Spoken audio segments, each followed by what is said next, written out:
Hey guys, welcome to my channel, and today we're going to take a look at another horrible case with you.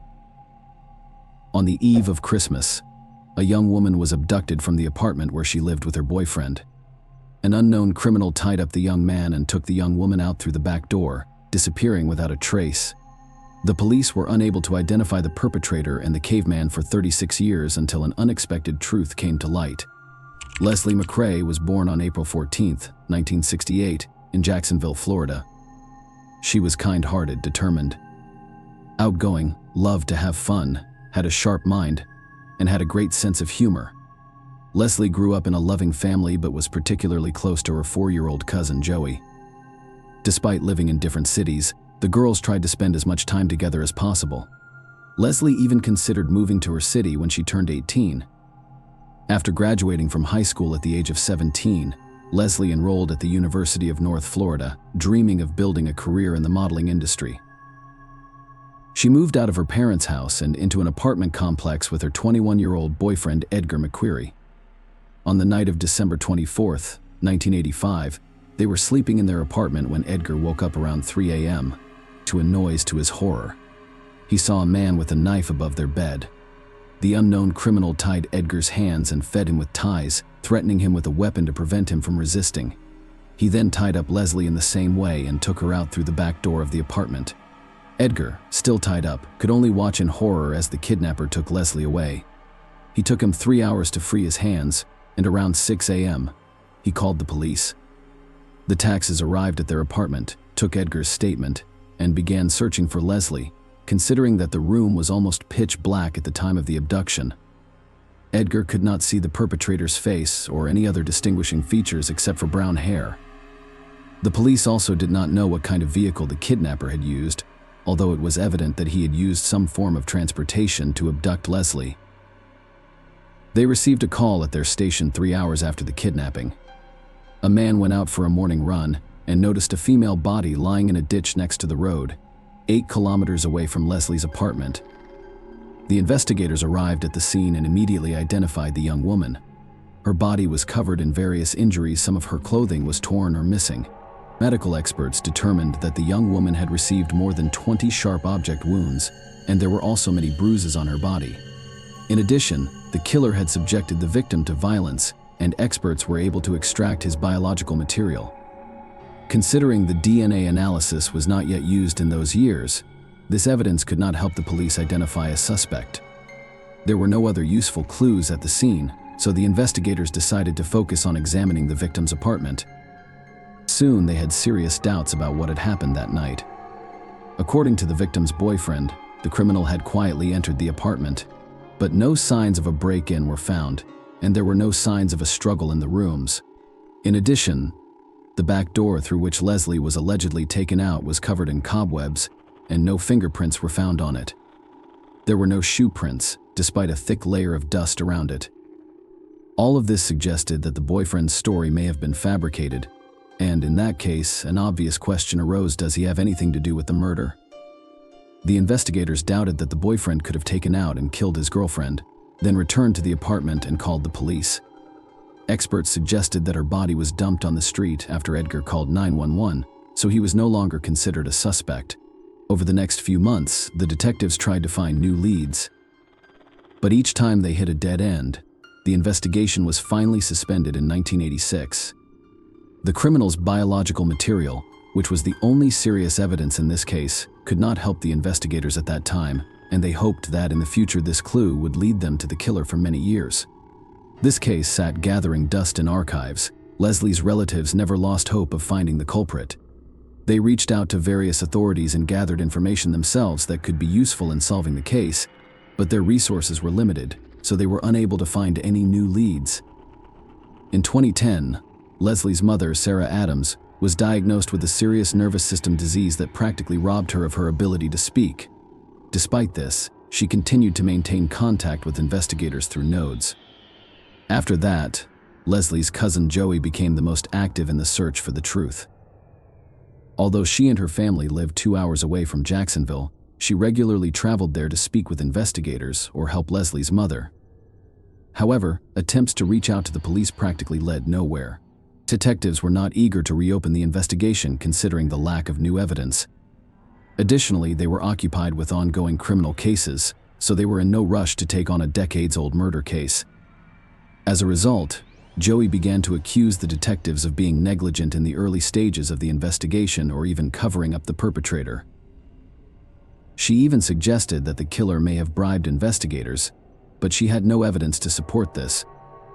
Theory Joey also regularly gave interviews to local news channels trying to draw public attention to the case. She recalled the time spent with her older sister and described Leslie as a cheerful and positive person. She also regretted that her 2 children never got to know what a wonderful aunt Leslie could have been to them. In late 2018, her relatives' persistent efforts produced the first results. They contacted representatives of the Cold Case Files Project, and they became interested in Leslie's case. This non-profit organization, which began in 2015, focuses on unsolved murders in which police have been unable to find the perpetrators. The organization collects and disseminates information, engages in dialogue with investigators and the media. In addition, they provide support to the victims' relatives, advising them on communication with the police and journalists. The organization's employees posted information about Leslie's murder on various resources, trying to attract as much attention as possible to the case.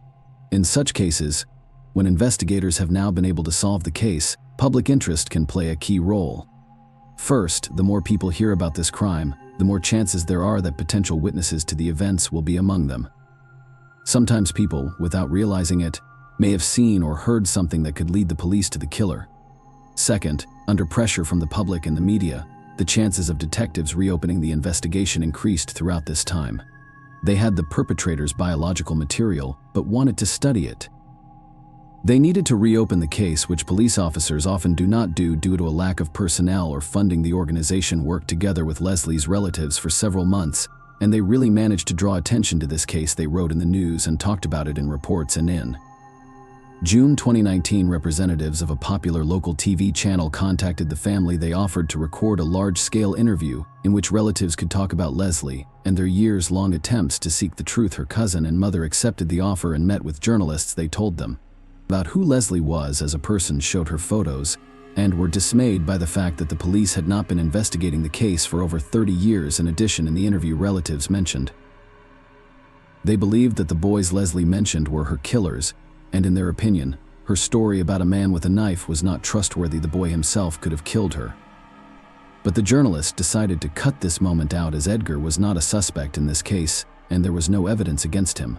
Representatives of the TV channel contacted the sheriff's office hoping to get some additional information, but the police refused to comment. They referred to rules that prohibited them from discussing with journalists cases that were not currently under investigation. Leslie's family was disappointed with this outcome, but they were not going to give up. Joey continued to write letters to investigators demanding that the case be reopened, and ultimately it paid off. The family was able to organize a meeting with law enforcement representatives, and detectives indicated their intention to revive the investigation. The Leslie family was interviewed again, and the police began to re-examine the evidence. In April 2020, they sent biological material from the victim's body to a laboratory, and soon experts extracted a DNA profile that was entered into the FBI's national database and immediately received a match. Almost 35 years later, the investigators finally had a possible killer's name. He was 58 years old, David Nelson Austin. After studying his biography, the detectives found many interesting moments. His DNA was in the FBI database, not just by chance. Since 1991, the man has been serving a sentence for 2 sexual crimes committed in 1988 and 1990. At that time, he lived in Michigan, where he moved from Florida. Detectives determined that at the time of Leslie's death, he was living in Jacksonville and was 24 years old. 2 months before the murder, he attacked a mentally disabled young woman and attempted to assault her, but he failed. The man was arrested, but the justice system treated his act very lightly. Austin received no serious punishment and remained free. In addition to this, he had a whole series of less serious crimes, including drug possession, disturbing the peace, and more. Detectives had no doubt that he was behind Leslie's murder and began preparing the case for trial. Gathering all the necessary materials in early 2021, they went to the Michigan prison to interrogate Austin. For the first time, the man denied his involvement, but no one was going to believe him on his word. Investigators took his DNA sample to directly compare it with the biological material found on the victim's body. This had to be done as part of the standard procedure, and the result was expected to be a complete match in August 2021. Austin was officially charged with the murder of Leslie. Since then, detectives have been working to have him transferred from Michigan to Florida, where the crime was committed. The need for transfer was due to one simple fact: Florida had the death penalty, unlike Michigan, and Austin could have received that sentence for the murder of Leslie. The process took a year, until September 2022, when he was finally transferred to a correctional facility in Florida. He is currently behind bars awaiting trial, and investigators have no doubt about his guilt. The only way for the perpetrator to avoid the death penalty is to make a deal with the prosecution and confess to the murder in exchange for another life sentence. During a press conference, investigators admitted that Austin was never a suspect in the case and was never questioned. According to them, the man did not leave any clues that the police could use to pursue him, and DNA analysis was impossible at that time. Furthermore, his DNA was only added to the FBI database in 1991. 6 years after the murder, Joey also gave an interview in which she said that she had always believed that Leslie's boyfriend was the killer. It was only after investigators revealed the real perpetrator's name did she realize that Edgar was also a victim in the story. It is expected that she will be the main witness in the trial. Leslie's mother said she forgave her daughter's killer, which surprised her family members, but they all respected her decision. Interestingly, Austin has a son named Owen whom he has never met. Nevertheless, they regularly communicated via email.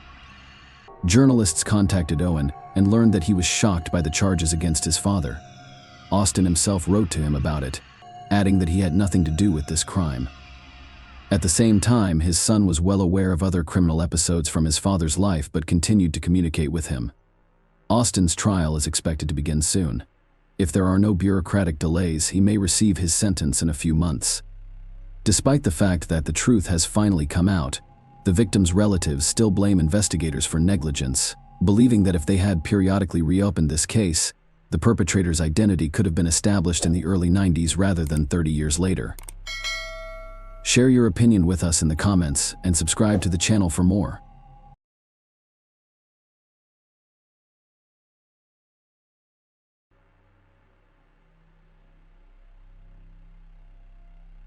Hey guys, welcome to my channel, and today we're going to take a look at another horrible case with you. In this video, we look at a story from 2003 in the American state of North Dakota.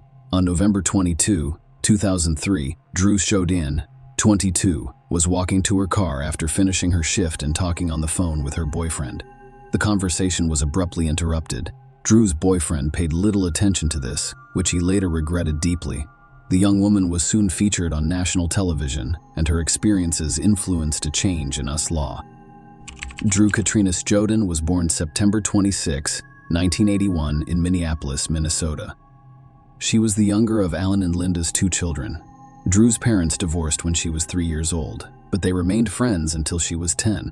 Linda and her second husband, Sid Walker, raised her and her brother Sven in a comfortable home on Whitefish Lake, which is known for being one of Minnesota's most scenic vacation spots. Drew excelled in high school, becoming an honor student, joining the golf team, and being voted homecoming queen in 1999. But her true passion was for art. Her homeroom was filled with sketches of rock star models and friends. After graduating from high school, she attended the University of North Dakota in Grand Forks, a city of approximately 50,000 people. Friends described Drew as someone who loved life and was always willing to help others.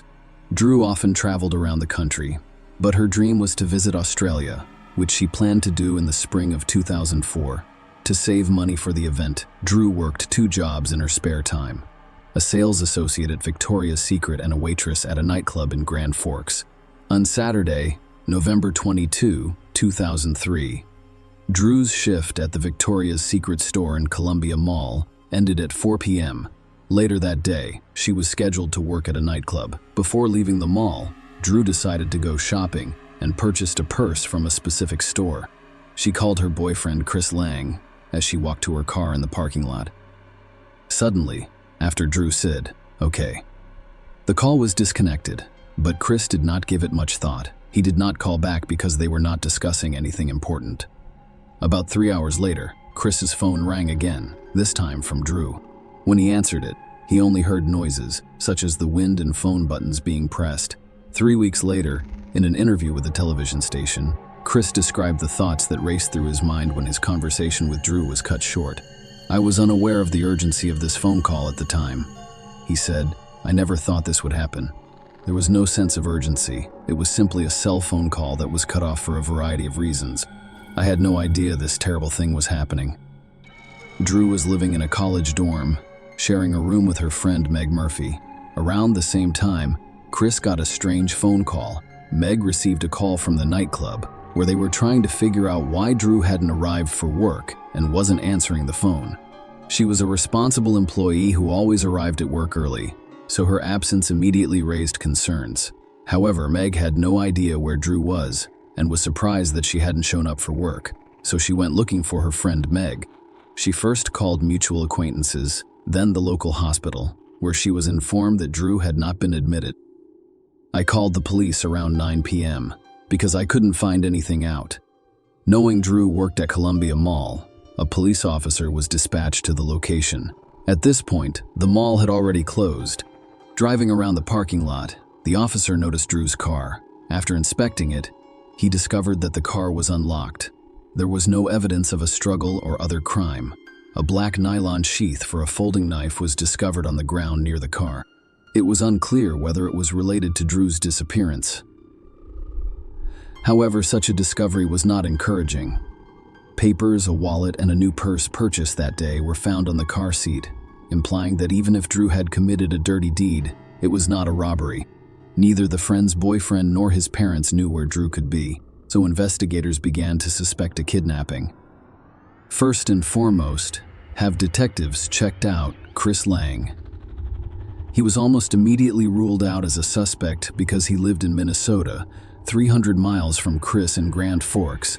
The police discovered that one of Drew's phone calls was abruptly cut off, and the second was made a few hours later, when noises and the sound of a button being pressed could be heard. The detectives arrived the next day when the mall where Drew worked was open to review the security camera footage. As it turned out, there were no security cameras in the parking lot where the missing girl's vehicle was parked, but, thankfully, there were several security cameras inside the mall. Detectives went through the footage and discovered a scene in which Drew went into one of the local stores after work and bought herself a purse. She was calm and not in a hurry to go anywhere. At 4:55 p.m., she was wearing a pink sweater and carrying a jacket. Drew paid for her purchase at the register before putting on her jacket and leaving the store. On her way out, she called Chris. The call was made at precisely 5 p.m., and as we now know, at 5:04 p.m., Drew and Chris's conversation was abruptly cut off after she sat down. Okay, knowing that the call was cut off after 4 minutes, one of the detectives decided to try an experiment. He set a 4-minute timer and began walking slowly from the store where Drew had purchased her purse to the parking lot where her car was parked. When the alarm went off, indicating that 4 minutes had passed, the detective was in the parking lot near where the car was discovered. This indicated that something occurred while Drew was in her car. However, as previously stated, there were no cameras overlooking the parking lot, making it difficult to investigate. Drew's disappearance drew media attention, and as a result, a large number of people learned what had happened to her, many of whom resolved not to be indifferent to someone else's misfortune. In addition to police officers, more than 1,000 volunteers helped in the search for Drew. Officers from the FBI also joined the investigation. Drew's last phone call was traced to the small town of Fisher, Minnesota, which is only a 30-minute drive from the mall where she worked. As you can see on the map, the area surrounding these two towns is covered in fields. Police used helicopters, all-terrain vehicles, horses, and dogs to investigate these fields. The landowners were asked to inspect their properties themselves, but the results were inconclusive, and no leads were found at first. The search radius grew with each passing day, and 4 days later, an ominous discovery was made. A boot was discovered under a bridge in Crookston, and a roommate reported that Drew had left the house wearing those boots on the day she went missing. Forensic investigators confirmed that the shoe belonged to the missing girl. Crookston is a small town with fewer than 10,000 people. It is approximately 30 miles from Grand Forks where Drew vanished. Further searches in the Crookston area produced no results because there was nothing of investigative interest to be discovered. A $20,000 reward was initially offered for information that could help determine Drew's whereabouts, which was later increased to $140,000. At this point, the only clue that could lead to Drew was surveillance footage from Columbia Mall. The detectives sat down again to review hundreds of hours of footage from various cameras, but this time they decided to focus on Drew. They speculated that whoever abducted her may have been following her and appearing in the videos. The investigators spent hours watching the monitors before spotting the person who had piqued their interest. They noticed a man walking aimlessly through the mall. He didn't buy anything and appeared to be more interested in the people around him than in the merchandise for sale. At 3:41 p.m., he sat on a bench near the mall exit and watched people walk by. After about 10 minutes, he stood up from the bench and, wearing black gloves, walked out into the lobby, where he looked into a camera hanging overhead. This photograph was taken 72 minutes before Drew's conversation with her boyfriend was interrupted, and she vanished.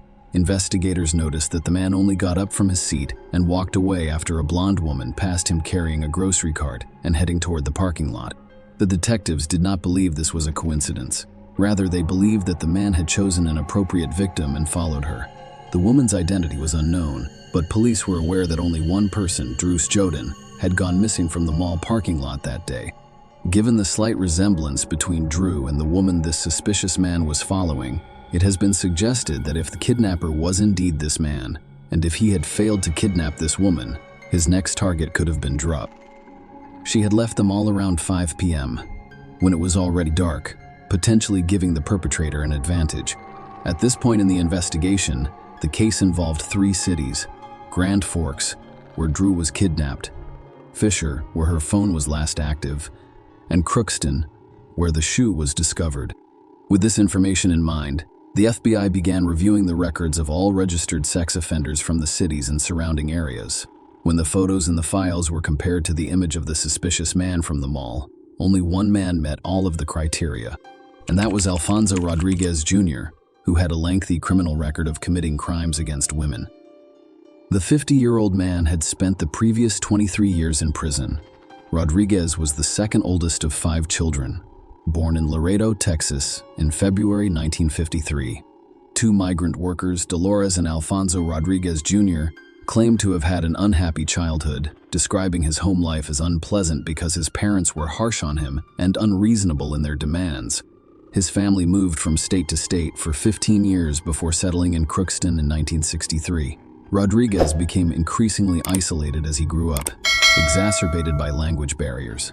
His preferred language was Spanish, and he struggled with English, which made school particularly difficult. He eventually dropped out of school in 9th grade and started working as a laborer at the American Crystal Sugar Company plant in Crookston. Rodriguez claimed that he was molested by older women in his youth, which he blamed for his hostility toward women. In October 1974, at the age of 21, he asked a woman for a ride home, but instead directed her to Crookston's driveway, where he grabbed her by the throat and attempted to force her to please him. The following month, he approached another woman sitting in a truck outside a Crookston movie theater. He threatened her with a knife and took her to a remote location in the countryside, where he forced her to have sex with him. Then in 1979, he attempted to kidnap a 69-year-old high school English teacher. While out walking in Crookston one night, the woman fought back as Rodriguez attempted to force her into his car. In a fit of rage, he stabbed her with a knife in her elbow and abdomen, but she managed to escape and flee to safety. The woman, who was artistically talented, was able to create a composite sketch of Rodriguez that closely resembled him, resulting in his capture. He was convicted of attempted kidnapping and aggravated assault and served a 23-year prison sentence before being released in May 2003. He had been released from prison 6 months before Drew disappeared and was classified as a third-degree sex offender, which meant he was at the highest risk of reoffending.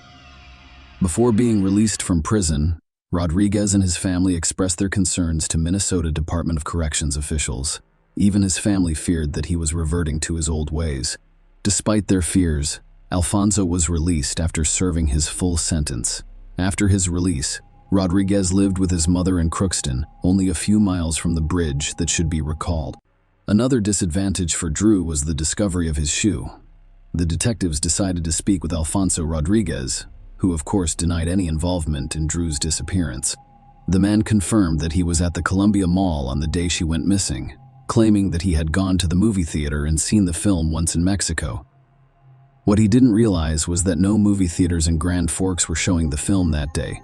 Police searched Rodriguez's car and realized with regret that Drew was most likely dead. At this point, it appears unlikely that we will find Drew alive. Grand Forks County Sheriff Dan Hill told reporters that he believes the mission is more of a recovery than a rescue at this time. Dark red dried stains were discovered in several locations inside Rodriguez's car, which forensics later determined to be Drew's blood drops. According to the affidavit, blood was found on the passenger side rear window, the back seat, and other areas of the passenger compartment. The blood did come back. It was a DNA match to Drew.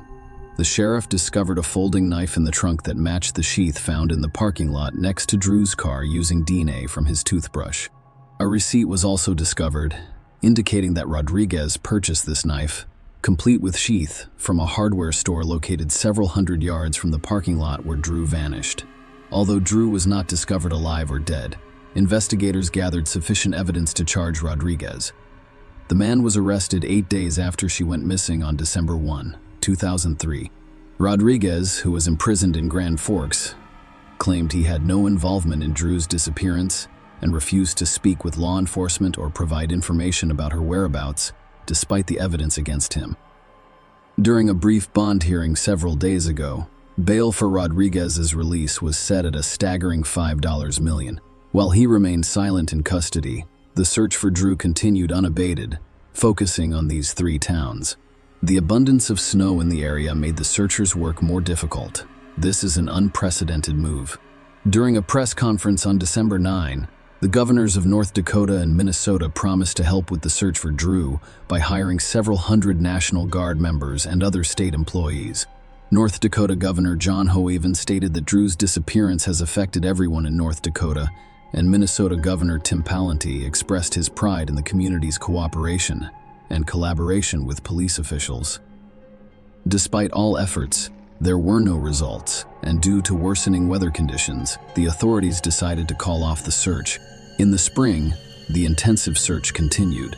Those looking for Drew hoped to find her as the winter snow began to melt. After 5 months of searching, they were eager to get Drew home. Finally, on April 17, 2004, Drew's body was discovered. It lay in a field in Crookston, just a few miles from the bridge where the boot had been discovered. Drew's family was overcome with grief after learning of the heartbreaking discovery. Her father told reporters, "We were waiting for that call.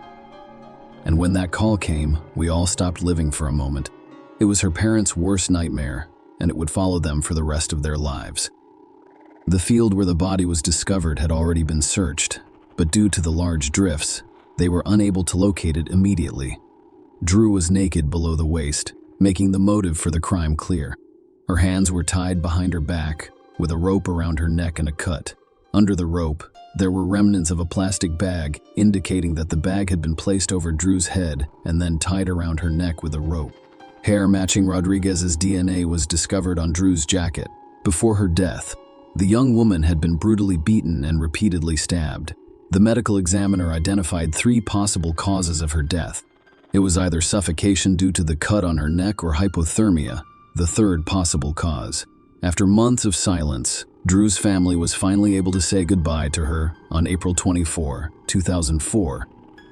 The mourning ceremony was attended by approximately 1,500 people. North Dakota, where Drew was kidnapped, abolished the death penalty in 1975, and Minnesota, where the body was discovered, did not use it as a punishment either. However, because Drew had been transported across state lines, the crime was considered a federal crime, and thus the prosecutor's office had the authority to seek the death penalty against Rodriguez. On August 30, 2006, Alfonso Rodriguez Jr. was convicted in the Drew case, and the jury recommended that he be sentenced to death on February 8, 2007. During the hearing, Judge Ralph Erickson told the unconfessed Rodriguez that his senseless and violent actions made the jury's decision difficult. Alfonso Rodriguez Jr. became North Dakota's first person sentenced to death in nearly a century. On June 28, 2013, after 6 years on death row, Rodriguez confessed to kidnapping and murdering Drew. However, the story does not end here. Ralph Erickson, the district judge who sentenced Rodriguez to death, became a U.S. Court of Appeals judge, and at the age of 21, he overturned his own conviction of Rodriguez and ordered a new sentencing phase. Rodriguez's guilt is beyond doubt, as evidenced by a variety of DNA tests. In this case, the death penalty is at issue. Erickson overturned the death sentence, citing, among other things, defense attorney's failure to properly examine Rodriguez's mental health and forensic expert Michael McGee's testimony, which the judge admitted misled him. This is the expert's testimony, which stated that Rodriguez violated Drew's sexual integrity within 24 to 36 hours of her abduction. There was no direct evidence to back up this claim, such as Rodriguez's seminal fluid on Drew's body. According to the judge, the expert expressed an opinion that was not supported by the facts, which misled the judge and influenced his decision. Nonetheless, in overturning the death sentence, Erickson noted that even in the absence of Rodriguez and his seminal fluid, the circumstances in which Drew's body was discovered, naked below the waist with her hands tied behind her back, indicated a sexually motivated crime.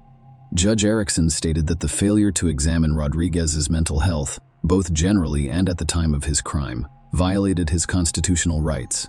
After Rodriguez died, his sentence was overturned. The federal prosecutor's office issued a statement indicating that they would seek the death penalty for him again. However, 2 years later, in 2023, the prosecutors abandoned their plans and accepted Alfonso Rodriguez's death sentence, which was commuted to life imprisonment without the possibility of parole.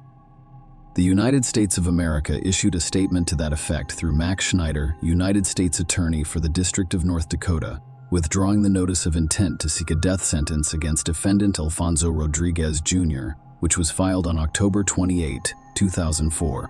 Schneider stated in a March 14 court filing that the United States will no longer seek the death penalty in this case.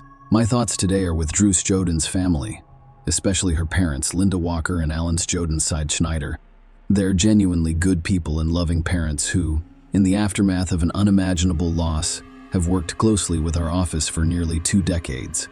We continue to wish them the greatest level of peace possible. I'd also like to commend the trial team, which included former U.S. Attorney Drew Wrigley, as well as our office's appellate attorneys and support staff. They have consistently upheld the Department of Justice's high standards throughout the last 2 decades with their work on this tragic case. As a result of their efforts, Mr. Rodriguez has been convicted of murder and will remain so. The directive to withdraw the death notice has altered how the United States Attorney's Office will handle this case. What will not change is that Mr. Rodriguez will die in a federal prison. This case prompted changes in sex offender registration laws. On July 27, 2006, President George W. Bush signed the Adam Walsh Child Protection and Safety Act, which included Drew's legislation.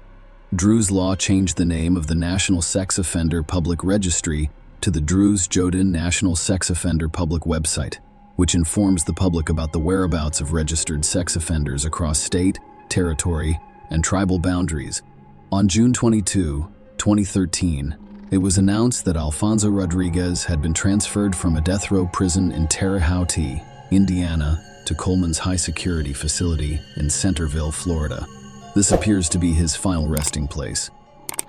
Share your opinion with us in the comments and subscribe to the channel for more.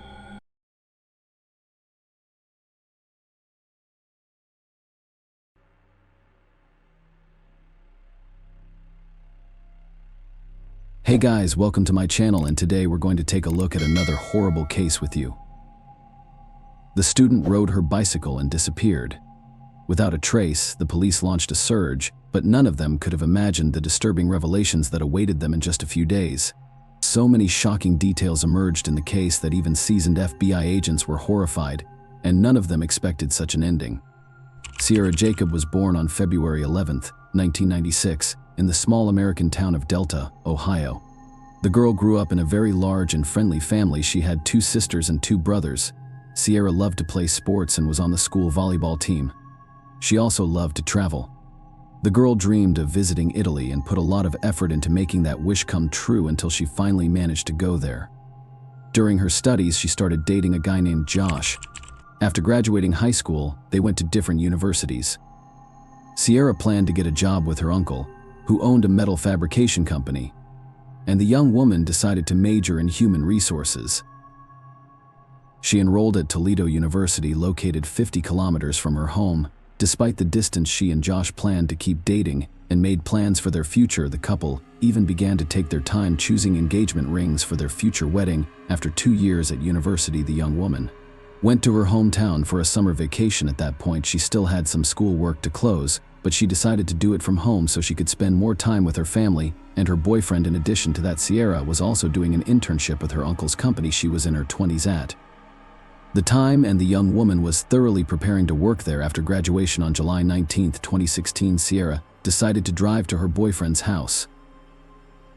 She had bought a new bike a few days before, and she couldn't wait to try it out. The young woman left the house at about 5 p.m. and headed toward Josh's house. Around 9 p.m. her mother came home and found her daughter not there. This struck her as a little strange. She thought Sierra would have come home by now, but it was summer, and it was just starting to get dark outside. Besides, the young woman was already in her 20s, and her mother didn't worry about it. She had assumed that her daughter would stay at the boyfriend's house, but that all changed when Josh called her at 1:30 p.m. He asked if Sarah was home since the boyfriend couldn't reach her. According to the young man, they broke up at about 7 p.m., and she hasn't been in touch since. Considering that more than 3 hours had passed since then, the young woman's mother began to get seriously worried. Together with Josh, they started calling friends and relatives of the young woman, hoping she had stopped by one of them. But no one had seen her that night. Then the mother called all the nearby hospitals, but there was no one there either. Eventually, the woman decided to go to the police, and around midnight she filed a missing persons report. Despite the fact that Sierra was 20 years old, the police immediately began their search. Given that Josh was the last person to see her, they went to him. The guy said that the young woman arrived at his house shortly after 5 p.m. After about an hour and a half, they decided to go for a ride together. Sierra rode her bike, and Josh rode his motorcycle. The couple rode along country roads along numerous cornfields. Josh even took a picture of Sierra on her bike, and the young woman posted it on social media. After riding around for a while, they decided to go their separate ways. Sierra and Josh separated about a mile away from her house. The guy rode back on his motorcycle, and she headed home on her bike. While the police talked to the young man, other officers drove around looking for Sierra. They headed for the road near where the young woman had begun her journey home alone, and soon they were able to spot the first disturbing tip-off. As they drove along the road along the fields, one of the officers saw that the corn stalks in one place were heavily pinched, as if someone had waded through them. He walked over there with a flashlight, and after a few yards saw Sierra's bicycle. On examining it, the policeman saw traces of blood on the handles and seat. Next to the bicycle was a woman's sock, which also had blood stains on it. He reported the find to his colleagues, and soon other police officers arrived on the scene. On closer inspection, they found several other items not far from the bike. They were men's sunglasses, a screwdriver, and some car fuses. Just as interesting was the fact that motorcycle tire tracks led to the bicycle across the cornfield. All this was enough for the investigators to come to a disappointing conclusion. It was likely that Sarah had been stolen. As the case took a serious turn, they began to look closely at Josh as a possible suspect. First of all, statistically speaking, it is the people closest to them who are most likely to turn out to be the perpetrators. Second, that night Josh was riding a motorcycle, and next to the bike, Sierra found similar tire tracks. Besides that, the detectives wondered why the guy didn't walk the young woman home. She had less than a mile to go, and he was on a motorcycle and could have gotten home quickly anyway. Josh allowed the police officers to look around his house, his car, and his motorcycle, and that's where the officers came across his work overalls, which showed signs of blood. The young man said he wore the clothes when he was hunting, and the blood belonged to animals. Investigators turned the overalls over to experts, and they quickly confirmed that he was telling the truth. Otherwise, there was nothing to suggest Josh was involved. The experts also examined the items found in the field and extracted one DNA sample from them that belonged to an unknown person. Josh immediately volunteered a sample, and they did not match. As a result, he was no longer considered a suspect, and the police started looking for other leads. The next day, they received a call from a farmer. The man told them that on the evening of Sierra's disappearance, he was driving down the same road with his son. At one point, they noticed a motorcycle helmet on the side of the road, and the father told his son to bring it to the car. The farmer later examined it more closely and saw traces of blood on it, and then contacted the police. Detectives admitted that the helmet may have belonged to the kidnapper, but his identity remained a mystery. At this point, the FBI was already involved in the case, and the agents decided to take a close look at the photo that Josh had taken of Sierra shortly before her disappearance. Thanks to the photo, they knew what kind of clothes she was wearing, but the detectives noticed something else. The young woman was wearing a fitness bracelet on her wrist. They immediately requested geolocation data for the device, but here the investigators were unsuccessful. The device had been turned off shortly after Sierra disappeared. The police received another tip shortly thereafter. Josh told them that as he and the young woman were driving down the road, a suspicious white van followed them. The guy got the feeling that the driver was following them. The vehicle was traveling at a slow speed and slowed down. When the couple slowed down at one point, Josh even tried to drive up to him, but the driver pulled away. The guy thought it was strange, and he even remembered part of his license plate number. The police quickly found the vehicle and its owner. She turned out to be a woman, and detectives determined that she had nothing to do with the crime. During the conversation, she herself accused Josh of trying to drive up to her and push her off the road. As a result, investigators decided that there had simply been a miscommunication between them and continued to look for more leads. Several days had passed since Sierra's disappearance, but the police were still unable to find any additional clues. Then they decided to go through all the residents who had been previously convicted of violent crimes and lived in nearby communities. Going through the list of these people, they immediately noticed one man, 57-year-old James Worley. He lived only a few kilometers from the field where Sierra's bicycle was found. The reason the police were so interested in him was very simple. James had been convicted of kidnapping a young woman in the 1990s. She was riding her bicycle when suddenly a man ran over her in his van, threatening her with his screwdriver. He tried to force the young woman into the car, but she managed to escape. Given that Sierra disappeared during the bike ride and the screwdriver was found next to him, police quickly suspected James of kidnapping her. Investigators went to him to verify this theory. The man was clearly unhappy about the visit and stated that he had not killed anyone. Nevertheless, he voluntarily allowed the officers to inspect his home. James and his mother lived on a 120-acre farm, and there were many different structures on this huge property. It took the detectives a long time to look at them all. During this process, James kept repeating to the police that he had not kidnapped Sierra and had only heard about the case from the news. This behavior began to seem strange to them. The man was literally repeating the same thing over and over again, but something more interestingly awaited them next. Suddenly, James said that on the night of Sierra's disappearance, he had just driven along that road and his motorcycle had stalled near the very spot where the police later found the young woman's bicycle. According to James, he saw her bike and decided to get closer, so he headed into the field, pushing his motorcycle nearby. The man added that as he walked there, his car fuses, sunglasses, screwdriver, and helmet fell out. Suddenly, his motorcycle started up again, and James drove on, forgetting to pick up all those items. As you might have guessed, the detectives were very suspicious of this story. In addition, just a few hours earlier, a witness had approached them and said that the evening of Sierra's disappearance, he had seen a strange van on that road. The witness noticed it because the vehicle was driving at a very high speed, breaking all possible rules. He memorized the license plate number and gave that information to the police. After running the blades, detectives learned that the van belonged to James, and during a search he spotted it near the house. The man also allowed them to examine the van, and the officers found something of interest inside, where a ski mask, duct tape, plastic clamps, handcuffs, and amazed, the items themselves did not in any way indicate his guilt, but given James's criminal record for kidnapping, such a set made investigators suspicious.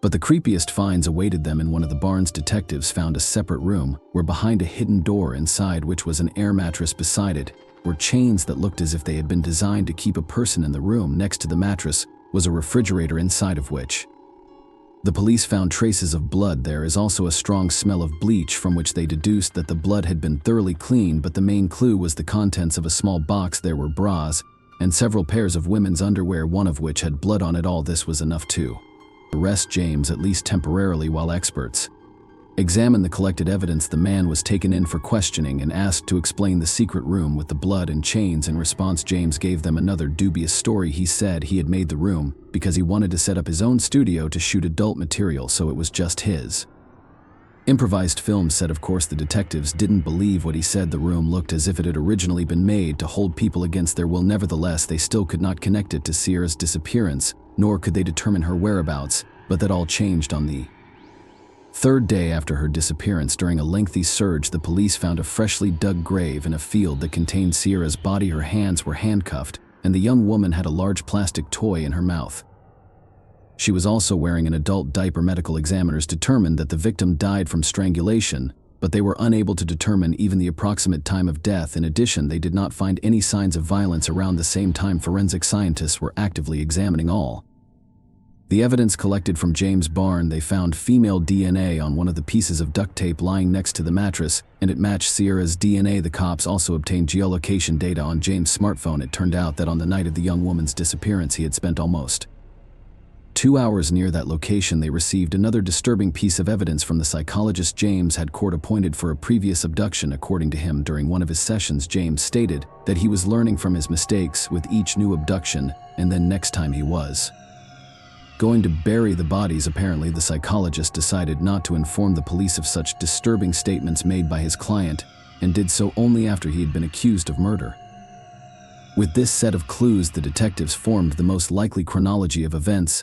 Apparently, James spotted Sierra on the road that night, hit her with his helmet, and dragged her into a field with his bicycle. Based on his geolocation data, the man sat there until the sun went down. During that time, he called his brother and told him that his motorcycle had broken down. Apparently, this was his way of creating an alibi. As soon as it got dark outside, James drove home, got off his motorcycle onto his van, and returned to the field, picked up Sierra, and took her to his barn. At that point, the young woman was either unconscious or restrained. What happened next, only James knew. He apparently abused the victim for some time before killing her and burying her in a field.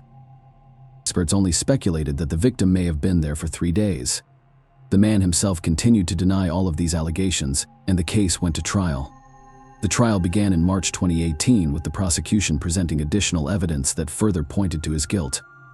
It turned out that the key to the handcuffs placed on the victim's hands was found on James' keychain. His lawyers decided to stick with the theory that James simply wanted to set up an adult film studio in his barn, and the cops pulled that into the murder. However, they did not provide any adequate arguments for their client's innocence. The trial ended in less than a month, and on March 28th, the jury found him guilty. As a result, James received the death penalty, with his execution scheduled for May 20th, 2025. Of course, this story was far from over for the detectives. Given everything they had learned about the man, the police were certain that James had committed similar crimes before, but he had managed to avoid responsibility. Investigators were still working on his case, trying to tie the unsolved disappearances to James, but it had yet to yield concrete results. The victim's parents established the Sierra Scholarship and also participated in the creation of a bill that would have required the state to make an open registry of people previously convicted of murder and kidnapping. The bill was quickly supported and went into effect on March 20th, 2019. Share your opinion with us in the comments, and subscribe to the channel for more.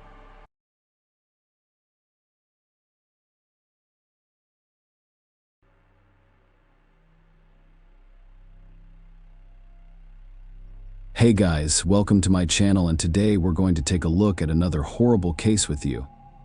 In this video, we will look at what happened in the US state of Georgia. Nobody has seen the 31-year-old Indiana lawyer since 7:17 p.m. On February 24th, 2022, a surveillance camera captured her outside her mother-in-law's home in Johns Creek. The police and her family have made significant efforts to determine where Sierra went and what happened to her. Sierra Locklear of Cleveland, Georgia, was a cheerful and ambitious woman. Sierra wanted people to take her seriously. Her mother, Kelly Locklear, said so. She was tough. She followed in the footsteps of her mother, who was a paralegal. She became a lawyer. Sierra grew up in Georgia and aspired to live in Atlanta one day. Kelly, a Georgia native, claimed that Atlanta had always been her plan. To get there, Sierra had to leave Georgia. She attended the University of Tennessee for college before attending law school at Florida State University. Sierra eventually became a lawyer and specialized in insurance defense. Kelly described her daughter as following: she overcame and pushed through. Kelly also stated that she was happy, energetic, and loving. She was extremely motivated in her career. Sierra met Xavier Breland on Tinder in October 2020, and their relationship quickly took off. The couple married after 6 months. Sierra was already pregnant at this point. According to court records, Sierra assisted Xavier with his legal issues with his ex-wife. After some time, the newlyweds decided to relocate to Carmel, Indiana, to begin their new lives there.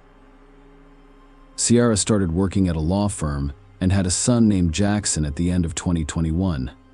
From the outside, Xavier and Sierra seemed like the ideal couple.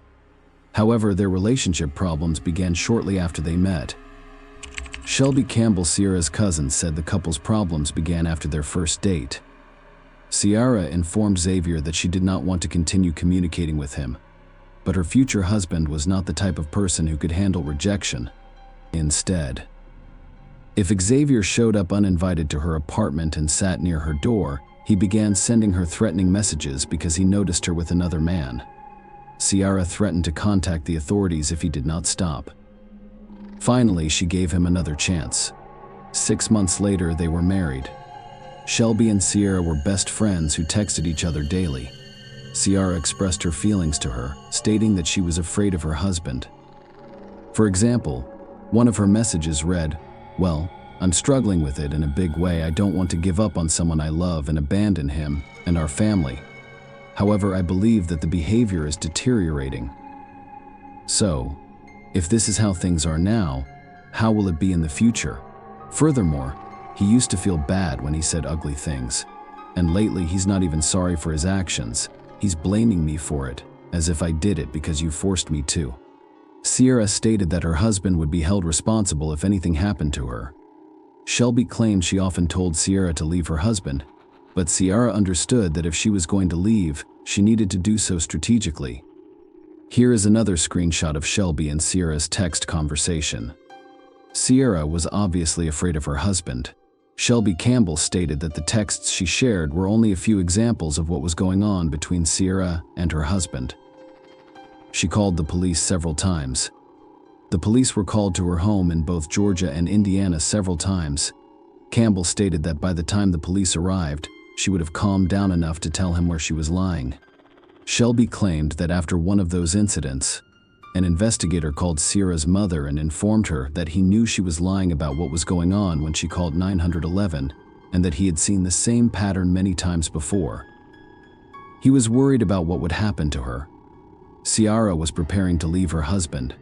She opened a secret bank account and transferred money there. The messages had a strong impact on the woman. Sierra stated that she loved her husband but couldn't afford to stay in the relationship. Her parents, Kelly and Nick Locklears, were aware that their daughter's family situation was far from ideal. They wanted Sierra to break up with Xavier and assured her that she could always return to a safe place, i.e., her home. Sierra's fateful trip to Georgia began when she and Xavier loaded their baby and large dog into Sierra's 2017 white Volkswagen Tiguan and drove 11 hours south. According to her family, Sierra arrived at her parents' home on February 19th. She spent the night with family members who hadn't seen her since she moved to Indiana. It seemed like a quick trip to see her family.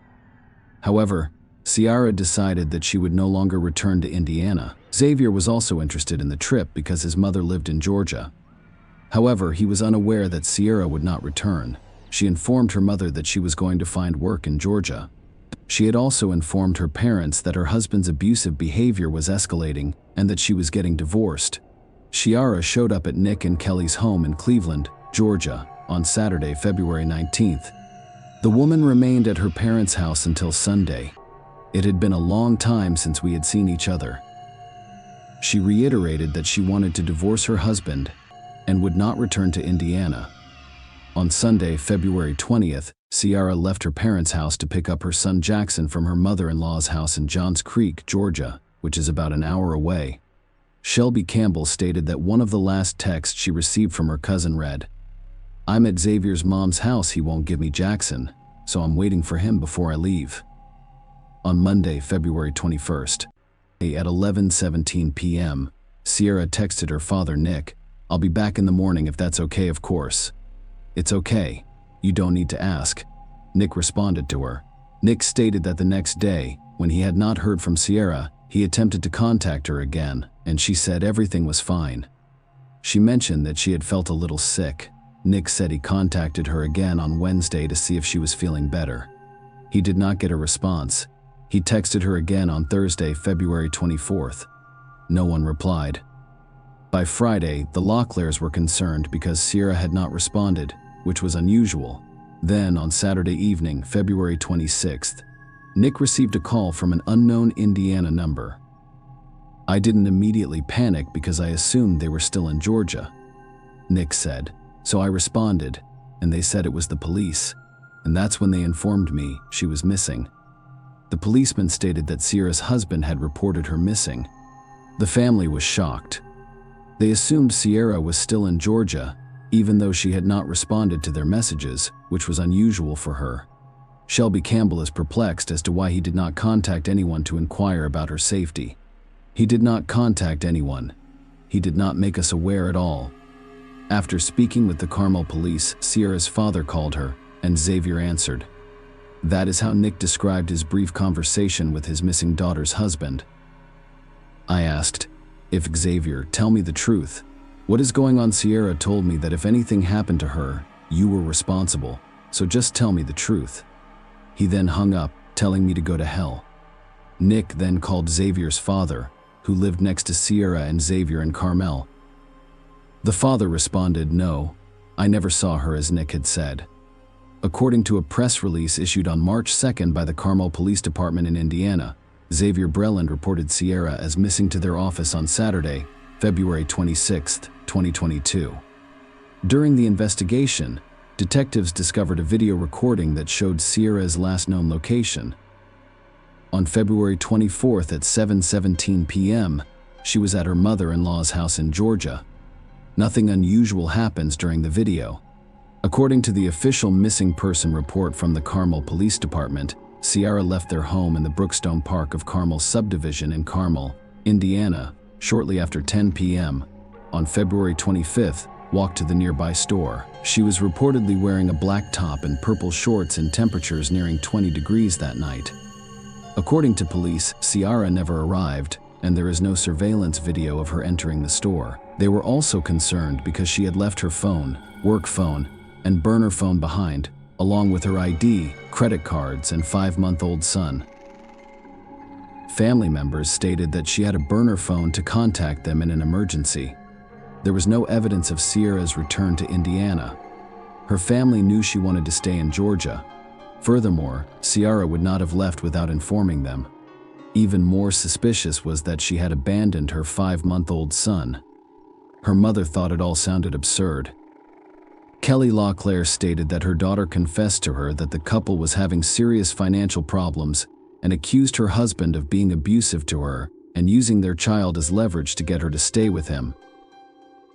Kelly said she and her husband knew their daughter was dead after police called to report Sierra had gone missing, leaving her child behind.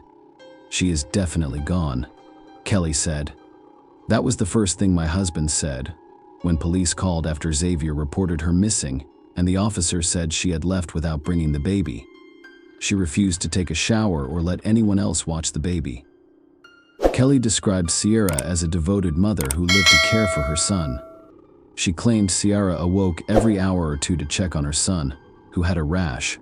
"So when they said that, my husband said, 'No, there is no way my daughter would not do that.'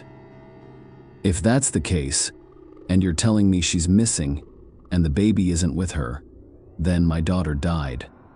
Kelly said she would not leave him. On February 28, 2020, 2 days after reporting Sierra missing, Xavier noticed police officers at his door. According to court documents, a firearm was accidentally discharged at a home on Baldwin Lane. Xavier told investigators he was moving a Christmas tree in the garage when he heard a gunshot and bolted out. He then returned to the garage, found the gun, and unloaded it. He called the police and reported the incident. The investigators discovered 2 different guns in his home. The police did not reveal whether there was any evidence that Xavier was involved in Sierra's disappearance. However, his criminal background was quickly revealed. According to court records, Xavier was convicted on felony burglary charges in 2005. It was also unusual that Xavier reported his wife's disappearance only the next day, after she allegedly failed to return home after going to the store. A few days after the police received a missing person report, Xavier was identified as a person of interest in his wife's disappearance. They arrested him on unrelated charges. Police discovered that he had an outstanding warrant for aggravated stalking in Kuwait County. He was extradited to Georgia to face the charges. According to court records, he placed a tracker inside his daughter's stuffed animal to track down her mother. his ex-wife. The case arose from a custody dispute between the former couple. On Friday, 2 weeks after Sierra went missing, police volunteers, family, and friends searched several Johns Creek neighborhoods. Their focus was on neighborhoods along Medlock Bridge Road, where police suspected Sierra had traveled during her stay in Georgia. In addition to handing out flyers, the Johns Creek Police Department installed electronic signs at 2 locations along Kimball Bridge Road, requesting public assistance. They've also contacted several commercial electronic sign companies to help spread Sierra's image and information throughout Metro Atlanta. The family asked anyone who saw the white 2017 Volkswagen Tiguan with the Georgia plate RMB 5869. During that time, contact the police. The license plate of the vehicle was framed by the Florida State University Law School. The police said that forensic investigators searched the car for evidence and then released it. Sierra's last known location was at her mother-in-law's house in Georgia, so the police assumed her disappearance was related to something that happened in this house. They traced Xavier's route back to Indiana, but couldn't confirm Sierra was in the car. Xavier was the only one who stepped out of the white Volkswagen at gas stations and shops. It is unclear how much cooperation Xavier Balin's mother provided during the ongoing investigation. However, law enforcement officials confirmed that evidence was collected from the residence using a search warrant in their pursuit of answers. Investigators from Johns Creek used forensic professionals and cadaver dogs to conduct the search. The emphasis was on finding potential bloodstains, signs of a struggle, or any other clues that could shed light on the events surrounding the couple's visit. Despite the use of a canine unit, authorities reported that the search yielded no discernible scent trail at the residence. The specifics of the evidence gathered during the search remain unknown as the case is still being investigated in March 2022. Investigators obtained a jailhouse video that shows Xavier Braylon telling his children that Sierra would not be returning home because she had been kidnapped. It contradicts his statement to the Carmel police about her disappearance. "Someone kidnapped my wife." He told one of his children at the end of the call, "You know what it means to kidnap an adult, she isn't coming home." However, Xavier was booked into the Coweta County Jail in Georgia on March 16, 2022. After being extradited from the Hamilton County Jail for aggravated stalking, the case was unrelated to Sierra's disappearance. The charge stemmed from an incident in Georgia in March 2021 in which he hid a tracking device to stalk the mother of his child. At the time, the woman he stalked had a restraining order against him. In August 2022, he was found not guilty. However, he was arrested again and extradited to Indiana. This time, the charge was for unlawful possession of a firearm by a serious, violent felon. At Brooklyn's initial hearing, he pleaded with the judge to reduce his bond to a level his mother could afford. The court reduced his bond to $35,000. While prosecutors wanted it increased to $50,000, all I needed was an opportunity to get my life back on track, Breland informed the judge. Breland stated that he could get a job as a truck driver if he was released from jail. After reviewing the case, the judge set the bond at $100,000. In February 2023, Xavier Breland was released after posting bail. This court decision had consequences, which I will discuss later. He was repeatedly interrogated about Sierra's disappearance but denied any involvement in it. His version is unchanged. She disappeared after going to the store. Several locations have been suggested for the search for evidence in Sierra Breland's disappearance. Georgia alone has over 85,000 acres of state parks, nearly 2 million acres of land managed by the United States Department of the Interior, and more than 300,000 acres of undeveloped land. Fulton County contains 440 acres of parks. There are also hundreds of thousands of acres of railroad and utility easements, both active and inactive. Georgia has 37,295,360 total acres. Approximately 15% to 20% are covered in vegetation. Sierra Breland and her husband drive through areas other than Tennessee, Kentucky, and Indiana. According to Johns Creek Police Lieutenant Gregory Todd Hood, if we knew her exact last known location, we would direct the investigation accordingly, without going into detail. Kelly Locklear stated that law enforcement has gathered evidence and statements from multiple states, but they are essentially pieces of a puzzle without a complete picture. Some items were removed from Xavier's mom's home, according to court documents from a civil case in which Xavier's mother sued Xavier's sister. Crime scene investigation removed the carpet and mattress from Xavier's mother's home on April 21, 2022, as part of their investigation. According to documents from the familial civil dispute, 5-month-old Jackson was placed in state care immediately after Xavier Breland's arrest on March 1st. Sierra's parents, Nick and Kelly Locklear, have since been able to spend time with the baby and are working to bring him back to Georgia. Multiple organized searches have been conducted over the last year, some of which targeted specific areas, but no one knows what happened to the new mother.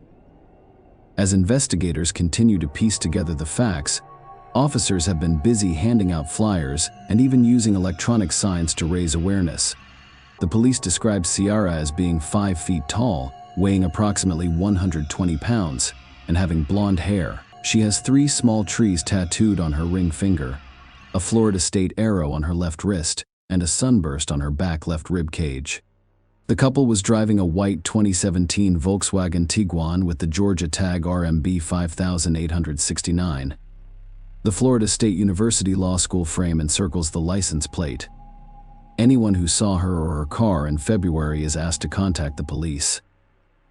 Xavier is the only person of interest that police have publicly identified since Sierra's disappearance, but no charges have been filed. Her family is adamant that he knows what happened to her, and that he is the only one who can provide the answers they require to find closure. Finally, let Sierra rest in peace. Kelly Locklear believes Sierra's body may be in Georgia, Tennessee, Kentucky, or Indiana.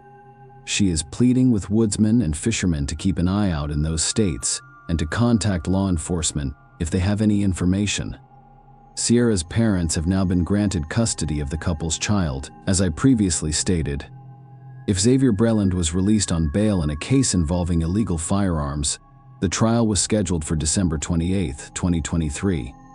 But Xavier Breland did not appear in court, and his whereabouts are unknown. A rearrest warrant has been issued in his name, and law enforcement is working hard to find him.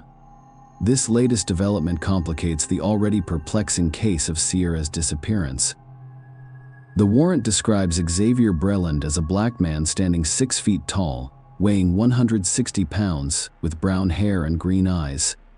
The FBI has joined the search for the missing woman, but her body has yet to be found. This, combined with Xavier's recent disappearance, has resulted in numerous unanswered questions. Kelly Locklear, Sierra's mother, has publicly stated that she believes Sierra feared Xavier and had no intention of returning to Indiana with him. With both individuals missing, the case has become even more urgent.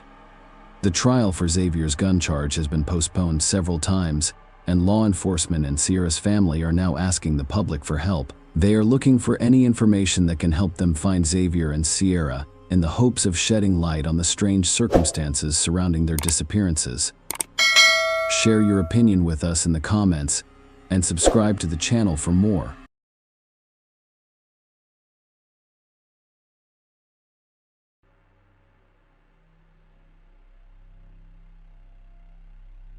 Hey guys, welcome to my channel, and today we're going to take a look at another horrible case with you. A young woman arrived in the parking lot of her school to go to a sporting event and disappeared.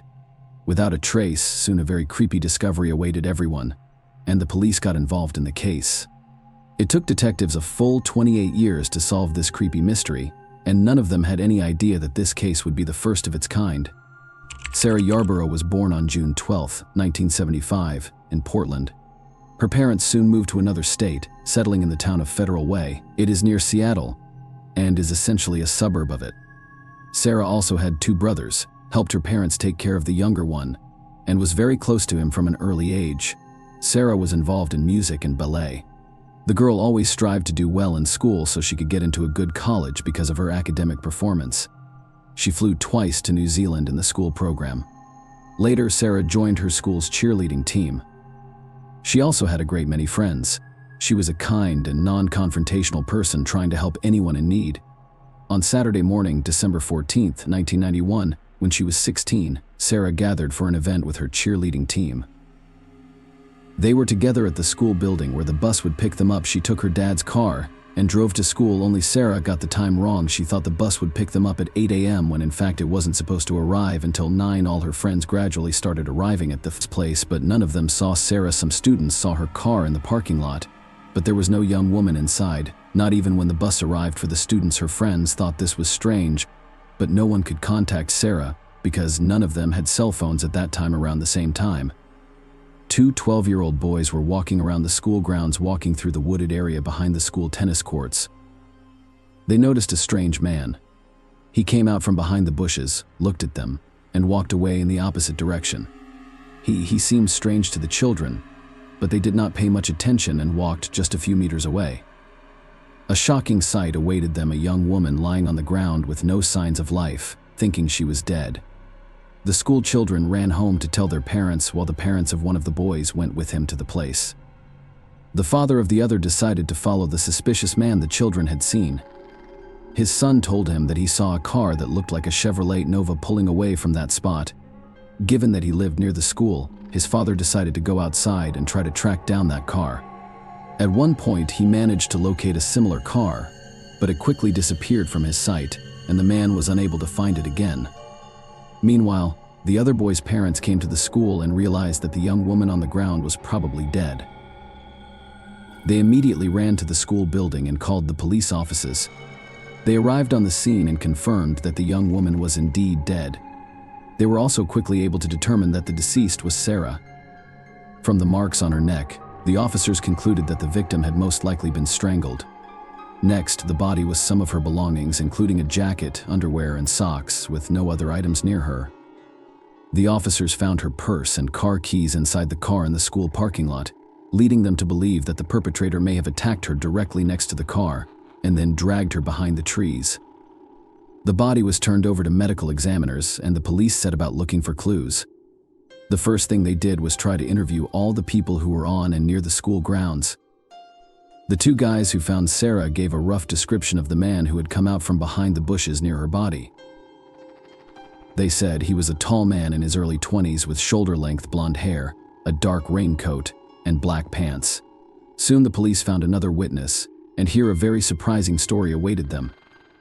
A man out for a jog noticed a strange picture in the same wooded area. A young woman was lying next to the bushes with a man hovering over her. The young woman was not moving at all, and the witness thought that some couple had just decided to have some privacy. A few minutes later, he ran down the same road in the opposite direction, and the man and the young woman were still there. In both cases, it did not appear to him that he was watching a felony being committed. The witness himself explained to the police that he had only recently immigrated to the United States from another culture and was not sure what behavior was the norm in that country. But nevertheless, this witness gave the police a rough description of the killer, which matched the words of the children who discovered the body. Detectives interviewed several dozen other people who had been near the school, but no other useful leads were found. Meanwhile, medical experts examined Sarah's body and concluded this triangulation was the cause of her death. Apparently, the perpetrator used her own pantyhose. In addition, a serious injury was found on the young woman's head. The experts assumed that from this below the victim lost consciousness, which was consistent with the runner's story. He saw that the young woman on the ground did not move at all. Forensic investigators studied Sarah's clothing, and on almost every item, they found traces of male semen belonging to the same person. But in 1991, there was no common DNA database yet, so all the investigators could rely on was a direct comparison of DNA samples from specific suspects. There was another nuance that was brought to the detectives' attention. Even though forensic scientists found traces of male semen on Sarah's clothes, the medical examiner stated that there were no signs of sexual abuse on her body. With all this information in hand, investigators formed their own view of what happened. Sarah arrived at the school almost an hour early, and there was no one in the parking lot, but her attacker most likely spotted her there, waited for the young woman to get out of the car, hit her on the head with an object, and Sarah lost consciousness. He then dragged her from the parking lot behind the trees, where her body would later be found. The perpetrator removed some of her clothing and performed lewd acts on her before strangling the victim with her own stockings. When one of the children who found Sarah's body told police about the car in which the perpetrator allegedly fled, the scene detectives put out a search for a Chevrolet Nova and soon they were able to find her, but here they were disappointed. It turned out that the driver of that car had just been delivering donuts that morning. He provided his DNA sample, which did not match that found on Sarah's clothes. Apparently, the kids just saw the car that drove down the road next to them and thought the perpetrator was behind the wheel. In fact, none of the boys could recall exactly whether they saw a man approaching any car from the bushes. Over the next few days, police continued to search for witnesses and new leads, but no significant progress was made on Monday. School classes resumed even though all the students were horrified by what had happened. In addition to the fact that the murder had taken place only a few meters from their school, the perpetrator was still at large and his identity remained unknown. The young women were afraid to walk the grounds alone, so the boys on the sports teams arranged to walk each student to her car or bus so they would not be left alone on the street. Detectives determined that there were about 70 potential witnesses in and around the school that morning, and they talked to each of them, but no new details could be learned. Based on the accounts of the two children and the jogger, a rough portrait of the killer was compiled and distributed to all local newspapers and television stations. The story received extensive media coverage, and over the following weeks, the police received hundreds of tips. Investigators checked every one of them, but in all cases, they hit a dead end. At one point, they received a tip about a man who matched the killer's description and had a criminal history, but here the detectives encountered a setback. His DNA did not match the perpetrator sample. Since then, the case has been stalled for many months. In total, the police received about 4,000 different leads, and the detectives encountered a setback. His DNA did not match the perpetrator sample. Since then, the case has been stalled for many months, and they tried to work with each of them, but the resources of the local police department were simply not enough to cope with so much information. Time also played against them, even as investigators continued to search for the perpetrator, and each month there were new cases to be investigated. When Sarah's family learned that the police didn't have enough resources to handle all the tips, her grandfather tried to help as much as he could. He worked for a technology company and convinced management to temporarily provide the police department with a very powerful computer for $150,000. It was a colossal sum in the 90s, but management still went along for $150,000. With this computer, police officers could store information about all the leads in one place, process them at an increased speed, and sort them in a convenient form for quick study. Despite all this, every lead led them down a dead end, and they made no progress in the years that followed. 2 years later, Sarah's classmates graduated, and before graduation, they decided to memorialize their friend. They raised an impressive sum of money and spent it to create a memorial. It was a bench on which Sarah's things were cast in metal. Next to these things, there was also a picture of the young woman's dog reaching for her purse. Over the years that followed, the case was periodically reopened, re-examining all the available evidence, but the result was the same. They were still unable to get any closer to catching the culprit. During this time, the police interviewed several thousand people and took DNA samples from nearly 300 possible suspects, but all this was inconclusive. He heard about a company that began working in the field of genetic genealogy. The policeman contacted them and asked if they could try to locate relatives of the person who left his DNA on the victim's body. The experts undertook the task, but unfortunately they failed. First of all, in 2011, genetic genealogy was just gaining momentum, and the experts were very limited in their capabilities.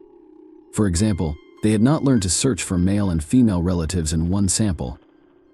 If they had the DNA of a man, they could only look for family ties with other men, and vice versa. Second, they had another obstacle in front of them in the form of various laws that prohibited the use of genetic data samples to search for relatives of suspects. Nevertheless, it bore some interesting fruit. For one thing, the team of researchers approached by the detective had already been working for several years to create a genetic pedigree of the first people who sailed to the United States from Great Britain in 1620 on the ship Mayflower. After studying the DNA of the killer Sarah, they discovered that the man was related to one of the ship's passengers, Robert Fuller. However, it was almost impossible to trace him through this chain, especially in those years when there were just over 100 people on the ship. But over the centuries, the number of their descendants has exceeded 25 million, and secondly, the detectives had no idea that he had made the Sarah Yarborough case the first of its kind.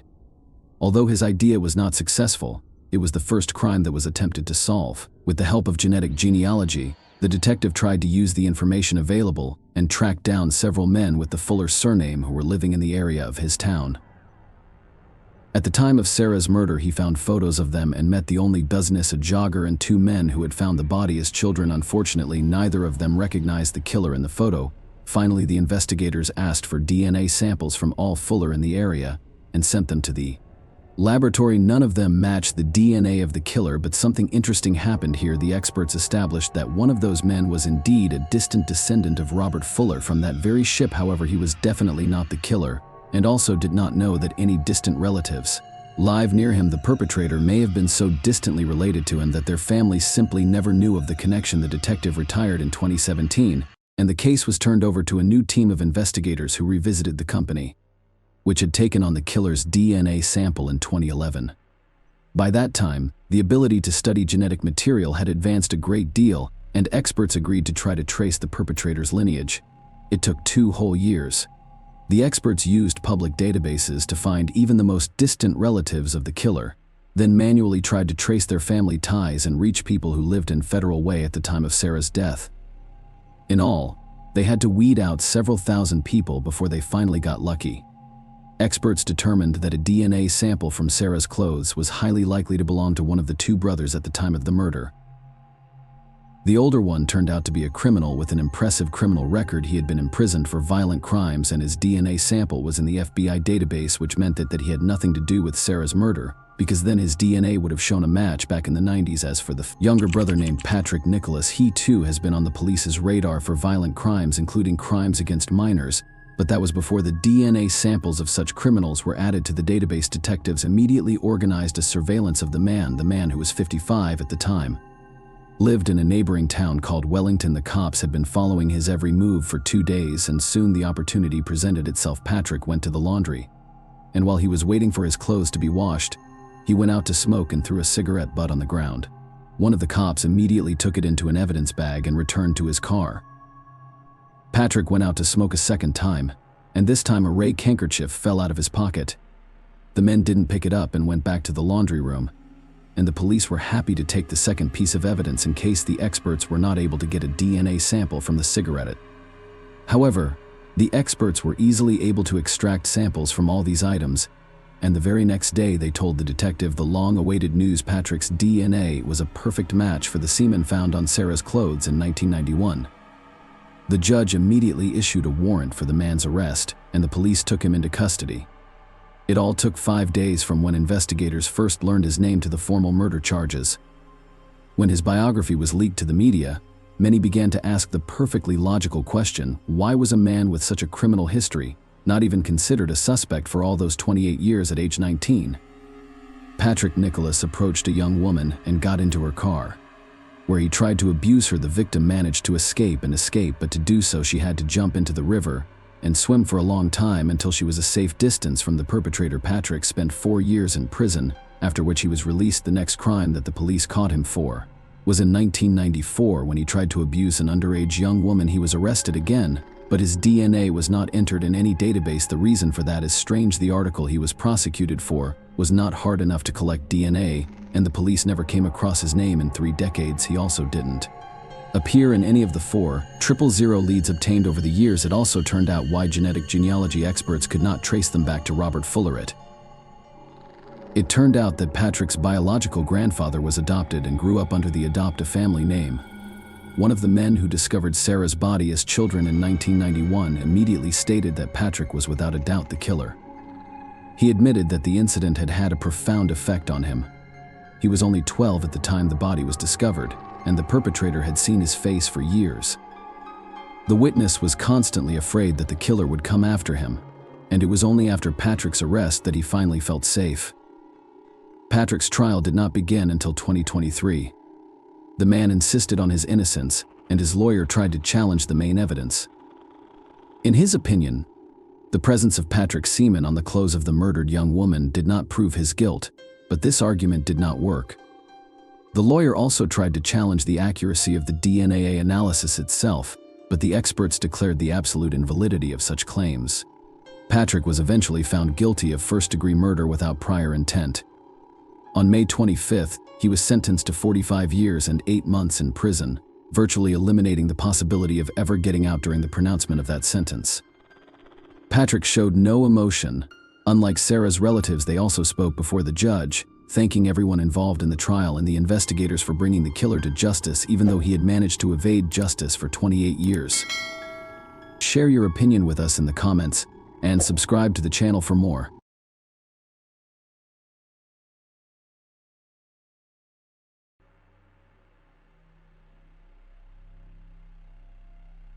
Hey guys, welcome to my channel, and today we're going to take a look at another horrible case with you. Today, we'll look at what happened in San Antonio, Texas in 2007. Amber Belkin, 25, worked at a video game store on January 29, 2007. When the manager arrived to check on her, he discovered she was dead in the back of the store after she failed to open on time. It took authorities more than a year to apprehend the suspect. Amber Marie Belkin was born on December 6, 1981 in San Antonio. She was the only child in her family. Her parents described her as extremely energetic, ambitious, and responsible. Amber had been a manager at a video game store for nearly 3 years, and on January 29, he had another shift.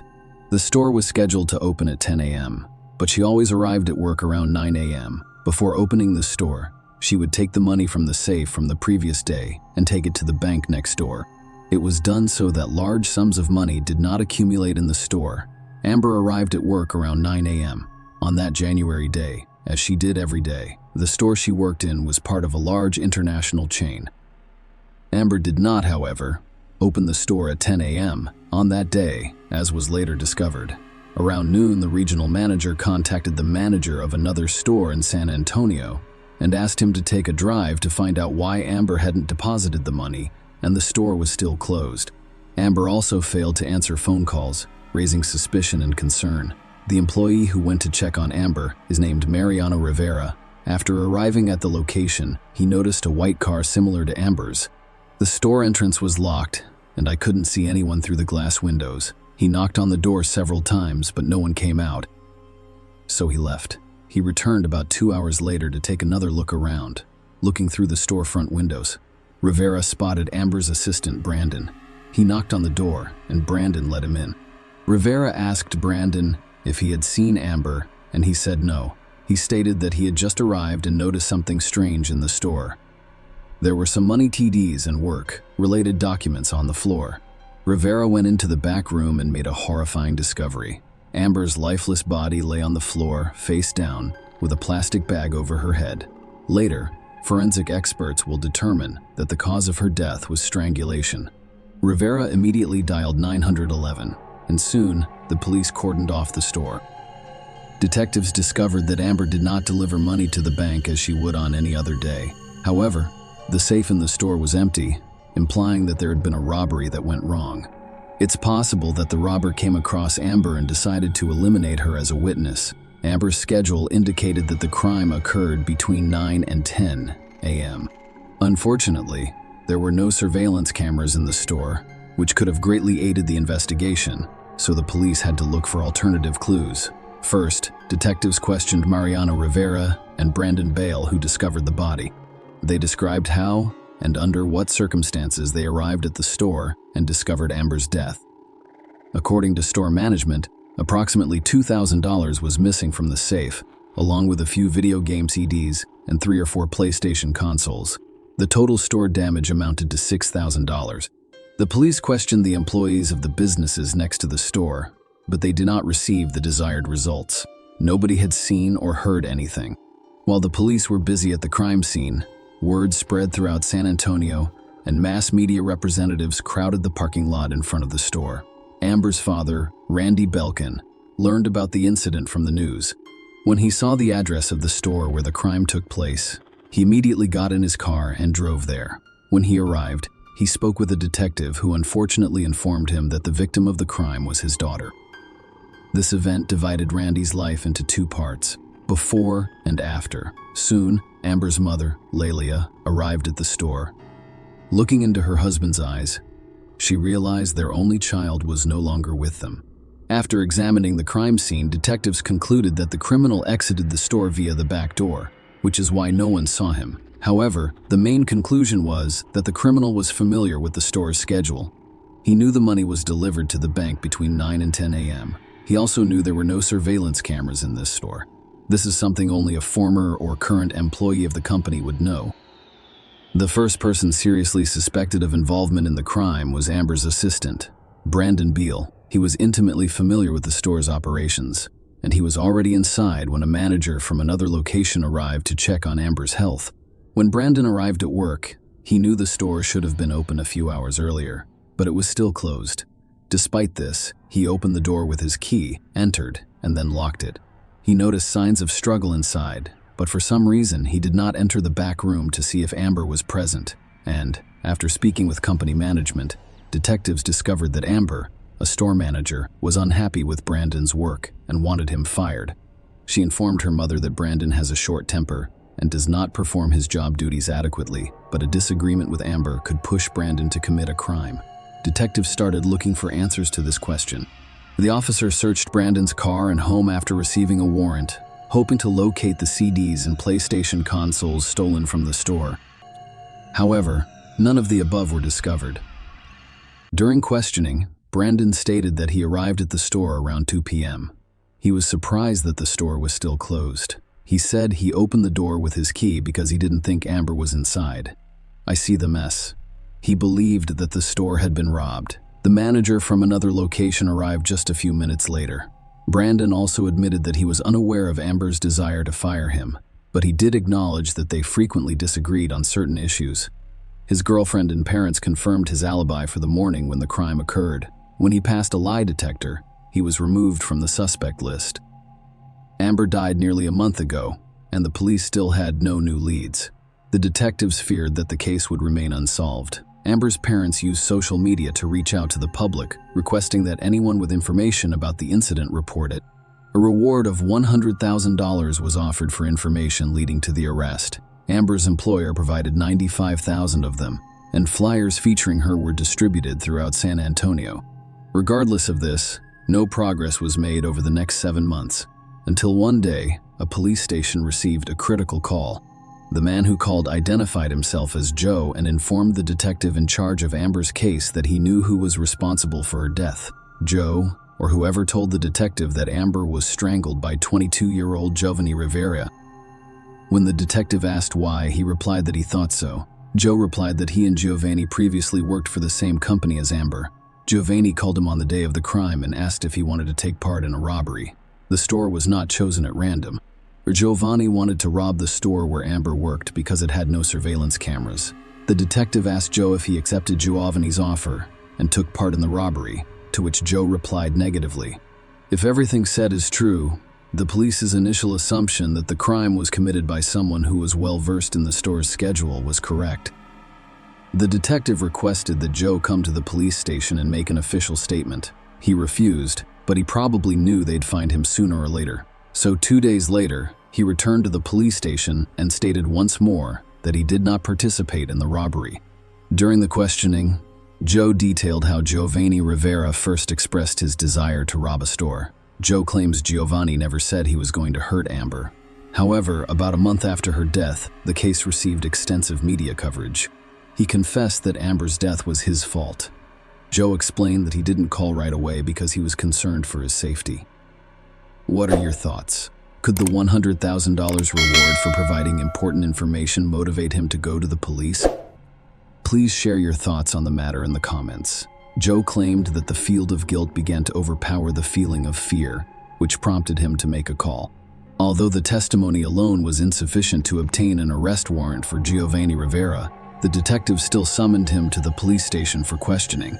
It's also worth noting that Giovanni Rivera is not related to Mariano Rivera, the manager who discovered the body. They're just namesakes. In a conversation with a detective, Rivera accused Joe of lying. He claims he was not involved in any criminal activities.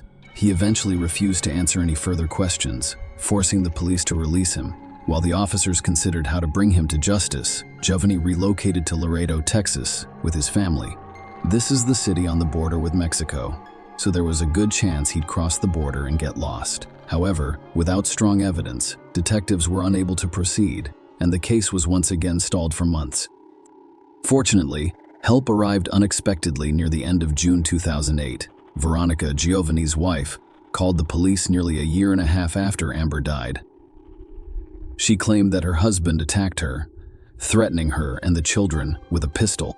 More importantly, she claimed that he was responsible for Amber Belkin's death. The detective in charge of the case traveled to Laredo to speak with Veronica, whom he had met in person. She claimed that she made a bad decision by marrying Giovanni. She became pregnant by him while still in school, and her family insisted they marry. Giovanni began to reveal his true face after the wedding. He was a tyrant. According to Veronica, if he desired intimacy, but she did not, he would tie her up with duct tape. She also stated that when Giovanni was called into a police station for the first time, he returned home distraught and immediately informed her that they needed to relocate to Laredo. They left San Antonio the same day, having taken everything they needed. Veronica understood that if her husband was clean before the law, they would not relocate. One time, she mustered the courage to ask Giovanni if he was involved in Amber Belkin's death, to which Giovanni replied that he had killed her. Veronica was astounded and asked him why he did it. He explained that he did it because their family needed money to pay rent. When Veronica asked for a divorce, Giovanni drove her to a secluded location. He took out a pistol and told her to get into the back seat. He followed her and threatened her, forcing her to do what he wanted.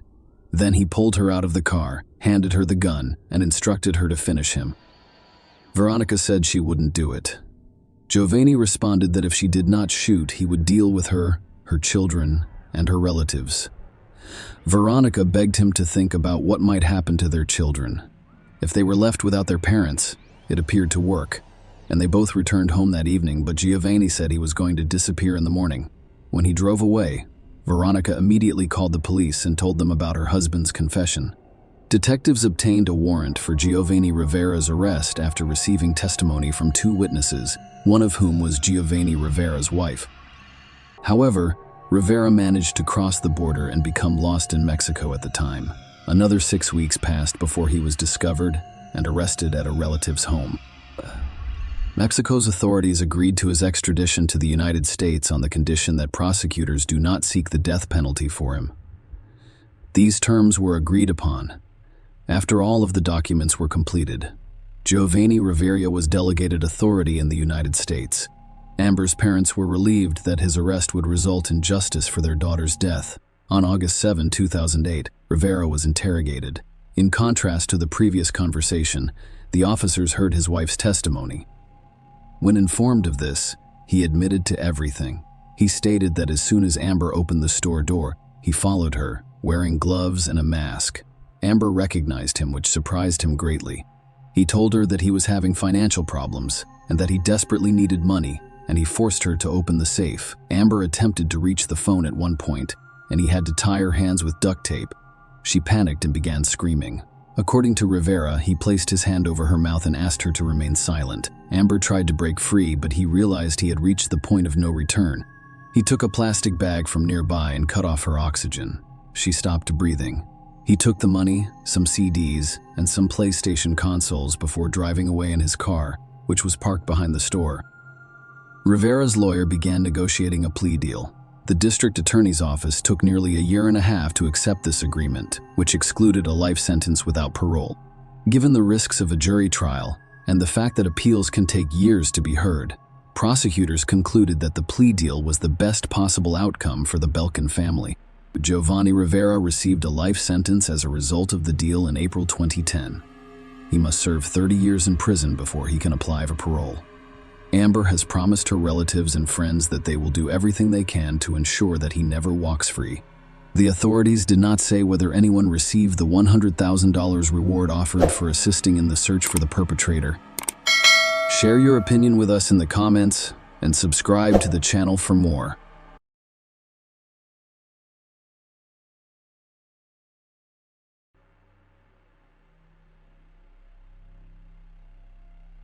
Hey guys, welcome to my channel, and today we're going to take a look at another horrible case with you.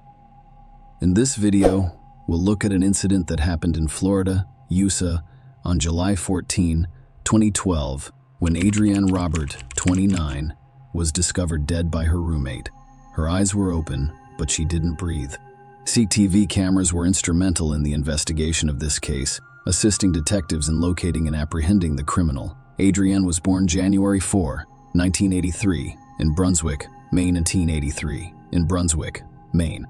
She graduated from Leavitt High School in Maine in 2001 and from the University of Maine at Augusta in 2005.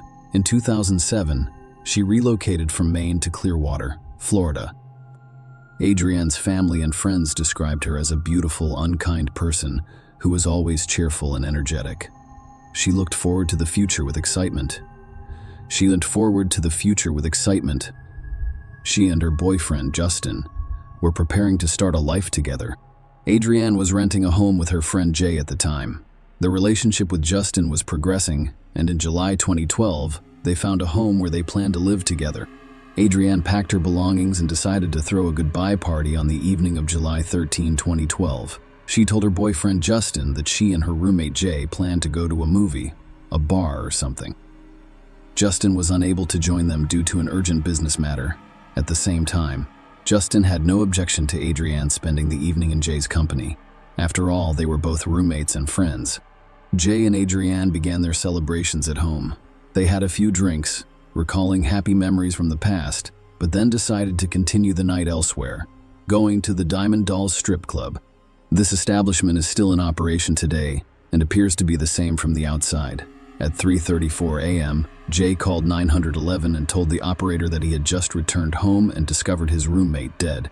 Jay stated that he and Adrienne were at a nightclub, but she had left earlier, so he spent more time there. And when he returned home, he discovered her on the bathroom floor. Her eyes were open, but she didn't breathe.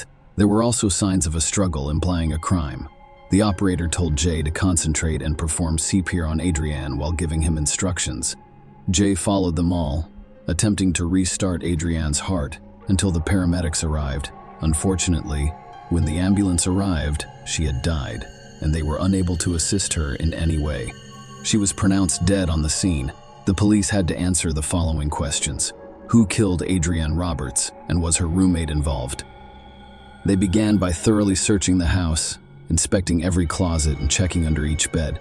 The police needed to ensure that the criminal was not hiding somewhere inside the house. When detectives and forensic experts arrived at the crime scene, they noticed that there were no forced entry signs on the front door. Adrienne was lying on the bathroom floor. She was wearing only a bra. Her death was caused by a stab wound to the chest. Adrienne was trying to protect herself, as evidenced by the signs of a struggle in the bathroom. The fact that she was nearly naked led the detectives to believe the criminal was a man. They had to wait for more details from the forensic experts who performed the autopsy. Detectives discovered something strange while further inspecting the house. While looking around Adrienne's bedroom, they noticed that a portion of the sheet on her bed had been cut. Without a doubt, that detective had a reason for suggesting that was how the criminal was attempting to destroy the evidence. Maybe the criminal's DNA was on the sheet. However, it was strange that the person who did it did not take the entire sheet. After all, the remaining portion of the sheet did contain some DNA. They discovered something similar to seminal fluid and sent the samples to the lab for testing. Adrienne's car was also discovered to be missing from the parking lot next to the house, implying that it had been stolen by a criminal. The police searched for potential witnesses to the crime and placed an AB on the victim's car. To resolve this case, detectives needed to learn every detail of Adrienne's final hours. But first, they had to inform her family of the tragic news about her. Adrienne's parents were shocked by what had happened to her. They couldn't believe someone had taken away their beloved daughter. Adrienne's boyfriend, Justin, learned about the incident the next morning. When he noticed that the police had cordoned off Adrienne's house, he knew something was wrong. The detectives informed him that Adrienne had died last night. Criminals frequently returned to the scene of a crime. Given this, and the fact that Justin was in a relationship with Adrienne, the detectives began to investigate him for possible involvement in the crime. The closest individuals become the first suspects. It is a common practice, and there is nothing surprising about it. On the same day, a few hours later, they discovered Adrienne's car a few blocks from her home. The headlights were turned on, and the keys were inside the ignition.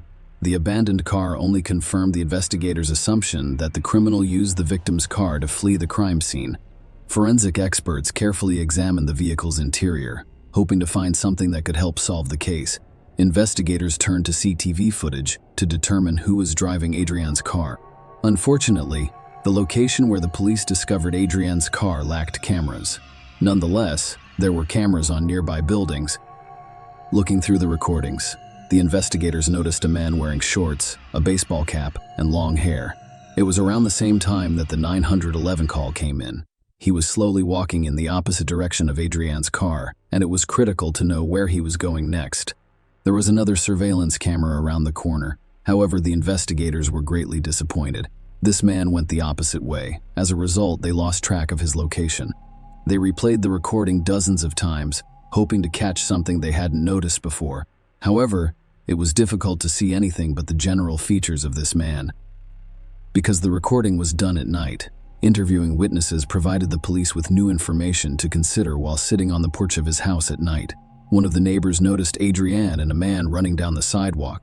It was unusual for several reasons. First, it was late at night. Second, it did not appear that they'd gone for a run. Adrianne wore a dress rather than sportswear.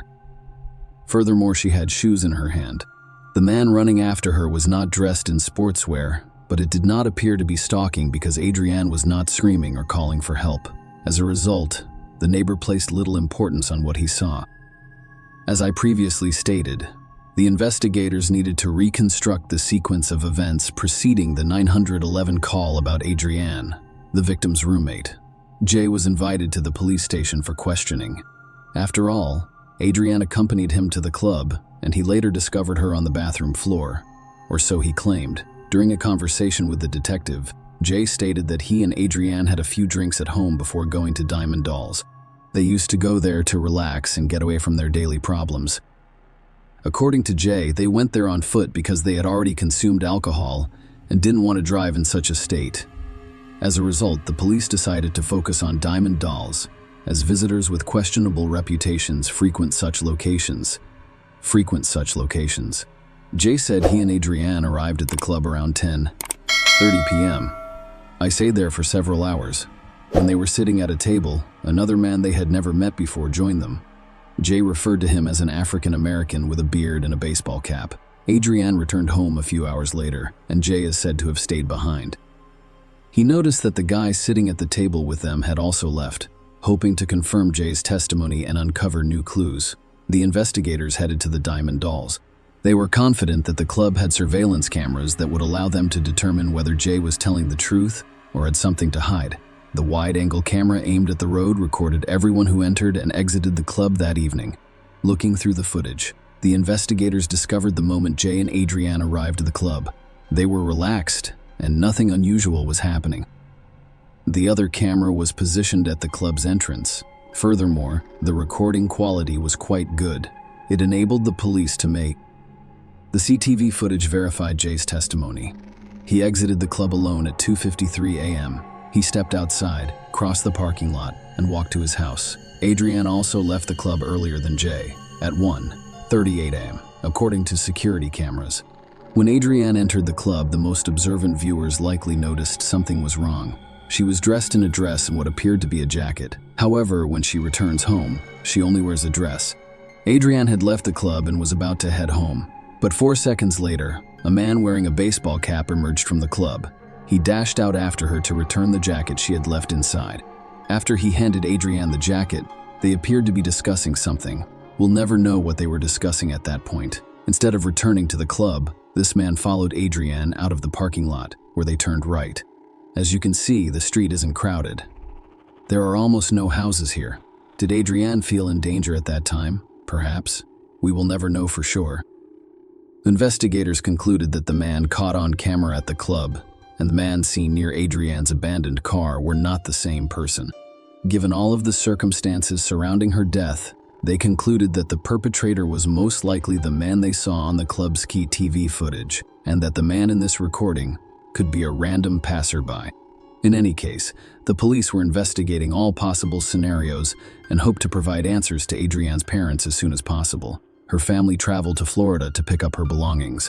The investigators met with Mark and Dolores and promised to do everything possible to locate and prosecute the criminal. Adrianne's parents described her as a friendly person who had no enemies. She got along well with her boyfriend, Justin, and her roommate, Jay. Investigators believe Adrienne had no real connection to the person who murdered her. Soon, the laboratory report arrived. Although the criminal cut out a portion of the sheet in an attempt to avoid responsibility, forensic experts discovered male DNA there. Furthermore, it appeared not only on the sheet but also on Adrienne's body within the walls. When the investigators compared the obtained DNA to the database, they were disappointed that there were no matches. Thus, the police had an unknown man's DNA and CCTV footage from the club where Adrienne spent her final evening. At this point in the investigation, detectives considered the footage to be the most important clue in solving the case. They examined the recordings again, but this time they watched not only the night recordings but also the day recordings, which yielded results approximately 8 hours before Adrienne died.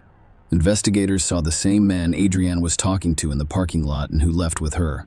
The police now had a better view of his face. But that is not all. I was trying to figure out how this unknown man got into the club. The investigators noticed that he had arrived by taxi. The phone number printed on the taxi's body was visible on the recording, and the car's brand was easily identified. This man could now be identified much more easily. Detectives discovered the phone number used to order a taxi, which was captured on video near Diamond Dolls, and discovered it belonged to Thomas Frederick. When they compared his driver's license photo to the image of the man on the CCTV footage, they realized they were looking at the same person. Thomas Frederick had become the primary suspect in this case, and the police needed irrefutable evidence to arrest him. The recordings from the cameras alone were insufficient. As a result, they secretly watched Frederick. The police were afraid of scaring him away, so they decided to obtain his DNA without his knowledge. The officers monitored him for a week and a half, waiting for the right moment. They followed him to work. They spent the entire night watching him at his house. They were always there, patiently waiting for him to give them something, and it paid off. One day, Frederick threw a cigarette butt on the road. They collected the cigarette buttocks and sent them to the lab for DNA testing. It was necessary to determine whether Thomas Frederick was responsible for the traces found in Adrienne Roberts' home. While awaiting the results of the tests, police officers continued to keep an eye on him in secret, fearing he would flee the state. Everyone was eagerly awaiting the laboratory's report shortly after it was issued. That concludes. Isn't it strange that the DNA on the sheet on the walls of the house and Adrienne's body belonged to Thomas Frederick? After receiving this information, police officers arrested him and transported him to the police station. During the interrogation, the man stated that he frequently visits different clubs and bars and almost always meets new people there. When the police showed him a photo of Adrienne Robert, he stated that he met her at Diamond Dolls. Adrienne allegedly treated him to a drink, after which they danced and talked. Frederick said he went to work after the club, but the CCTV footage contradicted his claims. When the detectives pointed out the inconsistency, it revealed that he had left with Adrienne. He stated that he and Adrienne walked together to the end of the street before departing in different directions. Sounds convenient, right? Especially when it is said by someone who could face life in prison. When asked if he had ever been to Adrienne's house, Frederick said he couldn't remember because he had drunk too much. As a result, he began to contradict his own statements. Or perhaps Frederick had only a few memories from that night. He remembered they had arrived at the end of the street and then parted ways. The man remembered going to work after the club, but he couldn't recall being at Adrienne's house. The investigators knew he was lying because they had a witness who saw Adrienne running barefoot with her shoes in her hands, and this man running after her. When they told Frederick about it, he said Adrienne asked to walk her home and then said she needed to hurry up. She took off her shoes and ran. The man claimed he had no choice but to run with her. He claimed he didn't pursue her and instead kept her company. The detectives grew tired of hearing his constantly changing stories and accused him of attacking Adrienne. They told him that his DNA was on the sheet, Adrienne's body, and a variety of other items in her home. Frederick realized he could not get away with it. He claimed he was acting in self-defense. Now his memory has returned. He claimed he and Adrienne went to her house and had consensual intercourse. Adrienne became ill shortly after, and they went to the bathroom, where she vomited. Then they started fighting. Adrienne took out a knife, threatened him, and attempted to injure him. He exercised his right to self-defense, resulting in Adrienne's death. Frederick allegedly panicked and had no idea what to do, so he chose not to call 911. Instead, he fled because he knew they'd blame him for the woman's death. Thomas Frederick was charged with first-degree deprivation of life. When he appeared in court for the trial in January 2014, the prosecutor gave his version of what happened that night. Adrienne and Jay drank some alcohol at home before heading to Diamond Dolls in good spirits. Thomas Frederick sat down at a table alongside them. They thought the man was a fairly ordinary person. They were chatting casually and simply relaxing. Adrienne needed to move her belongings to her and Justin's new home the next day, so she decided to leave early. Jay chose to stay at the club. Frederick decided to take advantage of the situation by following her. She did not want him to accompany her, so she attempted to flee from him, but she couldn't. He chased her all the way home, and when she went inside, he broke in, stole a knife from the kitchen, and did what he came after Adrienne for. According to the prosecutor, the injuries on her body indicated that her encounter with Frederick was not consensual. He then decided to end Adrienne's life so that she could report him to the police. He attempted to cover his tracks by cutting out the area of the sheet where his seminal fluid remained. However, it did not prevent the police from obtaining the criminal's DNA. After all, it was found in numerous other locations, including Adrienne's body. Then he took her car keys, drove a few blocks, and left the vehicle. Adrienne's parents left the courtroom while the medical examiner was giving his statement. "I did not want to hear that. Mark Roberts stated that does not bring her back, and I did not want to know what she went through. According to what I've heard, she fought extremely hard. Mark and Dolores, Robert, have found it difficult to live without their daughter. It will undoubtedly take some time for us because we have recently lost the most important thing in our lives." He said, "We'll get back on our feet because Adrienne would want that, and it'll take some time, but we'll get there." Thomas Frederick's defense attempted to make Adrienne look bad. At the trial, his lawyer stated that Adrienne also invited Frederick to her home to engage in consensual intercourse with him. This version has no basis and could simply be an attempt by the perpetrator to justify his presence in the victim's home. The presence of DNA, which can only be traced back to one individual, is undeniable. Frederick's defense team also attempted to persuade the jury that he acted in self-defense. She did sustain a stab wound while he was fighting her off, according to his lawyer, and his attempt to convince the jury that it was self-defense was unsuccessful. Due to a lack of evidence, the jury convicted Thomas Frederick of first-degree life deprivation and stealing Adrienne's car. They did not accuse him of coercing her into intimacy by threatening her with a knife. The court sentenced Thomas Hampton Frederick, 25, to life in prison without parole. Adrienne's father stated that he and his wife were thrilled to learn that Frederick would spend the rest of his life in prison. It does not bring Adrienne back, but justice was done today. It was difficult to be in the same room as the man who had hurt his daughter and keep his emotions under control. He claimed Frederick showed no sympathy or remorse, even when the jury returned its verdict. Instead, the man acted arrogantly. Robert and his wife Dolores sobbed as the verdict was read aloud in court. "We were extremely happy." He said, "She simply loved to live life. Her smile was contagious. It's unfortunate that we will never see that again." Adrienne's family thanked everyone who helped them through this difficult time, including the police and the prosecutor, who ensured the criminal received a well-deserved punishment. Share your opinion with us in the comments, and subscribe to the channel for more.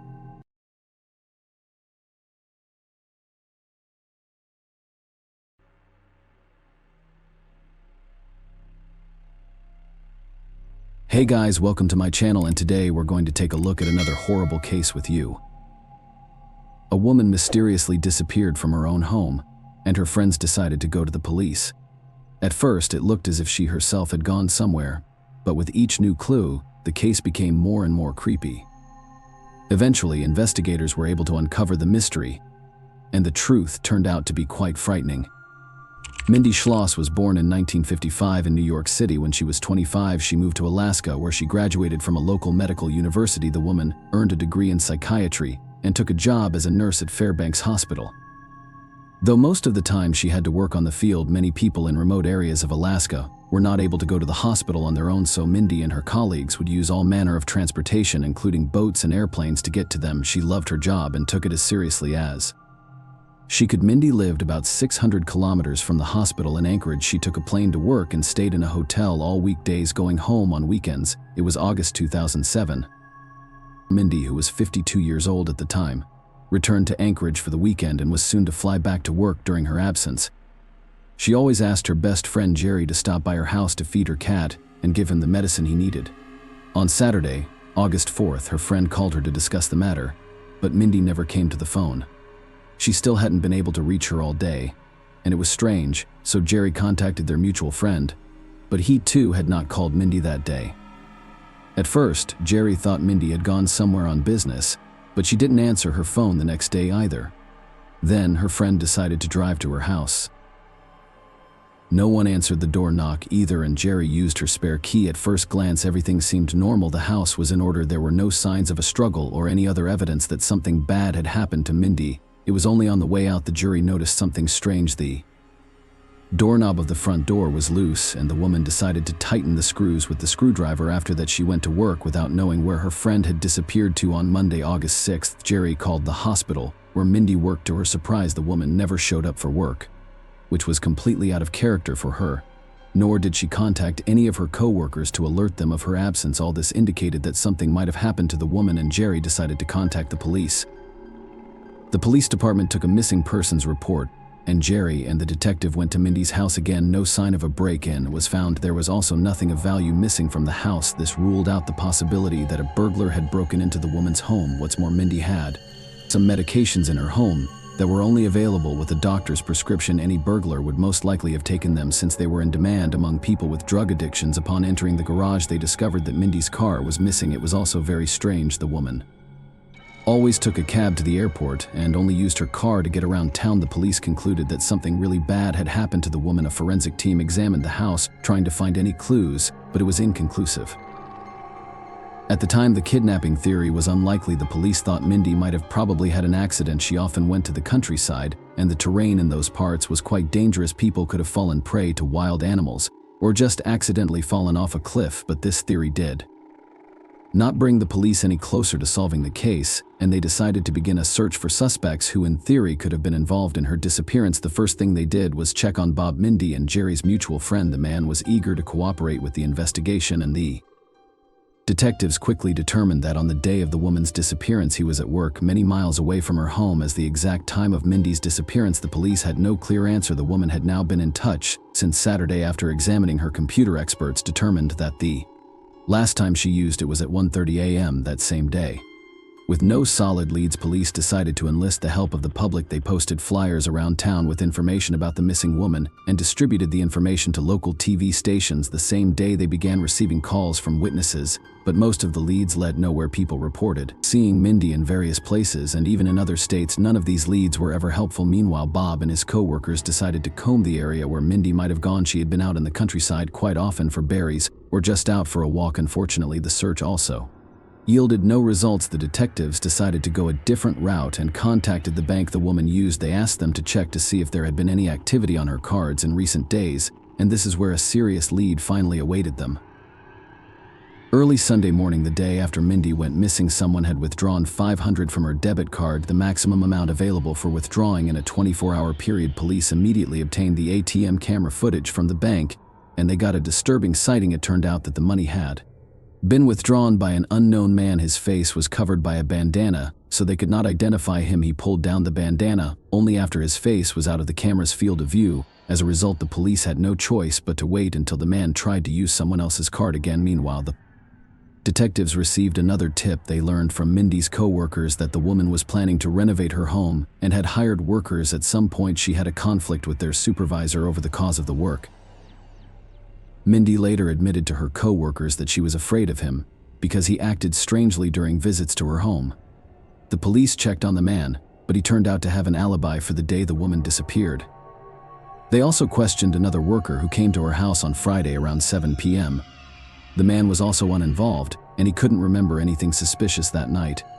It wasn't long before detectives had a new lead. Bank security reported that Mindy's card had been charged $500 again in the early morning hours, but this time from a different ATM. After studying the security footage, the police immediately realized it was the same man as the first time, but there was something odd on the tape. The man withdrew the money and left, but returned to the ATM a few seconds later. He walked around it for a while, pushing buttons, and eventually left. Again, after calling, the bank detectives found out the reason for his strange behavior. The unknown person forgot to take the card out, and the ATM then takes it away to prevent the theft. The real owner can get it back by going to the bank with his ID. Of course, this was not an option for the criminal, so he lost access to Minnie's account forever. This time, the police managed to find a witness. He drove up to the very same ATM when an unidentified man came out of there. According to the witness, he got on his bicycle and rode away. It was a significant lead since most people were traveling by car or on foot, but all that information was still not enough to get any closer to a clue, and detectives decided to interview everyone in the Mindy area. They asked people to recall any oddities or to point them to neighbors who were suspicious.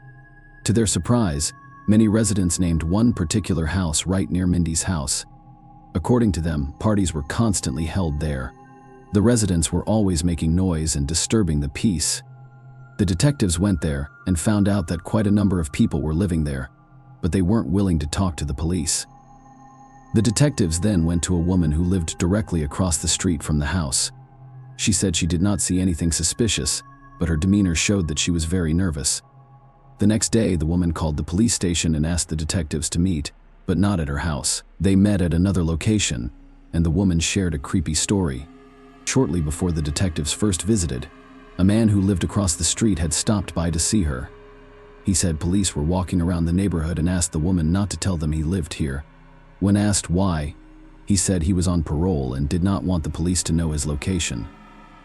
At night, the woman heard someone walking on the porch of her house. She looked out the window and saw that it was the same man. He stomped around, looked in several windows, and left. The woman was greatly frightened and decided to tell the police about it. Detectives learned his name was Josh Wayne, who was 27 years old at the time. After running him through the database, they found out that the guy had been convicted of murder 7 years earlier. At the time, he was accused of beating a woman to death, but a jury acquitted him. As a result, Josh was accused of tampering with evidence and sentenced to 6.5 years in prison. After spending 3 years behind bars, he was released early. Detectives immediately identified him as a prime suspect. After talking to his housemates, they found out that Josh didn't have a car and that he got around mainly by bicycle, but there was just one problem. When the police began looking for him, the man had disappeared without a trace. On Thursday, August 9th, police suddenly had another lead. A local trucker called them and said he had spotted Mindy's car in a parking lot near the airport. He had seen its picture in the newspapers and immediately recognized the car. Detectives arrived on a scene and confirmed that the car was indeed Mindy's. They also noticed that a surveillance camera was pointed at the parking lot from a nearby building and requested a recording. It showed a man driving this car into the parking lot at 1:30 p.m. on August 4th, getting out and wiping down the door handle. Apparently, he was wiping off his fingerprints. Unfortunately, the quality of the recording did not allow his face to be seen. CSI examined the car for prints or traces of DNA and were able to recover some samples. However, it took time to study them, and there was no guarantee they would be useful. In the case of Mindy's purse, which could indicate that the woman had been in the car with the perpetrator alive or dead, they are now getting the results they wanted using modern analysis tools. The detectives decided to use search dogs. Few believed this idea would succeed since it had been a week since Mindy had disappeared, but for lack of other options, they still turned to film dogs. The service dog was taken to the ATMs from which the unknown man had withdrawn money, as well as Mindy's car. The dog picked up the trail and headed down the street toward the woman's house, located 3 blocks from that location. After sniffing the front door, she went straight to the very house where Josh Wayne had previously lived. The detectives, who until recently had not believed in the search dog idea, were shocked. The service dog directly pointed them to the fact that Josh was in Mindy's car, near her house and near those ATMs. The next day, the police repeated the experiment with another search dog. The result was the same. The dogs walked the entire distance and stopped at Josh's house. Though it was not an unqualified piece of evidence that would work in court, the detectives decided not to waste their time and obtained a warrant for the suspect's arrest. They went to his house, but the man hadn't been there in days. After searching the building, they found the same jacket that the unidentified man had been wearing on the cameras near the ATMs, and in the pocket was a cash withdrawal slip from Mindy's card. Next, they discovered a woman's gold watch and immediately showed it to Jerry. The woman confirmed that the watch belonged to Mindy. The experts were able to compare the DNA samples found on the steering wheel of Mindy's car, the samples from items from his home, and they matched. This indicated that Josh had been in the missing woman's car. This evidence was already much more serious, and the police were focused on catching the suspect.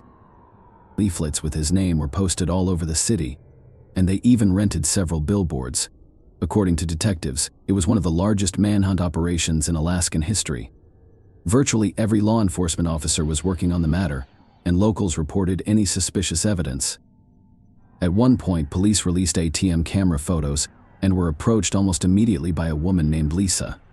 She said she had met Josh before and was sure he was the one in the photo. The important thing here is that the police did not name the main suspect, but what followed was the turning point in the case. Another acquaintance of Josh's came to the police with a confession. For the past week, she had been helping him get around town by transporting him in her car. One day, he left his backpack in the back seat, and the young woman and her mother looked inside. They found several more ATM receipts as well as a phone in the gallery. They also found a photo in which Josh was supposedly holding a gun in his hand. This information only added to the alarm. Detectives already feared that the suspect might attack someone else while they were looking for him, and thanks to his phone, they found out that it was also armed. The cops tried to convince his girlfriend to help them catch Josh. They wanted the young woman to take a tape recorder with her and go to meet him where they would try to get him to talk about what he had done to Mindy, but the young woman was too scared and refused. Soon, however, she had to participate against her own will. On September 2nd, Josh came to her house and, in an aggressive manner, began demanding her backpack. Given that the young woman gave it to the police, she had to come up with an excuse on the fly. Realizing she didn't have the backpack, Josh asked her to take him somewhere far away from here to hide from the police, but the young woman refused. Instead, she offered to let him stay at her house, but Josh suspected something was wrong and left. The young woman realized that she would now be safe until the police caught the man, so she decided to follow him discreetly in her car, calling the detectives along the way. At some point, Josh reached his acquaintance's house and went inside. By that time, the police, SWAT, and FBI had already begun to converge on the scene. Everyone feared that the suspect would not surrender without a fight, and those fears proved to be true when using weapons. Josh took two people who were in the house with him hostage. A lawyer was invited to negotiate with him, who after several hours managed to convince him to surrender during the interrogation. He hardly spoke to the police, but the investigators were in no hurry to accuse him of killing Mindy. At that point, they already thought the woman was probably dead, but without her body it would have been extremely difficult to prove it, so Josh was only charged with stealing Mindy's bank card and watch. The FBI agent decided to get crafty. He listed the charges to Josh and he said they were all lies. The investigator then stated that they had evidence that he was the one who withdrew the money from someone else's card and Mindy herself had gone to the police to report the card theft. Upon hearing this, the suspect ruined and asked what games they were trying to play with him. From this reaction, the FBI agent was finally convinced that Josh had killed Mindy, but the police still had to find her body. In order to charge Josh with murder, they had to work against the weather. It was snowing early in that area, and they would have no chance of finding Mindy if her remains got snowed in. On September 13th, police received a call from an electrician working near the town of Wasilla, about 100 miles. From Anchorage, he spotted the body of a woman in a wooded area and immediately thought it was Mindy, and experts from the lab confirmed that the deceased was indeed Minish Laws. The medical examination revealed that the woman had been shot in the back of the head, and her remains had been disposed of by fire. After the bullet was recovered, it was determined that it had been fired from the very weapon with which Josh had been apprehended. All the police had to do now was figure out how the events that led to Mindy's death unfolded. Meanwhile, the experts continued to examine every millimeter of her house, trying to find any trace of Josh's presence. It was extremely difficult to do so they had to collect virtually every hair from the floor of Mindy's house and then examine it in the lab. It took months, but eventually they were able to find a hair that belonged to Josh. This in the lab. It took months. This was confirmed by DNA testing, and the detectives now had proof in hand of the suspect's presence in the victim's home. On May 18, 2008, 10 months after the murder, he was finally charged and brought to trial while gathering witnesses to testify against Josh. An interesting situation occurred. His ex-girlfriend Lisa, who had identified him from a photo near an ATM, refused to testify in court. She regularly visited her ex-boyfriend in prison, and at one point the couple announced their intention to marry. Investigators were shocked by this turn of events, but they quickly realized what was behind the move. The U.S. Constitution allows relatives not to testify against each other, and in all likelihood, Josh convinced Lisa to marry him for these reasons. There was one problem, though soon after the marriage was consummated, it was declared null and void. The estate law prohibited weddings with inmates, but the detectives wondered why Josh was so intense in shielding Lisa from questioning and testifying. Was it really all about some pictures outside an ATM where you couldn't even see his face? Most likely, the young woman knew a lot more. Investigators tried to get her to talk, but at first they did not succeed. However, at some point Lisa herself contacted them and said that Josh confessed to her about the murder during one of her visits to the prison. According to his story, there was a party at his house Friday night. Josh, who had no means of livelihood, decided to sneak into the house next door and steal something. That house turned out to be Mindy's place. Josh opened the door of the house and began to search the house for valuables. At one point, Mindy walked into the room, and he immediately realized that if he let her live now, he wouldn't be able to avoid jail. He didn't want to go there again, so he grabbed the woman, took her to the bathroom, and tied her hands. The perpetrator then went to his house to get a gun, taking some handy things to kidnap her with. Before returning to Mindy's house, he put bags on her legs and secured them with duct tape so as not to leave any trace. He then took the woman to the garage, put her in his own car, and drove out on her legs and secured them with duct tape so as not to leave any trace. After an hour of driving, he stopped in a wooded area and drove Mindy away from the road where he killed Josh, then returned to her house, cleaned, vacuumed the carpet, and left. The trial did not begin until the spring of 2009. The prosecution had offered Josh a deal: he would confess to killing Mindy and another woman 7 years earlier in exchange for waiving the death penalty. This way, the authorities hoped to close 2 high-profile cases at once, and Josh agreed. As a result, he was sentenced to 99 years in prison without parole. During the reading of the sentence, Josh cried, but at one point things heated up when the judge called him a coward for taking the lives of 2 women. The criminal jumped up and shouted, "What about the man I killed?" At this point, his lawyers grabbed him and silenced him before he could say anything else. That shouting kept the detectives busy for 5 long years until in 2014, Josh himself offered authorities a new deal. He agreed to confess to the murders of 3 men if he was transferred from a local prison to a federal prison. Apparently, the conditions there were much higher. Considering that the criminal's request was insignificant, the authorities agreed. Josh said he killed 1 man in Anchorage in 1994. When he was only 14 years old, he committed the next murder in 1999, and he killed the 3rd man a year later. On the same day, he massacred the woman. The first 2 men had been identified, but the identity of the 3rd is still a mystery. Investigators have no doubt that Josh was indeed involved in the murders, but they are more concerned about another question: whether there are no other crimes under his belt about which he is silent. In any case, the police have managed to permanently isolate him from society and prevent other murders that would surely have followed. Share your opinion with us in the comments and subscribe to the channel for more.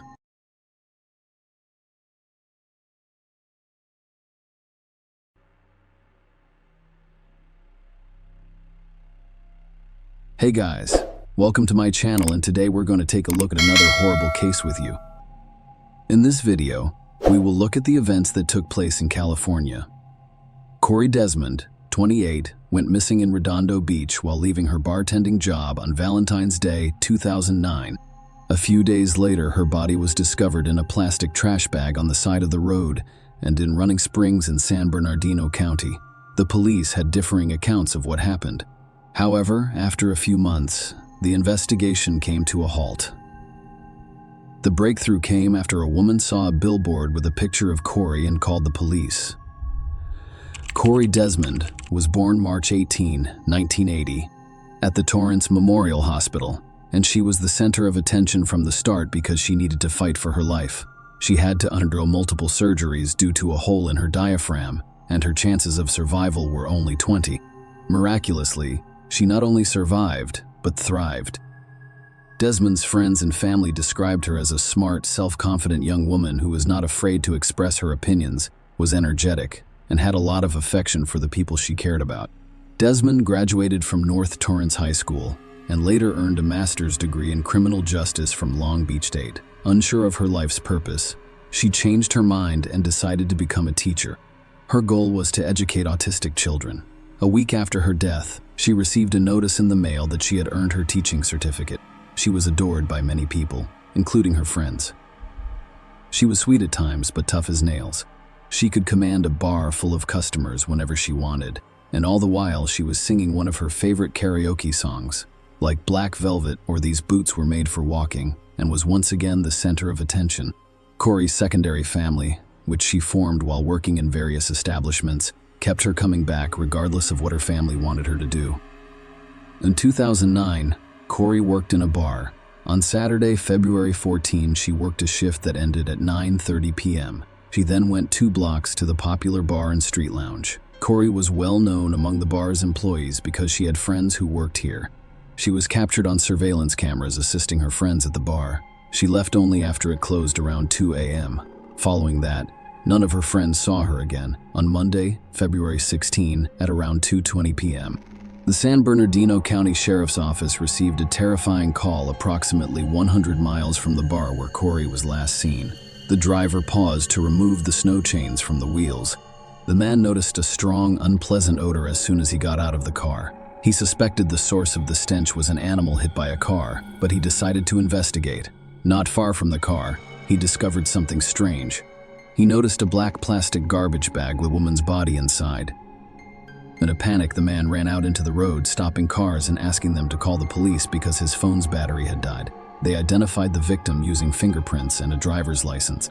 Corey Desmond, 28, was the victim of a brutal attack. The woman died of strangulation. She had multiple bruises on her face and neck, as well as injuries to the back of her head. Corey attempted to fight back because she had several defense wounds. Although the exact time of death was unknown, medical experts estimated Corey was on the street for approximately 12:36 hours before the man's pants were unbuttoned and pulled to her knees. However, no evidence of intimate contact was found. The first conclusion that investigators reached was that the location where the driver discovered Corey's body was not the site of her death. The criminal disposed of her body by the side of the road, hoping it would take some time to be discovered. Before the man discovered her body, the rain had destroyed all possible evidence. The most difficult aspect of a police officer's job is breaking bad news to the families of the deceased or missing. Corey was then living with her grandmother. The woman was shocked to learn that her granddaughter's body had been discovered in a garbage bag, and Mark was equally devastated. Corey's father, Mark, was fully aware of how the system worked. The police may delay an investigation for months because they require a warrant to conduct searches, interrogations, and fingerprinting. In some cases, time-consuming bureaucracy slows the criminal investigation process. As a result, Mark decided not to sit and wait for the police to find the person who had taken away his daughter. He chose to act. He claimed that his love for his daughter gave him the courage to look for the criminal. Mark discovered Corey's Jeep Wrangler in an alley near the bar where she worked. He also discovered that Corey had vanished on the night of February 15. Unfortunately, nobody knew about it. Grandma didn't panic because Corey was an adult who could spend the night with a friend or friends. In addition, she frequently worked late into the night and returned home when her grandmother was already asleep. Investigators searched the bar where Desmond worked for potential witnesses or leads. They spoke with other employees and learned that Corey had finished her shift at 9:30 p.m. and then visited another bar. Corey frequently did this because her friends worked at that bar and Corey would often pay them a visit at the end of the shift. She assisted at the bar or chatted with friends while sitting at the counter. In addition, it provided her with extra tips. Many bar patrons recognized Corey's face and mistook her for another employee. Surveillance cameras confirmed the visitor's words, capturing the girl assisting her friends at the bar. Unfortunately, a bartender's job entails more than just serving drinks and entertaining guests. After drinking alcohol, some people lose control of their emotions and behave inappropriately. Corey had the misfortune of meeting such a person that evening. According to eyewitnesses, she argued with a provocative man who bothered women and unceremoniously touched them, offering unflattering compliments. While everyone else remained silent and refused to confront this man, Corey stood up for the bar's customers. In other words, the girl told the man that he wasn't welcome there. The violent guest was furious but agreed to leave. Corey continued to assist her friends and serve drinks at the bar as if nothing had occurred. She consumed alcohol that evening, but it had no effect on her behavior. She left the bar alone after 2 a.m. with the intention of returning home. However, as we now know, a man discovered his lifeless body 100 miles from the bar the following day. Mark gave the police all of the information he could find. He appealed to everyone on television to report any relevant information for the investigation. Meanwhile, during a conversation with investigators, the police identified the man Corey had a disagreement with prior to her death. The man stated that he had no idea who Corey Desmond was. However, he did not deny having a heated argument with the girl in a bar on February 14. The man stated that alcohol made him uncontrollable, confirming that he was kicked out of the bar. He then went home to sleep. The suspect denied involvement in the crime. He agreed to a polygraph test and allowed the police to search his home and car. They carefully examined the suspect's vehicle. After all, there could have been traces like bloodstains, hair, or something from a quarry. The car was filthy both inside and out. Nonetheless, forensic experts found no evidence there. While searching the man's home, they discovered no evidence of his involvement in the crime. The investigators' last hope of catching the man in a lie was a polygraph test, which he passed without difficulty, answering all of the police's questions. In addition, his wife confirmed that he arrived home before 2 a.m. I immediately went to bed. Corey exited the bar around 2 a.m. This means that he was not involved in her death. As a result, the police removed him from the list of suspects, but there were no other persons of interest in this investigation. They investigated Korea's personal life to see if she had any enemies who could cause her harm. Investigators discovered another strange detail. The owner of the bar where Corey worked stated that she arrived that night and requested permission to use the restroom. But because the bar was closed, he declined the girl's request and advised her to return home. It was around 2:20 in the morning. What happened next remained a mystery because Corey never got in the car and did not return home. Investigators assumed she had been abducted or assaulted near her workplace. However, the bar's surveillance cameras did not capture this, and there were no witnesses on the street at that late hour. Corey died with a blood alcohol content more than 4 times the legal limit for driving. It was unclear whether she intended to drive or find another way home. Unfortunately, she didn't meet anyone who could help her that night. A month later, the investigation came to a dead end. The police investigated all versions and clues, but discovered no new suspects. Korea's father, Mark, was not about to give up. He rented 3 billboards along Artesia Boulevard in Redondo Beach. The billboards featured a photo of his daughter in the question, who killed Corey Desmond. The man offered a $15,000 reward for any information that helped the police. I'm going to leave them up there to let people know the guy is still out there. Mark Desmond said it might save someone to some extent. This story is comparable to that of Alexandria Camp. Roger, the latter's father, did everything he could to find the criminal, and billboards were crucial in solving the crime.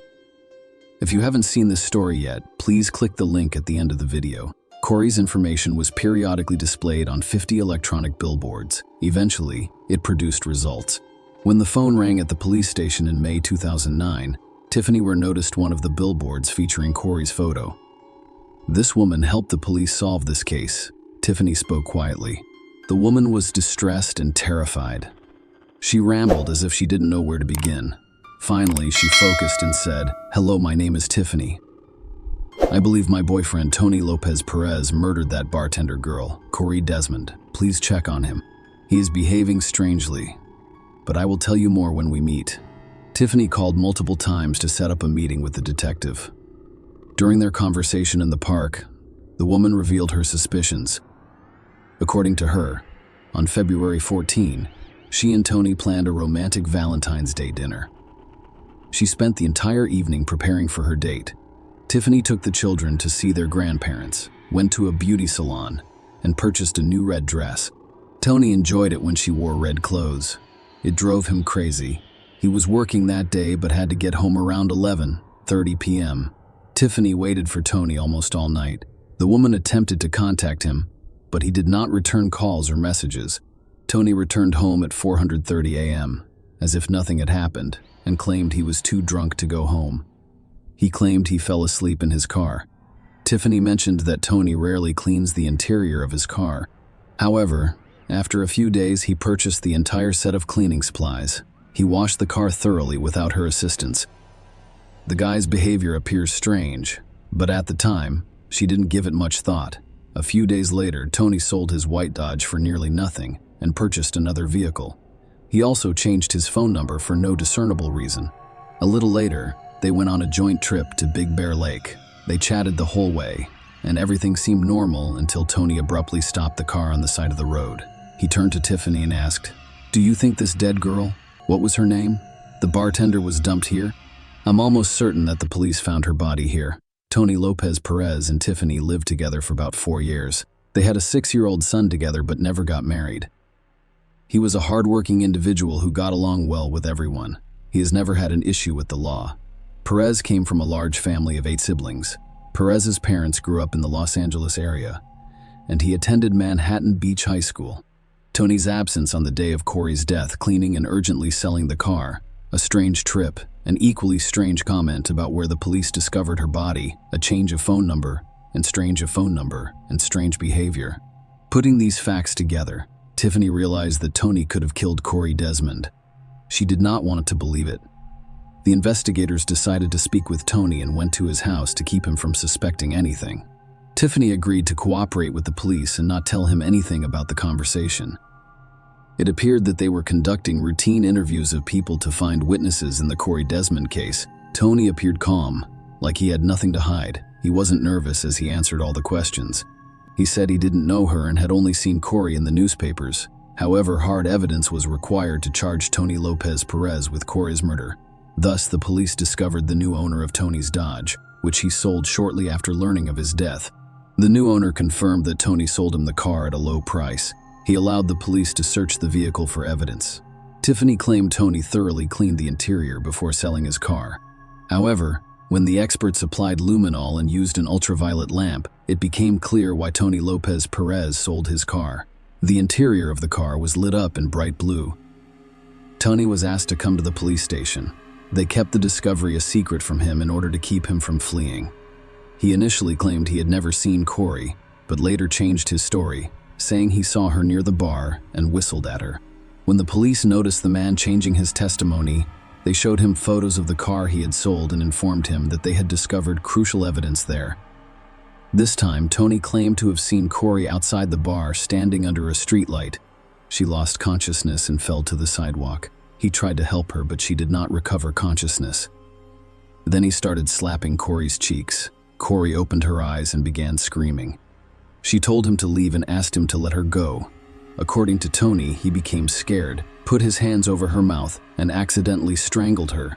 Fearing that he would be blamed for Corey's death, he placed her body in the back seat of his car and drove home. Perez claimed he awoke during the night and went outside to see if it was a nightmare. I opened the door, and it wasn't a nightmare. Perez told detectives that it was true. Perez said he went back inside and tried to sleep. In the morning, he drove to work with Desmond's body still in the back seat.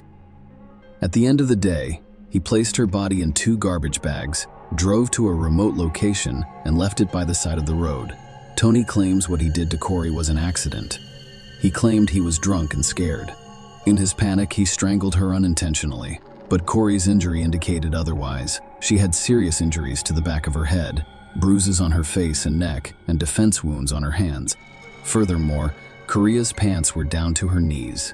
Tony Perez was arrested and charged with first-degree deprivation of life. The next day, he showed the police where he had dumped the core of his body. In addition to Tony's confession, they now had DNA test results. Corey's blood matched that found in the car Tony sold shortly after committing the crime. Coroner Jack testified at the 2011 trial about the victim's multiple head contusions, strangulation evidence, and blunt force trauma to her face. Sheridan also claimed she had scratches on her body, implying the criminal dragged her after her death. Based on Correa's injuries, prosecutors claim Perez assaulted her and attempted to force her into intimacy on February 15, 2009. Corey resisted. Unable to get his way, Perez strangled her. Tiffany testified in the trial. She told the San Bernardino County jury that her ex-boyfriend Tony Lopez Perez had an insatiable desire for sex in January and February 2009. Even though they were making love almost every day, where claimed Perez was still unsatisfied. Tiffany also testified in court that Tony had twice engaged in sexual activity with her against her will. It occurred approximately 1 month after the birth of their son. Both incidents occurred while she was fast asleep on the couch after taking painkillers for severe back pain.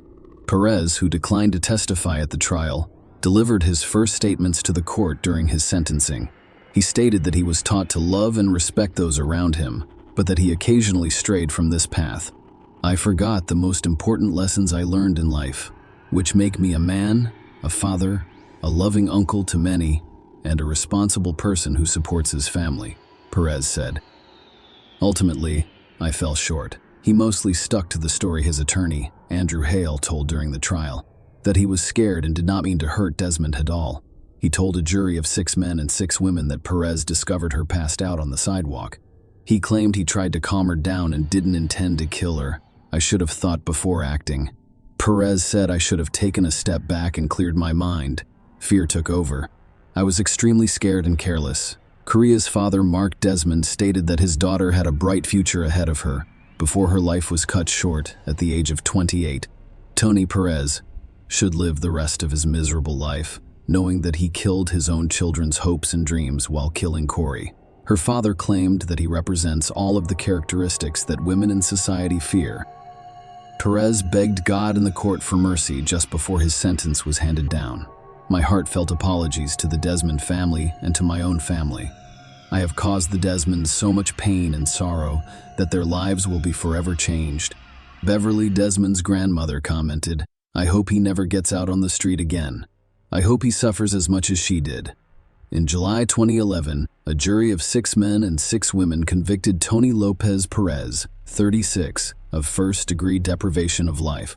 He was sentenced to life imprisonment with the possibility of parole after 25 years. Corey Desmond's family thanked Tiffany Ware for helping the police solve this case. If it hadn't been for her, I don't think they would have ever discovered it was him, said Leslie Schwab, a family friend who attended every day of the trial, along with about a dozen others in San Bernardino County. Share your opinion with us in the comments and subscribe to the channel for more.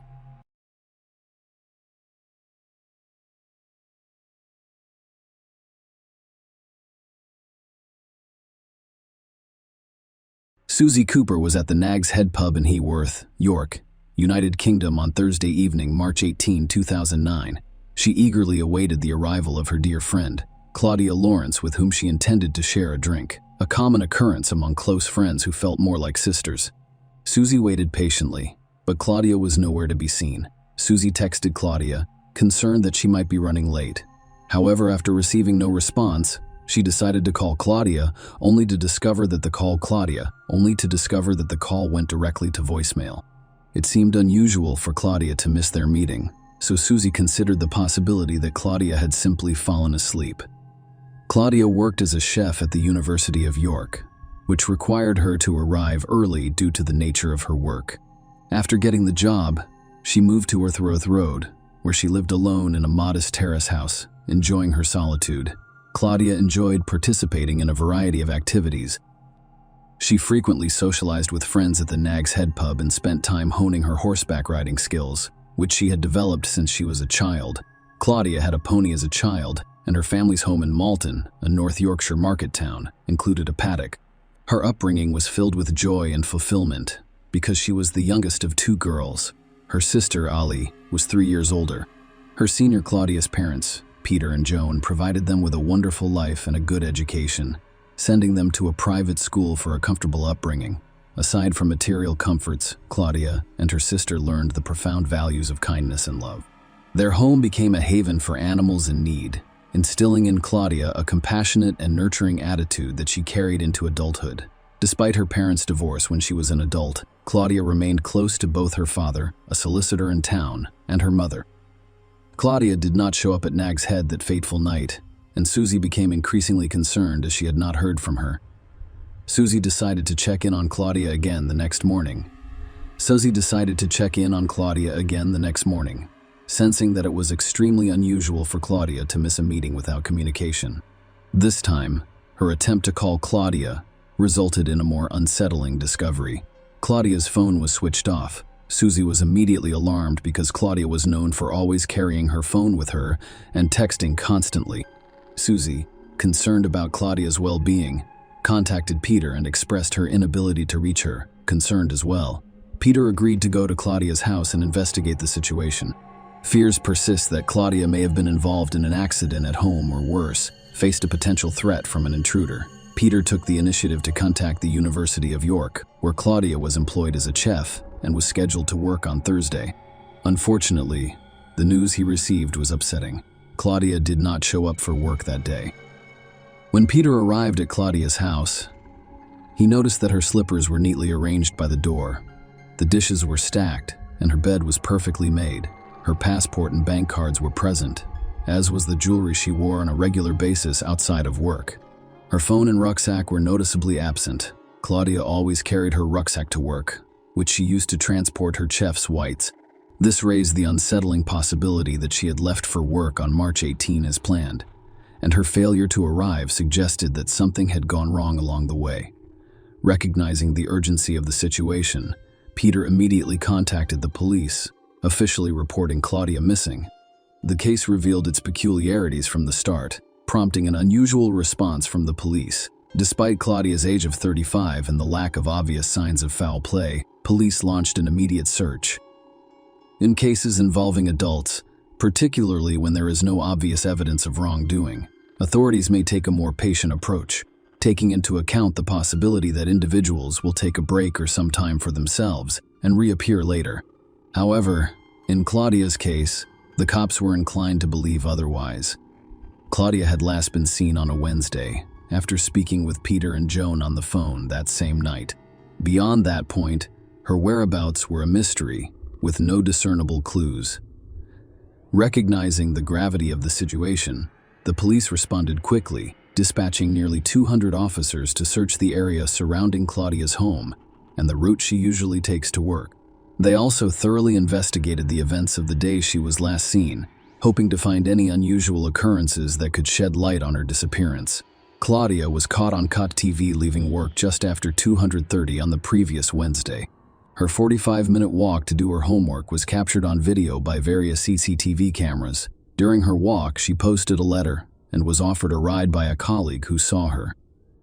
Claudia declined the offer, returned home shortly before 3 p.m., briefly went inside, and was seen walking towards her house again 15 minutes later.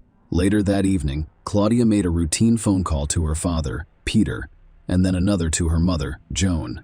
Both conversations were unremarkable, with no alarming or distressing content, and followed the usual pattern of their interactions. Claudia mentioned during the call with Joan that she was going to bed soon to prepare for an early morning shift that started at 6 a.m. They talked about how they were watching the same TV show, location, and plans for Mother's Day.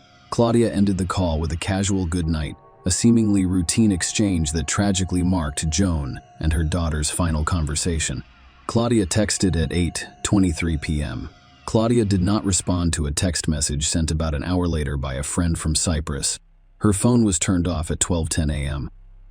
According to the police investigation, Claudia most likely awoke as planned the next morning, ready to leave her house with her backpack and phone. Law enforcement believes that an incident occurred on March 19th between Heworth Road and Goodright College. A cyclist reported seeing a woman resembling Claudia conversing with a man near the Melrose Gate electricity substation at 5:35 a.m., which provided important information. This time coincided with Claudia's usual presence at that location, as the bridge was only a 10-minute walk from her house. The man identified by the police as a left-hand smoker was the focus of this sighting. Although this account appeared significant, the CCTV camera at the Melrose Gate shops, a little further along the route, did not capture any images of Claudia during that time period. Another witness reported seeing a man and a woman arguing on the grass verge beside a parked vehicle on University Way. Around the time Claudia was supposed to start work, despite police efforts, including searches of the area and public appeals for information, no one came forward with irrelevant information about the sightings. The investigations revealed nothing about Claudia's fate. There was no identifiable crime scene, and it remained unclear whether Claudia had been missing since Wednesday night, or if she actually left for work on Thursday morning. The mysterious circumstances surrounding Claudia's disappearance became more complex, leaving investigators and those concerned for her in a state of uncertainty. Several mistakes in handling the Claudia's case hampered the search efforts. One notable error was the distribution of a photograph of Claudia with blonde hair on the internet and through news agencies. Claudia had dark hair when she went missing, though. This misrepresentation may have caused confusion for those attempting to identify her. Claudia did not own a smartphone and had no social media accounts, which exacerbated the situation. The lack of digital traces made it difficult for the police to track her last movements, limiting their ability to establish a comprehensive timeline of events leading up to her disappearance. The police investigated CCTV footage in the vicinity of Claudius's home and discovered intriguing details. On Wednesday at 7:15 p.m., a man carrying a rucksack entered the alley behind Claudius' house and stayed for only a minute. What added to the oddity was his habit of stepping back and waiting for a passerby to pass before exiting, implying a desire to avoid being seen. Then at 5:07 a.m. on Thursday, another man was apprehended after entering and exiting the same alleyway in under a minute. Due to the low quality of the footage, it was unclear whether it was the same person in both instances. Strangely, no man ever came forward in relation to the sightings. At 5:42 a.m., Skeetfu a.m., CCTV footage shows a light-colored Focus driving down Heworth Road towards Claudia's home. At some point, you can see the car's brake lights illuminate, indicating that the driver is braking. Police speculated that the driver of the vehicle may have pulled over to pick up Claudia from her home. However, neither the car nor its owner were found. Nothing of significant value was discovered while searching Claudia's house. However, an unidentified partial fingerprint was discovered in the vehicle, adding another layer of mystery to the investigation. 6 weeks after Claudia's disappearance, the police turned the case into a suspected murder investigation. The decision was based on the lack of evidence indicating whether Claudia was alive or dead. During the ongoing search for Claudia, media coverage changed, influencing public perception of the case. Initially, it centered on a hardworking and friendly young woman who went missing on her way to work, causing widespread concern and a shared desire to discover the truth. The scenario of a woman disappearing while commuting to work struck a chord, instilling fear and panic in the community because people can easily empathize with the possibility of such an incident occurring to anyone. The Claudia's case story took a dramatic turn as details about her private life emerged, revealing multiple relationships with men, some of whom were married. Some of the focus shifted from a missing beautiful and friendly girl to a missing homewrecker. Claudia's relationships included married men. Of course, they refused to cooperate with any investigation, so the case was shrouded in mystery, rumors, and allegations. Even today, some people refuse to share relevant information. Claudia's relationship should not have affected any of the coverage. Claudia was a single woman with no children, and her relationships should not have been the subject of headlines and sound bites. Those who knew Claudia described her as a loving and caring friend. The only reason her relationships matter is whether or not any of the men were involved in her disappearance. And that's why the secrecy surrounding some of those relationships has hampered efforts to locate Claudia. The truth is that on that Wednesday night, she may not have slept in her own home. She may have met someone, but they have not disclosed this information. The question that needs to be asked is why not? Unfortunately, no answers have been provided, and Claudia's disappearance remains unsolved and a complete mystery. In a significant development, 5 years after Claudia's disappearance, the case moved forward in 2014. Police made their first arrests and searched locations related to the investigation. A house in North Shields, Tyneside, was searched, and a cellar was dug at an Icon pub in New York. Notably, Claudia's phone had been traced to the area in the weeks before her disappearance. The investigation into Claudia's disappearance took several turns, including the arrest of a 59-year-old man on suspicion of murder and a 46-year-old man on suspicion of perverting the course of justice. Nonetheless, both individuals were released without charge. A year later, 4 men frequenting the Nag's Head pub were arrested on suspicion of murder. Unfortunately, the case was not pursued due to a lack of evidence. Because of the lack of conclusive findings, the Claudia's case remains shrouded in mystery and uncertainty. The search for the truth has been fraught with false leads and dead ends. Claudia's family, who adored her, is now holding out hope that someone will come forward with vital information someday. Until then, the fate of their beloved daughter and sister is unknown, leaving them with the enduring hope that answers will emerge and bring closure to this long-standing mystery. Share your opinion with us in the comments and subscribe to the channel for more.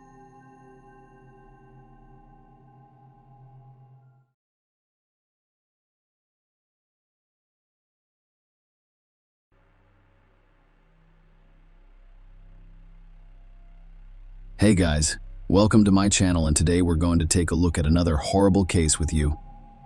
The events in this video occur in the year 2021.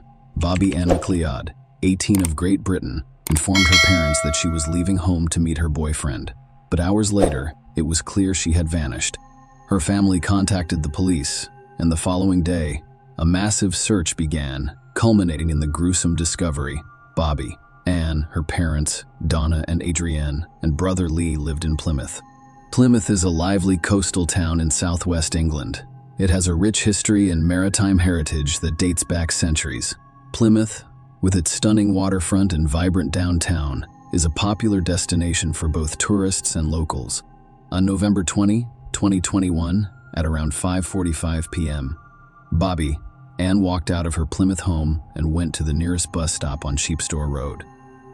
As she left, she told her father how much she loved him and that she was going downtown to meet her boyfriend and mutual friends. Bobby, Anne only needed a few minutes to get to the bus stop. She was familiar with the route because she had traveled it numerous times. It had been an hour and a half since Bobby, Anne, left the house. Her mother, Donna, texted her to see if she was okay. If she had arrived at her destination without receiving an answer, a concerned Donna attempted to contact her daughter, but Bobby, Anne, was also not answering her phone, and that was completely useless. It took another hour or so before Bobby, Anne's boyfriend, called her parents to see if their daughter was home. He was concerned because Bobby Ann had not shown up for her date, and all of his phone calls had been unsuccessful. Bobby, Anne's parents, became concerned when they called all of their daughter's known friends and discovered that no one knew where she was. They immediately contacted the police and reported her missing. It was already past 9 p.m. The next day is November 21. Police initiated a search of the area, which included McLeod's family and volunteers. Leaflets featuring Bobby Ann were distributed throughout the city. Her disappearance was covered on social media and in the mainstream media. Her brother, Lee McLeod, posted on his social media page, "I'm begging every single person in Plymouth to help me search everywhere, searching for everything. Please, everyone. If you hear or see anything, please let me know." Police quickly discovered that Bobby Ann had not boarded any of the buses scheduled for downtown. However, while interviewing people, the officers discovered that a local resident had driven by the bus stop the previous evening and seen Bobby Ann there. The implication was that she had definitely arrived at the bus stop, but had not boarded for some reason. The evidence that she was at the bus stop was quickly corroborated. The bus stop area was cordoned off after they discovered wireless headphones in the walkway behind it that were identified as Bobby's. Police officers were literally on their knees, searching the entire area for potential evidence. Evidence was also searched along the girls' route from home to the bus stop, as well as all nearby streets. Given that Bobby Ann was at the bus stop but never boarded the bus, that her headphones were discovered near the bus stop, and a number of other details that police did not reveal, authorities began to suspect that the girl had been abducted. The police encouraged anyone with information relevant to the investigation to come forward. A large number of officers participated in the search, doing everything they could to locate Bobby Ann as soon as possible. Investigators attempted to track down the location of her cell phone, which revealed that it was within city limits, but they were unable to determine exactly where all calls to Bobby and Ann's number were routed to voicemail. The police confiscated the girl's phone that same day. It was given to the police by the bus driver who was on the route where Bobby Ann went missing. As it turned out, a local resident arrived at the same bus stop at 7:15 p.m. the previous evening and discovered the phone and an AirPod case there. At 7:23 p.m., a bus arrived and the man handed the items he discovered to the driver, assuming the owner would look for them. The next day, the bus driver noticed Bobby Ann was missing and last seen standing at the bus stop. He contacted the police and handed over the phone and AirPods case. The next day is November 22. Police, families, and volunteers searched the woodlands and roads surrounding Bobby Ann's home, but no clues were found. The following evening, November 23, police announced that a woman's body had been discovered at Bovston Beach, approximately 8 miles from the bus stop. It was discovered in a forested area, about a half-mile from the beach. During the McLeod family's identification process, the worst was confirmed. Bobby Ann's body was discovered, and her death devastated family and friends. The family thanked everyone who attended Bobby Ann's memorial vigil, which was held near the bus stop where she was last seen. Donna McLeod, Barbie's mother, sobbed as she paid tribute to her daughter and thanked friends, family, and the community for their support. Surrounded by other family members, her voice trembled as she finished a prepared statement. She stated, I would like to thank everyone for coming on behalf of the family. It's nice that everyone is banding together in these circumstances. Unfortunately, our beloved Bobby, Ann, has been taken from us, but she will never be forgotten. I would like everyone to hold their candles up. This is for Bobby, Ann. This was followed by a moment of silence as the entire audience raised their candles in unison. Lee MacLeod, Bobby, Ann's brother, shared a heartbreaking childhood photo of the two of them to pay tribute to his beautiful and talented sister. The image depicted the two siblings smiling in their primary school uniforms. Mr. MacLeod wrote in a message alongside the picture, "Until we meet again, sis, I love you. You did not deserve to be such a beautiful and talented girl, let alone to be my little sister. The adventures and journeys we took will always be remembered." Now you can rest easy. When the police discovered the body, it was naked. However, the medical examiner concluded that there was no evidence that Bobby, Ann, had been raped before her death. She suffered serious injuries to her head and face, including 14 lacerations. It is unclear how long the police would have searched for Bobby, Ann's body, if not for one event. On November 23, the exact day the body was discovered, a man entered the downtown police station. This occurred at 1:17 p.m. Upon entering, he asked to speak with someone and informed them that he had information about the missing girl and wanted to assist the police and her family. When a detective arrived, the man admitted to having done it. He confessed to kidnapping and killing Bobby, Ann, and provided some details about the crime after indicating the location of the body on a map. Police officers who hoped Bobby immediately. Unfortunately, their hopes were not fulfilled. When the inspectors made their way through the dense undergrowth, they discovered the body, which was naked and face down. There was no doubt the girl had died. The man who confessed to the horrific crime was a 24-year-old Kodiak Island resident. He was the son of an ex-military man who remained with his mother following his parents' divorce. In fact, he lived just a few miles from the bus stop where Bobby Ann was last seen. Kodiak Island was detained as a suspect. A lawyer spoke on his behalf, saying, "I accept full responsibility for Bobby and Ann's death." Ackland also stated in the statement that he had never met the victim before that fateful evening and confirmed that he was the one who kidnapped her from the bus stop. Police seized his car, phone, computer, and several other items from anyone familiar with Kodiak Island. He was a nice guy, guitarist and songwriter for the local indie rock band Recruiter. No one knew Ackland was interested in serial killers from all over the world, in addition to music. His personal idols included Joseph D'Angelo Jr., Andre Gicatilo, Ivan Milat, Fred West, and Tommy Sells. Ted Bundy, however, was number one in Ackland's personal ranking, with an unknown number of victims but at least 30. Ackland focused on Ted Bundy and his atrocities. Investigators discovered 3,216 images on Ackland's phone, many of which were disturbing, dark, and reminiscent of horror films. In the days and weeks prior to Bobby Ann's death, Ackland searched the internet for information on serial killer crimes. He also looked for remote areas on Dartmoor and potential weapons. On the day of Bobby Ann's abduction, Ackland was browsing the website of an online sports store, looking at baseball bats, ski masks, and waterproof clothing. It is important to note that, despite his clandestine hobbies, Kodiak Island had never drawn the attention of the police, nor had he ever been in trouble with the law. Apparently, he became so obsessed with his secret hobby that he committed a serious crime. It has been discovered that Bobby Ann was an unintentional victim who, by a cruel coincidence, found herself in the path of Ackland, who, like a vicious beast, went hunting for prey that evening. The events of that evening went as follows. Bobby Ann arrived at the bus stop around 6:15 p.m. Ackland, who was driving his Ford Fiesta around the neighborhood, told detectives he saw her at the stop. Bobby Ann resembled his ex-girlfriend in appearance, but Cody claims that was not the emotional trigger that drove him to attack. He was simply looking for a victim to carry out his long-term plans. The police concluded that even if Ackland had not met Bobby Ann, he would have carried out his plan. The victim could have been any gender. That is what the police believed. When Ackland saw Bobby Ann, he stopped his car on the road behind the bus stop. After watching her for a few minutes and ensuring that no one else was present, Ackland took his pre-purchased hammer, crept up to Bobby Ann, and struck her twice in the head. Then I assumed she was dead. Ackland returned to his car and prepared to leave the scene. Unfortunately, As he drove away, he noticed Bobby. Ann was still alive and trying to get up, so he returned to the bus stop, moved her semi-conscious body into his car, and drove her 20 miles to the Belvoir Forest parking lot and Dartmoor at 7:45 p.m. He came to a halt in this parking lot, which is nestled in the heart of a forest. He intended to leave the body there but discovered Bobby there. Ann was still alive and conscious. Unfortunately, Ackland did not think twice. He did not seek help or transport Bobby Ann to the hospital. Instead, he helped her get out of the car. Miss McLeod told him I was scared and he responded, "So am I. I've never done this before." Struck her 12 times on the head in an attempt to destroy evidence.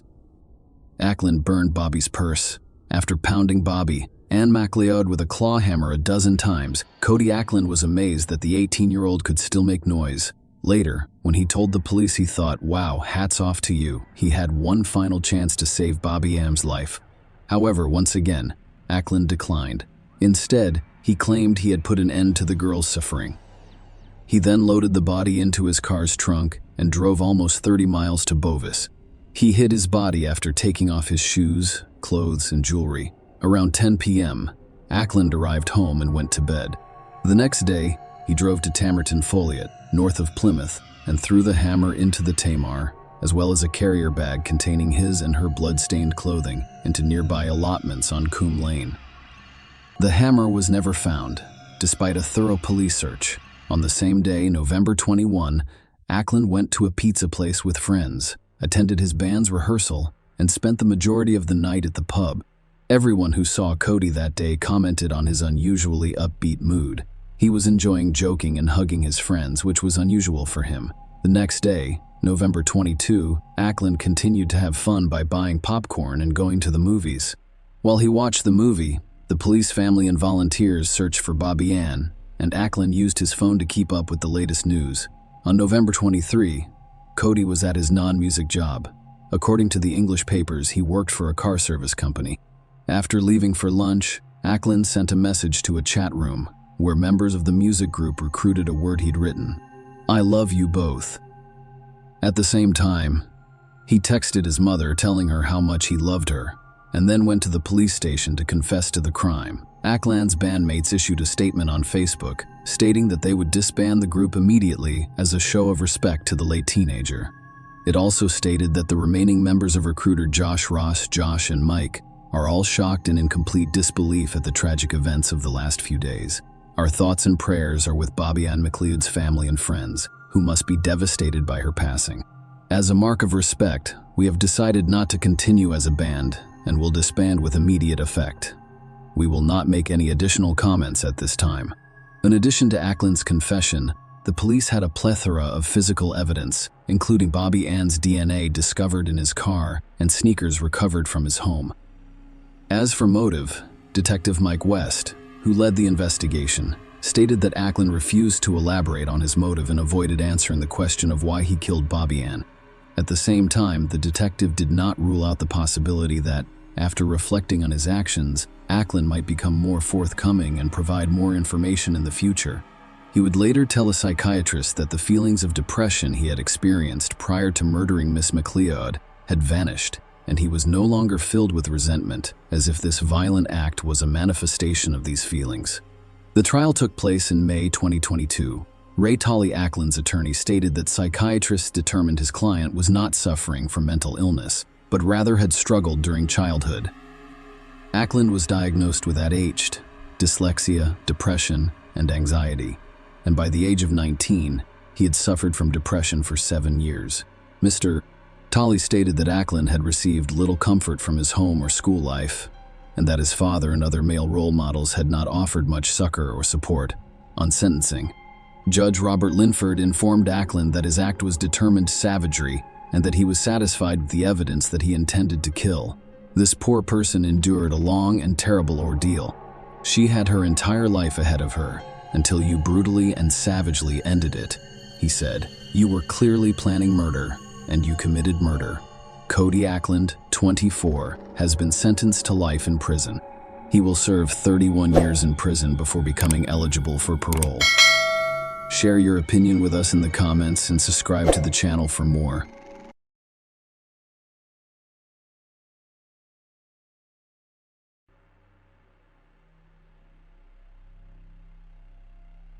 Hey guys, welcome to my channel, and today we're going to take a look at another horrible case with you. In this video, we will discuss what happened in 2021. Ashley Wadsworth, 19, was filled with hope when she left her family home in Canada for the United Kingdom. She flew over 4,000 miles to meet the man she'd been chatting with online for years. In this video, we'll look at how online dating can end. Ashley, born on July 25, 2002 in Vernon, British Columbia, was the youngest of Kenneth Wadsworth and Christy Gendron's two daughters. Ashley intends to pursue further education after graduating from high school. She enjoyed spending time with her family and friends. Everyone adored her.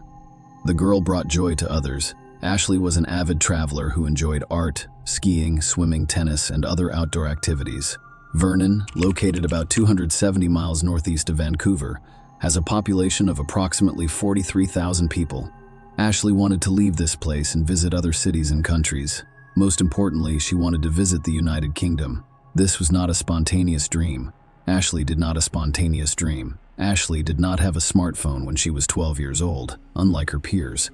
As a result, she used the family laptop to monitor her friends' and classmates' social media activities. She knew it wasn't unusual to add dozens of friends and send messages to people she didn't know. In 2015, a Vernon friend introduced her online to Jack Seppel, an English boy. Ashley was 12 years old at the time, while Jack was 16. She had always been interested in the world. The fact that Jack lived on another continent piqued her interest in him. He was like a portal to faraway and unknown places. At the time, Jack lived with his mother in Chelmsford, a city of approximately 180,000 people located an hour's drive from London. Ashley was a very outgoing individual. Jack, on the other hand, appeared to be more withdrawn. It appeared that his primary interest was social media. Their 3.5-year age difference did not seem unusual because they were pen pals, but over time they grew closer. They spoke every day, and after about 2 months, Ashley began mentioning Jack in conversations with her parents and older sister Haley. Ashley's parents, Christy and Kenneth, are divorced. Their relationship with their children, on the other hand, remained unchanged. Ashley's mother was wary of the developing relationship, fearing that someone else was hiding behind the teenagers' photos. Christy relaxed after Ashley and Jack began FaceTiming in the family living room. She occasionally even greeted Jack. The woman liked his English accent, but Christy expected her daughter's interest in him to fade. However, the girl fell in love. For 7 years, Jack and Ashley communicated via text and FaceTime. They occasionally quarreled and stopped communicating. However, these periods were brief. Jack sent Ashley various gifts, including clothes, teddy bear jewelry, a purse, and sometimes money. Because of the 8-hour time difference, his face and name became familiar in the Wadsworth household. Ashley had to get up before dawn to speak with Jack, and the latter stayed up late at night waiting for the call. Ashley and Jack eventually shared a common dream. They wanted to meet in person someday, but for the time being, they were just images on a screen for each other. When Ashley turned 15, she asked her mother if she could pay Jack a visit. Christy's response was negative. She couldn't believe her 15-year-old daughter would travel to a foreign country to meet a man she had never seen before. Of course, Ashley was disappointed by the refusal, but she did not give up and said she would go when she reached the age of majority. As they grew older, the couple began to argue more frequently. The most common reason for this was jealousy on Jack's part. He was afraid Ashley would start a relationship with one of her Vernon peers. Ashley tried to persuade Jack by saying she loved him, but he was extremely jealous. Ashley would sometimes block Jack during their disagreements, making it impossible for us to contact her, but that did not deter him. He set up new social media accounts to text her or contact her sister and friends, knowing they would tell Ashley about it. Some of her friends believed Jack was obsessed. Ashley, on the other hand, was always quick to defend Jack, claiming that he was incredibly passionate. Jack's relationship with other girls was sometimes the source of their disagreements. They would stop communicating during such times, but they couldn't go without each other for too long. Ashley's mother claims she constantly compared her other boyfriends to Jack. In addition to his fascination with social media, Jack was a tattoo enthusiast. In October 2018, when he was almost 20 and Ashley was 16, he got a new tattoo, which he proudly displayed. He had her name written on his arm. That was how Jack hoped to demonstrate his dedication and seriousness of intent. He sometimes called Ashley, and his future wife, Christy Gendron, said the tattoo was too much. She forbade her daughter from getting a tattoo with Jack's name, but Ashley claimed she never considered it. The relationship with Jack became increasingly turbulent. Even from a distance, he exhibited some controlling behavior. Ashley's age may have caused her to overlook this. During one of the arguments, he ran a knife over his tattoo of Ashley's name. At the time, she thought it was an insane way to tell her he loved her. At the same time, she began concealing certain aspects of Jack's behavior from her loved ones. In 2020, Ashley was 18 years old when she received several phone calls from women Jack dated and frequently quarreled with. One of them informed Ashley that Jack would not let her out of the house and asked her to speak with him and calm him down. Jack occasionally dated other women, but he never kept it a secret. Perhaps she just thought so. Ashley was a teen girl who had no idea Jack was a skilled manipulator or that his behavior was abusive. She had intended to end her relationship with him several times, but he always sincerely apologized, saying she was the only girl he loved. Ashley was spiritual and discovered God through the Church of Jesus Christ of Latter-day Saints. She was baptized Mormon in April 2021. Ashley began working part-time, as soon as it was legally permitted. She worked for McDonald's, Burger King, and several other companies. The girl received her own money, and her first purchase was an iPad. She no longer needed to use the family laptop to communicate with Jack. Her desire to see him in person persisted. Ashley's parents had previously forbidden her from visiting Jack, but now she was an adult, able to make her own decisions. She had her own money, so her dream came true. The girl obtained a 6-month tourist visa and booked a flight to London. Ashley, 19, said her goodbyes to her family on November 12, 2021, and was taken to the airport by her father. Her parents were understandably concerned about her, but they could no longer stop or persuade her. I figured the worst-case scenario was that she'd leave, they wouldn't work out, and she'd return home and set her mother Christy up. Ashley sent a Snapchat message to her family while waiting for the plane to depart. "I'm on my plane," and she said it's huge. After 7 years of online communication and 10 hours on a plane, the couple finally met in person. It was an exciting experience for both of them. Ashley's friends and family watched as she shared photos of herself and Jack on social media. She appeared to be happy. Ashley moved into Jack's house in northwest Chelmsford, where he has been living since 2020. Their story resembled a fairy tale. Ashley's family had no idea this love story would end so badly, but everything appeared to be going well so far. Ashley posted photos from her trips with Jack. They traveled to many places and appeared to be a happy couple in every published photo. Ashley had imagined Jack to be like after communicating with him online for so many years. That is, he was not striving to be perfect. Jack was kind and sentimental. He was occasionally angry, displaying his bad temper. They spent all of their time together because Jack was unemployed and was supported by his mother, who lived nearby. Ashley was unable to find work because she was a tourist in the United Kingdom. She noticed that Jack didn't have any friends. He had no life beyond social media and a game console. He soon demonstrated the first signs of controlling behavior. He didn't like Ashley's conversation with one of the neighbors. The situation seemed strange to her. She was never without friends and did not spend the majority of her time at home. Before Ashley left Canada, a church friend introduced her to some American missionaries her age, who were supposed to be in Chelmsford at the same time she arrived in London. She told Jack she wanted to meet these people, but he objected and refused to let her attend Sunday services. It was an additional red flag in their relationship. Ashley was becoming bored as they spent the majority of their time at home. Since Jack forbade her from attending church, she contacted the missionaries via text messages, keeping it a secret from him because she knew he would not like it. She deleted his WhatsApp conversations because he kept checking her phone. Every day, Jack's behavior worsened. 6 weeks after Ashley arrived, he struck her for the first time. That day, he texted his mother that he smacked Ashley after discovering that she had blocked 2 British numbers on her phone years ago. He assumed the numbers belonged to other men. "That's no reason to touch her," his mother responded. As a result, Ashley was in a foreign country, away from her home and family, and alone with a man suffering from psychological problems. Behind the photos of smiling and happy couples are often sad and depressed individuals. Ashley changed her Facebook photo to one of Jack hugging her and captioned it, "My bestie with a red heart." At the same time, she set up a secret album on her phone to store photos of her bruises caused by Jack's abuse. Ashley informed her sister Haley that he was not the man she had imagined in her dreams. At the same time, she threatened to stop communicating with Haley if the latter informed their mother. Jack frequently took sedatives. As previously stated, he was a skilled manipulator. Jack has a history of self-harm. When he was angry or wanted to comfort his girlfriend, he hurt himself, but he was always careful not to endanger his life. Jack used a similar technique on Ashley. By the end of December 2021, he ingested a supply of sedative medication, prompting Ashley to call an ambulance. It transported him to the hospital, where he received the necessary care. Ashley told neither her mother nor her friends about the incident. Only her sister Haley was aware of the situation. The latter invited her sister to come home. The next month, in January 2022, Jack smashed a beer mug over Ashley's head. She cried on FaceTime with her sister while Jack screamed and forced her to clean up the pieces. Haley was shocked. She begged her sister to fly home, but that did not work out.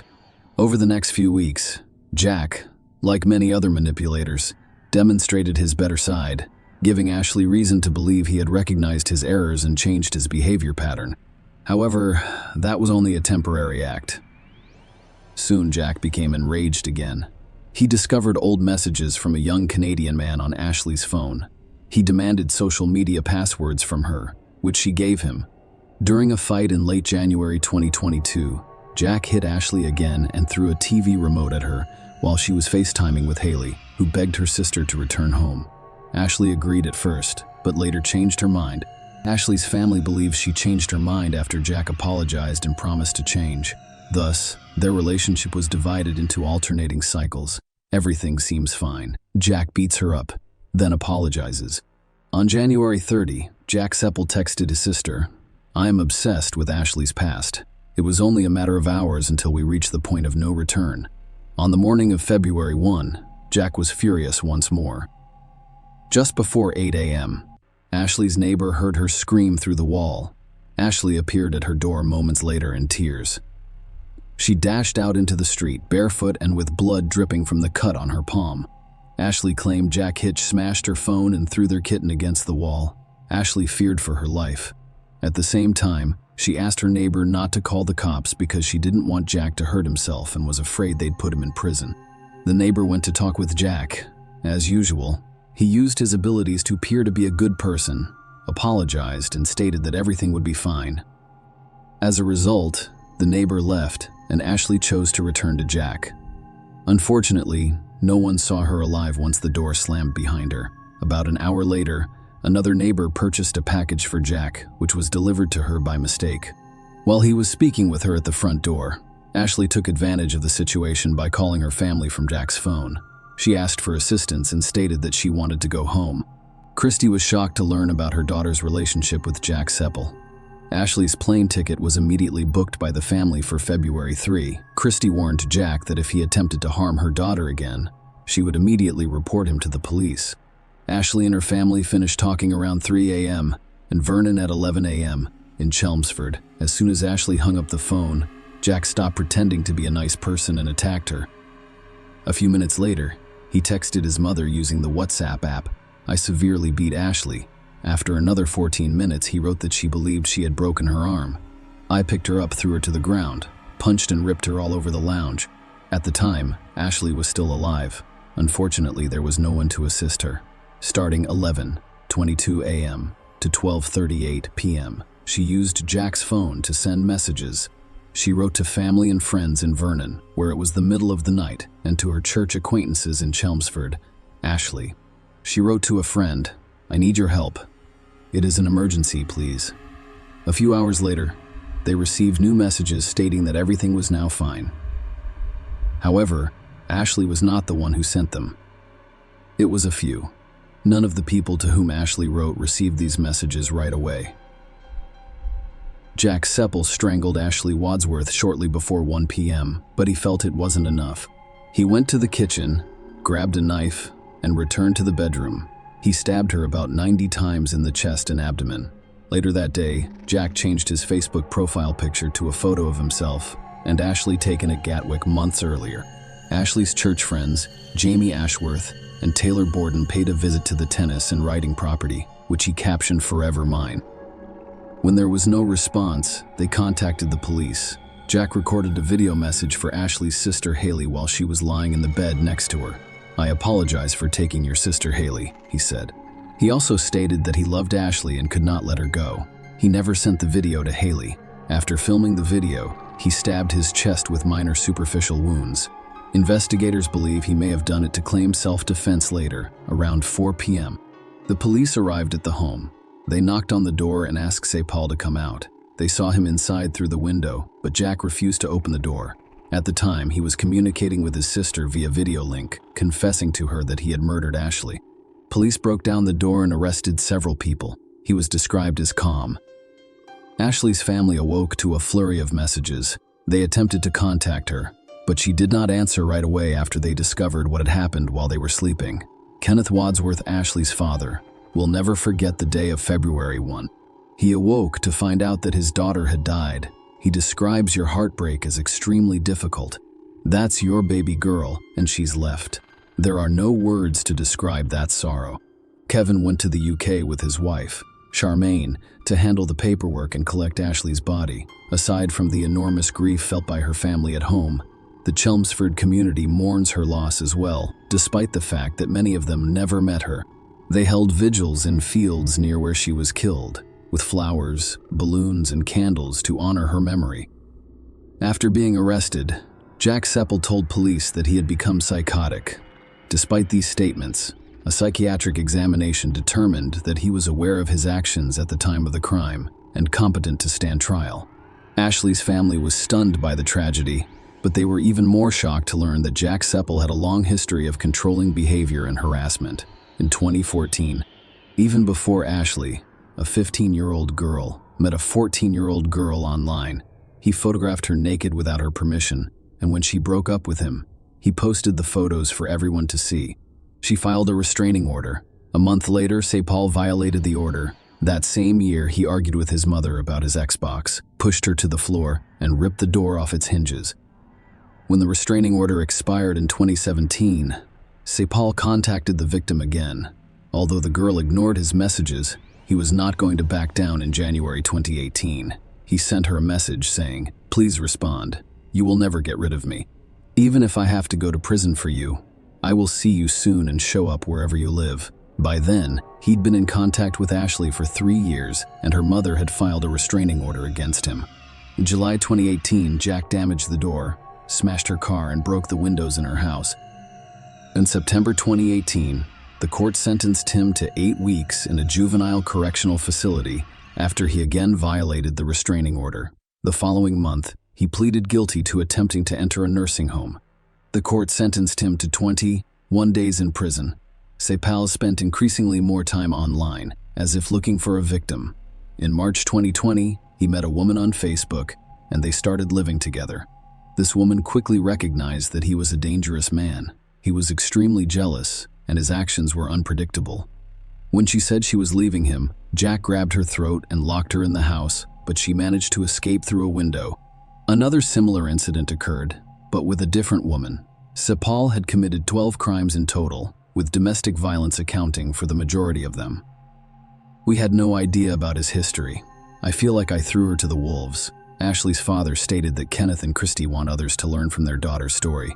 If something does not feel right, take action.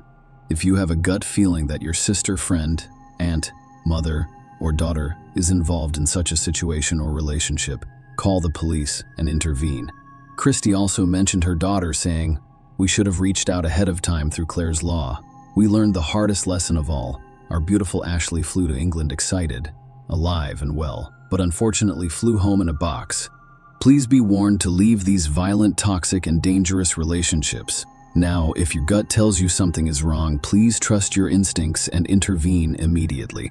Even if they say everything is fine, the most dangerous time for a victim of domestic violence is when they choose to end the relationship and leave. Call the cops to help them pack their belongings and get them out of there to safety. It is too late to save Ashley, but you can still save yourself or someone you care about." The trial began in September 2022. When Sepal admitted to killing Ashley Wadsworth. The prosecution case included strong witness testimony from neighbors and friends who described Sepal's toxic behavior and the events leading up to the murder. It contained voice notes that Ashley had recorded and sent to friends. Sepal had threatened her with death in those notes. The judge described Sarah's attack on Ashley as brutal and cowardly. The judge stated that Sepal had 8 previous convictions for 12 crimes, nearly all of which involved domestic violence. The judge stated that it demonstrated a clear pattern of violent and controlling behavior among a number of women. On October 10, 2022, a court sentenced Jack Sepal to life in prison. He will be able to apply for parole after 23.5 years through his lawyers. Ashley's parents received an apology note from Sepal. However, they did not believe he had repented of his actions. Great, he will have time, but in the United Kingdom and Canada, life is only 25 years long. Ashley's mother stated that ultimately, it will not bring her back. Share your opinion with us in the comments and subscribe to the channel for more.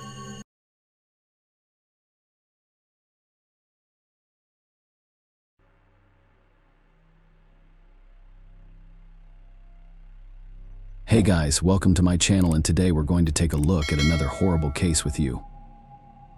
Gloomy love. Teenage years are the most difficult of all stages of development. You are no longer a child, but you are not yet an adult. This time, the body experiences a massive hormonal overhaul. This transitional period is further complicated by the fact that yesterday's obedient child has become unstable and rebellious. A teenager's worldview is a picture of contrasts in black and white shades. The dominant color in teenagers' judgments and actions is heavily influenced by their surroundings. The story we're about to tell took place in Medicine Hat, in the southeast of Alberta, Canada. The Richardson family suffered unspeakable cruelty and betrayal, and their tragedy captured national attention. Once again, the Gothic subculture came under fire. In town, the Richardson family was regarded as exemplary. Deborah and Mark, along with their 2 children, Tyler, 8, and Jasmine, 12, lived in a beautiful and cozy home. They were very hospitable and sociable. As are all Canadians, their home was frequently full of guests, and the atmosphere was based on love and respect. Everything was going well until the eldest daughter reached puberty. The calm girl transformed beyond recognition. First and foremost, Jasmine's personality shifted. She became bold and frivolous. Conflicts between her and her parents began to arise, and her academic performance declined. Second, her music and clothing preferences changed. She used to enjoy modern pop, but now prefers heavy rock. Bright colors and clothing were replaced by shades of gray and black, and her dressing style became provocative. Jasmine wanted to appeal to boys, so she started emphasizing her rounded features. Her interactions with former friends declined noticeably. She began to spend more time alone in front of her computer screen, and the door to her room was frequently closed. With the advent of the internet at home, she became interested in Gothic themes, dark poetry, criminal psychology, and human anatomy. Miss Richardson even identified as a witch and preached the Wiccan religion. For this purpose, she visited various similar websites and discovered a circle of friends who shared her interests. The greeting on her social media page read, "Welcome to my tragic world." It appeared to be a typical adolescence, complete with excessive dramaticism and mysticism. However, the girl's relationship with her family grew increasingly distant. In her profile, she used a fictitious name and stated her age as 15. She preferred older interlocutors and aspired to be like them. During this difficult time, her parents tried to support her by suggesting that they spend time together. They searched for common ground activities. However, she found this uninteresting. Jasmine thought her younger brother was an annoying nuisance. She spoke to him less and less, but she could spend hours on end on the computer talking to strangers. Deborah and Mark recognized that their current state was only temporary. She would grow up and gain wisdom. As a result, they were very accepting of her new hobbies. Jasmine one day expressed an interest in attending a punk rock concert. Her parents agreed. If only they knew what this excursion would lead to. Early 2006. Jasmine Richardson attended a local youth band concert, pursuing her own interests, knowing that he would be present. The boy who had been stirring her heart for months, Jeremy Allen Steinke, was also fascinated by Gothic culture. They met on a vampire enthusiast website and occasionally communicated. Jeremy portrayed himself as a 300-year-old werewolf looking for blood. to prove it. He wore a vial of blood around his neck, but it was unclear whether the fluid was human or animal in origin. Nonetheless, the boy clearly considered himself unique, which Jasmine found appealing. The young people's feelings for each other grew stronger after meeting at the concert. Steinke eventually asked her out, and she happily agreed that everything would be fine, except that Jeremy was 23 years old. The couple knew her parents would not approve of their relationship, so they kept it a secret. Furthermore, his troubled past will not endear him to them. The young man was poor, living in a trailer with his mother and sister. His relationship with his mother was strained due to her heavy drinking.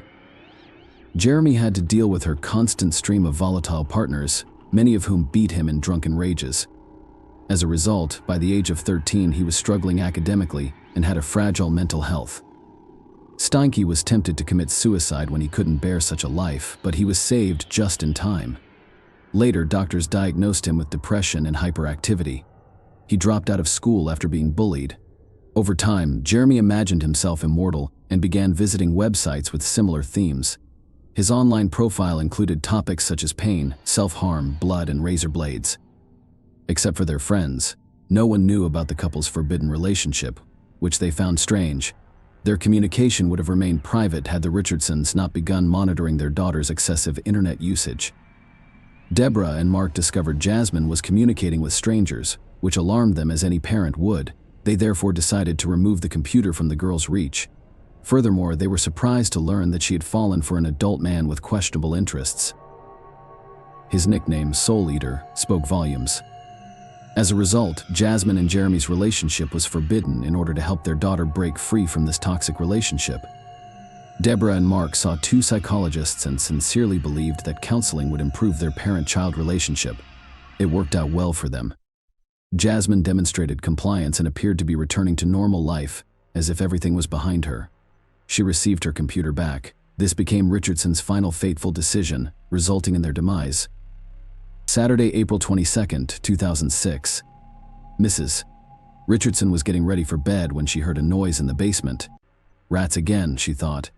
As she descended, she turned on the light and noticed someone wearing a ski mask. He stood opposite her and looked at her. She screamed out, startled. The stranger rushed towards her, covering her mouth. His efforts were vain. Deborah struggled and screamed louder.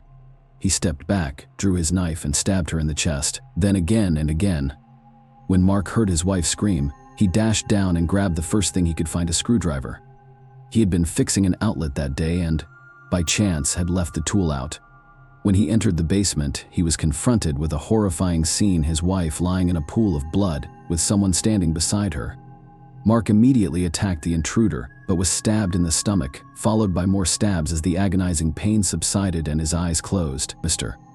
Richardson asked quietly, "Why? Because your daughter wanted it." The attacker responded. Upstairs, Tyler was the only one remaining. The boy sat on his bed wearing his pajamas, too afraid to move. The approaching footsteps became louder, and the bedroom door opened. Several days before the murder. Jasmine was overjoyed. Her parents believed in her remorse, which allowed them to communicate again. Mobile phones were just becoming popular at the time, so the computer was the only way to communicate. When Miss Richardson regained internet access, she immediately wrote to Jeremy, "It all begins with them disappearing and ends with us remaining together," she told him. During her visits to the psychologist, the young lady devised a terrible plan. It solidified after several days of punishment. Surprisingly, Steinke found it enticing, but emphasized the importance of being creative and paying attention to detail. The couple knew they couldn't be together as long as the Richardsons were alive. Later, Jasmine's friends recalled how frequently she mentioned her parents, particularly how much she disliked them. Therefore, she wanted to end their lives. However, nobody took Jasmine's words seriously. Saturday, April 22, 2006. Garrett walked across the street to his friend Tyler's house. The boy wanted to play. Despite the cold weather, it was pleasant outside. This was the spring of that year. Garrett approached the house and noticed that the blinds were still closed. Nobody answered his knock at the door. Strangely, he assumed the Richardsons would be home. Their car was parked in the driveway. The child looked into the living room window, hoping to see someone, but there was no one there. Garrett then decided to walk around to the back of the basement, where he frequently plays with Tyler, while peeking through the window, and he noticed something strange on the floor. It appeared as two silhouettes in a pool of blood. The boy informed his mother, who was skeptical, so she decided to check on the family across the street. They approached the house together. Garrett pointed to the window he'd looked through earlier. The woman looked inside and recoiled in horror. She immediately contacted emergency services. Something happened at the Richardsons. They appeared to be lying on the basement floor, covered in blood. A neighbor reported. The police arrived promptly. They broke down the front door and descended to the location where Garrett and his mother had seen something. When the officers entered the dark basement, they had difficulty recognizing the people lying on the ground. Their bodies were mutilated and bleeding. However, there was no doubt. It was Mark and Deborah Richardson, and they had died. Blood was all over the floor, walls, and ceiling, a bloody mess. There was no other way to describe what lay before them. Later, the police searched the house. In the upstairs children's room, they discovered a small child. The boy lay in bed among toys covered in blood and visible knife wounds. The child's throat was severely cut. Medicine had never witnessed such horror. One officer said, "It would take me decades to forget what I witnessed today." After searching the house, police discovered that one family member was missing. Richardson's eldest daughter was gone. Officers are concerned she may be in danger. Everything indicated that the attack took place in the basement and child's room. The rest of the house was undisturbed. And at first glance, nothing was amiss. The state of the body suggested that the crime had occurred the night before. Apparently, the perpetrator broke into the house and assaulted the boy and his parents. So what happened to Jasmine? And where was she? The police began to develop theories about what had occurred. Perhaps by chance the girl was safe outside the house, or the perpetrator had abducted her and was now harming her, or a ransom demand from relatives would arrive in due course. However, as time passed, there were no obvious answers. Detectives quickly turned to the media, requesting assistance in the search for the missing girl. They hoped Jasmine would make contact or that someone would provide useful information. Meanwhile, the investigation into the crime continued. Investigators spoke with relatives, friends, and colleagues about every aspect of the slain family's life. Were there any adversaries or enemies capable of such heinous acts? However, as the investigation progressed, the situation became clearer. There was no reason to wish death upon anyone in the Richardson family. With the exception of the eldest daughter, they were truly wonderful people, faithful spouses, and loving parents. The officers discovered that the girl had been causing a lot of trouble lately. This time, the investigation aimed to find a person of interest. It was entirely possible that the girl was aware of the crime or had been involved in it. Given the suspect's age, the media could no longer publish her real name under Canadian law. As a result, news outlets began to refer to Jasmine Richardson as Jr. When her relationship with Jeremy Steinke was revealed, the couple was declared wanted. Initially, the search for the young lovers began among their friends and acquaintances, believing they were hiding with them. However, while this lead proved to be a dead end for the police, they did discover something intriguing. Several hours after the crime, the young couple was seen at a restaurant and a party hosted by an acquaintance. Someone in their circle of friends mentioned that Jasmine appeared unchanged. There was no evidence she had been abducted or was in shock. She was drinking and having fun. When friends asked how they got away from her parents, Jasmine laughed and Jeremy and I just took care of them. Yes, the boy agreed. I cut them up like fish. The party guests laughed, believing it was a cruel joke, not realizing that the statement was true. A comic found in Jasmine's school locker confirmed her involvement in the crime, as it detailed how she would deal with each of her family members, with her boyfriend acting as her accomplice. Photographs of the suspects were widely distributed. It was only a matter of time before a citizen came forward with information on their whereabouts. Soon enough, information arrived. A couple was spotted in the community of Leader, Saskatchewan, about 130 kilometers from Medicine Hat. They got caught off guard. Jasmine Richardson and Jeremy Steinke were discovered sleeping peacefully inside a pickup truck. They were escorted to the police station without resistance. Naturally, the couple was interrogated separately, beginning with Jasmine. She revealed that she was deeply in love with Steinke, and he reciprocated her feelings. However, their age and social status differences served as a barrier. Jasmine believes the Richardsons would never have accepted their relationship. As a result, Jeremy committed the ultimate act of love. He ended her parents' lives, giving them the opportunity to be together.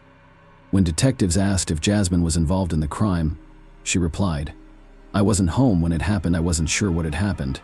When I found out, I accepted it. I loved Jeremy so much that I ran away with him." Detectives needed to figure out who was the main instigator because breaking the suspects proved difficult. The investigation employed a cunning strategy.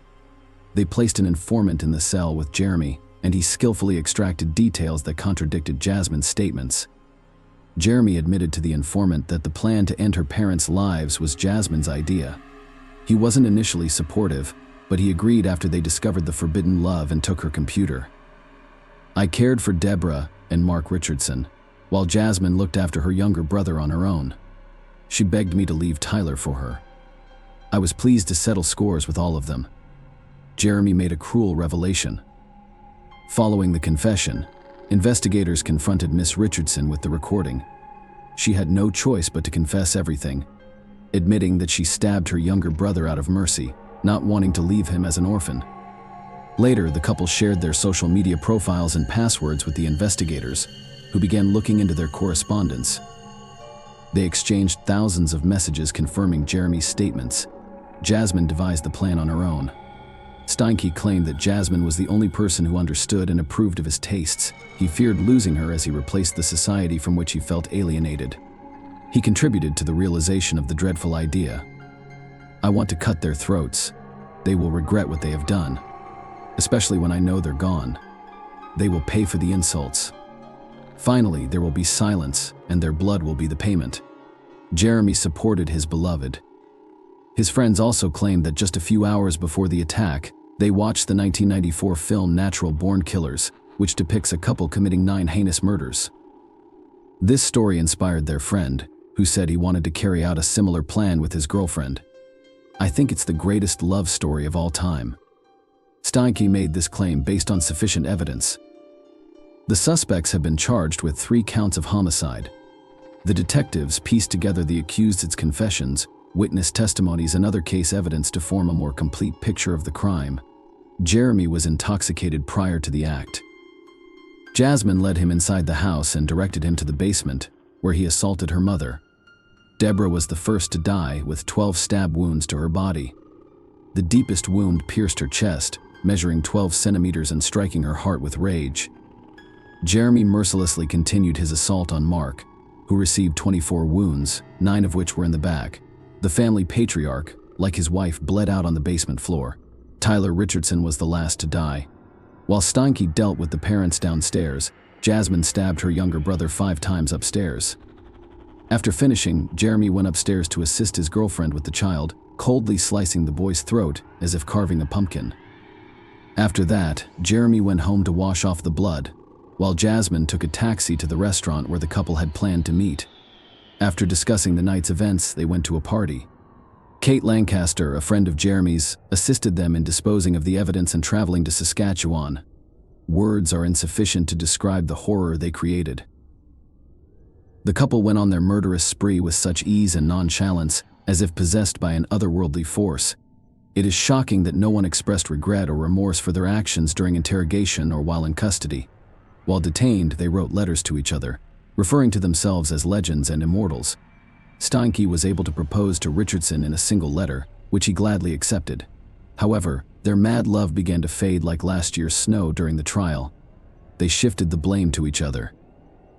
Jasmine Richardson was the first person to go on trial in June 2007. She pleaded not guilty, claiming to have been in a zombie-like state and unable to act while Jeremy murdered her family. She also claimed that she only injured her younger brother and that Steinke was responsible for his death. Jasmine insisted that their discussions about ending her parents' lives were only hypothetical, but they appealed to Jeremy so much that he forced her to make them a reality.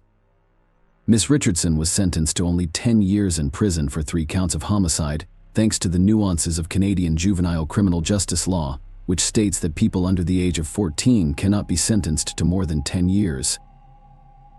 The sentence was intended more to rehabilitate and restore the girl's psyche than to punish her. When Jeremy Steinke's trial began in 2008, he insisted that he had no intention of killing his girlfriend's parents. However, when he was found in the basement, he felt compelled to attack. He claimed he did not hurt Tyler, implying Jasmine was to blame while he simply watched from the doorway. The defense claimed that Jasmine intentionally seduced him in order to free her from her parents' strict control. Some friends testified that Jeremy had asked for their help with the act because he was so afraid of losing Jasmine that he was willing to do anything. The lawyers also requested that the charges be reduced to manslaughter, claiming Steinke was under the influence of drugs at the time of the incident. Steinke's inconsistent inconsistencies were revealed. When asked by the prosecution why he committed the act, he stated, "When you find your other half, you do whatever it takes for them." Throughout the trial, he remained unconcerned, but broke down when his mother, Jacqueline May, testified in his defense. She admitted to bearing significant guilt for his upbringing, as he was frequently attacked by her partners, beaten, and rejected. Steinke was found guilty on 3 counts of first-degree homicide and sentenced to 3 life sentences. He would be eligible for parole no sooner than 25 years later, in 2033. Casey Lancaster's charges of complicity in the act were dropped in Medicine Hat Court. However, she was found guilty of obstruction of justice, sentenced to a year of house arrest, and prohibited from consuming drugs or alcohol. While in custody, Jeremy Steinke changed his name to Jackson May. Jasmine Richardson's 10-year sentence included 4 years in a psychiatric facility where she was diagnosed with conduct disorder and oppositional defiant disorder, which indicate a refusal to follow rules and socially unacceptable behavior that is typically associated with children rather than adults. This highlighted her psychological immaturity and instability throughout her relationship with Steinke. Medical professionals reported genuine remorse in her final years of conditional community supervision and attendance at special programs. After serving her full sentence, she was released in 2016. Jasmine Richardson currently lives in Canada under an assumed name. Her true identity is still hidden from the media. Her return sparked heated public debate, with some claiming she deserved a second chance and others believing she deserved a harsher sentence. Nonetheless, Medicine Hat residents would prefer not to have Miss Richardson as a neighbor again. Given the brutality of her crime, it's unclear whether Jasmine has truly changed after spending her formative years in detention. Time will tell. Share your opinion with us in the comments, and subscribe to the channel for more.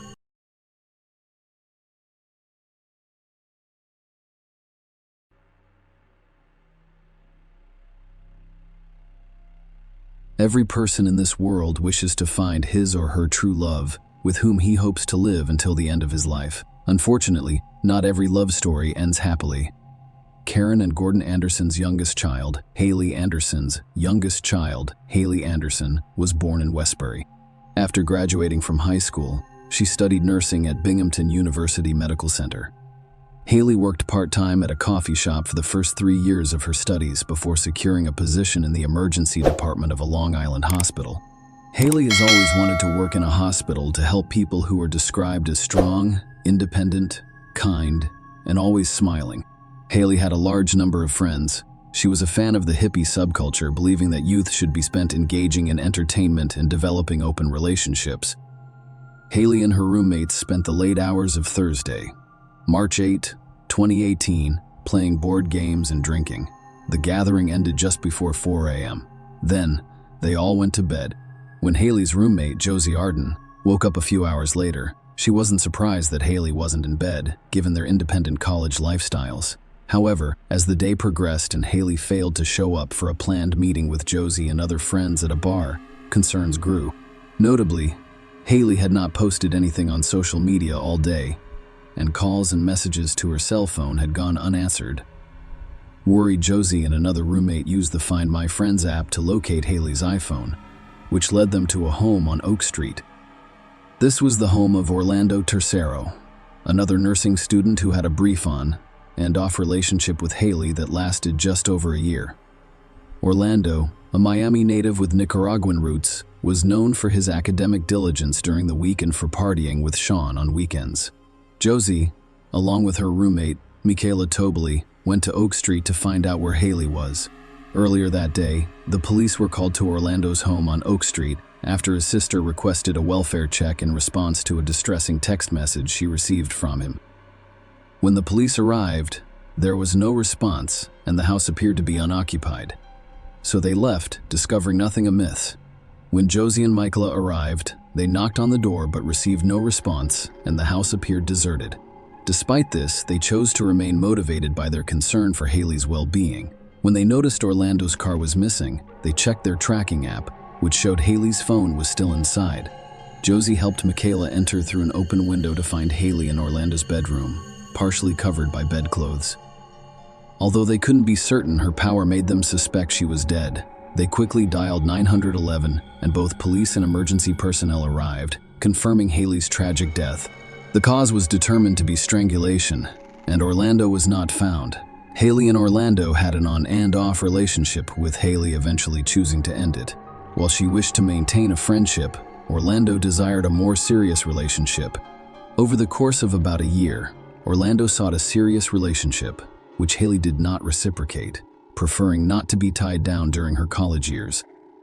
The investigation revealed a troubling incident. 6 months before Haley's tragic discovery, Orlando was seen shouting at Haley during a party on September 15, 2017, after learning she had reconciled with her ex-boyfriend Kevin Ocampo. Unhappy with this development, Orlando insisted on an exclusive relationship, which Haley declined, stating her desire to remain friends.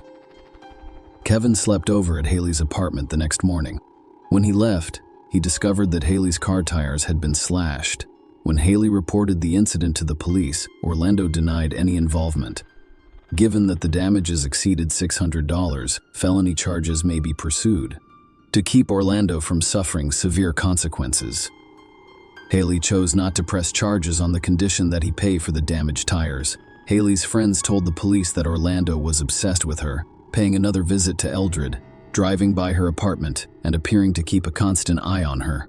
Despite this, Haley maintained contact with him because she didn't want him to feel excluded, and she still liked him. As the investigation delved into the events surrounding Haley's board game night with friends, the focus shifted to how she ended up at Orlando's house. Surveillance cameras near and outside Orlando's home were critical. According to the footage, Haley and Orlando entered his house together, with Haley appearing fine and willing. Hours later, Orlando was seen leaving the house alone, disposing of garbage, and then going to a nearby pharmacy to buy sleeping pills like Quil and melatonin before returning home. Following footage showed Orlando leaving again. 7 hours later, I was descending into the house's basement. Police suspected that at this point, Orlando attempted to commit suicide with hooks and a rope, resulting in injuries. The presence of blood on the basement floor supported this theory. They discovered what they thought was a suicide note written in Spanish with the English translation read, "I am deeply sorry about this. I never believed I was capable of doing this. Father, I'll see you soon." Orlando's father died 5 years ago. They believe the note was more than just a suicide note. However, a confession from surveillance footage showed Orlando leaving the house later with a suitcase, and authorities tracked his movements to GCAIC International Airport.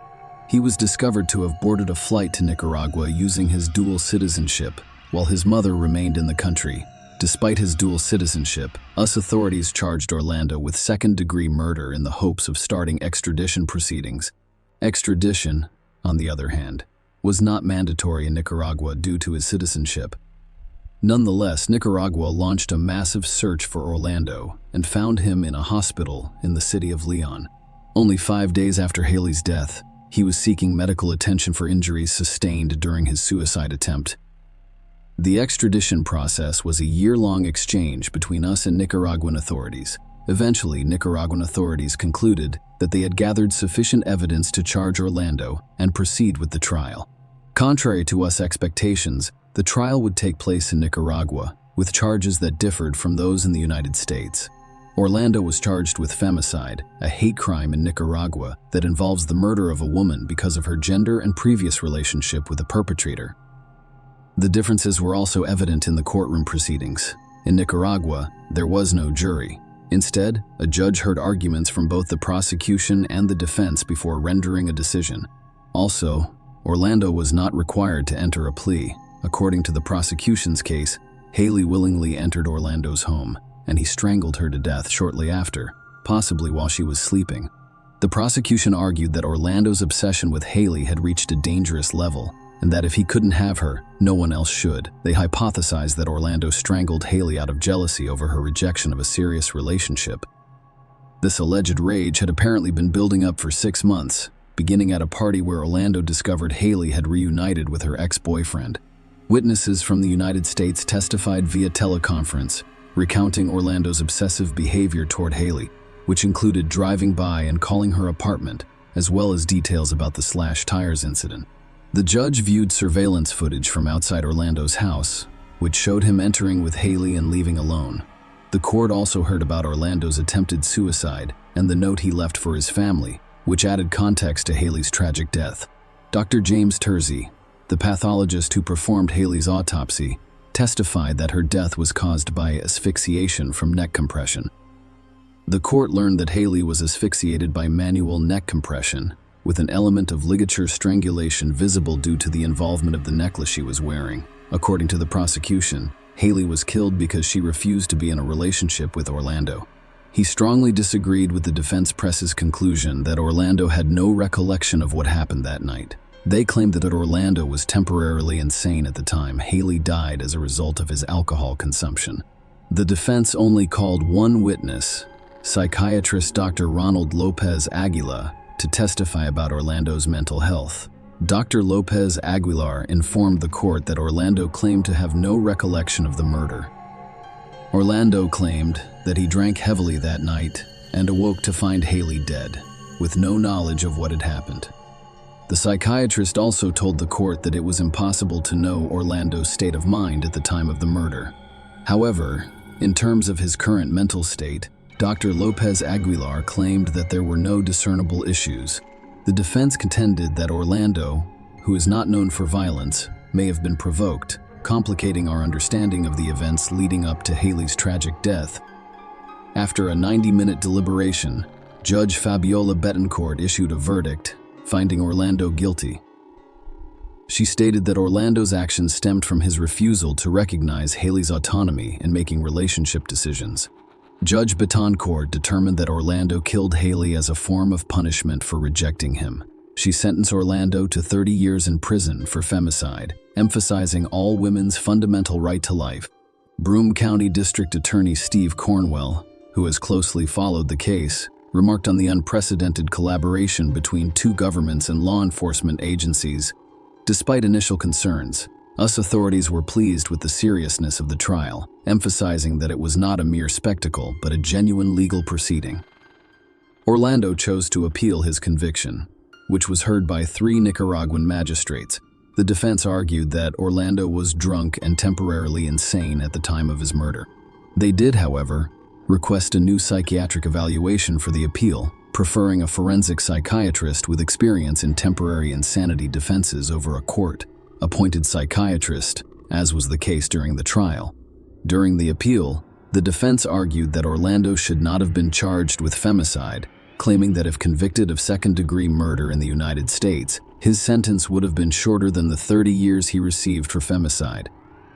They asked for a review of the sentence on this basis. However, the magistrates denied Orlando's request for a new psychiatrist and declined to reduce his sentence. He was ordered to remain in prison, serving the 30-year sentence imposed during the trial. Law enforcement officials in the United States have stated unequivocally that if Orlando is ever released and returns to the country, he will be arrested for second-degree murder. Karen and Gordon Anderson, Haley's parents, thanked the court for its decision. Karen admitted that she had not seen any remorse from Orlando, only regret for not being able to reduce his sentence. She stated that while she felt 30 years was insufficient, she appreciated the court's efforts to convict him to the fullest extent of the law. Gordon said he believed justice had been served and thanked the Nicaraguan court system. He stressed the importance of remembering Haley as a caring individual. She was a vibrant individual with a zest for life who was dedicated to spreading happiness and love. Share your opinion with us in the comments and subscribe to the channel for more.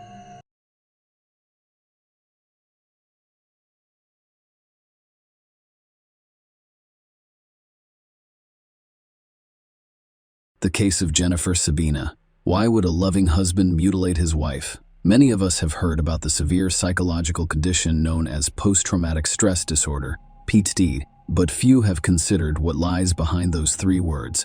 The term refers to mental disorders that develop as a result of a single or repeated exposure to a severe traumatic event, violence, accidents, disasters, wars, and so on. This type of disorder is frequently found in military personnel who have been involved in combat and witnessed the deaths of others over an extended period of time. Even after returning home, they have difficulty adjusting to civilian life. According to a World Health Organization report, 1/3 of soldiers returning from conflict zones experience some level of PTSD. Tragically, their loved ones suffer as well, desperately attempting to assist them in overcoming the crisis and resuming their normal lives. The family of Benjamin Sabina, an Iraq War veteran, struggled with this issue for many years. Unfortunately, the disease proved insurmountable, and Jennifer Simon's case shook the peaceful town of Wauwatosa, Wisconsin, with its brutality. Furthermore, this was the first time a police officer was killed in the line of duty in the town's history. Behind it all was a tragic story that lasted nearly a decade and resulted in the death of a young woman. Let's start at the beginning to make sense of the situation and see if there was any way to avoid such a dramatic denemia. Jennifer and Benjamin Sabina, before they met Jennifer Louise Sabina. Nate Miller was born in 1982 in Milwaukee County, Wisconsin. She was the oldest of 2 children in her family and grew up with her younger brother Jacob, with whom she maintained a close relationship. When Jennifer started school, her parents decided to split up and file for divorce, after which her father moved to another state and stopped being involved in his children's lives. Her mother worked hard to provide for the children, but Jennifer was always her primary helper and supporter. She kept the house in order, cooked meals, and looked after her younger brother, while their mother worked tirelessly. Jennifer excelled in school and aspired to a career in law enforcement. Benjamin J. Sabina, also a Milwaukee native, was Jennifer's age and went to the same school. Despite the coincidence, they did not know each other personally. After graduating from high school, Benjamin joined the United States Marine Corps and served 2 tours in Iraq. He was honorably discharged in 2005 after suffering a severe concussion and numerous injuries to his body and limbs, which is how the couple met. While serving in Iraq, Benjamin signed up for Facebook, a new and rapidly growing social networking site. He searched for his hometown and came across the profile of Jennifer, a charming, smiling girl. After looking up her information, he discovered that they had attended the same high school, but he could not remember her. After some thought, Sabina decided to approach the attractive girl. He greeted her, informed her that he was currently serving in Iraq with the Marine Corps, and asked how she was doing. Jennifer did not respond immediately, but did write briefly that she was doing well. It was clear that she was not eager to communicate with a stranger, but the young man was not perplexed. Benjamin began writing to her every day, even when she did not respond. Gradually, he drew the beauty's attention, and they began to talk casually about various topics, remembering the school where they wanted to study together and trying to figure out why they hadn't met before. A mutual liking developed between them, and they even began planning a reunion when Benjamin could return home. Jennifer had graduated from the police academy, had received specialized training, and had successfully passed all of her exams before becoming a police officer in her hometown of Wauwatosa, Milwaukee County, Wisconsin. It had been her dream job since high school, and she was extremely proud of it. Jennifer expressed her joy to a pen pal who sincerely congratulated her on her accomplishment, severe injury, and return home. Benjamin was expected to return home in November 2005. However, in February of that year, he and several of his comrades were targeted by mortar fire. Almost all of Benjamin's comrades were killed that day, and he miraculously survived, albeit severely wounded. His kneecap was almost shattered. His left arm was nearly severed by shrapnel and held together by a few tendons and a piece of skin, and he sustained shrapnel wounds to his chest and head, as well as a severe concussion. The Marine was transported to a military hospital, where he was carefully picked up piece by piece, and, once his condition stabilized, he was transferred to Germany for treatment and rehabilitation. His arm was saved. Although it had lost sensation and function, his knee was in far worse shape. Doctors were skeptical that Benjamin would be able to regain his footing. During this time, Jennifer, with whom he communicated on a daily basis, was extremely supportive and encouraging. She stated that she was constantly praying for his recovery, expecting a miracle and hoping for the best. The miracle occurred and Sabina gradually began to recover, eventually learning to walk. A few months later, the demobilized Marine was transferred to California, where his military unit was stationed. After completing the necessary paperwork, he returned to his hometown of Wauwatosa as a combat veteran, and among the disabled veterans were his parents and Jennifer, with whom he had grown close through correspondence. We were waiting for him. By then, Benjamin had resumed his rehabilitation program, which was producing positive results. The muscles in his damaged limbs recovered and strengthened, and he began to exercise, eventually being able to use his left arm normally and, contrary to the doctor's predictions, beginning to walk and run. When they first met Jennifer, they realized they didn't want to park for a day. The couple spent all of their time together discussing everything in the world, and it appeared that they had known each other their entire lives. A passionate romance blossomed between the two young people. Jennifer saw her lover as a hero, surrounded him with care, and supported him in everything. Benjamin was extremely grateful to her for this. And at the end of 2005, he offered to make her his lawful wife, which she gladly accepted. They registered their marriage right away and married on New Year's Eve of 2006. Severe post-traumatic stress disorder. The young man's time spent in war zones left him with not only scars, but also deep psychological trauma. Benjamin suffered from complex post-traumatic stress disorder, PTSD, which included all of the typical symptoms such as nightmares, increased anxiety, psychotic experiences known as flashbacks, depression, and suicidal ideation. For the former Marine, any loud noises, popping fireworks, or even the sound of a passing airplane could trigger memories of his horrific experiences. He regularly underwent therapy and worked with specialists, and there were times when the disorder receded so much that his loved ones assumed he had returned to normal life, but this was a false impression. According to Benjamin's own account, during the war he witnessed the deaths of at least 50 of his comrades, many of whom were close to him, and their loss caused him personal grief. Jennifer and Ben went to church together, and the man sought help for his psychological problems. A variety of therapeutic approaches, both medical and spiritual, proved effective. Recovery seemed imminent, but some symptoms appeared to have become chronic. Jennifer and Benjamin were still young, full of optimism and plans. They decided to postpone having children until his condition had stabilized. The couple believed they had their entire lives ahead of them, and that there was still time for everything. However, 7 years after the wedding, Benjamin's condition had not improved. He continued to suffer from nightmares, panic attacks, and suicidal ideation. Furthermore, due to his injuries and disorders, the former Marine was not only forced to end his military career, but he was also unable to obtain another prestigious and promising position. Warning signs emerged in 2012, 7 years into rehab, when Benjamin's progress began to deteriorate rapidly. Jennifer told her best friend Linda in October that her husband had acquired a gun, which he rarely let go of and even slept with under his pillow. He would frequently wake up at night with nightmares, screaming, grabbing the gun, unable to recognize his surroundings, and feeling as if he was still at war, surrounded by enemies. At times like this, his wife would do her best to calm him down and return him to reality. These nightmares became regular, and the doctor's sedatives did little to help.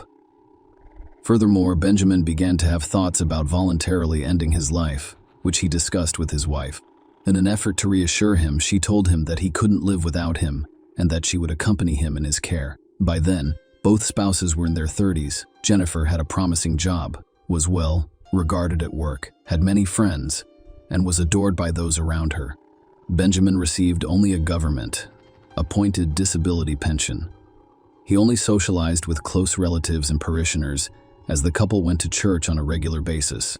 He had almost no friends because people avoided and feared him due to his strange behavior and occasional bouts of aggression. Benjamin was most likely dealing with PTSD and depression, as well as an impending midlife crisis. Everyone around him seemed to be moving forward, striving for and achieving something, except himself. Even his wife's care and support began to appear as a mockery to him, and he was plagued by feelings of guilt and shame for his own inferiority. Jennifer was transferred to the night shift in early December 2012, and she now patrols Wauwatosa's streets from dusk to dawn, keeping order. She was very concerned because her husband would be alone at night, and if he had another nightmare or memory, there would be no one to help him, as the 7th wedding anniversary approached. Jennifer was considering taking a vacation, possibly to the ocean for a change of scenery and relaxation. On December 17, she shared her plans with a colleague, but they were not meant to be realized. Because a week later, there was a terrible tragedy that claimed the life of a young woman in a peaceful town. On the evening of December 23, 2012, Jennifer began working the night shift shortly before Christmas. Throughout her shift, she texted her husband, concerned about his condition. Jennifer's messages stopped around dawn, though her husband continued to text her, asking if everything was okay. At 5 a.m., the dispatcher attempted to contact Jennifer several times. However, when the patrolman did not respond, he decided to locate Jennifer's squad car, which was discovered at the city's fire station, only 5 minutes away from the police department. Patrol officers frequently stopped by here to eat or write a report at the end of their shifts. However, the officer remained unresponsive, which raised serious concerns because it had never happened before. Another officer was dispatched from the station to the fire station, where he made a horrifying discovery. Jennifer's squad car was parked at the back door of the building, just a few feet away, right near the exit. Jennifer lay dead on the snow-covered pavement in a pool of blood. She had multiple gunshot wounds to the head from close range, and her face was almost unrecognizable. The officer immediately reported the incident to the station, which dispatched an investigation team and a medical team to the scene. Thus, on the night before Christmas, Officer Jennifer Sabina became the first police officer in the quiet town's history to be killed in the line of duty. Around 6:30 a.m., a suspicious widower named Benjamin called the police station to inquire about his wife's well-being and why her phone was not answering. He was told that there had been an incident with Jennifer, but was not given any details, and he was instructed to report to the station immediately. He showed up less than half an hour later, looking anxious. Strangely, no questions were asked. Benjamin did not attempt to find out what had happened to his wife, whether she was hurt or still alive. He answered a few standard questions, including what happened the night before and where he went while his wife was on duty. According to Benjamin, after his wife left, he went to the store briefly before spending the remainder of the evening and night at home playing video games and texting Jennifer until she stopped responding. In the morning, he called the station and was told to come in. He was not charged at the time, but he did question standard procedure. However, the police discovered fresh abrasions and dried blood on his hands. In response, Benjamin stated that he suffers from post-traumatic stress disorder and that pain frequently helps him regain consciousness. When the former Marine learned that his wife had been fatally wounded, he had a serious breakdown. He jumped up and yelled that it couldn't be true. He knocked over a table and began pounding his fists against the wall. It took several strong officers to subdue and calm the emotionally charged widower case investigation. At the crime scene, in the fresh snowfall, there was only one set of footprints going from the tire tracks to the fire station's back door and back.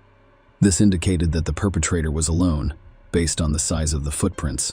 The adult male ballistics analysis produced even more intriguing results. 5 bullets were fired by the officer from 2 different weapons: a 9mm handgun and Jennifer's service weapon, which the perpetrator had taken with him. All of the bullets were pointed at the head, 2 in the back and 3 in the face, implying personal animosity, deep hostility, or a desire for vengeance. However, the young woman did not have any enemies. Everyone who knew her personally adored and respected her, speaking of her only positively.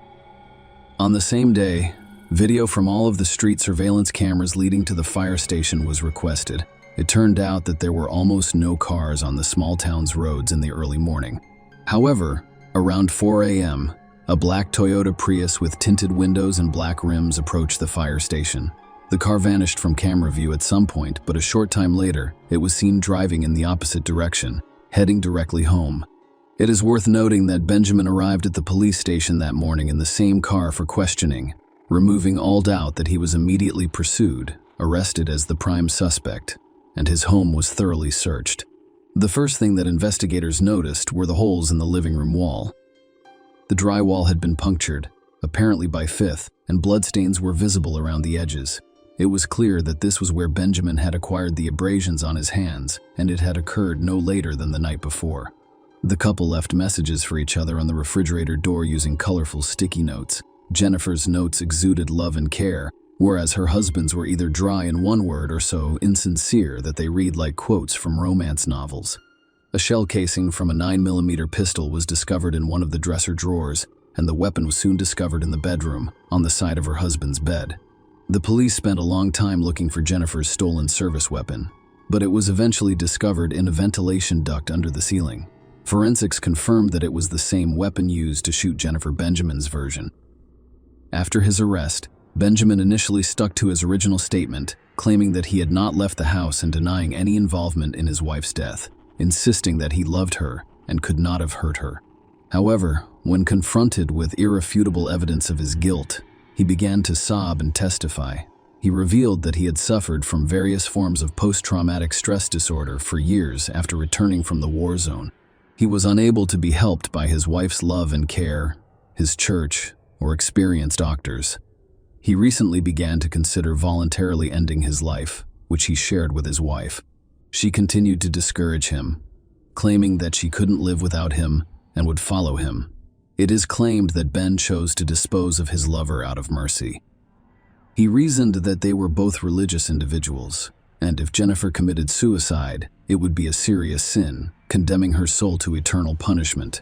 So he decided to spare his beloved from eternal agony and bear the entire burden by ending her life and then his own. Benjamin knew that his wife, like her co-workers, came to the firehouse at the end of her shift to write a report. He watched her for days to make sure he knew exactly when and where she parked her car. That fateful evening, he arrived on time, about 15 minutes before his wife emerged. He waited for her at the door, then fired 2 shots to the head with a pistol he had brought from home. He then claimed that she turned around with her service weapon, which he had taken from her, and fired 3 more shots to the head. However, experts believe that the first 2 shots to the head were fatal, and she was unable to turn around or reach for the gun.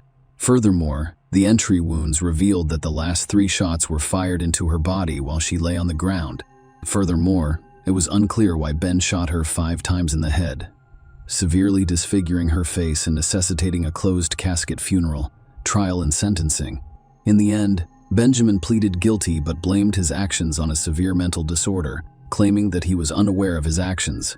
As a result, a psychiatric evaluation was ordered, which revealed that despite having severe complex post-traumatic stress disorder, the man was fully aware of his actions.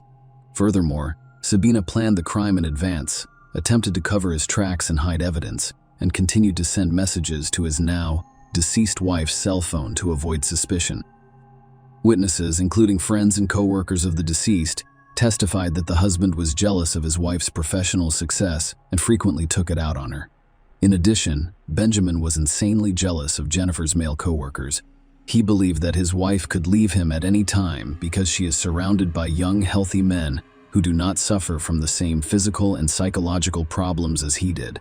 His jealousy and suspicion, combined with his anxiety, drove her to despair.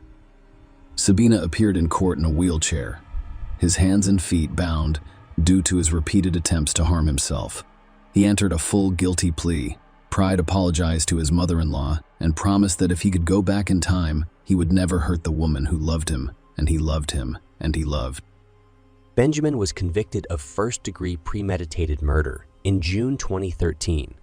Despite having serious mental health issues, he was sentenced to life in prison with the possibility of parole in 35 years.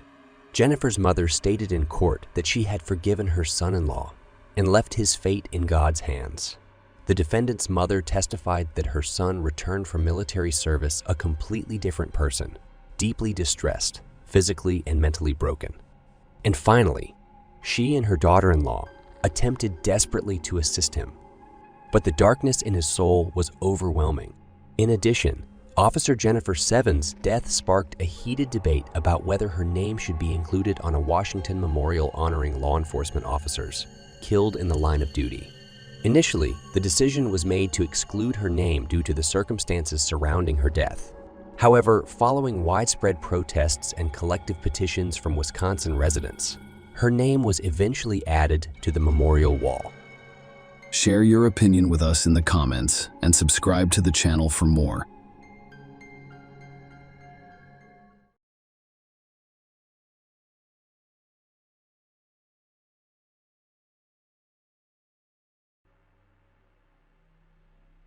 Imagine waking up one day and discovering that someone you know has vanished without a word. That's what happened to Tina Sandoval in a Colorado town, 1995. Her story is reminiscent of a gripping mystery, complete with strange behavior and a failed marriage.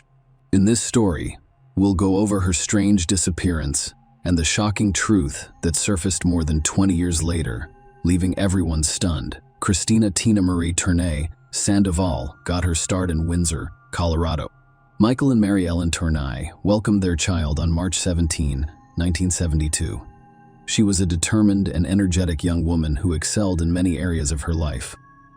Tina graduated from Windsor High School, where she not only studied, but also competed in track, volleyball, basketball, and knowledge bowl. Her talents extended beyond sports. She played trumpet in the school band and sang in the choir. As the second child among her parents' 9 children, she naturally assumed the role of caring for her siblings, instilling in her a strong sense of compassion for others. Tina's nurturing instinct drove her to pursue a career in nursing, and after high school, she earned an associate's degree in nursing from IEFM's Community College. During her college years, she met John Sandoval, who wanted to be a radiology technician. Tina's commitment to her education was unwavering. She also furthered her education by earning a B.S. in nursing from the University of Northern Colorado. To fund her education, she worked as a licensed practical nurse on weekends at Northern Colorado Medical Center. Tina's commitment to excellence was reflected in her academic achievements. She graduated from ONC in May 1995, ranking in the top 5s of her nursing class. Tina started her nursing career in the oncology department of the North Colorado Medical Center. Tina's personal life was marked by her marriage to John Sandoval, which took place on December 31, 1991, in the picturesque Colorado Rocky Mountains.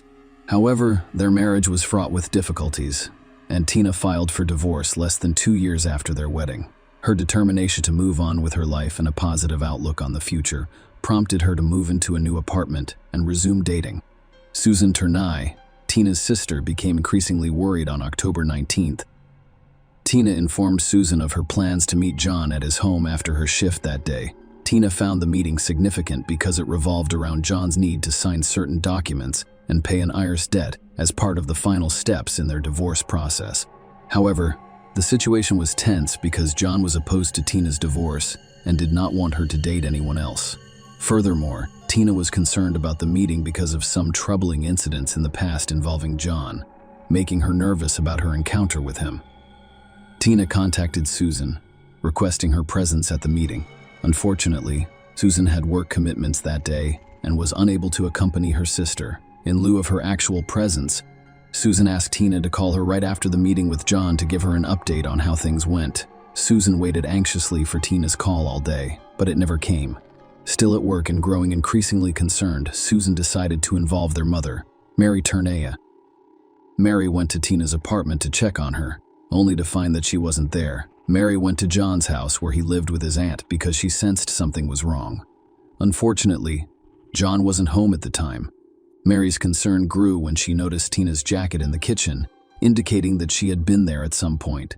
Fearing for her daughter's safety, Mary immediately reported Tina missing to the police that night.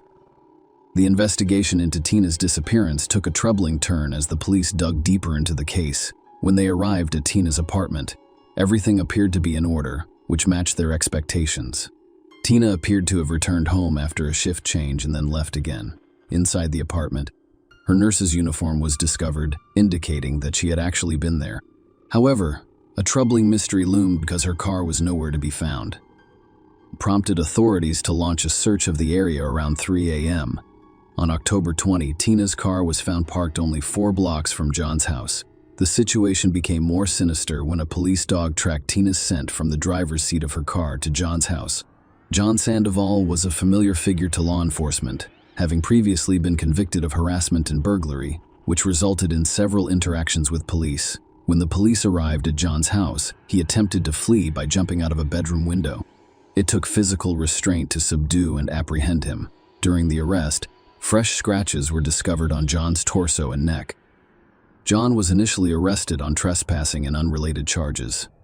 However, the police knew they needed to question him about Tina's disappearance.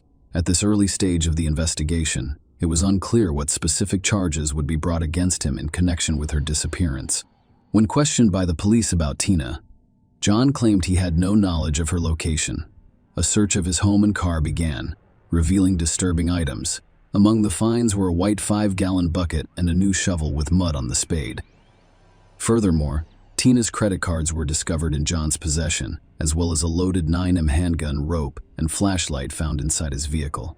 Despite the mounting evidence and the search for answers, John refused to cooperate with the investigation. Tina's family and colleagues provided the police with critical information about her mental state and the reasons for her divorce filing. They revealed Tina was extremely nervous about her meeting with John on that particular day.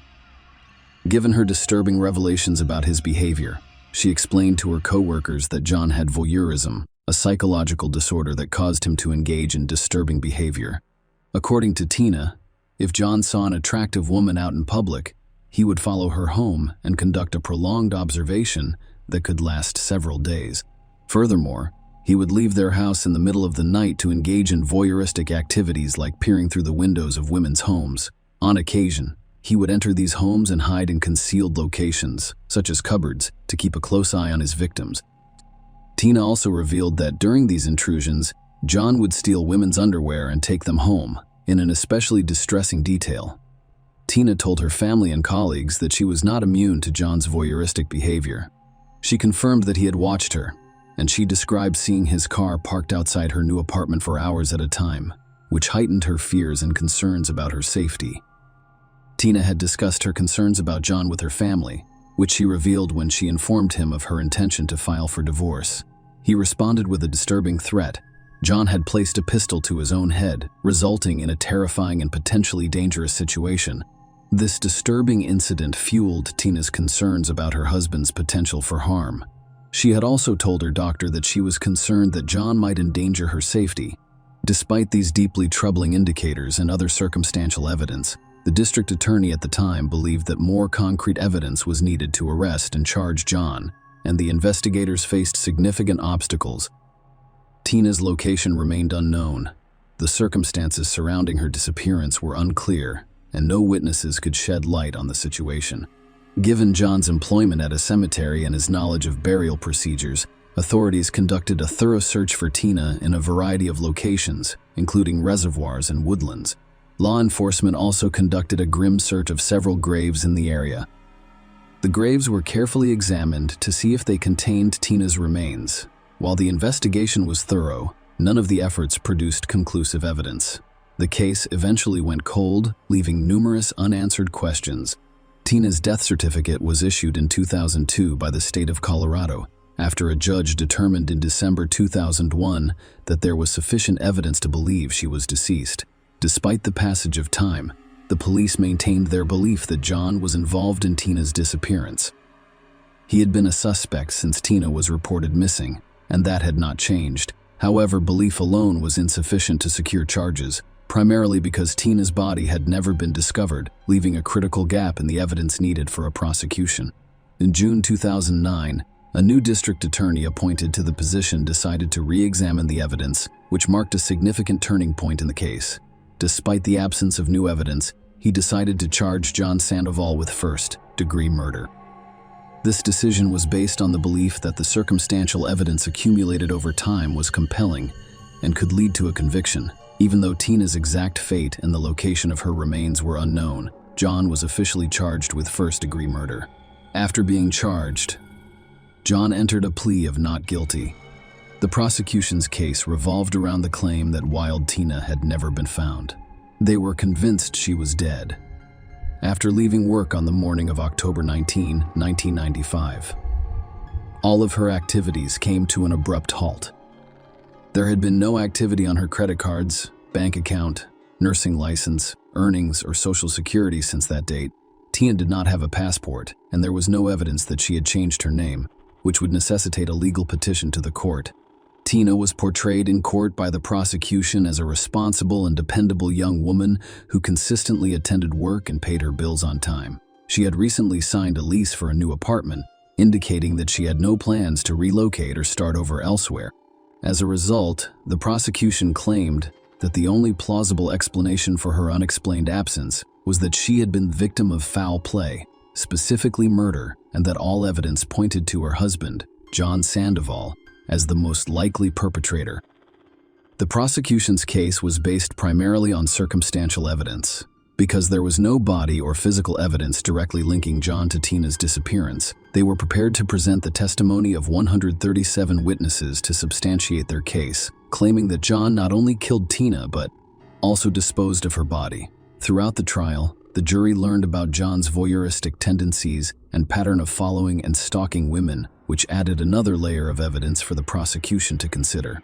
The defense claimed that John Sandoval was not involved in Tina's disappearance and questioned whether she was even dead, speculating that she may have left town to start a new life and framing her as a runaway. The jury, however, did not agree with the defense's arguments. After 7 hours of deliberation, they convicted John of the crime. As a result, he was sentenced to life in prison with no possibility of parole. However, John's conviction was overturned in March 2016 because of procedural errors discovered by the Colorado Court of Appeals. In the face of a second trial, John agreed to a plea deal. He asked for the deal, which allowed him to plead guilty to a lesser charge of second-degree murder in exchange for revealing the location of Tina's body.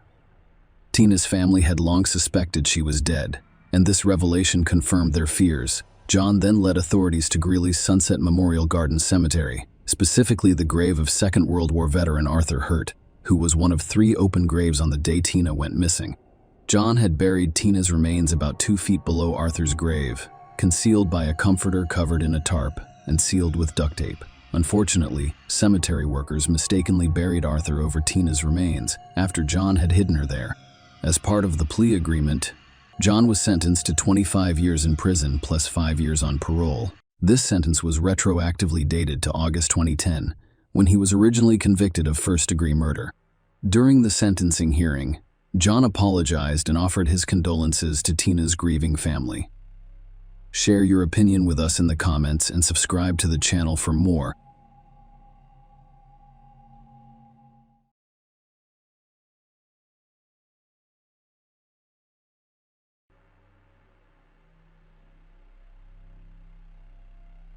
In the tranquil coastal town of St. Augustine, Florida, July 8th, 2010, was a day that those who knew her would never forget. A solitary beach house served as the backdrop for a perplexing mystery. Friends and family struggled to understand the mysterious disappearance of a 45-year-old woman who had been a fixture in their lives. Her presence, last seen at a neighborhood gathering on July 6th, appeared to have faded into the shadows, leaving a trail of unsettling questions. Brittany Tavar, 45, a resident of St. Augustine, Florida, had a heart as big as the ocean and a smile that could brighten even the darkest day. Brittany had a large family with many siblings, but they all lived far away on the other side of the country. They loved her despite the distance, but life's twists and turns had separated them. People who knew Brittany spoke of her fondly. She was known for her kindness, generous spirit, and unwavering respect for everyone she met. Brittany had a talent for assisting others, which defined her in an intriguing twist of fate. Brittany had once set her sights on Hollywood, hoping to discover her dreams amidst the city's glitz and glamour. After her Hollywood venture failed, Brittany returned to St. Augustine, her hometown. She forged a new path here, eventually becoming a photographer and real estate agent. Her camera lens captured the beauty of the town, and her friendly demeanor helped others. Brittany's love of making friends was what truly set her apart. She had a knack for turning strangers into friends, and her network in St. Augustine quickly expanded. People from all walks of life were drawn to her infectious personality. However, life is unpredictable, and Brittany had no idea what was going to happen next. Brittany's last appearance in the community was on the evening of July 6th, just 2 days before her mysterious disappearance.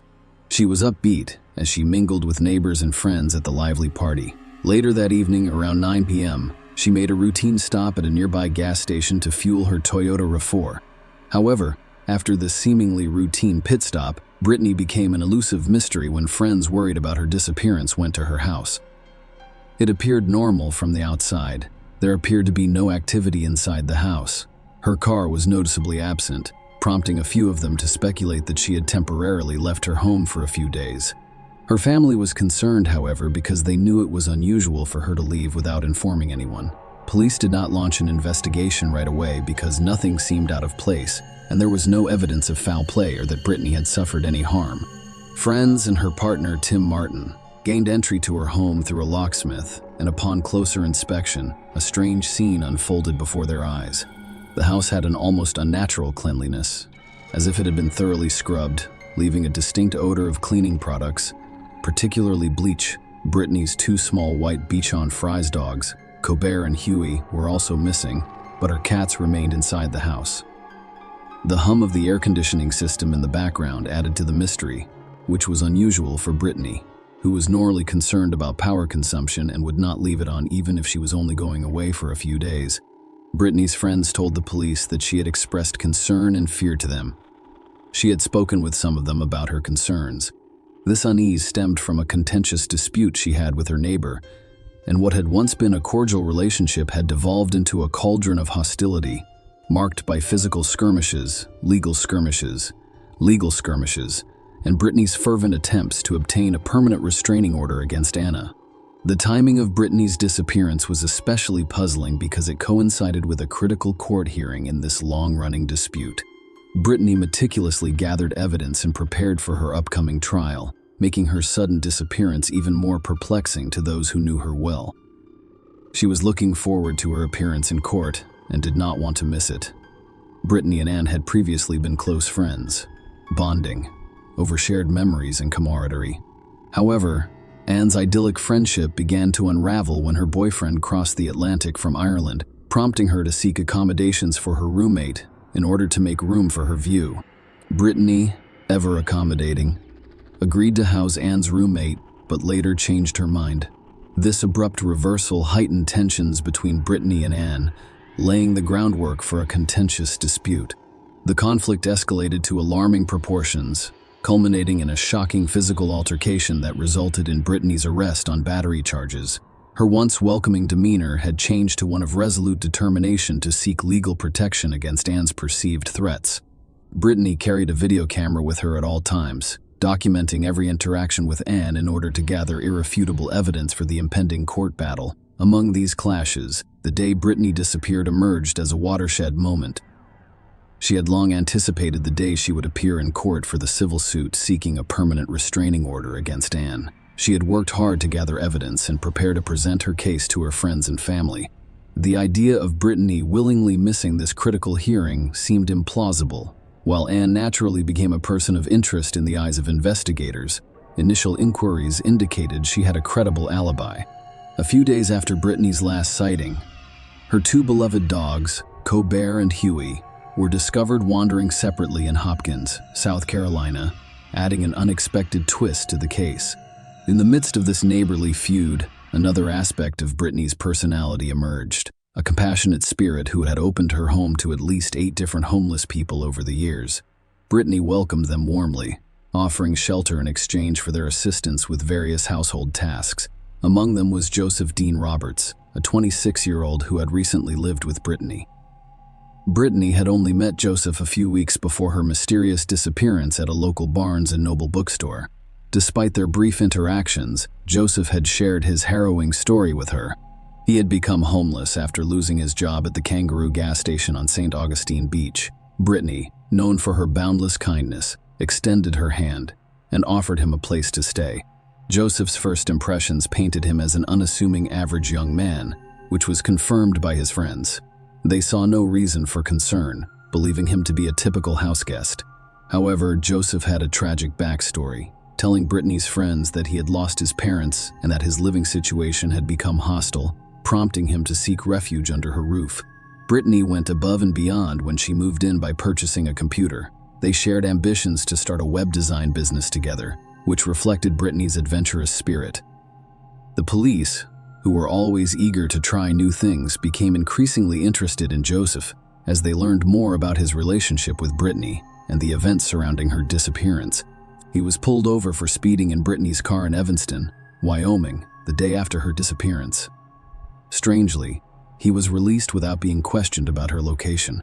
However, as the investigation progressed, a more sinister pattern emerged, implicating Joseph in the disturbing chain of events as investigators dug deeper into Brittany Genevieve Tavares' mysterious disappearance. Joseph Dean Roberts emerged as a key figure in the unfolding mystery. His actions and connections to Brittany sparked suspicion, leaving a trail of questions that demanded answers. Joseph had become a person of interest for a variety of reasons. First and foremost, he was the last known person to be with Brittany on the evening of July 6th, just before her disappearance. Second, he'd been in possession of Brittany's car shortly after she went missing, which was a disturbing fact that could not be ignored. The circumstances surrounding his encounter with law enforcement in Evanston, Wyoming, were quite perplexing. On July 11th, he was pulled over for speeding while driving Brittany's car. Despite being alone and in possession of her vehicle, the police officer who stopped him made no connection to Brittany's disappearance and released him with a warning. Joseph's actions did not end at the traffic stop. Later that day, he was seen at a Walmart in Ontario, buying items that raised eyebrows. He acquired a tent, a black t-shirt, and tan cargo shorts. These unusual purchases fueled the growing suspicion of Joseph's involvement in Brittany's disappearance. The investigation took an alarming turn when it was discovered that Brittany's credit card was still being used, despite the fact that she had vanished without a trace. Authorities closely examined the credit card transactions and discovered a troubling pattern. Brittany's card had been used in multiple states, including North Carolina, Idaho, and Oregon. This financial trail painted a picture of someone taking advantage of Brittany's possessions, fueling fears that she was in serious danger.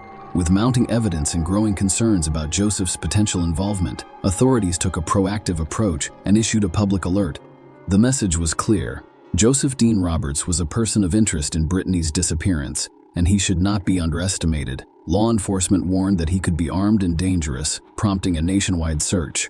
The hope of finding Brittany alive persisted, but the details revealed a chilling and ominous picture. The search for Joseph Dean Roberts intensified, motivated by a desire for answers and justice in this haunting mystery. In the never-ending search for answers in Brittany, Genevieve Tavar's disappearance reached a watershed moment on October 12th, when Joseph Dean Roberts was arrested in Seattle for shoplifting. This seemingly unrelated incident would cast an ominous shadow over the ongoing investigation, eventually revealing the grim truth about Brittany's fate while Joseph was in custody. Florida authorities rushed to Seattle to question him about Brittany's disappearance. Their hope remained steadfast that Brittany was still alive and awaiting rescue. They had no idea that the chilling revelation that was about to unfold would put an end to that glimmer of hope. During questioning, Joseph Dean Roberts, the man who had shared Brittany's life and home in the weeks preceding her disappearance, began to reveal the chilling details of what happened that fateful night. According to Joseph's confession, a heated argument broke out between him and Brittany on the night of July 6, 2010. The tension rose, reaching a terrifying climax as anger turned to violence. In a moment of brutality, Joseph had resorted to using a hammer to strike Brittany in the head several times, but she had not died immediately. Joseph recounted with chilling detachment that Brittany was still alive, albeit briefly, in a gruesome twist. Joseph described taking a knife from the kitchen, intending to silence the woman who had once provided him with shelter and kindness. Joseph used a sharp object to deliver the fatal blow to the neck. The aftermath of this heinous crime was a scene of unspeakable horror. There was blood everywhere. Joseph needed to act quickly to cover his tracks, so he used bleach and a slew of towels to remove the heinous evidence of his crime. The amount of blood was so large that it required 6 trash bags to contain the aftermath. In a chilling twist of fate, Joseph's original plan was to hide Brittany's lifeless body in the attic. However, he quickly realized that her remains were too heavy to carry up the stairs. Instead, he resorted to wrapping her lifeless body in sheets and garbage bags, leaving her tragically unrecognizable. Brittany's body was then placed in her own car. However, the question remained, why had Joseph chosen to accompany Brittany's beloved dogs on his sinister journey to conceal his heinous crime? Joseph's twisted logic came to light. He understood that leaving the dogs at Brittany's house would raise suspicions. He needed to buy time, diverting attention away from the atrocities he had committed. Brittany's life was ended. Joseph set out on a grim journey with her body hidden in her own car and her once loved pets by his side. He drove Brittany's car, carrying her remains, and abandoned her body in a desolate wooded area near Interstate 95. Joseph attempted to bury her, but the difficult terrain made the effort futile. Instead, her body was exposed. In a disturbingly casual revelation, Joseph admitted that after completing this macabre task, he returned home when asked if he had gone to sleep. His response was chillingly straightforward. "Yes, I did." Following this eerie interlude, Joseph embarked on a cross-country journey, crossing state lines. While leaving Brittany's car in a Seattle library parking lot, a stark reminder of the disturbing nature of his actions. The release of these gruesome details sent shockwaves through the investigation and the community, which had hoped for Brittany's safe return. Her body, which was severely decomposed, had to be identified using dental records. She died as a result of apparent blunt force trauma. It was a horrifying reminder of the brutality she'd experienced. Joseph Dean Roberts, the man who had shared her home and her trust, had thrown Brittany into a nightmare from which she would never recover. Following Joseph Dean Roberts' chilling confession, the mystery surrounding Brittany and Genevieve Ataver's disappearance begins to unravel. The police discovered that everything Joseph had told Brittany was a lie. He had spent several months living in the woods near the bookstore where they had met. Law enforcement believed Joseph had a habit of wandering along Florida's beaches, attempting to persuade women to give him a place to stay. The strategy had been successful on numerous occasions. Brittany was not the first woman to offer him shelter, and those who had welcomed him into their homes at first thought he was harmless and, in some cases, pitied his situation.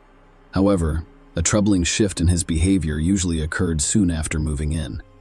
For example, a woman Joseph worked with at the Kangaroo gas station offered him a room to rent in her home.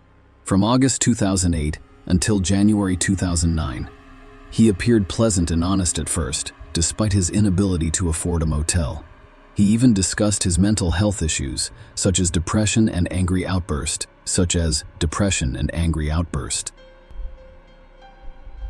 However, within a few weeks, his behavior deteriorated. He became disinterested, neglected personal hygiene, and began using illegal substances in the home. When she discovered this, she immediately asked him to leave, and he left the same day. A month later, another gas station employee named Cheryl Davenport offered Joseph a place to stay after he was fired for theft. Cheryl thought of him as a friend, and she was aware that his mental health issues had caused strained relationships with his family.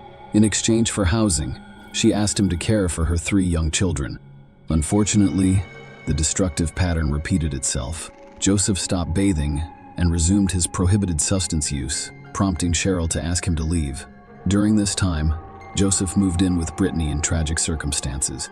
Before she had the chance to request his departure, he committed a heinous act of violence, brutally killing her. Brittany was unaware of Joseph's history of severe anger issues, which led to this horrific tragedy. Joseph's account of Brittany's brutal murder prompted his immediate arrest.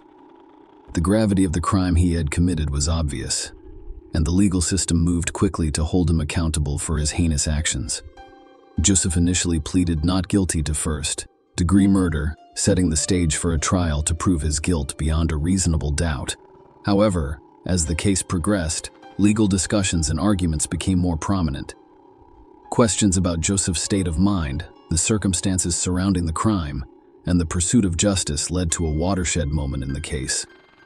Ultimately, the prosecution and defense reached a significant agreement and accepted a guilty plea to a lesser charge. Joseph Dean Roberts, the man who killed Brittany in an unspeakable act of violence, has pleaded guilty to second-degree murder. This plea represented a significant turning point in the case. The court accepted the plea and sentenced him to a 30-year term in a Florida state correctional facility. While this outcome may not have provided the full measure of justice that Brittany's loved ones had hoped for, it did ensure that Joseph was held accountable for his heinous crime. He would spend decades in prison, paying for the life he had taken and the anguish he had caused Brittany's family, friends, and the community that had rallied in her memory. Share your opinion with us in the comments and subscribe to the channel for more.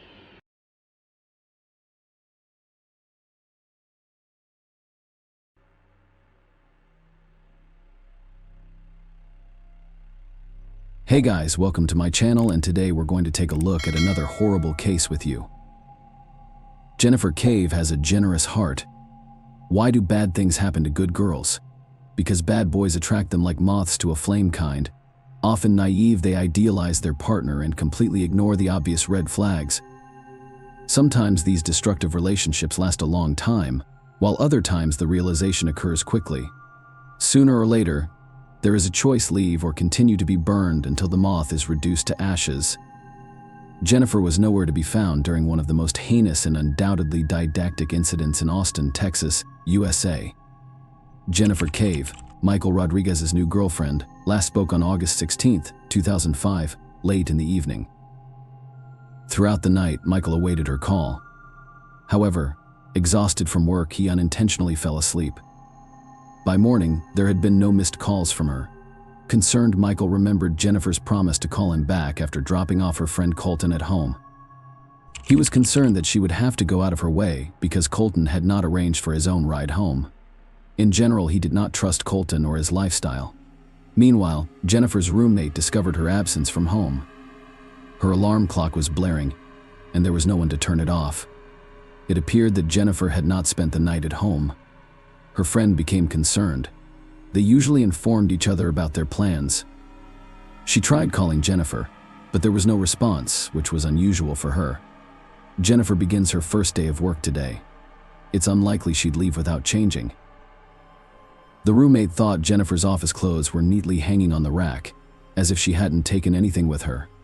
On August 17th at 8:30 a.m., the director of the law firm was informed of the new employee's tardiness during her internship. Miss Cave had left a positive impression.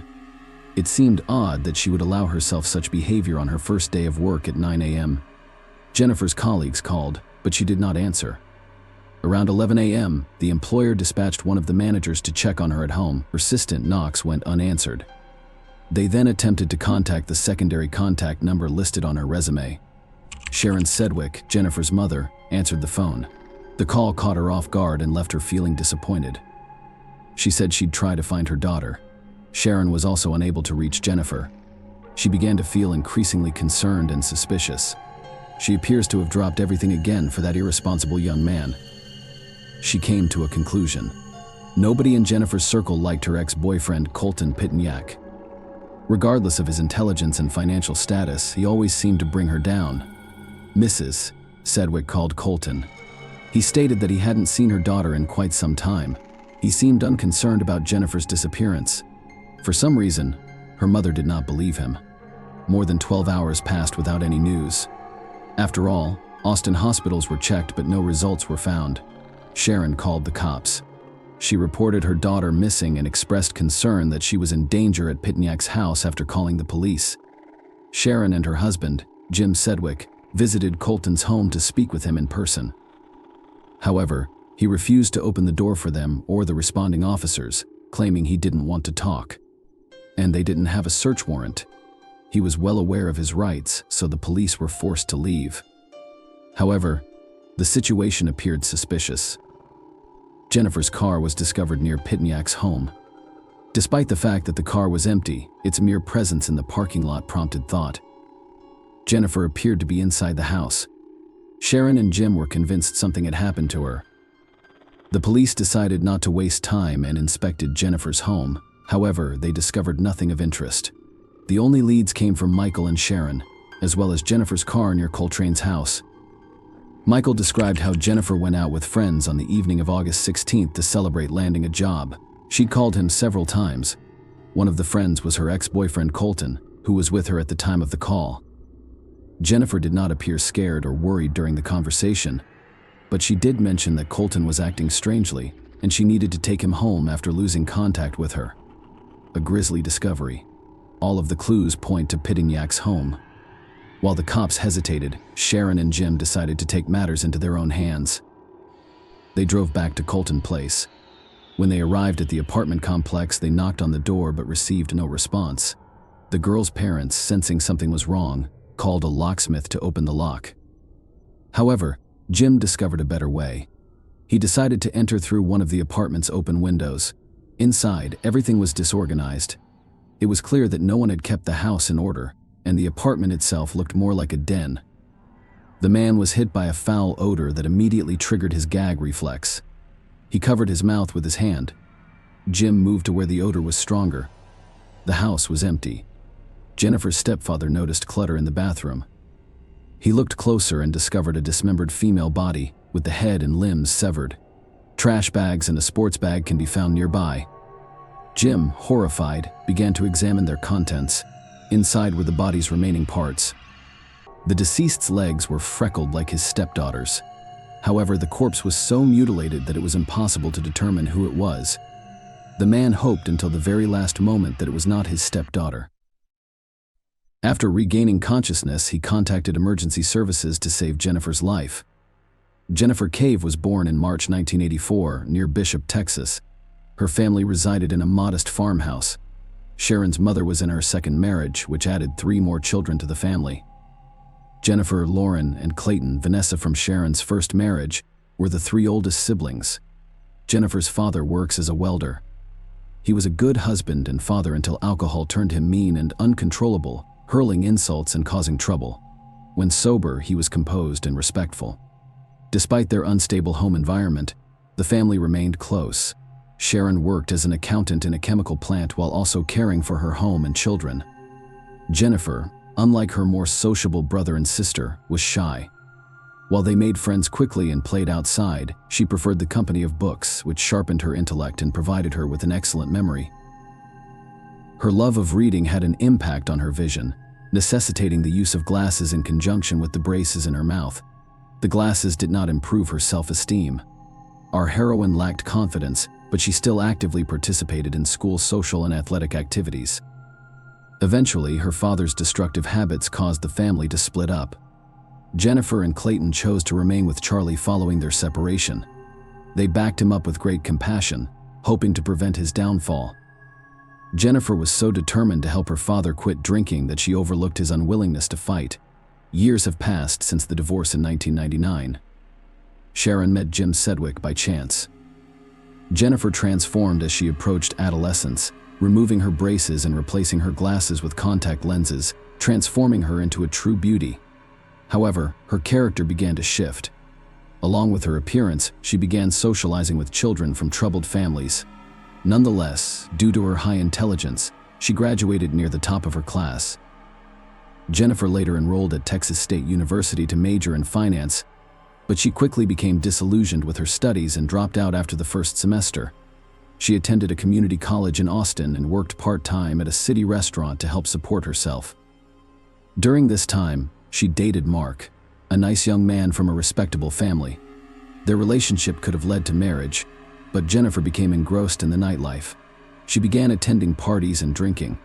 Perhaps influenced by her father's genes and negative example, her love of alcohol grew alongside the introduction of marijuana into her life. Sharon attempted to influence her daughter, but to no avail. Jennifer and Colton Pitoniak met on one of these nights out. Jennifer Cave's life was tragically cut short by a gunshot wound to the right arm. The bullet passed through her entire arm and into her chest, striking her heart. The injury to a vital artery caused rapid blood loss, which resulted in her untimely death. What happened to her body afterwards was horrific. Forensic experts discovered multiple stab wounds on her body, with the chest and neck being the most damaged. In total, the attacker caused 18 post-mortem stab wounds. The perpetrator then decapitated her and fired a shot through her throat into her head, intending to dispose of her body quietly by severing her upper limbs.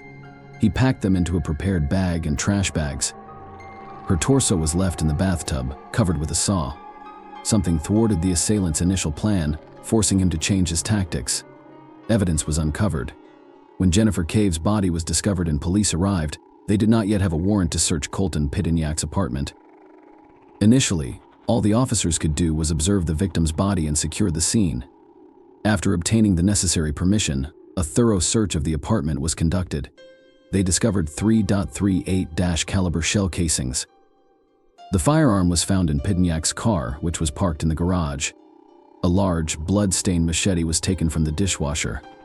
Toxicology reports revealed that the victim's bloodstream contained alcohol, marijuana, and methamphetamine. Inside one of the rooms, there was a road atlas with pages torn out that highlighted routes in southwest Texas.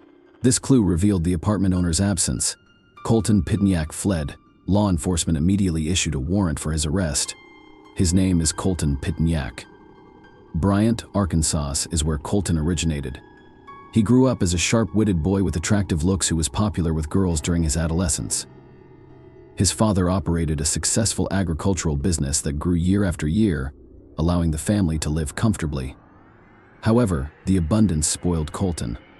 On the one hand, he was ambitious and goal-driven. On the other hand, he may become aggressive and irritable. Colton was an avid skateboarder and guitarist. He attended a Catholic boys' middle school in Little Rock, where he excelled academically and was frequently on the honor roll. He was also a National Merit Scholarship finalist. Pitniak was one of 7 senior finalists at his school in 2000, out of 166 across the state. By his senior year, he was dealing with alcohol and fights, owing to his membership in a group of local affluent kids who lived a leisurely lifestyle, frequently throwing parties with the attendant consequences. Nonetheless, due to his high graduation scores, he was easily admitted to the University of Texas at Austin. Rather than concentrating on his studies, he maintained his erratic lifestyle, losing friends and earning a reputation as a heavy drinker and marijuana user. He could have had a promising future if not for his proclivity for self-destruction. After being expelled from a university indefinitely, he began distributing controlled substances. His parents fought to help him overcome his addiction, even taking him back home. It's a fateful encounter. Jennifer and Colton first met at a party in the spring of 2004, and they were immediately drawn to each other. Jennifer, who frequently idealizes others, chose to give a potentially dangerous relationship a chance rather than abandon it. Their friendship gradually developed into love.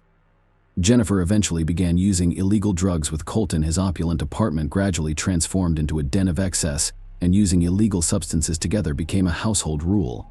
As a result, Jennifer's addiction grew worse. Parents tried repeatedly to break her free from these addictions. They even gave her a car in the hopes of encouraging her to spend more time at home. However, each time she returned, her promises were quickly forgotten.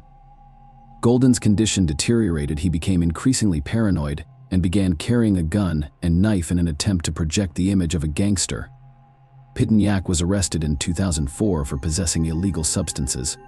He even went through a rehabilitation program once, but Colton demonstrated no genuine desire to overcome his addiction. Separation.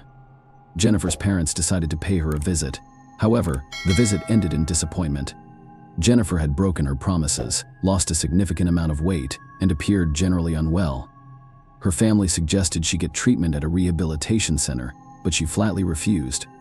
Sharon and Jim were upset and stopped providing her with financial support, believing that this tough love approach would motivate her to take control of her life.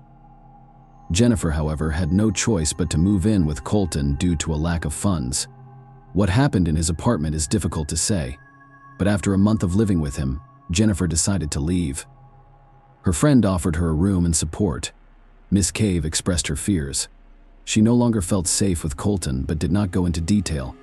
Something obviously scared her, as she refused to reconcile with her ex. One day, he approached her and asked her to return. Jennifer remained firm, particularly when she saw the knife Colton had brought with him. She asked Colton to calm down and suggested that they stay friends. Surprisingly, he agreed that contact with him would be limited, and she also began reconnecting with her parents. Finally, her life appeared to be getting back on track. In early 2005, Jennifer began a new relationship with Scott, a single father who appeared to be quite decent. His lifestyle was the complete opposite of Bolton's. Scott worked as a waiter at a restaurant, played keyboards in a band, and was an excellent singer, all while maintaining a sober lifestyle. As a result, Jennifer's self-esteem improved. Even though she appeared healthier by his side, she took on the role of a homemaker and mother figure to his daughter. She was still willing to leave at a moment's notice if Colton requested the arrival of Laura Hall. Colton eventually moved to a new apartment complex with a pool near the university called Orange Tree, which became a popular spot for daily parties. His behavior continued to be erratic, with some friends reporting seeing him play Russian roulette by himself. During one of these phases, he met Laura Ashley Hall, who was a frequent attendee of these parties and became obsessed with him, displaying jealousy towards any female in the Colton circle, particularly Jennifer. Laura was perceived in a variety of ways by their peers, with the most common description being arrogance and the ability to put anyone in their place. Laura, like Colton, came from a wealthy family. Miss Hall was athletic, competing in a variety of competitions, and academically successful, indicating great promise. After high school, she enrolled in university but dropped out, Preferring a job and a more leisurely lifestyle, Colton and Laura soon became romantically involved. She, like Jennifer, felt a strong attraction to him. When he was sentenced to 60 days in jail in June 2005, Laura sent him all of her earnings, even going into debt. Friends reported that she had changed for the worse, becoming bold and neglecting her job and personal care. Many people believed she had also begun using illegal drugs. Unlike Jennifer Colton, she ignored her feelings, even putting out cigarettes on her. A new chapter starts and ends. During this time, Jennifer ended her relationship with Scott. She felt unworthy of his family and didn't want to cause them any problems. Jennifer communicated with Colton, who remained infatuated with her. However, she did not renew their previous relationship, keeping their interactions strictly platonic. Jennifer only wanted to get a job, so she returned to college. In August, a promising opportunity arose in her life. She started a new relationship with Michael Rodriguez and, most importantly, found a great job. After a few days of training at a law firm, she performed so well that she was offered a consultant position with a competitive salary. Jennifer was filled with self-confidence and happiness. On August 16th, she chose to celebrate the beginning of her new life with friends. That evening, they visited a bar before heading to a club. According to a friend, the bouncer refused to let Colton in due to his appearance, which may have prompted him to seek out controlled substances. The investigation continues. In order to shed light on the events of that fateful night, investigators interviewed Carlton's neighbors. They discovered intriguing information around 3 a.m. On August 17th. Nora Sullivan heard a knock on her door. She opened it and saw Colton standing there, looking suspicious, with blood on his face and a pistol visible at his waist. She was startled and inquired about what had happened. Colton told her that he had gotten into a shootout with some people.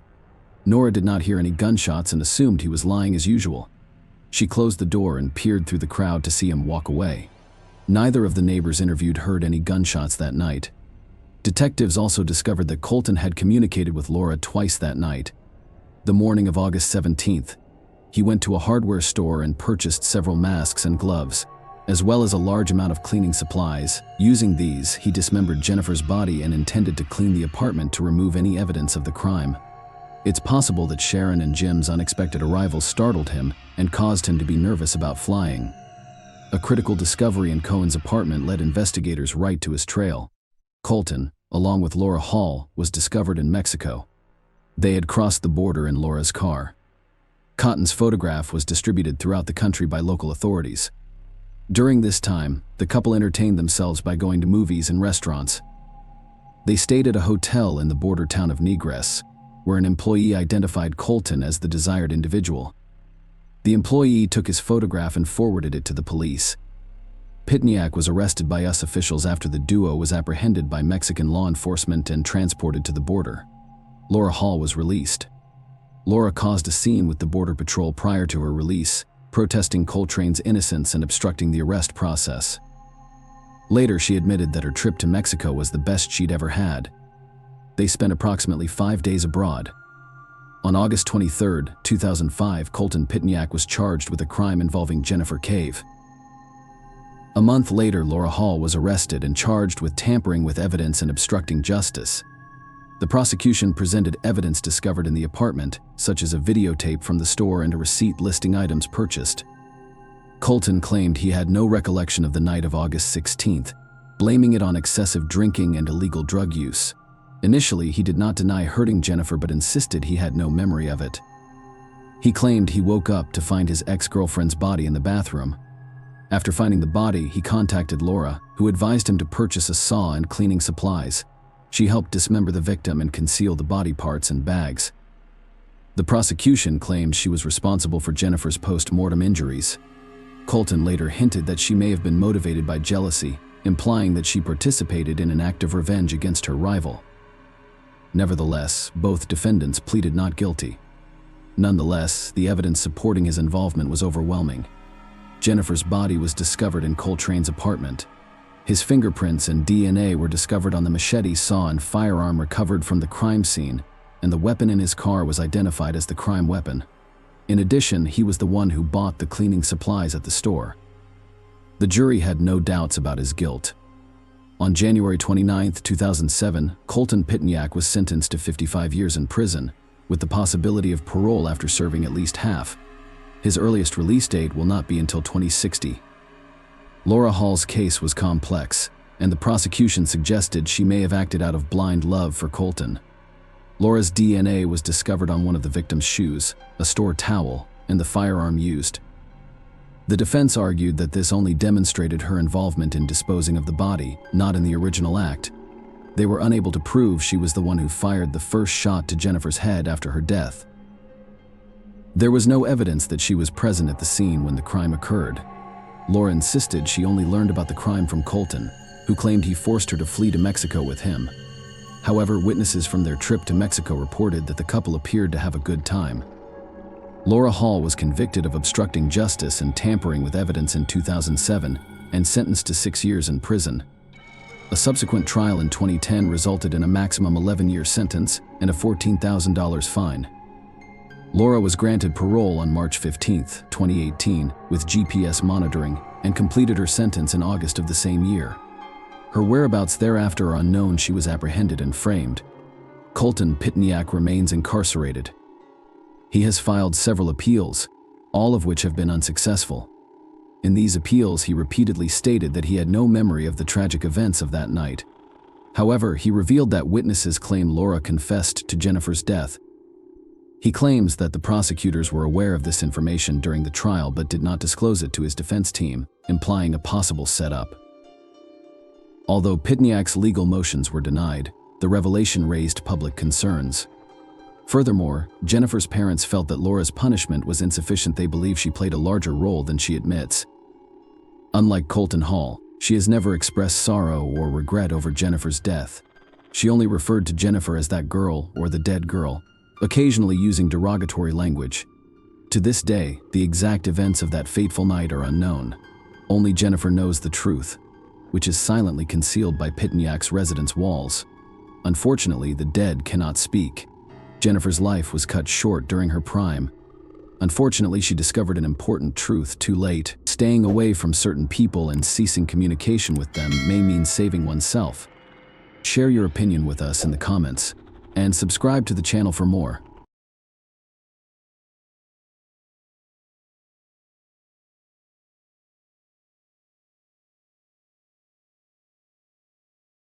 Hey guys, welcome to my channel, and today we're going to take a look at another horrible case with you. The Amato family case illustrates how obsession can transform a quiet person into a monster. Like many serious addictions, which can be compared to severe illnesses with psychological, biological, or social underpinnings. This case involves a destructive habit, such as an urge for alcohol, prohibited substances, gambling, or an obsessive need for a specific activity or interaction with a specific person or group.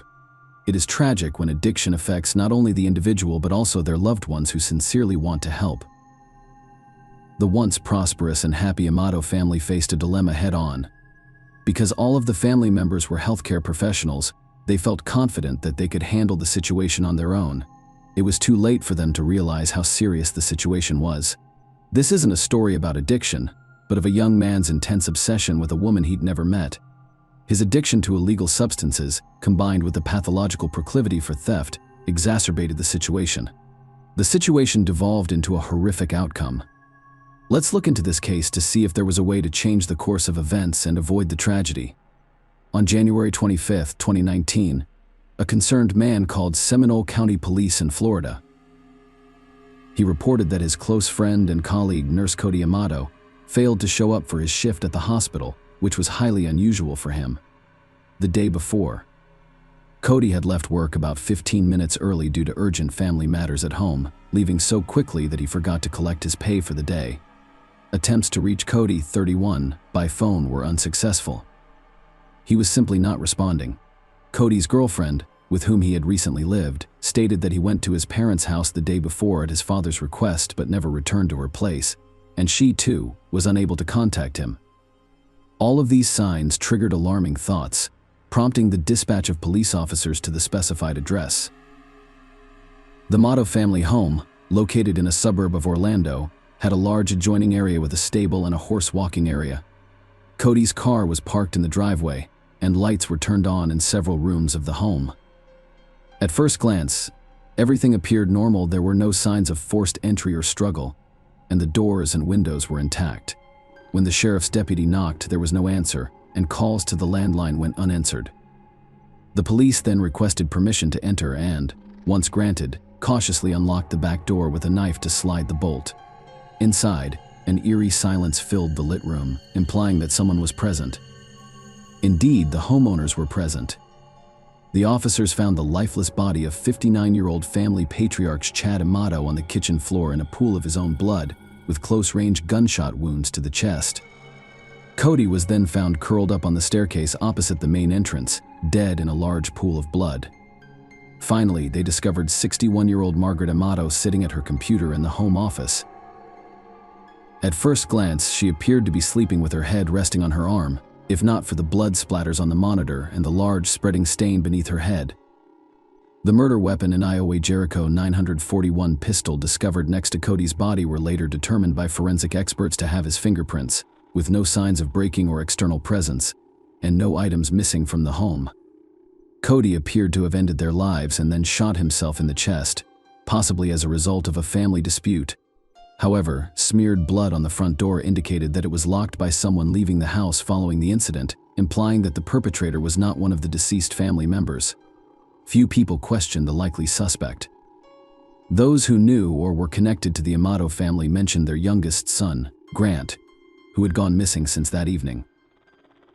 His car, a white Honda, and some personal belongings, including a laptop from Grant's room, were missing, implying that the owner had taken them. Grant was declared a person of interest, and a search was launched for his whereabouts. What is known about the Amato family? Margaret Ann Amato, née Wade, and Chad Robert Amato got married in the mid-1980s. Margaret, your senior Chad, was already raising a 3-year-old son named Jason from a previous marriage. Chad was undeterred by her having a child. Instead, he was prepared to raise Jason as his own. In 1988, on May 20th, 1989, the couple welcomed their first child, Cody, followed by their youngest son, Grant Tiernan Amato. The brothers had a close relationship since childhood. They grew up in a wealthy family and rarely faced denials. To earn certain privileges, they had to follow family rules, perform well in school, assist with household chores, and demonstrate good behavior. They strived to be the pride and support of their parents. Both parents had advanced degrees in healthcare. Margaret was a senior operational manager at a prestigious private clinic. Chad began his career as a clinical pharmacist but later specialized in software. The family was quite wealthy, living in a large suburban home and raising their own stable-bred, thoroughbred racehorses as a hobby. Jason left home at the age of 18, went to university, and began his own life. He married, raised a family, and relocated to another state while maintaining close ties with his parents and younger brothers. Cody and Grant were almost inseparable. They went to the same school, played on the same sports team, and spent weekends at the shooting range with their father. The Amatos had an impressive firearm collection, including rare pieces that were only accessible to the family patriarch due to safety concerns. Grant, the family's youngest son, received the majority of everyone's attention and admiration, as is customary. As a child, he was frail and sickly, so everyone tried to show him love and care. He grew up to be a modest and shy boy who struggled to connect with his peers and relied solely on his brothers for friendship. Grant became especially close to Cody after their eldest brother, Jason, grew up and left the house. Following high school, the brothers pursued medical degrees together and eventually became anesthesiologists. Cody excelled in his studies, becoming the top student in his class, whereas Grant struggled and received low grades. Nonetheless, both were able to find jobs in their field at a hospital. Cody built a reputation as a dependable professional, but Grant was prone to making mistakes and needed his work double-checked. Grant's hospital career came to an abrupt end in the summer of 2018 when he was caught stealing strictly controlled sedatives that caused euphoria and hallucinations and were rarely used for anesthesia. The discovery prompted police action, and Grant was arrested. During interrogation, he admitted to the theft, claiming that he gave the drugs to patients who, in his opinion, were undertreated. Many people believed Grant was using or selling drugs illegally. Even though there was no direct evidence, he was immediately suspended and later fired. His criminal case for theft was eventually dismissed, reportedly due to parental intervention. He was unemployed and relied heavily on the internet. After losing his job, the 29-year-old man, who was already a loner, became even more isolated. He spent weeks indoors glued to his computer, primarily browsing adult websites.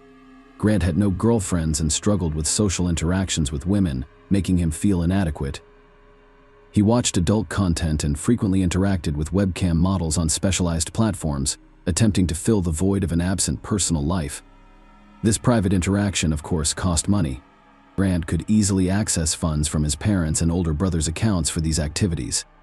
This obsession quickly developed into an addiction, exacerbated by irregular alcohol consumption. But Grant seemed content with his lifestyle, relying on his family and spending their money without contributing anything in return. Eventually, his father issued an ultimatum: find a job soon or leave home and lose all financial support from his family. Grant promised his father that he would resolve the issue, but he had no intention of seeking employment. He stated that he would become a streamer, earning money by broadcasting video games. His parents, seeing this as preferable to nothing, agreed to set up a streaming station for him. Once everything was in place, Grant pretended to be streaming, requesting privacy. But in reality, he was locked in his room, indulging in his favorite pastime, browsing adult-only websites while on a trip to Japan. Cody took a vacation from work in August 2018 and decided to travel around the world for a change of scenery, with the goal of visiting Johan. He invited his younger brother Grant and his best friend Jeremy. Cody and Jeremy had saved up for the trip on their own. Grant's vacation was funded by their parents. However, instead of giving the money directly to Grant, they delegated it to Cody, who was more responsible. Grant appeared disengaged throughout the trip, which lasted nearly 2 weeks. He showed little interest in tours or landmarks, instead focusing on his smartphone screen. He often stayed at the hotel and used his brother's laptop. On the day the group visited Lake Kawaguchi near Mount Fuji, Jeremy accidentally left his credit card in their hotel room. Seizing the opportunity, he hacked into Jeremy's account and withdrew thousands of dollars, which he spent entirely on private sessions with his favorite webcam model. Jeremy discovered the theft later but had initially suspected fraud. He was unable to identify the perpetrator and continued to investigate the incident after returning home, unaware that Grant was involved. Sylvia releases his lava. Now, Sylvie, let's get to the most intriguing part: the identity of the mysterious webcam model. Grant became obsessed with a website where Grant paid for private online interactions with various women. He met the stunning Sylvia and expresses his love for Ova from Bulgaria. Also known as Sylvie, she captivated him with her striking appearance, confidence, charisma, and passion. Sylvie made Grant feel special, loved, desired, and distinctive. He began to believe that her feelings for him were genuine and that they could form a real relationship. Brand was convinced they were in a relationship, and he needed to separate this fiery brunette from her other admirers. He spent hours and thousands of dollars every day to make sure she didn't have time for other men. Grant also showered her with gifts such as expensive lingerie and jewelry, which she wore during their video calls. Desperate to impress Sylvie Grant, she constantly made up stories, losing touch with reality. He claimed to live alone in a large house, own a profitable business, and could afford to lavish her with money. He supported his claims with money transfers, initially sending a couple of $1,000, $10,000, and even $100,000 as birthday gifts. Naturally, his parents were aware of his lavish spending because he was using their accounts. At first, he explained that it was an investment in his own online project to build an audience. However, Chad and Margaret soon realized their son was lying. A scandal escaped the rehab clinic, and a serious family feud broke out at home. The patriarch demanded that the youngest son pack his belongings and leave right away, but his mother and Cody stood up for him. The family recognized Grant's severe internet addiction. However, they were perplexed as to how he had spent nearly $200,000 from their accounts. A thorough search of his room revealed vials containing potent substances. Grant explained that he used them to avoid going insane. The parents announced that they would deactivate his accounts and send him to mandatory drug and internet addiction treatment. Grant responded by declaring that he was tired of everything and wanted to end his life. He then dashed out of the house, jumped into his car, and drove off at high speed in an unknown direction. Later, it was discovered that Grant had gone to his aunt and uncle's house, crashed through their fence, and hit the garage wall. Knowing about the turmoil in the Tomato family, his relatives sympathized with him and offered him a place to stay until things settled. He readily agreed, but the next day he robbed his kind-hearted relatives, taking thousands of dollars from their accounts to pay for interactions with Sylvie. When Grant's aunt and parents met, they asked her not to contact the police, promising to resolve the situation and return the stolen money. That same day, Chad personally went to their house and took Grant, who desperately needed help. Chad, Margaret, and Cody realized that reasoning with him was pointless, and if he left home, he was likely to commit theft again. They then presented the Grant with a different ultimatum: either go to a rehabilitation clinic for addiction treatment or face jail time for theft. Grant reluctantly agreed to enter the clinic, where he would spend 2 months free from temptation. He was admitted to the medical institution near the end of December 2018, a grown man's little secret. While Grant was in treatment, his parents checked his computer and discovered that he was spending thousands of dollars each day from their family accounts. They discovered the profile of Sylvie, the woman who had a profound impact on their son. After reviewing their correspondence and discovering hundreds of recordings of their intimate private online interactions, which were treasured and frequently revisited, the comatose decided to inform Sylvie that her admirer, who had showered her with money and gifts, was not a businessman but an ordinary unemployed man suffering from drug and internet addictions. They also stated that the funds transferred to her were stolen, potentially exposing him to criminal charges. However, Sylvie remained unconcerned for her. It was simply a job, and she had no intention of returning the money. Grant abruptly returned home on January 5, 2019, only a few weeks into his treatment, having completed less than a quarter of the required rehabilitation program. He had fled the clinic, where he was known for his complete lack of cooperation. Grant tearfully promised to change his life and find work, but he threatened to commit suicide if forced to return to the rehab facility. His parents agreed but imposed strict rules. Grant was prohibited from using the computer. He had to adhere to a strict schedule, and all of his earnings were closely monitored. He was also given a part-time job at a local grocery warehouse. For about 3 weeks, Grant appeared to comply, leading his parents to believe he had matured and overcome his addictions. However, everything changed on Thursday, January 24, 2019, when Grant persuaded his mother to let him use the laptop briefly to check his email and post his resume on the internet. He hopes to find a more challenging job than his current warehouse position. Margaret trusted her son and let him use the laptop, making a fatal mistake. Naturally, Grant attempted to contact Sylvie, only to discover that his parents had already written to her, revealing the truth about him. He saw it as a betrayal. Furthermore, his parents had humiliated him in front of the only woman he loved, and they had to pay the consequences. The brutal dismantling of the family. Remember the previously mentioned home firearms collection? Chad had kept it in a large, special safe with a key he didn't trust.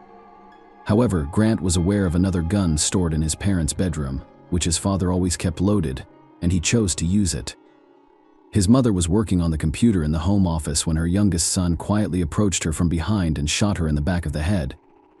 Her body position indicated that she did not have time to turn around or understand what was going on.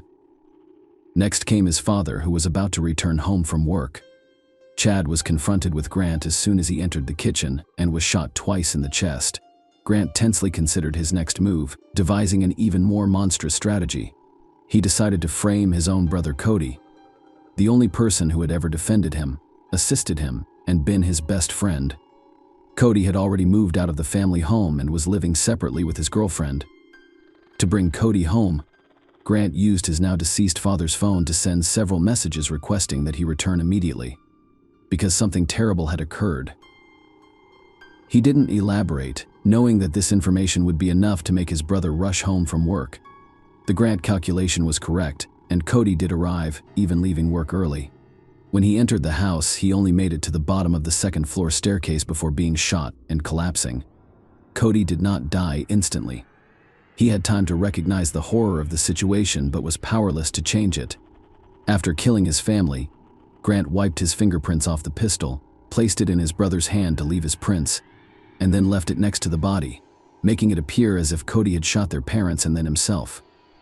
The killer spent the rest of the evening calmly packing his belongings, downloading video files of his conversations with Sylvie from the computer, and even texting her. After completing his tasks, he loaded his belongings into the car and drove away. Arrest and trial. It took police just over a day to find and arrest Grant, who was hiding in a small roadside motel in Orange County. He was not surprised, rather disappointed that he had been discovered so quickly, but he vehemently denied any guilt. During his interrogation at the station, he told unbelievable stories about his father's extreme cruelty, alleging mistreatment of his mother and brother. Grant also discussed his father's attempts to separate him from his beloved girlfriend Sylvie, with whom he claimed to share true and pure love, following the events at their family home on the evening of January 24, 2019. His account was unclear and inconsistent. He suggested that his father and brother got into a fight. Cody grabbed a gun and killed Chad, with Margaret being an unintentional victim.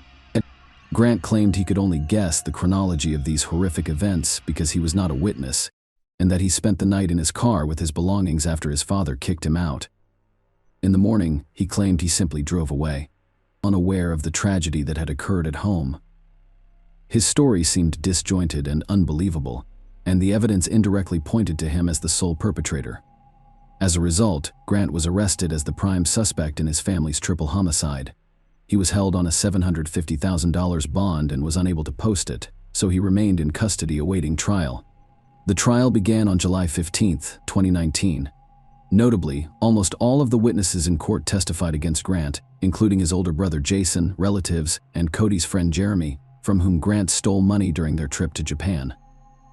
Those who knew the defendant personally described him as a pathological thief, a liar, and someone who struggled with addictions.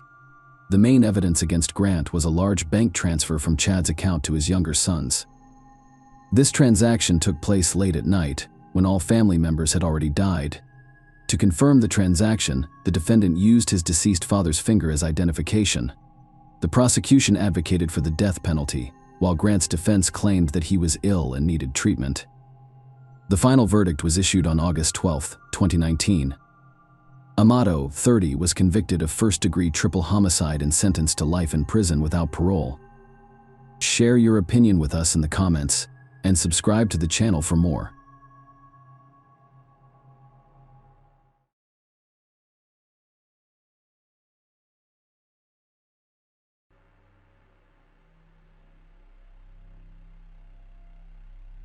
Hey guys, welcome to my channel, and today we're going to take a look at another horrible case with you.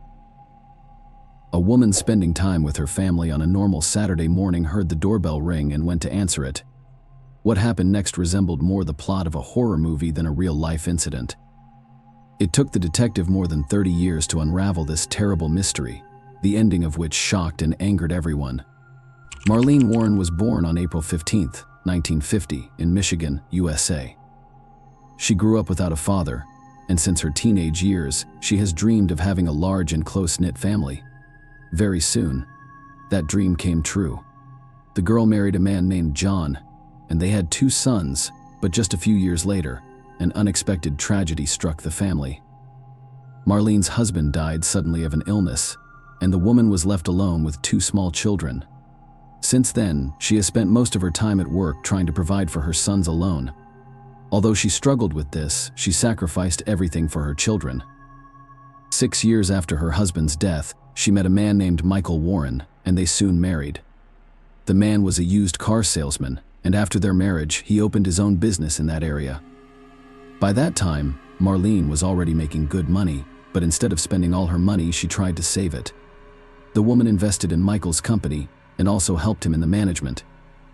The man himself was also good at this business, and in the following years it began to bring them decent money. Over time, Marlene and her husband expanded the business.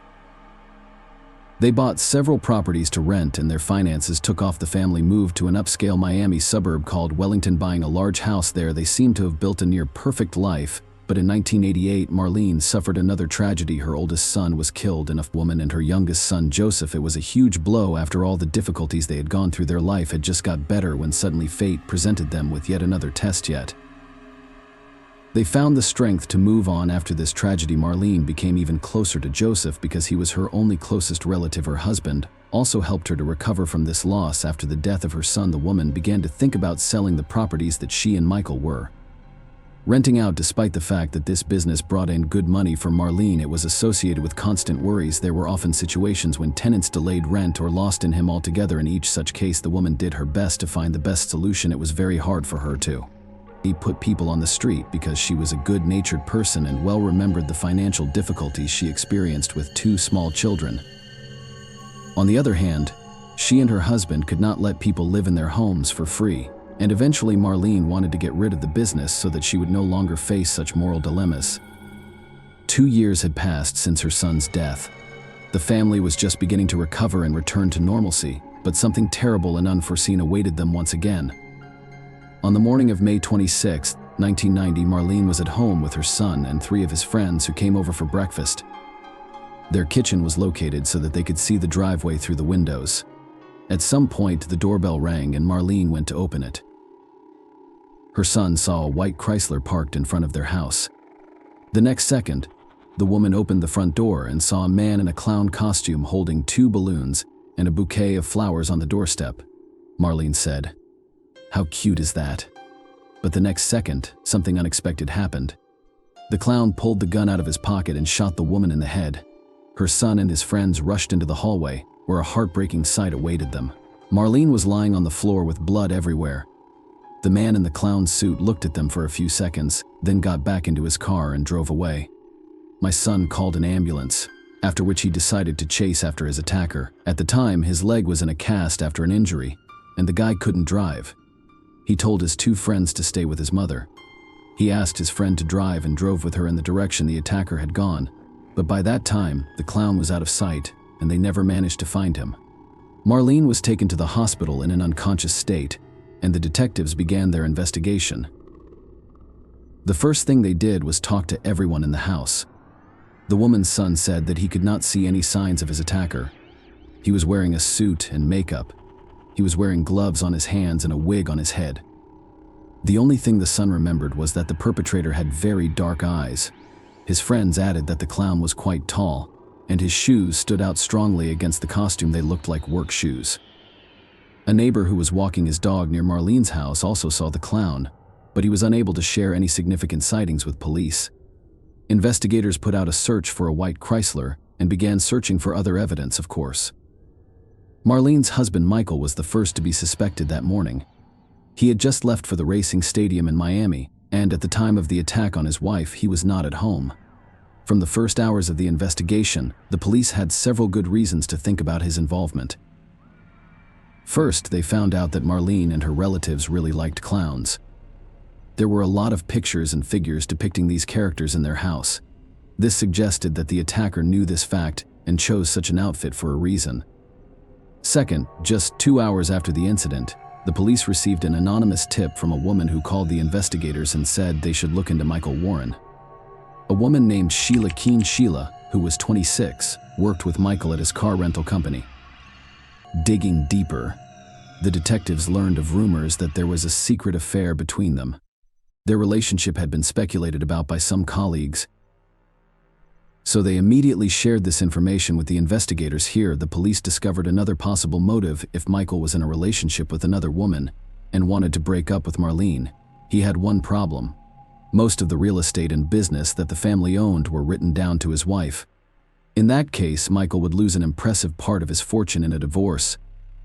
The police immediately checked the man's whereabouts at the time of the attack, and it turned out that Michael was in a car but 110 kilometers away from the house and had 2 friends with him.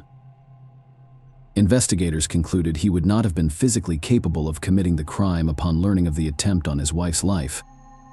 Michael rushed to the hospital and has not left her room since officers spoke with Sheila, and she stated that there was no romantic relationship between them and she had nothing to do with the crime. The woman added that she was at work at the time. Detectives also interviewed Sheila's husband, who said he was aware of rumors of an affair between his wife and Michael, but could not confirm whether or not it was true. The man added that his wife had moved out about a month ago, and in fact they were no longer together, although the police had no evidence to link Michael and Sheila to the crime.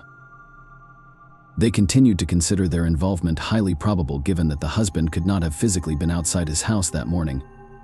The police wondered whether Sheila could have been the clown. Because of the costume, none of the witnesses could determine the gender of the assailant for certain, and Sheila was known among her colleagues for her character. The woman was responsible for dealing with clients who were delinquent in rent payments, and most of these cases, she had to take the car away from them. Most of these cases, she had to take the car away from them. Most of these cases, she had to take the car away from them. Sheila was adamant that some of these cases led to serious conflicts, so she always carried a gun with her. After doctors removed the bullet from Marlene's head, experts determined that it had been fired from a .38 caliber handgun, remarkably the same caliber as Sheila's. The cops went to her again to examine the weapon, but the woman said the gun had been stolen or lost months before the incident, and the detectives were again left with nothing. The cops continued to dig deeper and learned that after Sheila moved out of her husband's house, she had moved into a rental apartment, and investigators also heard rumors that Michael was paying for the place. Here, a new interesting discovery awaited the police officers. All the while, their colleagues were trying to establish where the perpetrator took the clown costume, balloons, and flowers. At first glance, it seemed a very difficult task, but the detectives were lucky. They found that on May 24th, 2 days before the attempt on Marlene's life, a woman came to the costume store near Sheila's apartment. The employee said that at the time the store was closed and they were about to leave, but the woman persistently knocked on the door until someone opened it for her. She stated that she urgently needed a clown costume, a wig, face makeup, and a red nose. The clerks tried to explain to her that this store was already closed and asked her to come back tomorrow, but the woman was adamant, so the staff still sold her the items. There were no surveillance cameras in the store, so the police officers had to rely on verbal descriptions of the woman's appearance. The salespeople told them that she was tall and thin with dark hair. Detectives showed them pictures of several women, and the officer said the customer looked like one of them, Sheila. As for the balloons and flowers, they were traced to a supermarket about a mile from Sheila's apartment. The salesman stated that the same items had been bought by a woman just a few hours before the attempt on Marlene's life. He described her exactly like the costume store employees, a tall, thin young woman with long dark hair. The salesman added another interesting fact. According to him, the female customer exhibited rude and to some extent even masculine manners. By that time, the investigation had lasted 2 days, and on May 28th, the doctors told the police that Marlene had died. Despite their best efforts, the effects of the point-blank shot were too severe. As a result, the case was reclassified as a homicide, and detectives continued to look for more possible evidence against Sheila. They asked the judge for a warrant to search her apartment. While the police were waiting, something else happened. They were informed of a similar car in a parking lot located 13 kilometers from the victim's home. Investigators got there and quickly verified that it was the same Chrysler the killer was driving inside. They found some long dark hair and orange fibers that looked like pieces of a clown wig. During a search of Sheila's apartment, the police found the exact same orange-colored particles, and they also found work boots that matched the witness's description, a similar model worn by the clown on the day of the murder. Despite all this, the police had one major problem. DNA analysis was barely used at the time, and without it, all this evidence was circumstantial, with a high probability that the court would have acquitted Sheila, in which case it would be impossible to charge her again with murder. The detectives wondered where the car the clown drove to Marlene's house came from, and then they found out something very interesting. An employee of Michael's company told them that 1.5 months before Marlene's murder, they had received a call from a man to rent a rental car, but there was one problem. This man had mixed up the phone numbers, and he had taken the car from another company, the main competitors of Michael. When the employee told the boss about it, Michael behaved very strangely. Instead of telling the customer about his mistake, he told the man to just bring the car to the parking lot and leave the keys in the cabin. Then Michael asked the employee to bring him and Sheila to the parking lot and never to tell anyone about what had happened. The employee watched. They got into that car and drove away. It was the same white Chrysler. Notably, not long before that, there had been a serious disagreement between Michael and his competitors. The problem was that Michael was portraying his competitors in a bad light in his advertising, and they didn't like their brand being portrayed in a negative light. Detectives decided to look into Michael's business in more detail. During the audit, they found numerous violations of the law, including tax and insurance manipulation.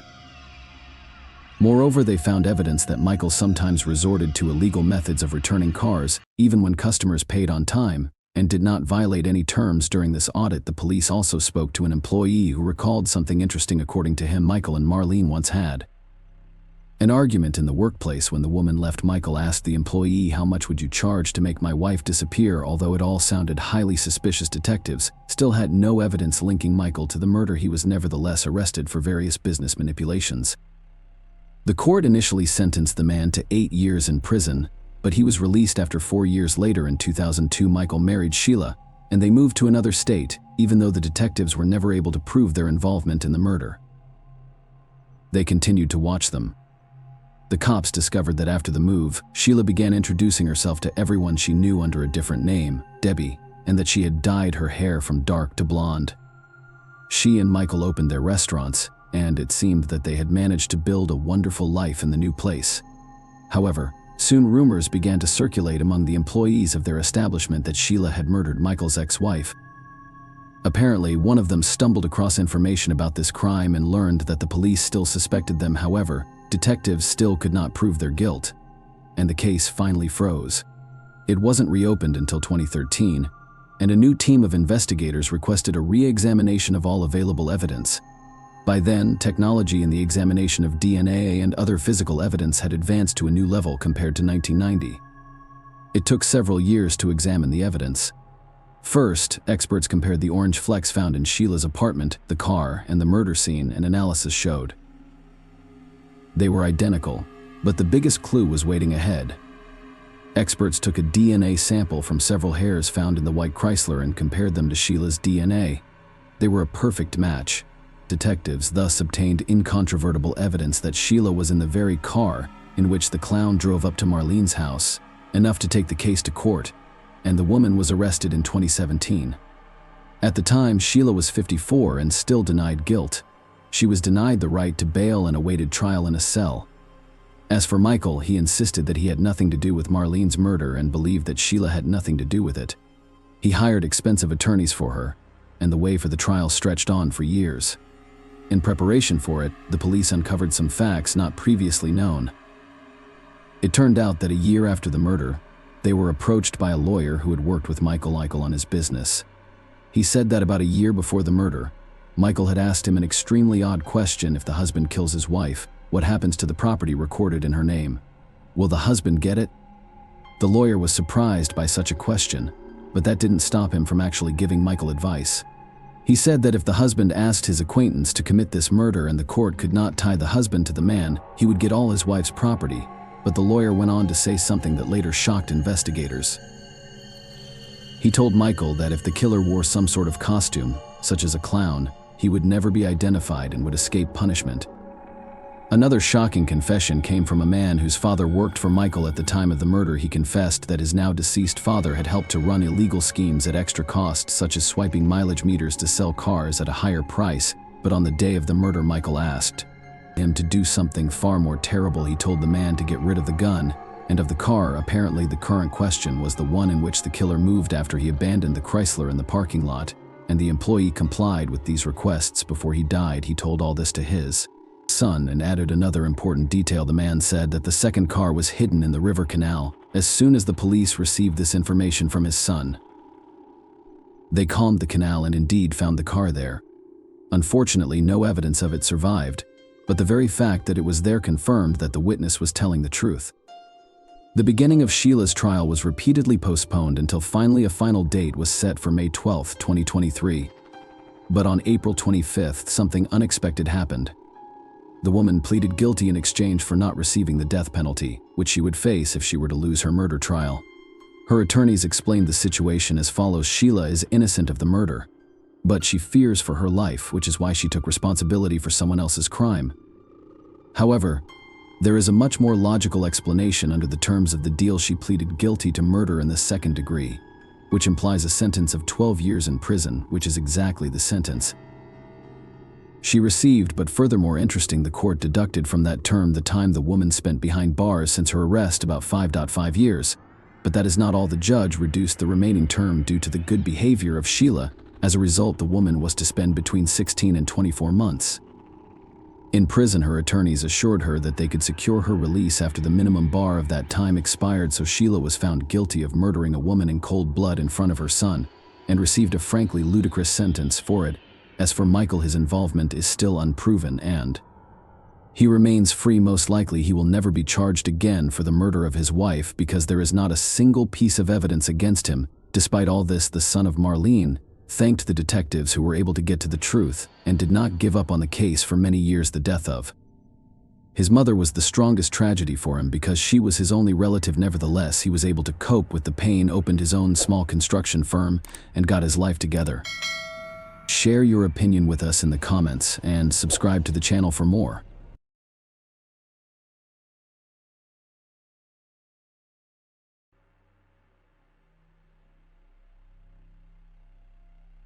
Hey guys, welcome to my channel, and today we're going to take a look at another horrible case with you. The West family case involves the mysterious death of a glamorous housewife. Have you ever wondered what lies beneath the surface of an apparently perfect family? According to psychologists, the more people try to portray an ideal, happy, and prosperous family life, the more serious the underlying relationship issues become. Typically, such people are preoccupied with societal perceptions, constantly seeking approval and validation. Resentments can build up over time within these perfect family units, often erupting in unexpected and drastic ways. The West family appeared to be a strong, happy, and prosperous family, and they most likely were, until they weren't. The couple had been married for 14.5 years, had a daughter together, and had never given anyone reason to suspect any problems in their marriage. That was until the early morning of January 13, 2018, when Mrs. West, 42, was discovered dead near her home. This convoluted story generated more questions than answers. The incident appeared to be both a bizarre accident and a deliberate homicide. Despite the fact that the case has been closed and the convicted are serving their sentences, many people have supported the alleged perpetrator over the deceased victim. To understand why, we must delve into the West family's history from the beginning and dispel the long-running rumors about the late housewife's double life, who was Kathleen West. Kathleen Dawn West, aka Martin, was born on February 15, 1975, in the small town of Davie, Florida. Nancy and Jonathan Martin's only child grew up in a humble and modest family environment. As a child, she wished for a younger sibling, but her mother's health issues prevented her from realizing her dream. Perhaps this is why Kathleen was so attached to dolls, treating them as if they were living beings, singing to and cradling them at school. Kathleen was well known for her beauty and sociability, and she was an avid sports and dance fan. However, during her adolescence, she began to exhibit symptoms of bipolar affective disorder, which included depression and anxiety, as well as periods of hyperthermia, persistently elevated mood, and motor agitation. Unfortunately, her parents did not notice her condition until later. Kathleen had already turned to alcohol to cope with her emotions. In her 20s, the root cause of her problems was only discovered while she was receiving alcoholism treatment. Kathleen was able to overcome her alcoholism. However, managing her bipolar disorder proved more difficult, necessitating several potent medications with complex drug interactions and side effects. Finally, the disorder was brought under control. Although she had to continue taking medication until her untimely death, Kathleen wished for a family, marriage, and children, but her personal life was fraught with difficulties, possibly due to her psychological disorder and alcoholism. Nonetheless, the attractive blonde had many admirers, as she was the life of the party and enjoyed being in the spotlight. Kathleen wanted to be a model when she was younger, so she went to castings and experimented with different looks. Marilyn Monroe, the iconic 50s movie star and style icon, piqued her interest especially. She watched Monroe's films several times, collected posters, and emulated her style and image. It's worth noting that Kathleen bore a striking resemblance to her idol, which she proudly exploited and treasured, even though Kathleen's dream of becoming a famous model never came true. Her photographs were frequently published in local magazines, earning her some recognition, a fan base, and the odd mention on the streets of her hometown. At 28, she finally met William West, the man with whom she planned to start a family. William Jeffrey West, better known by his middle name, was born in 1970 in Alabama to a typical family. He aspired to work in the military or law enforcement from a young age, was a hard worker in school, and was an avid sports fan. He was strong, fit, and very focused. William joined the U.S. military in the early 1990s, starting as a military police officer. His dedication led him to work as a military recruiter, enlisting people in the Army and Navy. Eventually, he became the head of the recruitment division. William dedicated 2 decades of his life to military service. William chose to further his education while continuing his military career. He holds a bachelor's degree in public relations from the University of South Carolina. He pursued further studies in criminal justice and disaster and emergency management, eventually obtaining a master's degree. William was intelligent, composed, and goal-oriented, albeit modest and introverted. He preferred quiet gatherings to loud parties and generally avoided the spotlight. He married young and was the father of 2 children. He was regarded as a dedicated family man and a responsible parent. Following his military retirement, William worked as a corporal in a university town's police department. He was tasked with ensuring the safety of the campus community and approached his duties with seriousness and responsibility. Despite receiving a service firearm, he never had to use it during his career. Kathleen and Jeffrey, an odd but happy couple, had their paths crossed in the mid-2000s. Jeffrey was still in the military at the time, and he was married to his first wife. It appeared unlikely that the stern, quiet military man had anything in common with the flamboyant, bold, attention-seeking blonde, but they felt an instant mutual attraction. Their 5-year age difference, Jeffrey's existing marriage, and Kathleen's periodic struggles with alcohol, which he constantly battled, did not deter their relationship. Jeffrey quickly filed for divorce with his new love. They unexpectedly married in a Las Vegas chapel after meeting for less than 5 months. In 2005, the couple welcomed their only child, a daughter named Lola. They moved to Calera, Alabama, Jeffrey's home state, and settled into a cozy custom-built home. Kathleen personally designed their bedroom. Neighbors praised the West's home, which was decorated with portraits of her idol Marilyn Monroe, and described them as a happy couple. Despite being diametrically opposed, Kathleen always strives to look stunning and attractive. Wearing bold makeup, stylish hairdos, and Barbie-like outfits, she enjoyed catching people's attention and receiving compliments, always appearing cheerful and smiling. Jeffrey, on the other hand, seemed overshadowed by her presence, appearing reserved, serious, and highly disciplined, a reflection of his long military career and the double life of a blonde as homemaker and kitty cat. Despite her best efforts and striking appearance, Kathleen was unable to establish a successful modeling career. After marriage and the birth of her daughter, she concentrated on making a comfortable home and raising her child. However, the mundane life of a homemaker was insufficient. She desired attention and recognition. With the rise of social media in the late 2000s, she started actively posting pictures online. Initially, these were innocent Barbie or Marilyn Monroe-themed photographs. However, they gradually became more provocative and daring. According to close friends, her husband not only supported her new hobby but also frequently served as her personal photographer. It appeared harmless at first, but it eventually turned into a profitable venture for Kathleen thanks to paid subscribers. They purchased a variety of ready-made seafood dishes from a popular local restaurant, a bottle of fine brandy, and absinthe from the supermarket. Kathleen had chosen aromatic candles from a nearby store to set a romantic mood, and they appeared happy and carefree, smiling and joking, with no hint of the impending tragedy as captured on surveillance cameras at each location. After returning home with their purchases, the couple ate dinner and drank alcohol. Kathleen, who had previously struggled with alcoholism, was transformed by it into her online alter ego, a kitty cat. She asked Jeff to do a hot photo session, first in lingerie and then without any clothes. Jeff, who was not opposed, took several revealing photos, which were posted on Kathleen's private profile, only for fans by around 10 p.m. However, the romantic evening that was supposed to end in a passionate night quickly turned into nightmares, resulting in a tragic outcome. The body was found on the road early on January 13. Around 5 a.m., a young neighbor of the West was on her way to work. The sun had not yet risen, but it was bright enough outside. As she passed the west side of his house, she noticed something slowing down, but it took her a moment to figure out what it was. She quickly noticed an almost completely naked woman lying motionless on the road. She also thought she saw someone standing on the house's doorstep, who quickly vanished into the shadows when she approached during questioning. She couldn't tell whether this person entered the house or fled down the street, startled and unsure of what to do. The young woman hesitated before approaching the body. She returned home, informed her parents, and they all called emergency services to report the horrific discovery.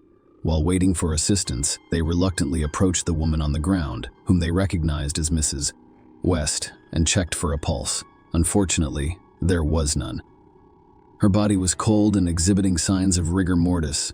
Kathleen was found face down, mostly on the sidewalk, wearing only a bright pink bra top.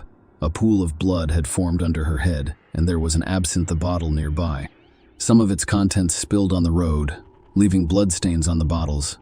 Her smashed smartphone lay nearby. Because it was a quiet residential area, there were no other witnesses that night.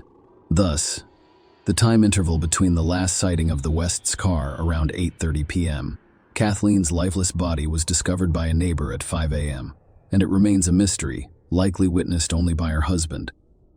What is Mr. West hiding? Detective Michael Melhoff, one of the first to arrive on the scene, proceeded to the house where the woman's body was discovered.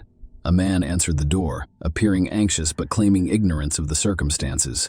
When asked about his wife's whereabouts, he explained that he had just awoken and did not find her in bed. The detective then asked him to step outside, telling him that a woman's body, identified by neighbors as Kathleen West, had been discovered near the house. The man wearing a jacket pursued the officer and confirmed that the deceased was indeed his wife. However, Jeff's reaction was unusually calm. He didn't rush to the body, crying or screaming.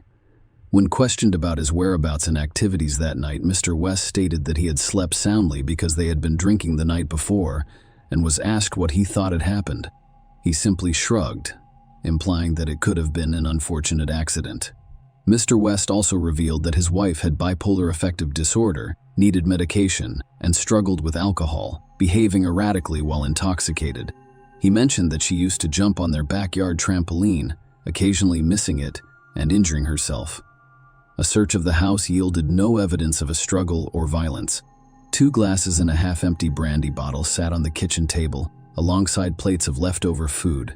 Her high heels, captured in her last photos, lay beneath the table, and underwear matching the bra she was wearing when discovered was on the floor. However, several blood-stained napkins in the trash and an open bottle of cleaner raised concerns. That day, Jeffrey was arrested as the primary and sole suspect in the case. Jeffrey noted, in the chronology of events describing his last evening with his wife, that she drank heavily, which he disliked. After the revealing photo shoot, he hoped they would move to the bedroom for a more intimate setting. He stepped away to shower for a few minutes and returned to find his wife still sitting at the table, drinking absinthe straight from the bottle and texting on her phone. Kathleen ignored Jeff's requests to put the gadget away. He attempted to snatch the phone from her hands, resulting in a minor scuffle in which he accidentally elbowed his wife's face, causing a few drops of blood to flow from her nose. According to him, this is the blood found on the discarded napkins by the police. Mr. West eventually took the phone from his wife and, after opening the door, threw it into the darkness. He stated that after this, he turned around and went to bed. He was confident that his spouse would eventually calm down and join him. He was allegedly unaware of how events progressed until the police knocked on his door and inquired about Kathleen. He speculated that his wife had gone outside to find her phone, which she rarely left behind, and had taken the absinthe bottle with her to finish. He also suggested that she could have fallen, hit her head on the bottle, lost consciousness, and frozen to death, or that she had been attacked. Mr. West couldn't explain why Mrs. West was missing the bottom half of her enticing pink lingerie set, or why she went to look for her phone and bra without putting on any outerwear hanging near the entrance. He explained such behavior in terms of alcohol intoxication and the main theory. The suspect's story appeared suspicious and inconsistent. He claimed to be too intoxicated to recall specific details, leaving the investigation to piece together the timeline of events. The evidence was limited, and there were no witnesses. The autopsy determined that the 42-year-old woman died as a result of blunt force trauma to the head, most likely caused by the absinthe bottle discovered nearby, compounded by hypothermia. At the time of the incident, her blood alcohol level was above 2.5, indicating severe intoxication with impaired coordination and a high risk of losing consciousness. At first glance, everything seemed to be in order. Kathleen, heavily intoxicated, ventured outside to look for her phone, bringing along an unfinished bottle of absinthe. She had most likely lost her balance while reaching for her gadget. fallen, hit her head on the bottle, lost consciousness, and died as a result of the injury and exposure.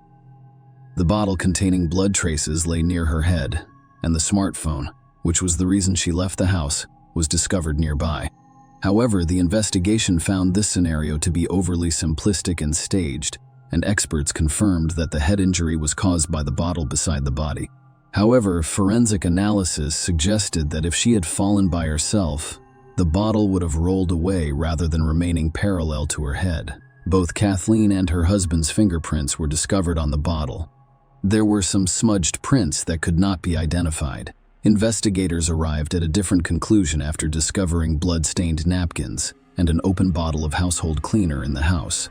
Their theory, later presented as the primary and only plausible one in court, suggested that the couple fought over Kathleen's obsession with her subscribers. In a fit of rage, Jeff struck her with the bottle, resulting in her death. Panicking, he attempted to stage an accidental fall, cleaning up the blood in the house but failing to properly dispose of the evidence. This theory was partially supported by Jeff's phone's fitness app, which tracked his steps. According to the app, he was active around the house until midnight, and then again early in the morning before the police arrived, contradicting his claim of being asleep. The police suspected he was attempting to conceal evidence during these times, possibly with the help of a third party. During questioning, the neighbor who discovered the body stated that she saw a male silhouette on the house's doorstep who quickly left in an unknown direction. She couldn't be certain whether it was Mr. West or someone else. In the dim early morning light, she also couldn't tell if this person had entered the house or not. This information piqued the investigators' interest, given the deceased's popularity online. She had a lot of male fans who paid to see the revealing photos of the kitty cat. As a result, a theory emerged positing the existence of an obsessed follower among her subscribers. Perhaps someone wanted to meet Kathleen in person and tracked her down in the hopes of making a more personal connection. The middle-aged homemaker received messages from a variety of men, some with inappropriate proposals, but she kept her distance. No explicit threats or harassment were discovered in the communications. There are a few devoted fans. Living in other states with credible alibis, was quickly eliminated as a suspect.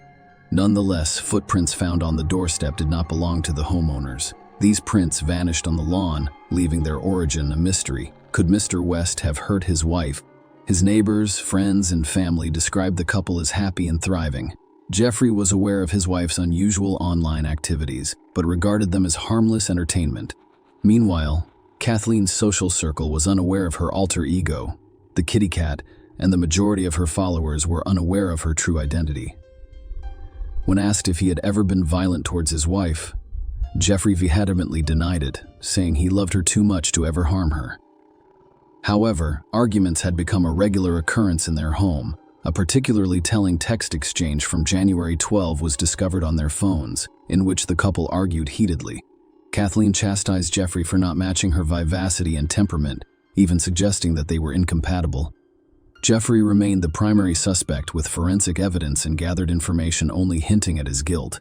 Notably, following his arrest, not only his parents, but also his daughter and in-laws came to his defense, firmly convinced of his innocence and claiming he could never harm his wife. Trial and verdict. After being arrested, Jeffrey West was unable to afford the $500,000 bail set, forcing him to remain in custody until his trial. This wait lasted nearly 3 years. He was offered a plea bargain, admitting guilt in his wife's death in exchange for a shorter sentence. However, Jeffrey steadfastly refused, insisting on his innocence. The trial, which began in November 2020, received a lot of media attention, thanks in part to Kathleen's online reputation. This publicity put significant strain on the judges and jurors. By this point, third-party involvement in the events of that fateful night had been ruled out. The prosecution maintained that all evidence pointed to Mr. West. They believed he was jealous and struck his wife with a bottle while under the influence of alcohol, resulting in fatal injuries. In a panic, they suggested that he staged the scene to look like an accident and remove evidence from inside the house. Jeffrey's defense team contended that Kathleen's death was unintentional, citing her extremely high blood alcohol levels as a factor influencing her balance and coordination. Kathleen's mother gave a heartfelt testimony in support of her son-in-law. She described her daughter as eccentric, but insisted that Jeffrey loved her unconditionally and would never hurt her. She also asked the court to consider their granddaughter Lola, who had lost her mother and was about to lose her father. On January 11, 2021, the jury returned a guilty verdict for involuntary manslaughter. Jeffrey received a maximum sentence of 13 years, taking into account time already served. Notably, if he had accepted the initial plea deal, he could have been released sooner. Jeffrey and his lawyers' appeals have all been unsuccessful thus far. Share your opinion with us in the comments and subscribe to the channel for more.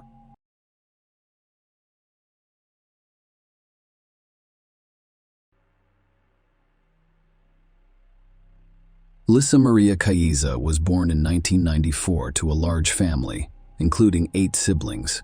It was a large but not particularly prosperous family. Parents were preoccupied with their own problems and did not express love and care for their children. Furthermore, rumors circulated that abuse and violence were common in the family.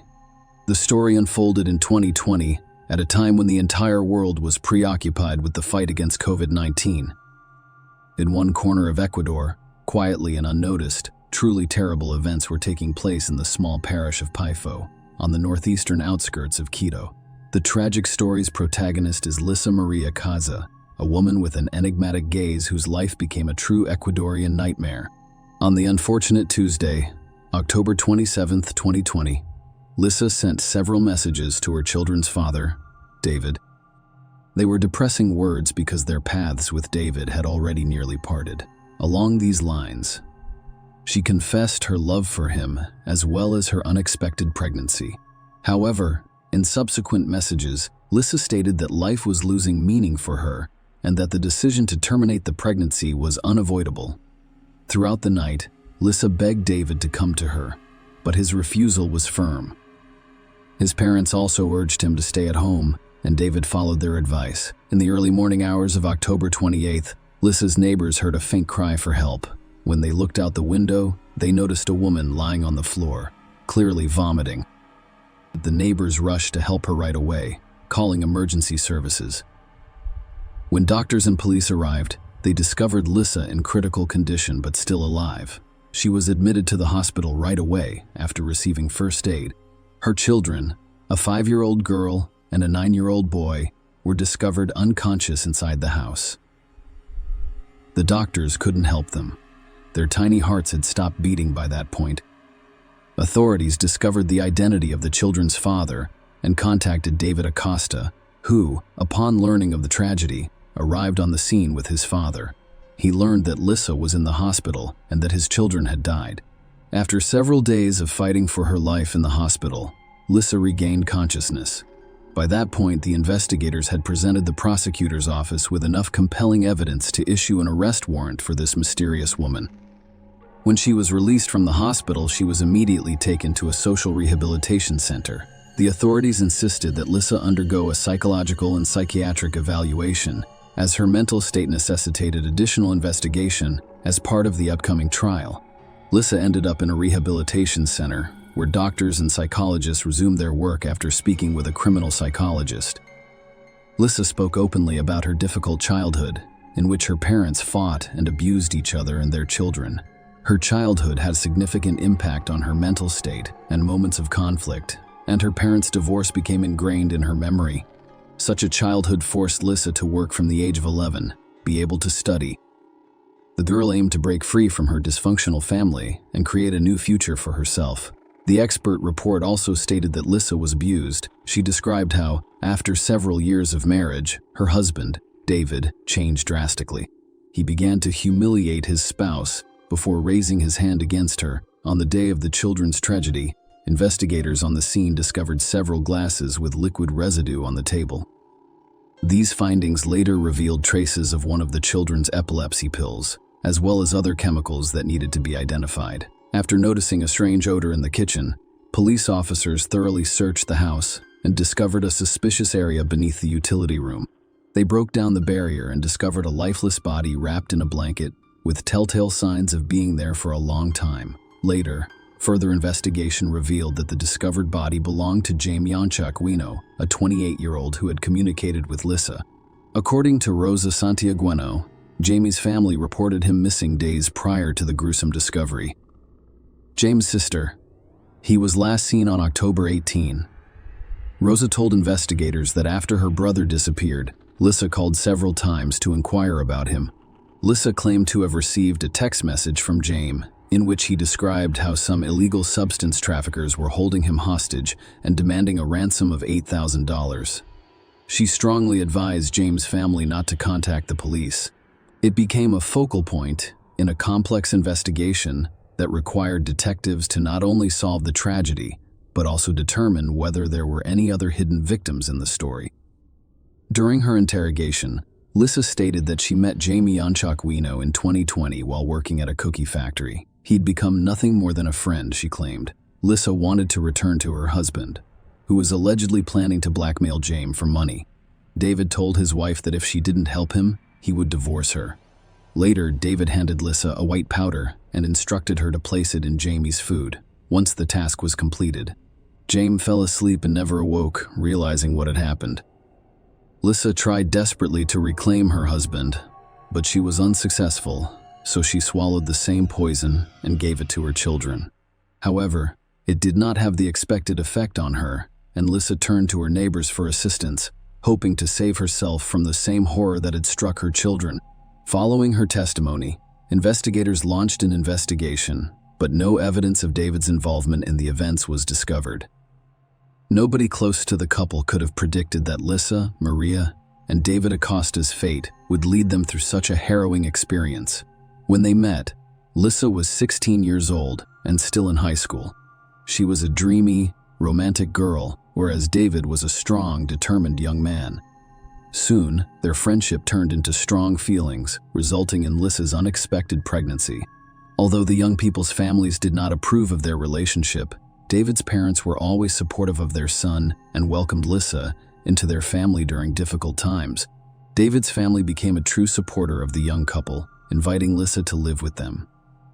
They made every effort to ensure she completed high school. When Lissa turned 18, the lovers married. 2 years later, the young family awaited the arrival of their second child, a little daughter. David's parents decided to provide the young couple with their own home. They gave Lissa and David their own apartment, which became a haven for the family, but the couple's relationship deteriorated over time. It was obvious that both spouses had sinned by cheating, resulting in mistrust and disappointment. Boundless love, which appeared unshakable, began to wane. To make matters worse, Lissa complained of psychological abuse from David, prompting her to seek assistance from the police. She eventually obtained a protective order, and David was forced to leave the family home. At this point, Lissa began to use her position to blackmail David, demanding money for the right to see their joint children. The beginning of September 2020 brought Lissa an unexpected challenge that drastically altered her daily routine. The young mother discovered that her oldest son was having seizures and, in desperation, went to Baca Ortiz Hospital's emergency room. After stabilizing the baby's condition, the doctors decided to run a battery of tests, which revealed a focal form of epilepsy, a serious disease that affects a specific part of the brain. The doctors urged Lissa to have more tests, including MRI scans, and to see specialists as soon as possible. However, the mother, seemingly ignoring the gravity of the situation, chose not to follow these recommendations. A month later, the scenario was repeated. Lissa was back in the emergency room, this time with her son, who was experiencing similar symptoms. After reviewing the boy's medical history, the doctors discovered that the mother had failed to follow the prescriptions given to her previously. No tests had been performed, no consultations with specialists had occurred, and it appears that the son did not receive the necessary treatment. The doctors concerned about the child's well-being reminded Lissa of the importance of following medical advice. They warned her that ignoring the doctor's advice could result in legal ramifications, as she could endanger her son's health and well-being. However, this time, Lissa ignored the doctor's warning. A few weeks after learning of her son's illness, she decided to call David. The serious tone in her voice concerned David. She told him that a social worker would be visiting her shortly to discuss their son's diagnosis and retirement. David arrived for his appointment, but the social worker had already left. To make the wait more enjoyable, Lissa offered him a drink. However, as David drank the drink, he suddenly felt ill. His condition was deteriorating, and the social worker had not arrived, so David decided to go home and get something to relieve his discomfort. The following morning, David awoke in a terrible state. He could hardly speak because his tongue was numb. Every step was uncomfortable, and his eyes hurt. His parents insisted on calling the ambulance. David was transported to the hospital, where he spent several days. Tests revealed the presence of a psychoactive substance in his system, but since he had not used anything of the sort, David began to wonder how this could have happened. He eventually speculated that someone had deliberately slipped him something in a public place. David was grateful for his life and realized that what had happened could have been far worse. In early October 2020, Lissa decided to hire a nanny for her kids. Her cousin Patricia recommended her friend Bertha, a responsible 48-year-old woman, seeking employment. Bertha visited the young mother's home on Monday, October 5th. Lissa urged her to take a pill that she claimed helped prevent infection with the COVID-19 virus, which was at its peak at the time, claiming that it was a highly effective natural cure. Lissa persuaded Bertha to take the medication and enter the house. They sat down to discuss the babysitter's childcare responsibilities. Bertha started feeling sick a few minutes later. She felt a headache, her stomach became upset, and she eventually vomited. Patricia arrived shortly afterwards. She'd called her cousin several times, but Lissa did not answer. Alerting Patricia, she decided to investigate what had happened and went straight to her house. When she entered, Bertha was already fainting on the couch. Lissa told her cousin about what had happened and expressed concern when she realized she hadn't called an ambulance yet. Patricia immediately did so. After a while, doctors arrived and admitted Bertha to the hospital. The victim's condition has stabilized. Doctors diagnosed poisoning with a toxic substance, which frequently occurs when taking various medications. Doctors determined that Bertha was unable to tolerate a component of the COVID-19 pill composition.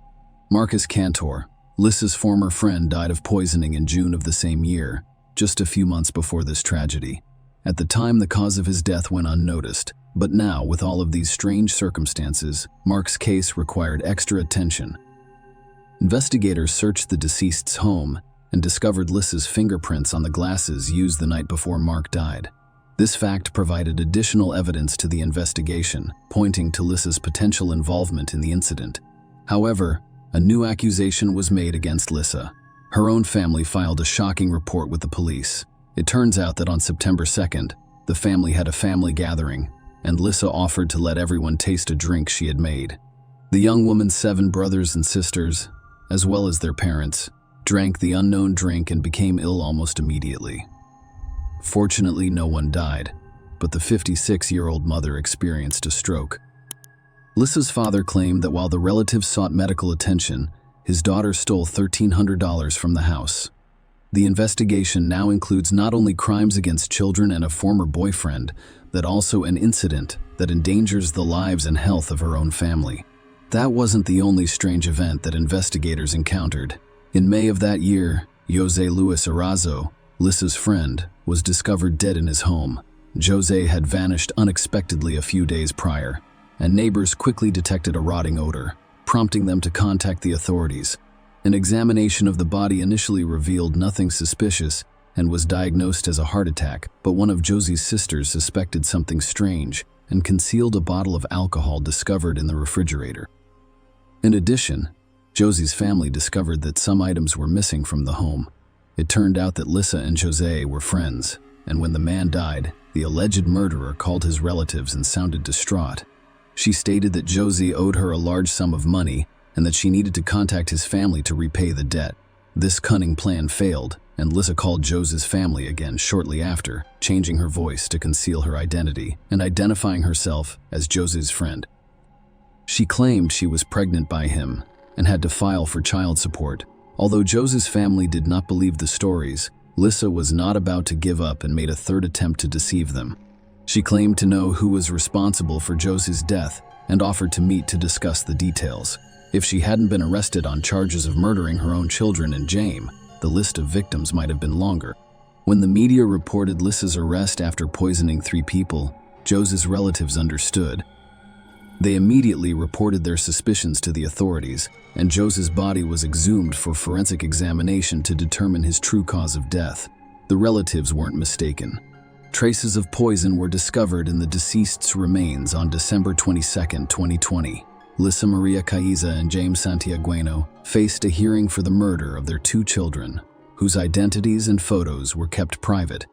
Due to COVID-19 virus spread restrictions, the trial was conducted virtually. Lisa had contacted us from a social rehabilitation center. According to the prosecutor's statement, Lisa administered a toxic mixture of insecticides and anti-epileptic drugs to her children. During interrogations, she claimed that she had become desperate and was unable to leave her children with her husband David, who did not care for them. In fact, she admitted she wished they were dead. At the conclusion of the hearing, the judge granted the defendant a court pass and ordered her remanded in custody pending trial. The children's trial resumed in 2021. At the Pichincha Provincial Court, the prosecutor presented a collection of evidence to prove Lisa's guilt. Among them were statements by David, who revealed the contents of messages sent to the wife on the eve of the tragedy. In one of the messages, she stated that she would take what belonged to her. Referring to the children, she stated that she had no idea where her children and herself would go, heaven or hell, but she now felt as if she was in hell. Lisa went on to say that she doesn't expect her husband to forgive her because she knows he hated her before and will hate her even more after this. David also discussed his unstable relationship with his wife. During the hearing, the defendant's reconstructed testimony was presented, claiming that she took 2 pills that day, called for help, and then passed out. According to the prosecutor's office's reconstruction, the daughter died while still in bed, and her older brother attempted a few steps to call for help before falling and dying. The forensic medical examination yielded an extremely clear conclusion. The children died as a result of a planned crime. The deaths were caused by pulmonary edema, induced suffocation, and intoxication from a combination of epilepsy medication and other unspecified substances, most likely insecticides and disinfectants. The prosecution also charged Lisa with the death of James Santiagueno, whose body was discovered bricked up in the kitchen. The perpetrator was also accused of attempting to murder David and members of her own family. The hearing addressed Lisa's irresponsible attitude toward her son's health after he was diagnosed with localized epilepsy. The mother disregarded instructions for additional tests and follow-up examinations, and when the boy was hospitalized again, his condition was worsened by her own mother's negligence. Medical professionals' warnings did not change her attitude toward her son's treatment, which resulted in a threat to terminate her parental rights.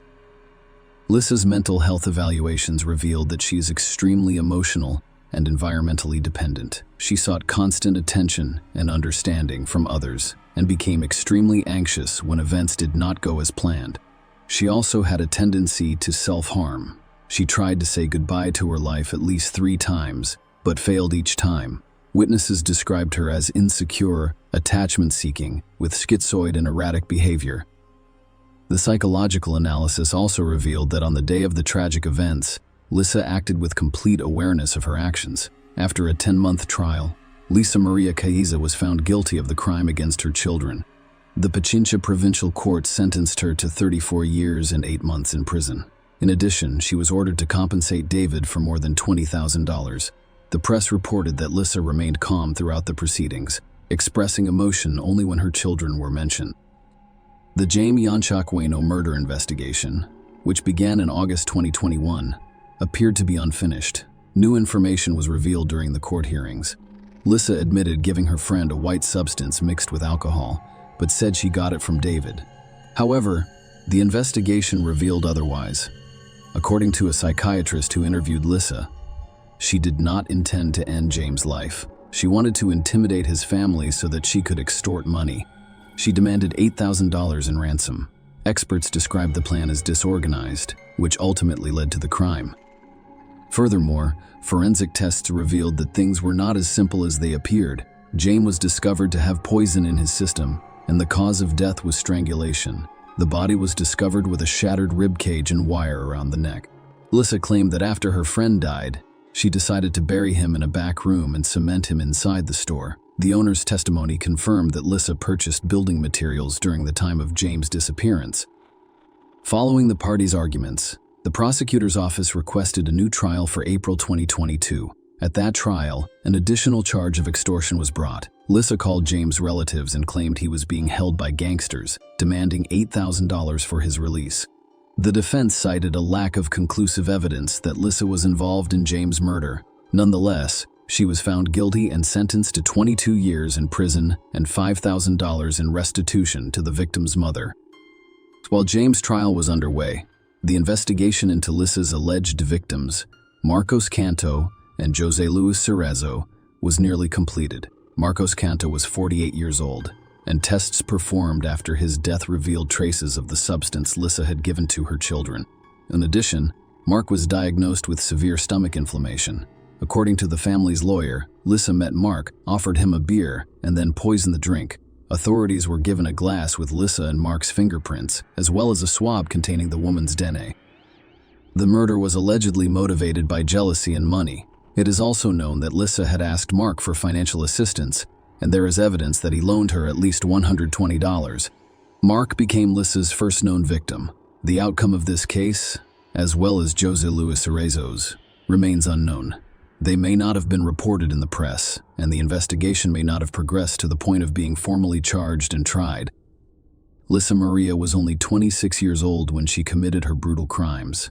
Her high-profile criminal case has become one of Ecuador's most horrific and disturbing in recent years.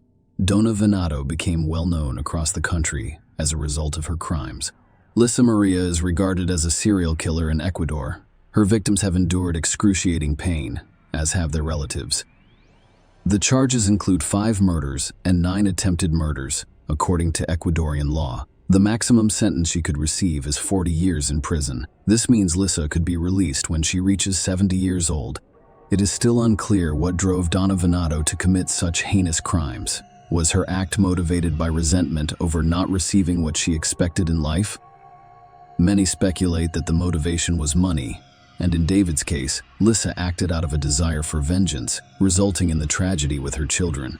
The most horrifying aspect of this story is not only the number of victims left in Dona Venado's path, but also the fate of 2 innocent children who could not have imagined that their mother, who gave them life, would take it away so absurdly and cruelly.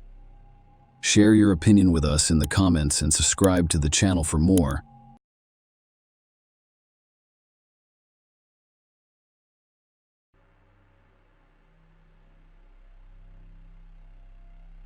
Hey guys, welcome to my channel, and today we're going to take a look at another horrible case with you. In this video, we'll look at a story that happened in Pennsylvania in the year 2017. On June 28, 2017, witnesses began calling 911 to report a car accident on one of the highways. When police arrived on the scene, they discovered a Chevy Malibu that had gone off the road.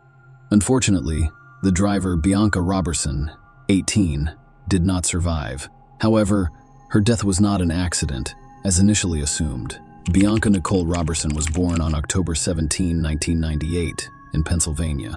She graduated from Bayard Rustin High School in Westchester with all A's. Bianca was a member of the Black Student Union at Rustin, where she also received several awards and was on the honor roll her senior year. She received a 4-year merit scholarship to Jacksonville University in Jacksonville, Florida, and plans to major in criminal justice and become an FBI forensic agent. She has previously been a Girl Scout, a cheerleader, and a basketball player. She studied flute, violin, clarinet, and guitar. She was also an artist. Bianca, who lived with her mother and maternal grandmother, Josephine Perry, was excited to experience the freedoms and challenges of dorm life. Her mother explained that, unfortunately, all of her plans failed. On June 28, 2017, Bianca, her mother and grandmother went shopping at Walmart. Bianca was preparing to relocate to Florida and looking forward to a new chapter in her life. After purchasing everything, Bianca and her family went to the parking lot. They all got into separate cars. They intended to meet at home later, but her mother and grandmother had other plans, and Bianca immediately returned home. She had to drive approximately 10 miles. Bianca was very familiar with this road. However, this was the young woman's last car ride. About 10 minutes after she left the Walmart parking lot, witnesses to the accident began calling 911. The first responders arrived at the scene right away. Bianca Robertson was the driver of the Chevrolet Malibu. The paramedics were unable to help her, and she was pronounced dead on the scene. At first glance, Bianca's head injuries appeared to be the result of a severe blow when the car veered off the road. Many people driving along the highway at the time of the accident came to a stop near the scene before the police and ambulance arrived. After interviewing eyewitnesses, the police discovered one crucial detail. One of the witnesses claimed Bianca went off the road after colliding with a red pickup truck, which then fled the scene without stopping. "I hope it isn't Bianca." That was what the grandmother told herself as she drove past the car crash scene, intended to meet her granddaughter at home.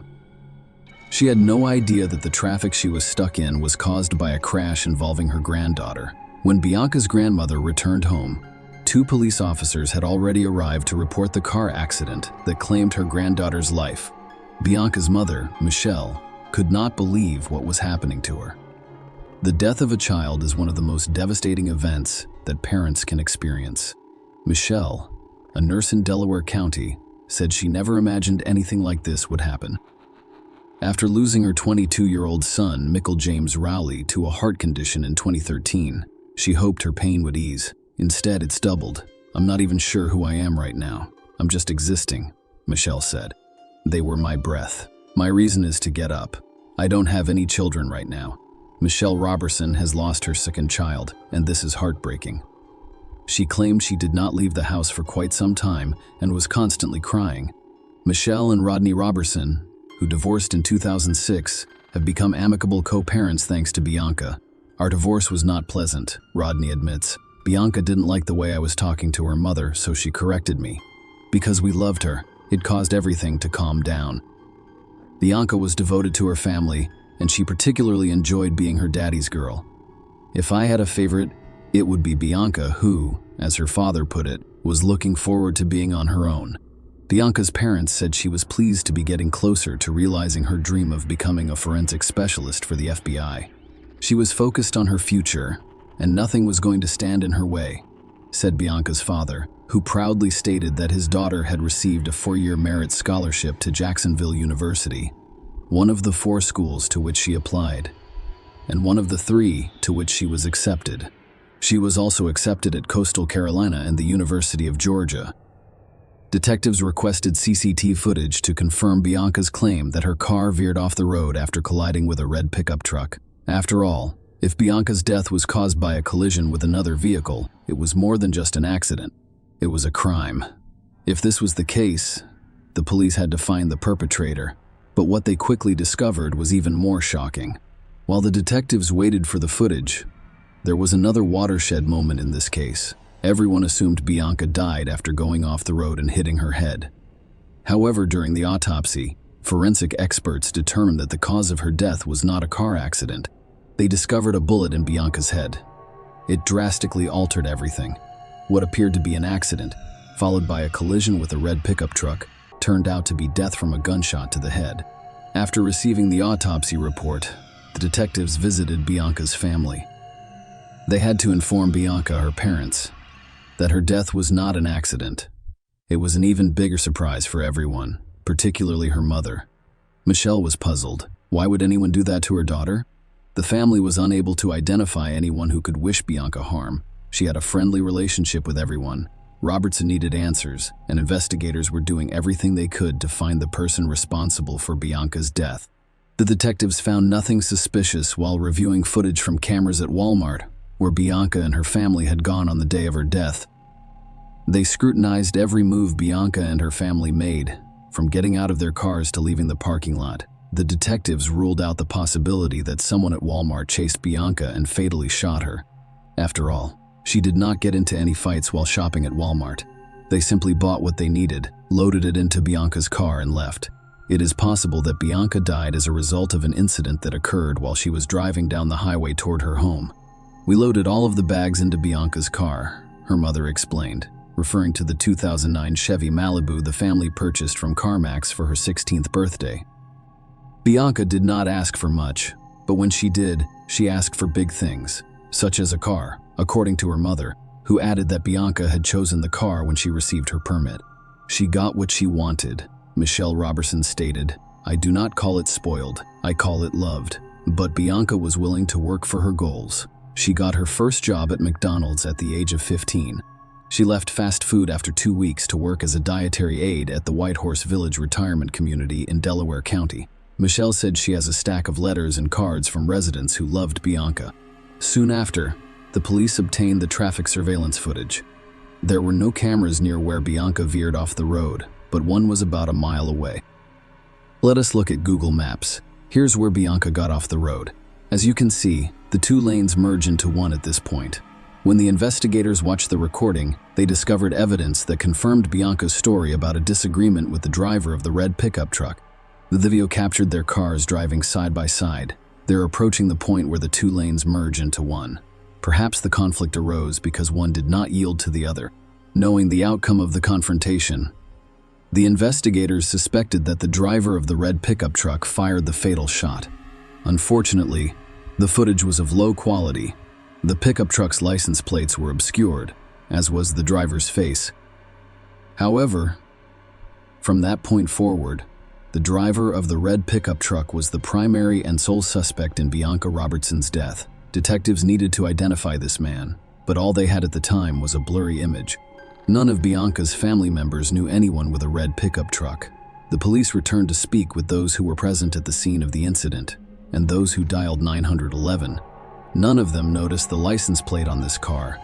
Friends and stuff, rangers young and old, too many to count, have reached out to the Robertsons in support, beginning with a vigil 2 days after her death. They've heard from teachers who have known Bianca for years. Bianca changed my mind about how I would teach. According to one educator, Michelle Bianca was our Save the World child. Michelle confronted Bianca, saying that if a parent put a child out, she would sneak them into our house. Bianca might say something like, "Mom, wouldn't you want someone to do the same for me?" Bianca once saw a car accident and asked her mother if they could stop and help. If she noticed someone dining alone, her first thought was to invite them to the family table. The investigators determined the direction of the pickup truck's movement after the incident by reviewing recordings from cameras located further away from where Bianca's car crashed. They needed a higher quality recording to determine the car's make, model, and license plate. The police also asked the media to spread information about the red pickup truck, hoping that the public could help identify its owner. Detectives determined that following an incident, the driver of a red pickup truck turned onto Paoli Pike. They began walking around the neighborhood, visiting houses and shopping centers. I was looking for cameras that could have recorded the pickup truck. They discovered one surveillance camera, and the footage was of high quality this time. While analyzing the recording, the detective noticed a red pickup truck driving down the road about 5 minutes after witnesses called 911 to report an accident involving Bianca Robertson's car, but the license plate could not be seen. Furthermore, it was unclear whether it was the same car or another that matched the description. While the investigators searched for additional recordings and moved from one door to the next, another breakthrough occurred in the case. 2 days after the incident, a woman called the police and said she had seen the car they were looking for. She also saw the face of the person sitting behind the wheel. This woman stated that her red pickup truck overtook her, came to a stop at the Paoli Pike intersection, and then turned left. This information was critical to the investigation because it limited the search area. Furthermore, it indicated that the pickup truck in this video was not the vehicle they were looking for. It was simply a similar-looking truck. The woman who contacted police assisted the forensic artist in creating the suspect's sketch. She described him as a white male between the ages of 25 and 35, with brown hair and a stubble beard. The police were hoping that someone would recognize this person and report it to them. They presented the suspect's sketch to Bianca's family. However, they didn't know anyone who resembled the sketch. The investigators also began to suspect that Bianca's death was a hate crime. Knowing that the red pickup truck had turned left at this intersection, the detectives went around the shops and houses on this street, hoping to find a high-quality recording that could answer some questions. Soon, they discovered what they were looking for. The owner of the house, which is less than half a mile from the intersection, provided the police with a recording from a surveillance camera pointed at his driveway. After calculating the approximate time it would take to get there from the crime scene, the police quickly located the required vehicle. Although the footage was of higher quality than the previous one, the angle of view prevented law enforcement officers from identifying the vehicle or the driver. The police worked hard to find another recording from the camera at a closer distance, and luck was on their side. Although they couldn't see the license plate, They did notice the car's distinguishing features. The vehicle had a sticker on the right side window, a vertical dent on the passenger door, and damage to the hood. These distinguishing characteristics could greatly simplify the search for this vehicle. The police wanted to expedite the process. As a result, they used the media to request assistance from the general public. They offered a $5,000 reward for information that could help them locate the truck or its driver. The investigators were confident that someone would recognize this particular vehicle. 3 days after Bianca Robertson died, a lawyer called the police station and said he had a client who wanted to turn himself in, mentioning the latter's involvement in the incident that resulted in the death of 18-year-old Bianca Robertson. This incident occurred on Wednesday, around 5:30 p.m. Bianca Robertson: I am 18 years old and recently graduated from Westchester Ruston High School. I am on my way to Jacksonville University. Her entire summer and life were spent in front of her loving family. She was driving on Route 100. Route 100 is a 2-lane highway that connects to Route 100 Spur just a few miles away before merging with Route 202. And where it merges, it reduces from 2 lanes to 1. That is the same merge that people in southeastern Pennsylvania perform thousands of times per day. People all over the world do this without issue. But last Wednesday, as Bianca was merging from 2 lanes to 1, a man in a red pickup truck joined her, and they were jockeying for position, which irritated him. So he pulled out his gun and shot Bianca in the head. The driver of the red pickup truck was identified as David Desper, 28, of Pennsylvania. He arrived at the police station with his lawyer. Desper refused to testify but consented to a search of his home. He also told them where his pickup truck was. Desper was arrested and charged with killing Bianca Robertson. The police found the pickup truck at the location indicated by Desper stickers on the side windows, and the rims made it clear that it was the vehicle they were looking for. During a search of Desper's home, investigators discovered the gun used to shoot Bianca Robertson in the head. The police were certain they had found the culprit. However, the motive for this crime was unknown. On July 7, over 800 heartbroken family, friends, and community supporters gathered at St. Paul's Baptist Church in the borough of Westchester, 25 miles west of Philadelphia, for her homegoing service. During the funeral service, a church banner read patience, kindness, goodness, gentleness, and self-control. Among those who paid tribute were her brothers, officials from Bayard Rustin High School, where she had recently graduated as chief admissions officer at Jacksonville University, where she was set to enroll in the fall, and friends. What emerged was a portrait of an extraordinary young woman, with speaker after speaker after speaker praising her brilliance and virtues. In his eulogy, Pastor Wayne Croft Sr. compared the shooter to George Zimmerman and Michael Dunn. Zimmerman killed black teenager Trayvon Martin in Florida in 2012. Zimmerman was acquitted of murder in 2013. In 2012, Dunn fatally shot Jordan Davis, another black teenage male, in Florida.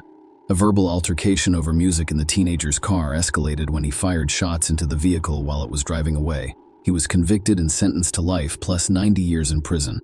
The black community is unconcerned about whether Bianca's murder was motivated by rage or racism. All we know is that we have lost another bright young black star. The pastor announced that another good sister had passed away. At the September 2018 trial, they asked David Desper to explain his motivation for committing the crime. Instead of responding to this question, he asked for forgiveness from the Robertson family. Bianca's parents were not looking forward to confronting her alleged killer. Rodney had ordered t-shirts featuring Bianca's face on the front for family and friends to wear as they gathered at the Chester County Government Services Center. They also had bracelets engraved with the words, "Bianca Robertson, a rose in God's garden," and a banner reading "Justice for Bianca Nicole Robertson, who was murdered on Wednesday, June 28, 2017. I'm not sure how I'll react when I see him. My daughter was shot by the man who held the gun. I know I won't do anything stupid. Rodney claimed Desper simply stole her dreams. He did not have that. Right, Michelle claimed I couldn't get her back. I need to get her back, and I can't. I need to comfort her, but I can't. I'm her mother, and I can't do that while he's still here. She shed more tears, and he was able to talk to his parents and hug them. He is 28. She's just a teen, a baby. The prosecutor suggested that the traffic jam was caused by Bianca's failure to yield to Desper when the 2 lanes merged. He then rolled down the passenger side window and pulled the trigger. Recognizing the consequences of his actions, Desper fled the scene, leaving his pickup truck with a friend in Pennsylvania and attempting to flee to Delaware. However, when his sketch and the distinctive features of his pickup truck made the news, he decided to hire a lawyer and turn himself in. The police investigated his social media accounts and interviewed his friends, but found no evidence of a bias-motivated crime. As a result, they did not charge the man with a hate crime. District Attorney Hogan added that there was no evidence that we were aware that this was a race or hate crime. Many people disagree with that assertion. Before the sentencing, the defense described Desper as a harmless, almost juvenile 28-year-old who enjoyed playing with cars in his spare time. They called him a big kid and claimed that Desper essentially gave the government the case by turning himself in. According to the defense, Desper was driving home when a car unexpectedly approached him. He took the gun and shot it. They claimed there was no monster or threat. If you're a 28-year-old man driving a car with a loaded firearm, you're not a big kid, argued prosecutor Chris Miller. It turned out that Desper's mother had shared a Facebook post about police searching for the man who killed Bianca Robertson. She later realized it was her own son. Wendy Desper expressed her love for Bianca's family and prayed for her. "I apologize for what my son did." She said this while her son sobbed. Rodney Robertson struggled to speak through tears as he confronted his daughter's murderer. "My questions to the defendant are simple. Why in God's name did you shoot my daughter because she was young and black? Because she was a girl? You wanted to be the first on the road because you had a bad day?" "All of my dreams for Bianca were coming true." He continued, "Until the day the defendant murdered my daughter, all I had of Bianca were my memories." David Desper admitted to third-degree deprivation of life. The court sentenced him to 40 years in prison, with the option of applying for parole in 20 years. Judge Anne Marie Wheatcraft wiped away tears as she announced the sentence, telling Desper, "I don't believe you were afraid. I believe it was anger." County Judge Anne Marie Wheatcraft imposed the maximum sentence for that level of homicide, which ranged from 20 to 40 years. Desper attempted to appeal his sentence, but it was denied. Share your opinion with us in the comments and subscribe to the channel for more.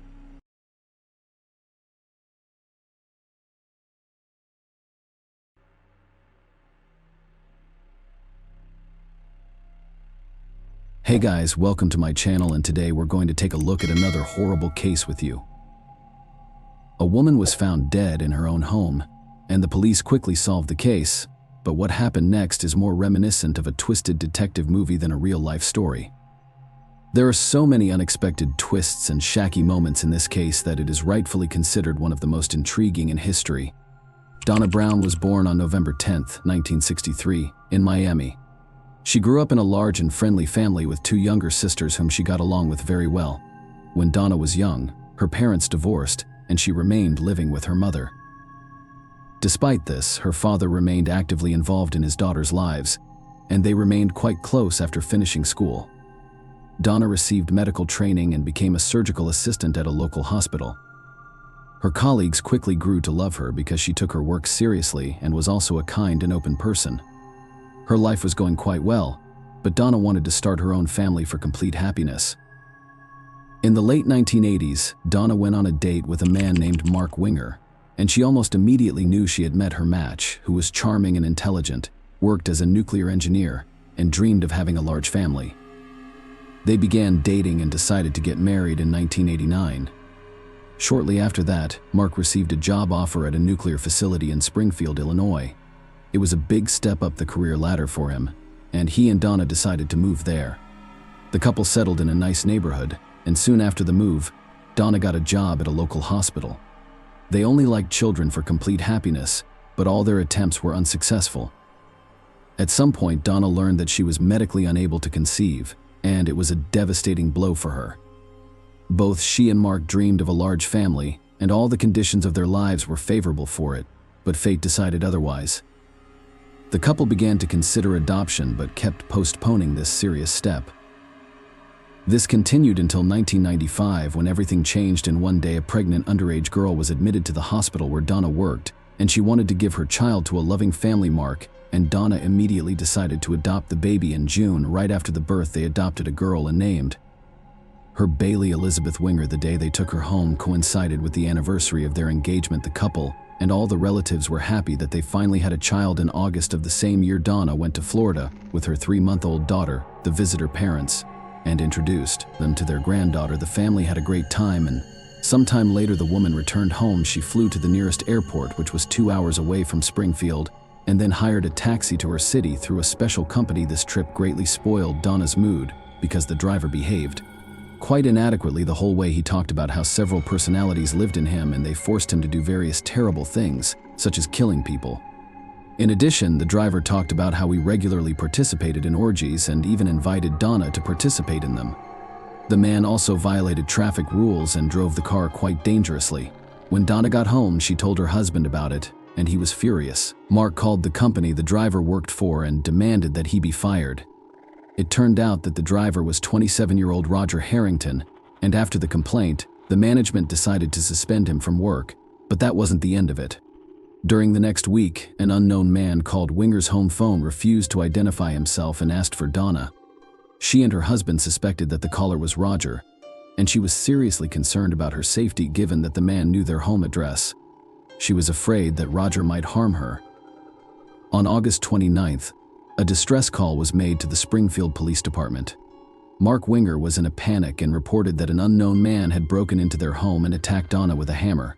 Mark, shocked and terrified, took his gun and shot the intruder. When the officers arrived at the scene, they found 2 bodies on the floor with Mark in a state of panic. The police officers detected the faint pulse from both individuals on the floor and called an ambulance while trying to obtain information from Mark. But what had happened? Although Mark could barely speak, the detectives managed to piece together a rough idea of what had occurred. Mark explained that he was using the treadmill in the basement when he heard a noise upstairs. He went upstairs to the main floor and found his 3-month-old daughter unattended on the bed. When he went to another room, he saw an unknown man attacking his wife with a hammer. Mark panicked and grabbed his gun, shooting the attacker before calling the police. While waiting for the ambulance, one of the officers found a wallet in the attacker's jacket with documents belonging to Roger Harrington. The detective knew this person well. Roger lived in a trailer park in Springfield and had a criminal history mostly related to minor offenses. He also had mental health issues and was generally known to be quite aggressive. Both Roger and Donna were taken to the hospital, where they died without regaining consciousness. Meanwhile, the police examined the crime scene, collecting evidence. Next to the bodies was a bloodied hammer, while Mark's gun was found on a table nearby, along with a pack of cigarettes and a paper cup of coffee. Mark told the detectives that the cigarettes and coffee were likely brought by the killer, and the hammer was from his tool set as he was planning to hang some pictures that day, so he prepared it and left it in the living room near the Wingers' home. Roger's car was found, and detectives discovered a note inside that contained Donna's home address, Mark's name, and the time of 4:30 p.m. When asked if he knew the attacker, Mark initially denied it. But when the police mentioned Roger's name, Mark realized with horror that the driver was the same person. He told the detectives the story of how they knew Roger, his strange behavior towards Donna, and the creepy calls to their home number. The investigators spoke with acquaintances and relatives of Donna who were aware of her fears. She had repeatedly complained to them that she was seriously concerned about Roger and was afraid that he might come to her house one day and seek revenge because he lost his job after she complained to their superiors. Donna even wrote down all the details of her trip with Roger on a piece of paper in case she had to go to the police. The police found this paper at their house, and the investigation lasted for 2 days before the case was closed. No charges were brought against Mark for shooting Roger because his actions were classified as self-defense. He continued to be in a state of shock, and his relatives flew to Springfield to support him and help take care of his daughter. Donna's relatives also provided him with all kinds of assistance. Months went by and Mark continued to struggle with the loss of his wife, and his family began to notice negative changes in his behavior. He began drinking heavily, although he had never consumed alcohol before these events. He also often visited local bars. His relatives tried to support him in every way possible and help take care of Bailey, but ultimately they had to return to their own cities. Donna's parents understood that it would be difficult for Mark to take care of his daughter, so they suggested finding a nanny. In the end, Mark hired a woman named Rebecca, who specialized in round-the-clock childcare, so she spent most of her time at their house. Rebecca took care of the girl and got along great with her. Mark gradually began to recover, stabbed, drank, and returned to work. This went on for several months, and during this time a romance developed between him and Rebecca. She hardly ever left his house, and they spent time together with Bailey, constantly communicating. Eventually, this led to mutual sympathy. Rebecca also sincerely loved the girl, and a strong bond was formed between them. In 1996, a woman became pregnant, and Mark was given another chance to start a big and strong family. Rebecca also monitored this, and the couple got married in October. Mark and Donna's relatives were surprised that he started a new relationship just a few months after his wife's death, but ultimately supported him as the new family was beneficial, not only to him but also to Bailey. All the relatives sympathized with Rebecca, seeing her sincere love and care for the girl. Mark decided to sell his house because it constantly reminded him of Donna's death, and after what had happened, he did not want to raise children there. He and Rebecca decided to buy a house with a large plot of land outside the city, renovate it, and start to build their new life. Soon they had a daughter, and over the next few years they had another daughter and a son. Thus Mark and Rebecca raised 4 children, and the man's dream of a large family came true. Over time, Mark became more distant from Donna's relatives, who tried to be present in their granddaughter's life. The problem was that Bailey didn't remember Donna at all, and considered Rebecca her mother. Mark didn't want the girl to know about the tragic past of their family from an early age, and ultimately he forbade down his parents from calling her their granddaughter. They tried to persuade him, but in the end, they gave up all attempts. The relatives understood that it might be better for the girl to grow up away from what had happened. In the following years, Mark and Rebecca happily lived in their new home, raised their children, and made plans for the future. The tragedy of the past gradually faded, but its echoes continued to haunt the family. In 1999, Mark decided to sue the company that hired Roger Harrington as a driver. In Mark's opinion, this company did not make any effort to check this person's sanity, and as a result it led to the murder of his wife. The company did not want to admit its guilt, and Mark hired a lawyer to determine their guilt. The court decided to study all the materials of the case and the evidence which were handed over to the lawyers while they were preparing for the trial. Something completely unexpected happened in February of the same year. A woman named Deanne Schultz came to the police and told detectives a shocking story. Deanne was Donna's best friend and worked with her at the hospital. When Donna had a child, Deanne actively helped her take care of the girl, but Diane's story turned everything upside down. She confessed to the police that she had been having an affair with Mark for several months, which they had kept hidden from their spouses. It all started 3 months before Donna's death. Around the same time, the couple adopted a daughter. Mark and Deanne were secretly seeing each other, but this was just the tip of the iceberg. The woman told detectives that Mark wanted to get rid of his wife to be with her one day. He said it would be so much easier if Donna just died. He then began to persuade Diane to help him with a plan, but he did not reveal the details. Mark said that all Diane needed to do was go to their house, find his wife's body, and call the police. The woman thought Mark couldn't be serious and was just joking, but he continued to share troubling things with her. After Donna complained to him about Roger Harrington's behavior, he told Deanne about it and said he had planned to frame the driver. He added that he just needed to figure out how to lure him into the house. A week before the murder, he called Deanne and asked if she would still love him no matter what, to which she answered yes. A few days after Donna's murder, friends and family gathered at their house to support Mark. When he was alone with Diane, he said, "It seems like the police believe me. I did it for us." The woman was shocked, but Mark demanded that she not tell anyone, and she obeyed. They continued to secretly see each other and even exchanged rings, planning to get married in the foreseeable future. But in the following months, Mark started a romantic relationship with the nanny and eventually broke up with Deanne. She was devastated. She had kept this terrible secret from Mark, and he had traded her for someone else. Diane never dared to tell the police about everything, realizing that part of the blame was on her. Over the next few years, the woman repeatedly tried to take her own life, and only after 3.5 years did she finally overcome herself and go to the police station. The detectives were completely shocked. All this time, Mark had been considered a victim and even a hero who tried to save his beloved wife from a terrible killer.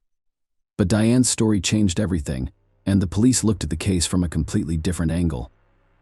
The investigators decided to re-examine the evidence, but they were met with an unpleasant surprise. All of it had been handed over to lawyers who were preparing Mark's case against the transportation company. It would take time to retrieve them, but some materials from the case remained at the station. The photographs from the crime scene. The lead detective looked at them and realized with horror That they had missed some obvious things all these years the investigation had been quickly closed after the murder, as no one doubted Roger's guilt, but now as the detectives out these photos for the first time he realized that the positioning of the bodies did not match Mark's story at all. He had told them that when he entered the room, Donna was lying on the floor and the perpetrator was striking her with a hammer from above, and then he shot him and Roger fell next to the woman. In reality, however, his body was lying in the opposite direction, and he physically could not have fallen in that direction. The detective realized the Mark story was a lie, and it made him rethink a whole series of moments that now made much more sense. First of all, no one ever figured out how Roger got into the house. There were no signs of a break-in, and Donna certainly would not have opened the door for him. But if you remember the note inside Roger's car, everything falls into place. It had Mark's name and the time, which looked like a reminder of a meeting. Remembering Diane's story, detective concluded that Mark had somehow invited Roger to their home on some pretext and let him in, after which he shot him. Secondly, in Roger's car, they found a knife and several other items that he could have used for the murder, but he did not take them with him and used Mark's hammer, which the man took out of the closet on that very day, and left in plain sight. All of this sounded completely illogical if you assume that Roger came to the house to kill someone. Moreover, he left a pack of cigarettes and a paper cup of coffee on their table, a very strange thing for a person who came there to kill. The detective listened to the recording of the 911 call made by Mark and was once again shot. Mark told the operator that he had shot the attacker once, after which there was a male mumble in the background as if someone was trying to speak.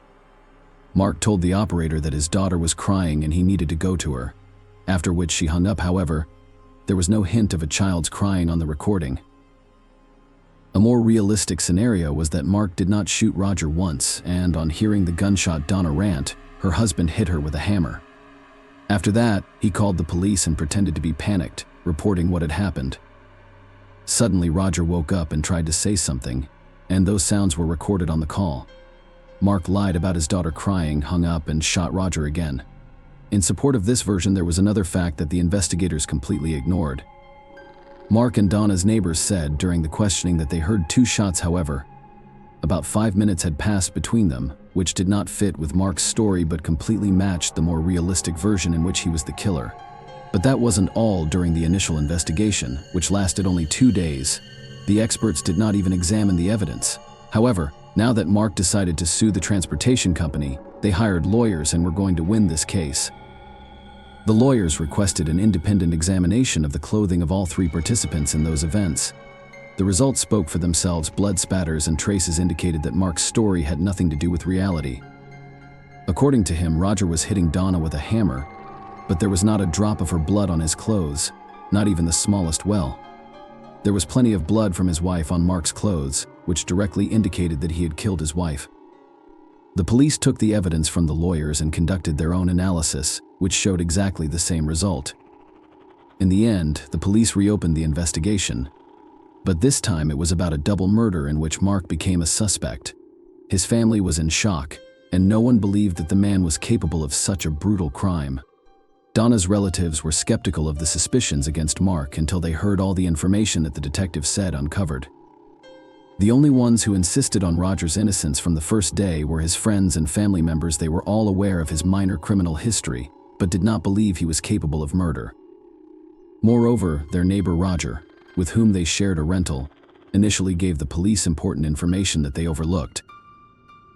It all looked as if Mark had scheduled a meeting with him, but the police did not attach much importance to it. Rebecca experienced the greatest shock from the whole situation. She knew Mark as a loving and caring father who had never shown any aggression during their time together. She refused to believe that this person could be his wife with a hammer and frame someone else. After several weeks of investigation, the police decided to arrest Mark, and he was arrested right at work. The case was sent to court. Mark was granted a $1 million bail. He cannot raise that amount, so he remained in custody awaiting trial. The trial did not begin until 3 years later in May 2002. All his close ones, and even Donna's relatives, hoped that this would be a big misunderstanding and that the court would prove Mark's innocence. None of them were prepared for the opposite, and his lawyers insisted on the truthfulness of Mark's version. They noted that the crime scene photos could have been taken after the medics moved Roger's body. Considering that the doctor's actions were not documented, it was possible to prove or disprove this possibility.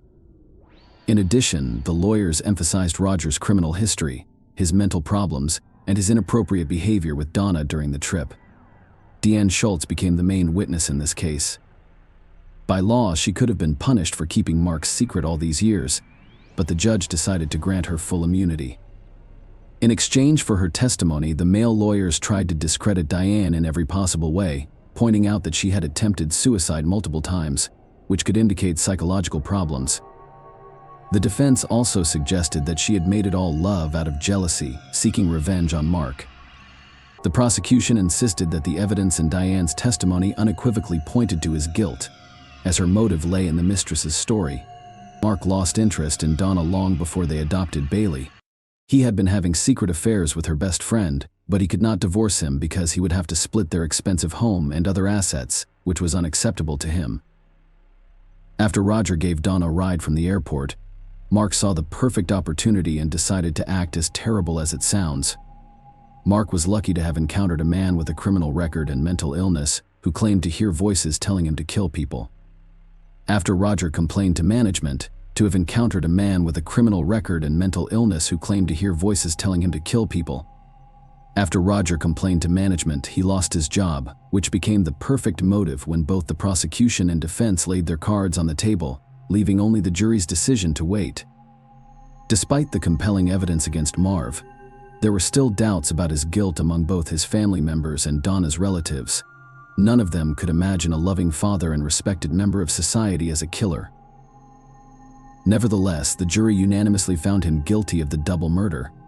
In the end, Mark received a life sentence without the possibility of parole, and Roger was posthumously exonerated. Rebecca could now believe that her husband had actually killed Donna. It took her a long time to impartially consider all the evidence of his guilt until she finally came to terms with the fact that he was truly a murderer. The chief detectives apologized repeatedly to Donna's and Roger's families for the sloppy initial investigation.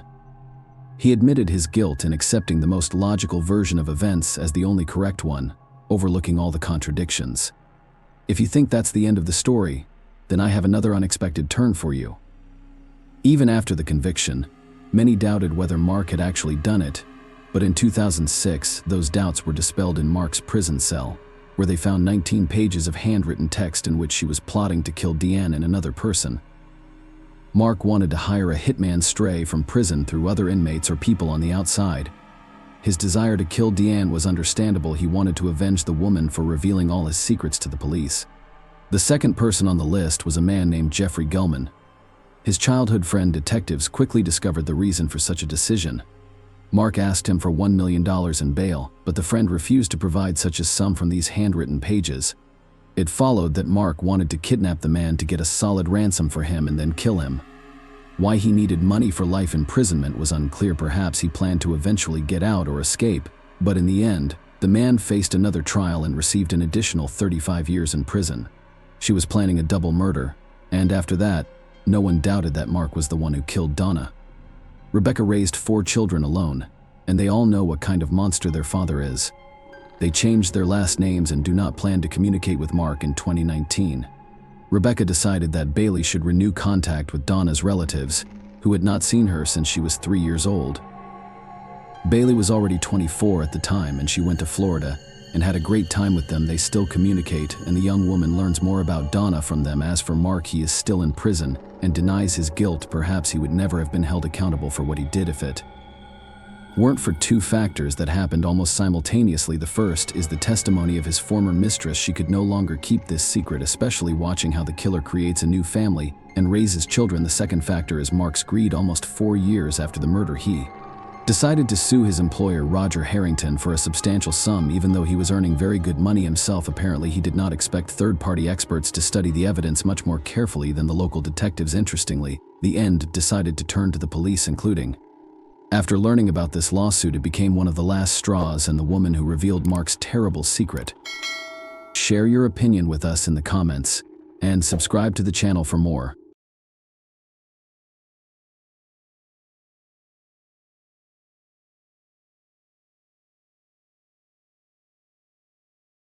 Suzanne Pilley's mysterious disappearance sent shockwaves through her community, causing serious concerns among her loved ones. Suzanne, a 38-year-old bookkeeper, was scheduled to start work at 9 a.m. that fateful Tuesday morning at Infrastructure Management on Thistle Street. Edinburgh, Scotland. However, as the morning progressed and Suzanne failed to appear at her desk, her coworkers became increasingly concerned. It was completely out of character for her to arrive late or leave work without notice. Concerned about her unexplained absence, Suzanne's coworkers decided to contact her parents, Robert and Sylvia Pilley. Suzanne had last communicated with her parents at 8:30 a.m. when she texted them to say she was on her way to work. Given this text message, her parents became very concerned about her well-being when she did not arrive at work as expected. They suspected that something unusual had happened during her commute because they hadn't heard from her since the initial message. Suzanne's parents, who were growing increasingly concerned, immediately reported her disappearance to local police that afternoon. In the days that followed, law enforcement launched an investigation, making public requests for information and interviewing people who knew Suzanne. As the investigation progressed, several unsettling facts emerged. Suzanne's bank cards and phone had shown no activity since her disappearance. She hadn't used her bus pass and hadn't communicated with any of her friends or family members. Furthermore, Suzanne's family believed she would not have left without informing anyone because she had responsibilities at home, such as caring for her pets. Suzanne's father, Robert, expressed the profound confusion and distress that surrounded their family during this difficult time. He compared her disappearance to a perplexing enigma, claiming that it felt as if she had vanished into thin air, leaving behind a void beyond explanation. Suzanne's sudden disappearance remained a perplexing and deeply troubling mystery, with her loved ones, law enforcement, and the community as a whole searching for answers. The investigation into Suzanne Pilley's mysterious disappearance began to reveal new details as police meticulously reviewed CCTV footage from the area. The footage revealed a timeline of Suzanne's movements on the day she vanished, shed light on the events that led up to her disappearance. Suzanne followed her routine on the morning of her disappearance, leaving her apartment on Whitton Road at 8 a.m. to begin her day as usual. About 20 minutes later, she boarded a number 2 bus at Stevenson Drive and continued on her regular route. She then transferred to the number 4 bus on Dalry Road, opposite the Caledonian Terrace.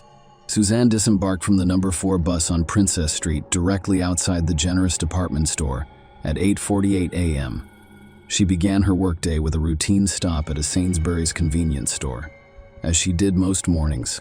Surveillance cameras captured Suzanne's presence at the Sainsbury's store at 8:51 a.m. After finishing her errands, she headed to her workplace, which is infrastructure management on Thistle Street. Suzanne's last known footage was captured by a CCTV camera near the building at the corner, only 50 meters from her office front door. At this point, she appeared to vanish from sight, leaving authorities with a perplexing mystery to solve. The investigation revealed one potentially significant detail. At 8:55 a.m., a black cab stopped in the area where Suzanne was last seen.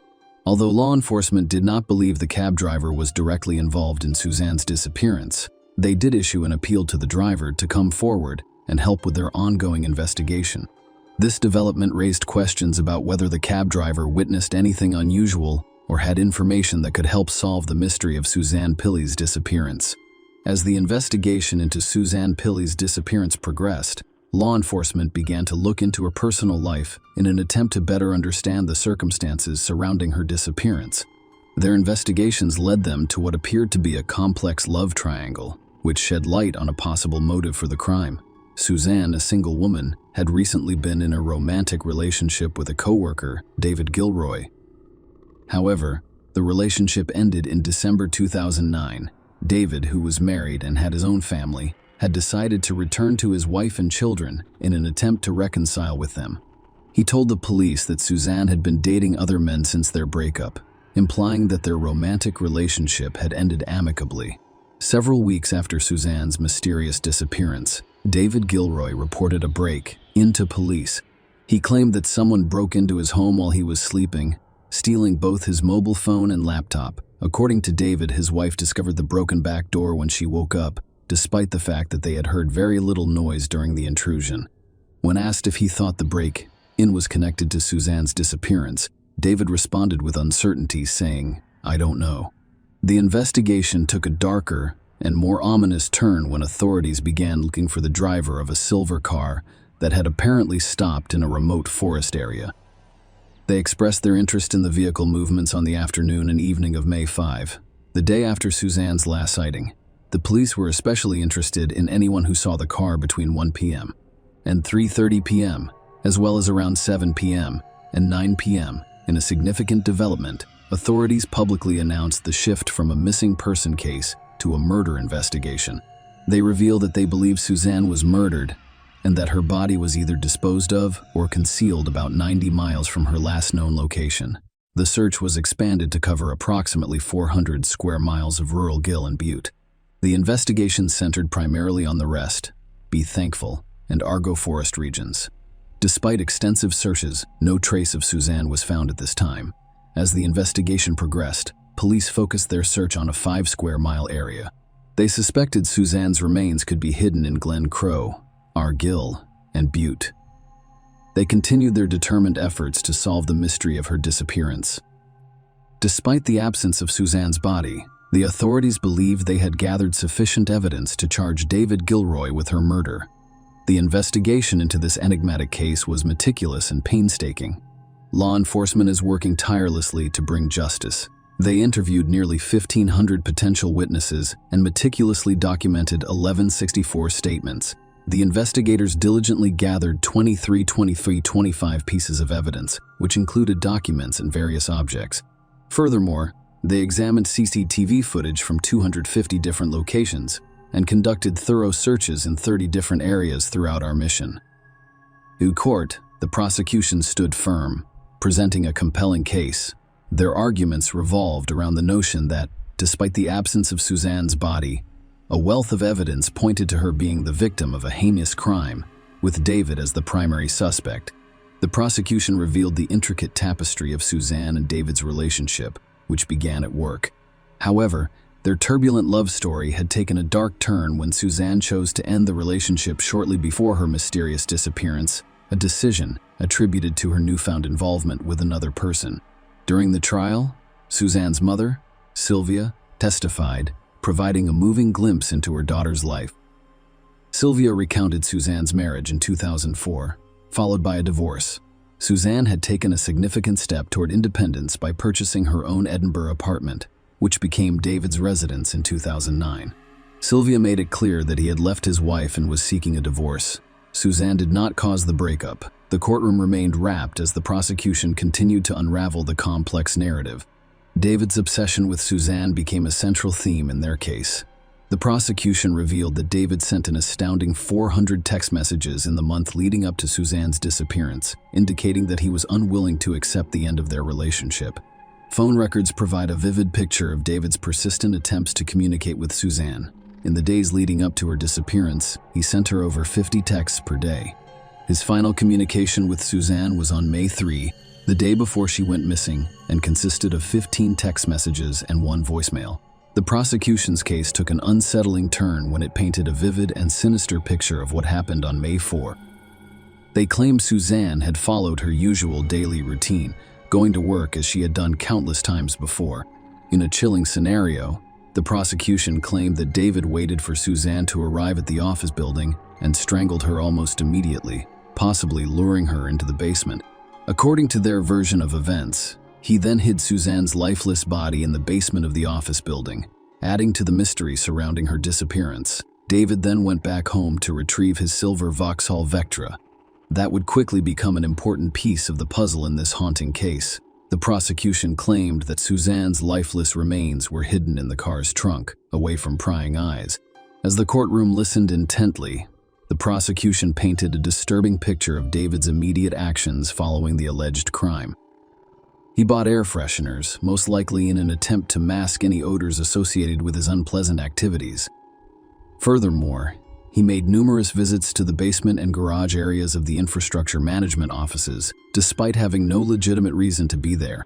Following these ominous activities, David went about his day seemingly unaffected, attending a school presentation with his wife and sharing a meal at Victoria and Leith Walk, while immersed in the gripping courtroom drama surrounding Suzanne's disappearance and presumed murder. New details emerged that sent chills down the spines of everyone who followed the case. The night of May 4 was pivotal in the prosecution's narrative.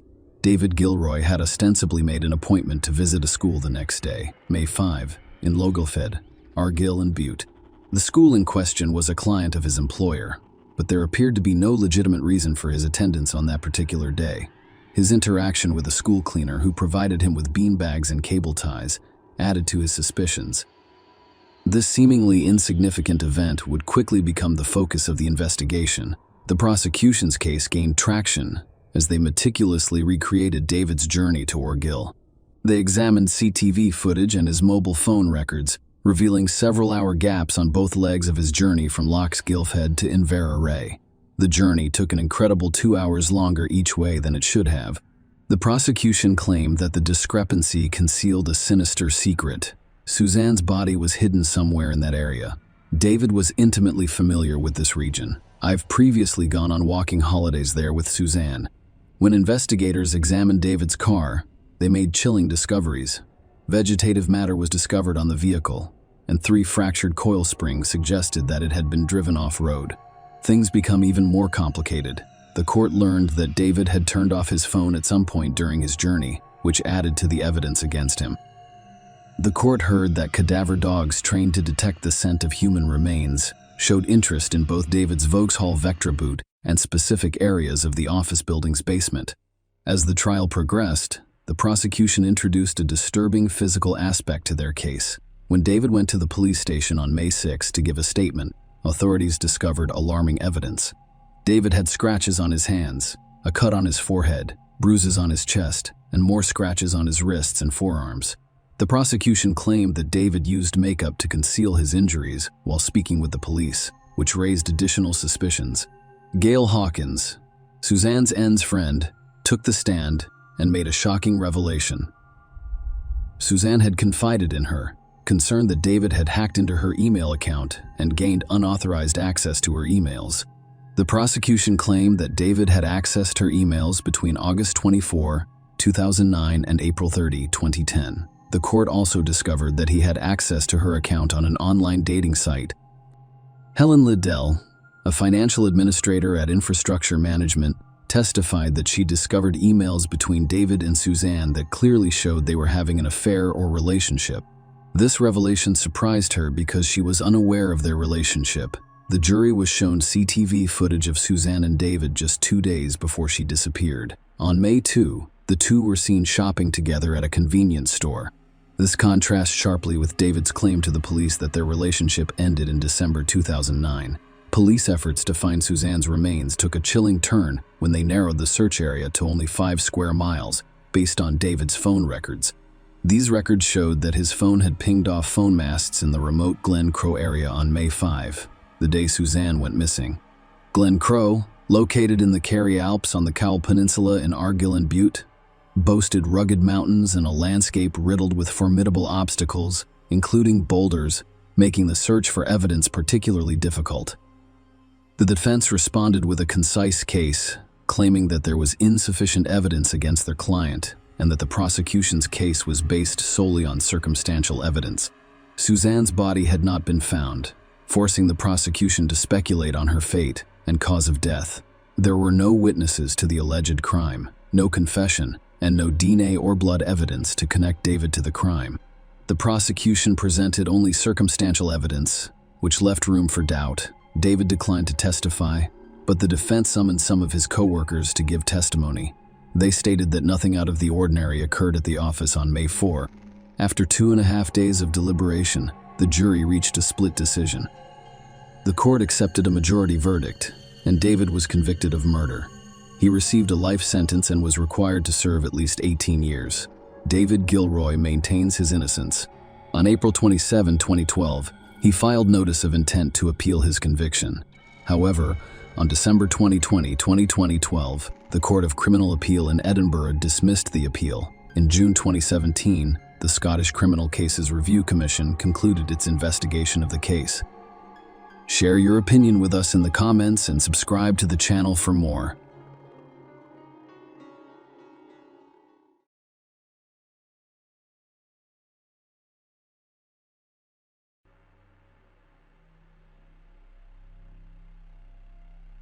Michelle Young was born in 1977 in the thriving and harmonious city of New York. She had an outgoing personality from a young age and aspired to work in finance. After graduating from high school, Michelle took a significant step toward realizing her dream by enrolling in a university in Raleigh. By 2001, she had achieved financial success and met a man who had a significant impact on her personal life. Michelle met Jason Young on her 24th birthday, while out celebrating with friends. Jason, who graduated from the same university, had a similar academic background and interests as Michelle. This connection led to a romantic relationship, which culminated in their marriage. On Friday, November 3, 2006, Jason Young requested that his sister-in-law Meredith Fisher visit his home and retrieve some eBay printouts. The goal was to keep his 29-year-old wife, Michelle Young, from discovering them. Jason informed Meredith that he had printed materials about Coach bags and planned to purchase one for Michelle as an anniversary gift. However, he forgot to put them away and was concerned that Michelle would come across them. At the time, Jason was on a business trip. Meredith agreed to pick up the printouts, which she was told were in the home office upstairs. Jason, Michelle, and their 2-year-old daughter Cassidy lived together on a Birchleaf Drive in Raleigh, North Carolina, where Michelle is 5 months pregnant with their second child, a baby boy. Meredith arrived at the house around 1 p.m. and went through the broken garage door before entering the unlocked kitchen door. When she entered the house, she noticed how cold it was. Michelle's car was in the garage, and Meredith discovered Michelle's purse and keys on the kitchen counter. Concerned, she called Michelle's name but received no response. Despite hearing Michelle's dog, Mr. G, whimpering, Meredith couldn't find him and was unsure of his location. As she walked upstairs, Meredith noticed what she thought was red hair dye near the top of the stairs. When she reached the top, she discovered her sister lying face down on the floor. Contrary to her initial assumption, the red substance was blood, not hair dye. Meredith discovered Michelle's body in a pool of blood after she had been brutally beaten to death. After calling 911, Meredith discovered Cassidy, Michelle's 2-year-old daughter, hiding under the bed covers, physically unharmed. Cassidy requested bandages, mentioning that her mother had boo-boos all over. Meredith mentioned Cassidy's claim that there might be someone else in the house to the operator. When asked about Michelle's issues, Meredith mentioned occasional fights between Michelle and her husband, Jason, but clarified that they were not overly severe. She also informed the operator that there were blood footprints throughout the house, including those left by Michelle's daughter. When paramedics arrived, Michelle was confirmed dead, and it was clear that she had been dead for some time. Cassidy, Michelle's daughter, was examined and found to have dried blood on her toes and the bottom of her pajama pants. Fortunately, she had received no physical injuries. Meredith promptly informed her mother, Linda Fisher, of Michelle's tragic death. Linda, in turn, contacted Jason's mother, Pat Young, to deliver the devastating news. Meanwhile, Jason was traveling from Virginia to Pat's house in Brevard. When he arrived, his stepfather told him about Michelle. Meredith then called Jason, revealing that Michelle's death had been ruled a homicide. When Jason learned of his wife's death, he hurriedly drove to Raleigh with some family members. During the journey, friends informed him that the police had inquired about any marital problems Michelle may have had, and he chose to remain silent until he obtained legal representation. Jason declined to answer police questions when he arrived in Raleigh. Citing his counsel's advice, the police discovered traces of blood on the doorknob connecting the kitchen to the garage, which was later confirmed to be Michelle's. Despite a broken garage door that had been in that condition for some time, there was no sign of forced entry. Notably, Michelle's jewelry box had 2 drawers removed, and several valuable items, including her wedding and engagement rings, were missing. However, the house was not otherwise damaged or ransacked. Michael's lifeless body was found dressed in sweatpants and a zip-up sweatshirt. Her body showed signs of discoloration, coldness, and stiffness. The scene revealed a large amount of her blood, with stains on the bedroom walls and inside the closet. Michelle was found next to a closet labeled his closet, and a small doll was discovered beside her head. The police wanted to question Jason about his whereabouts on the night of November 2 and early November 3. Despite Jason's reluctance and refusal to cooperate, investigators discovered that on November 2, he left the rally and headed to Virginia for a sales call scheduled for 10 a.m. on November 3rd. In Clintwood, Michael planned to spend the evening of November 2 with her friend Shelley. Shelley said she arrived at Michelle's house around 6:30 p.m. and found Jason still there when he offered to join them for dinner. Jason declined, mentioning that he planned to eat at Cracker Barrel on his way to Galax, Virginia. Jason had reserved a room in Galax for the night, intending to drive to Clint Woods the following morning for the sales call. Shelley told the police that after Jason left, Michelle bathed Cassidy and put her to bed, after which they watched Grey's Anatomy. During their time together, Michelle told Shelley about recent disagreements with Jason, particularly about holiday plans. Michelle wanted her mother Linda to stay with them from Thanksgiving to Christmas, which Jason was not thrilled about. According to investigations, Jason called Michelle 7 times that night.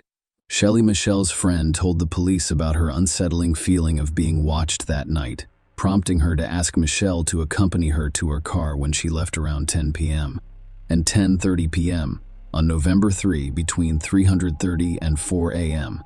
A resident delivered newspapers in the area. They reported seeing a light-colored SUV parked in Michelle's yard or on the street in front of her house. Another resident passed by around 6:15 a.m. I noticed an empty SUV parked at the edge of the driveway. Police investigated Jason's movements and discovered that he left his Raleigh residence on November 2 to travel to Virginia. Around 7:30 p.m., Jason stopped at a gas station in Raleigh and called his mother, Pat Young, to let her know he was going to check with Michelle about staying at Pat's house on Friday night.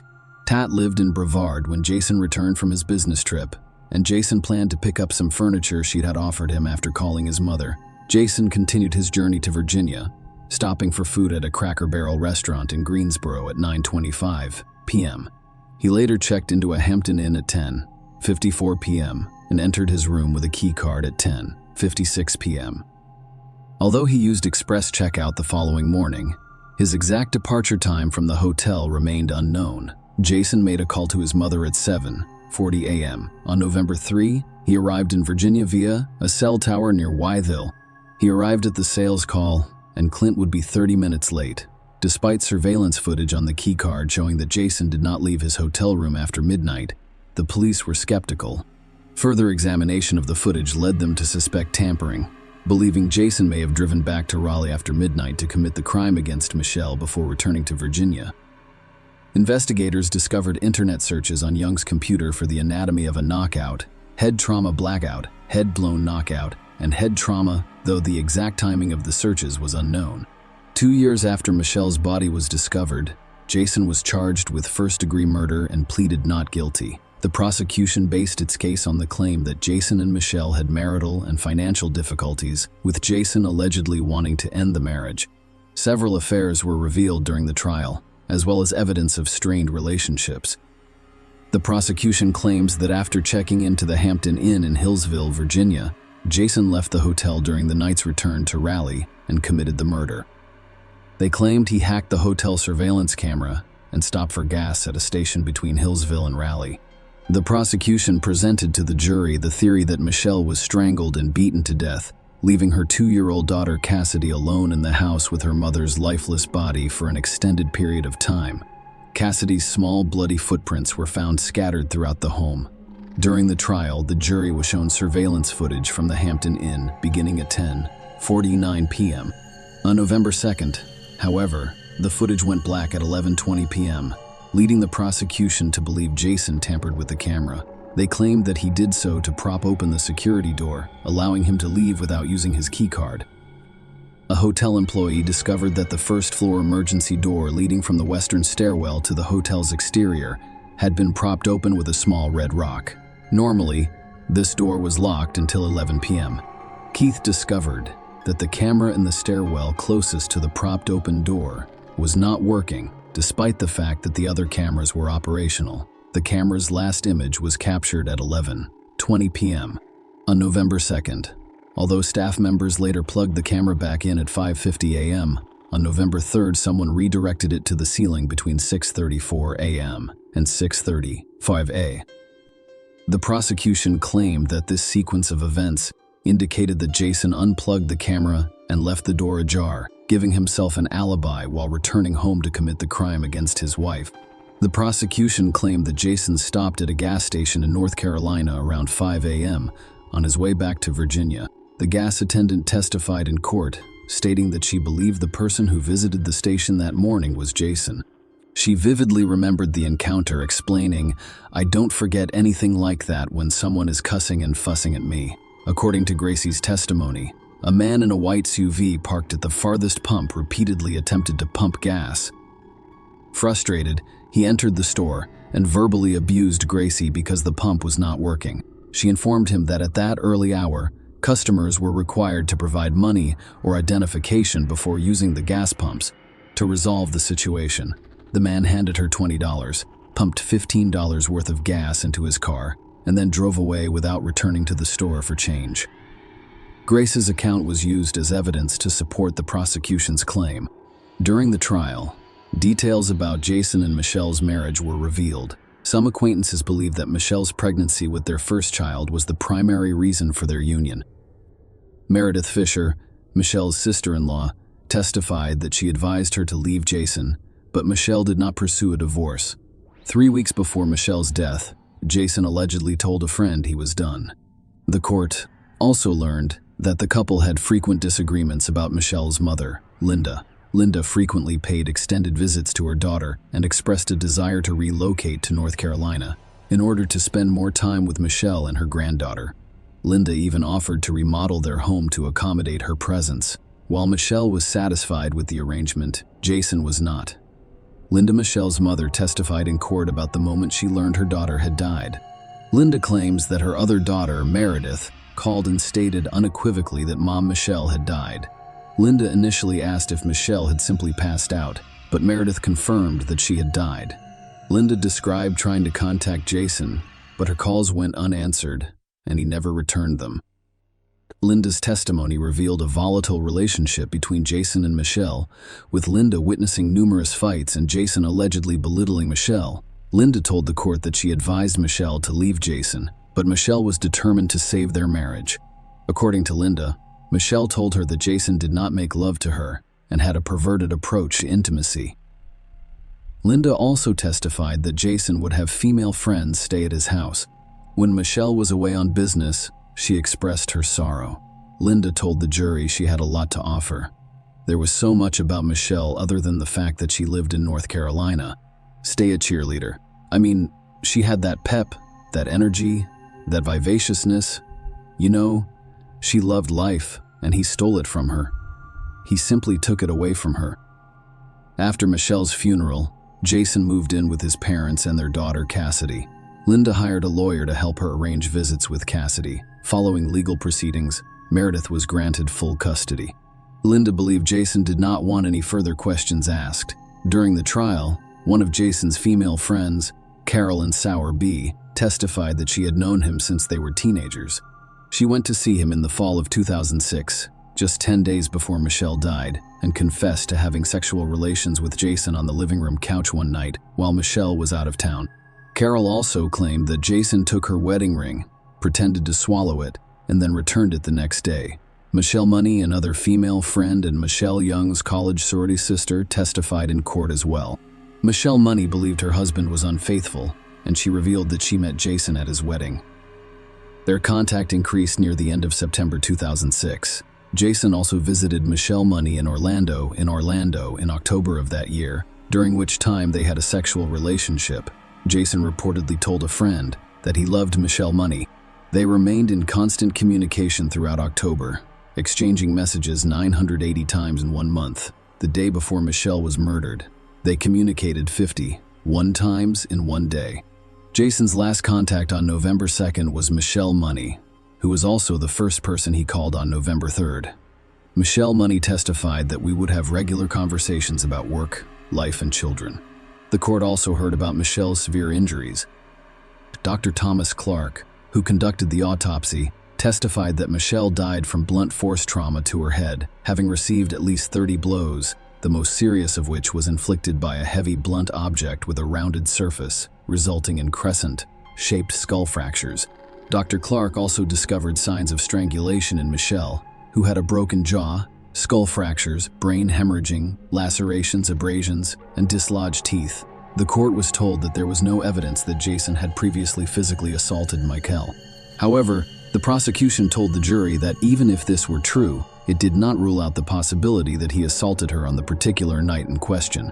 Their argument was based on the belief that Jason was capable of physical violence, and they called his former fiancée, Genevieve Carr, as a witness. Genevieve testified that she had been a victim of domestic violence at Jason's hands. One notable incident she described occurred at a Texas wedding, when Jason, who was intoxicated, forcibly removed her engagement ring during an argument over his level of intoxication. Genevieve said the ring was too small and tight on her finger.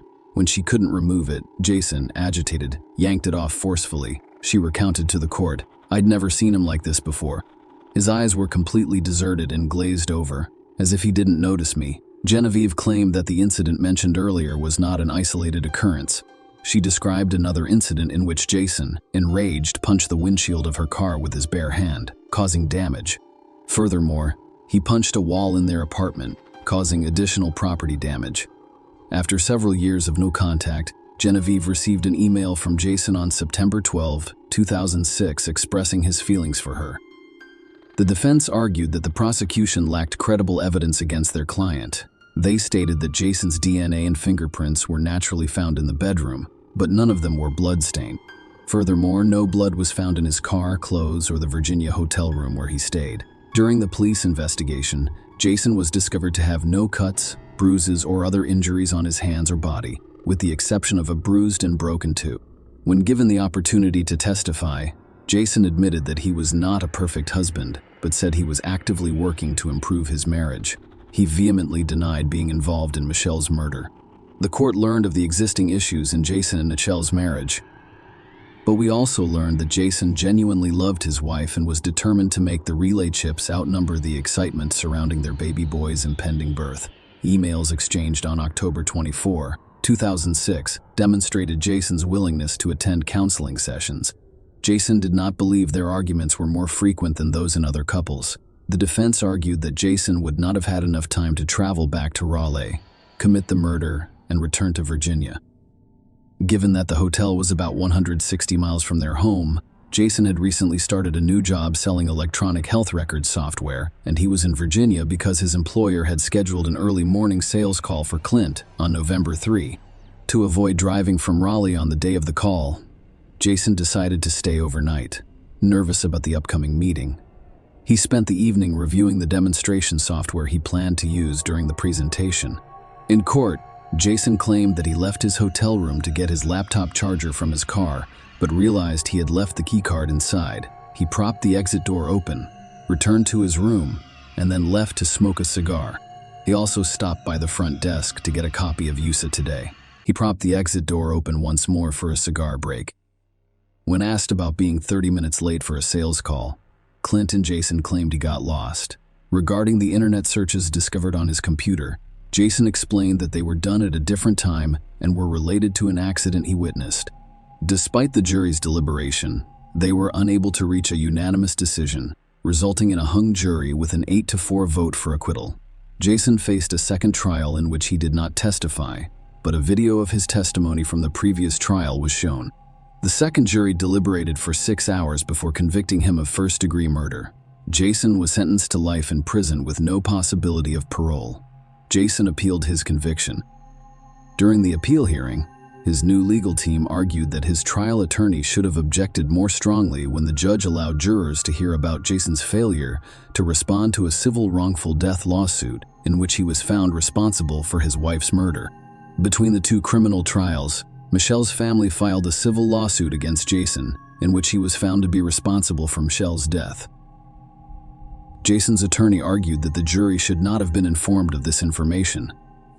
They also claimed that the same judge, Superior Court Judge Donald Stevens, presided over both the civil case and the second criminal trial, possibly biasing the jury against Jason. The appellate court agreed with Jason's arguments. A unanimous panel of the Court of Appeals reversed his conviction and ordered a new trial, which would have been his third. However, before the third trial could begin, a state Court of Appeals panel overturned the Court of Appeals decision. As a result, Jason did not face a third trial, and his conviction for first-degree murder was upheld in the civil wrongful death suit. Michelle's family received $15.05 million in damages. Share your opinion with us in the comments. and subscribe to the channel for more.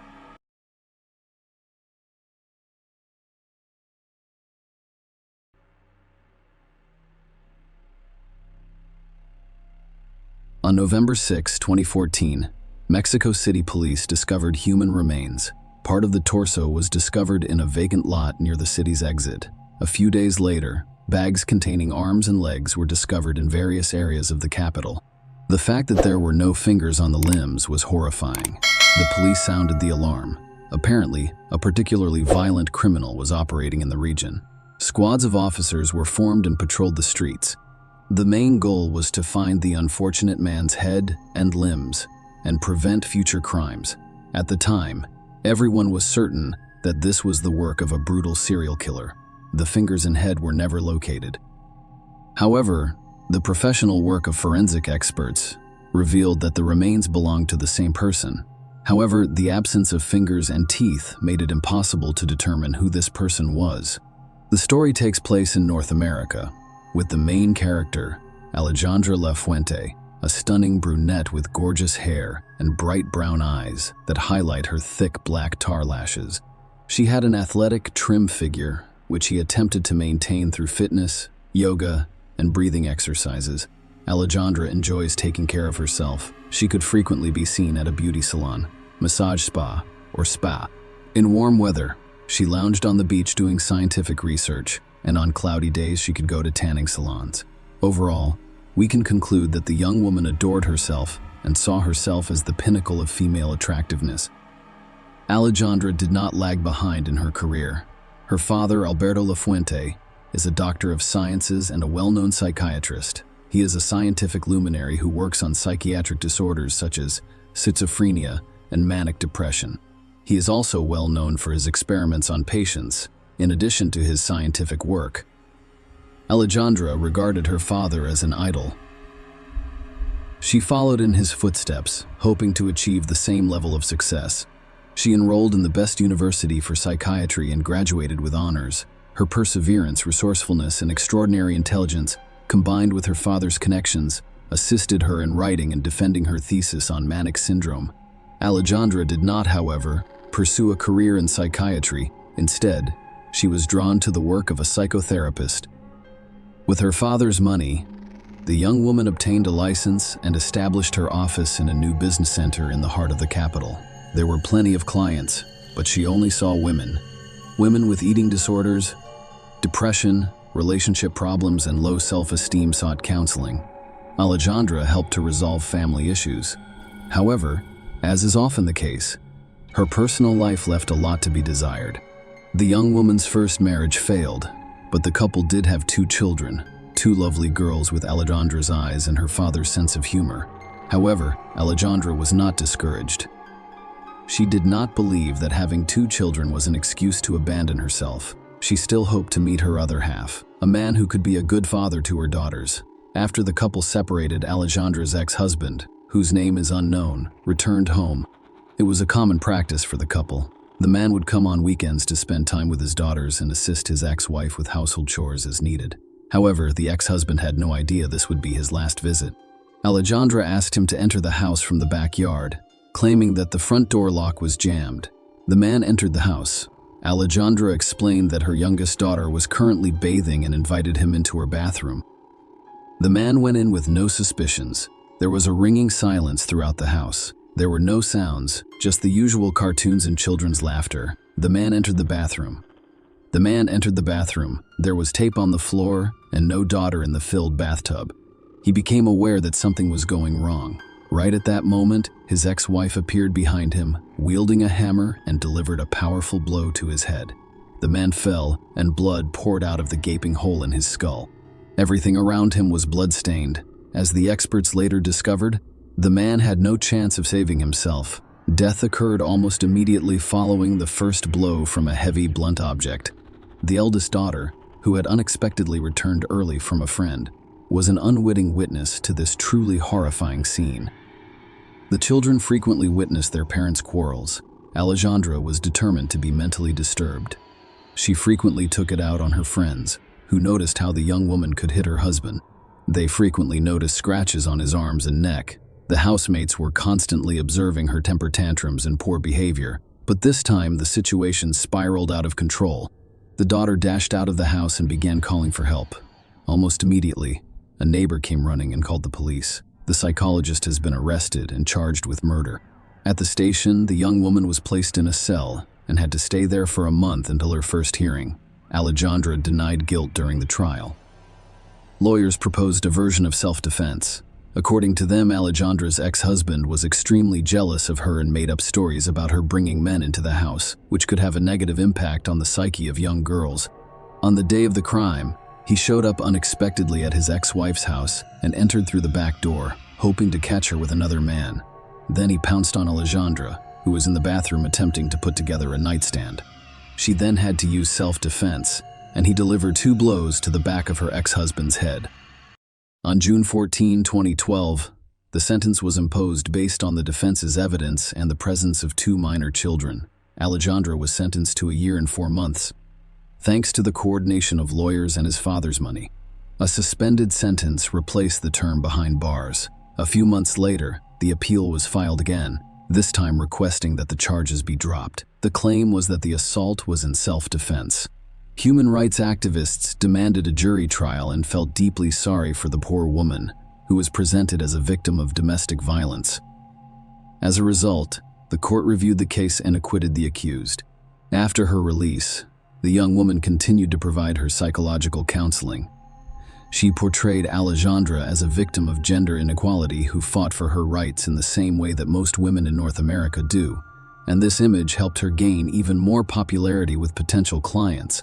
Maria Alejandra soon met Alan Carrera Cuella, a prominent Mexican businessman and the son of Adrian Carrera Francis. He was a tall, attractive, and statuesque man. His father had previously served as the Central District's head of special services, where he had achieved considerable success. Alan quickly expanded his business, establishing a nationwide chain of construction stores. A portion of Alan's business was legalized. The other part, which few people knew about, was closely related to crime. By the way, his father was removed from his position because one of his son's financial frauds was discovered. In addition, Alan had a stake in a criminal organization that transported psychotropic substances to the United States. Their base was in a border town and was patrolled by newly hired police officers. This group controlled a small portion of the South's psychoactive substance trafficking. Alan's father was proven to be involved in his son's affairs.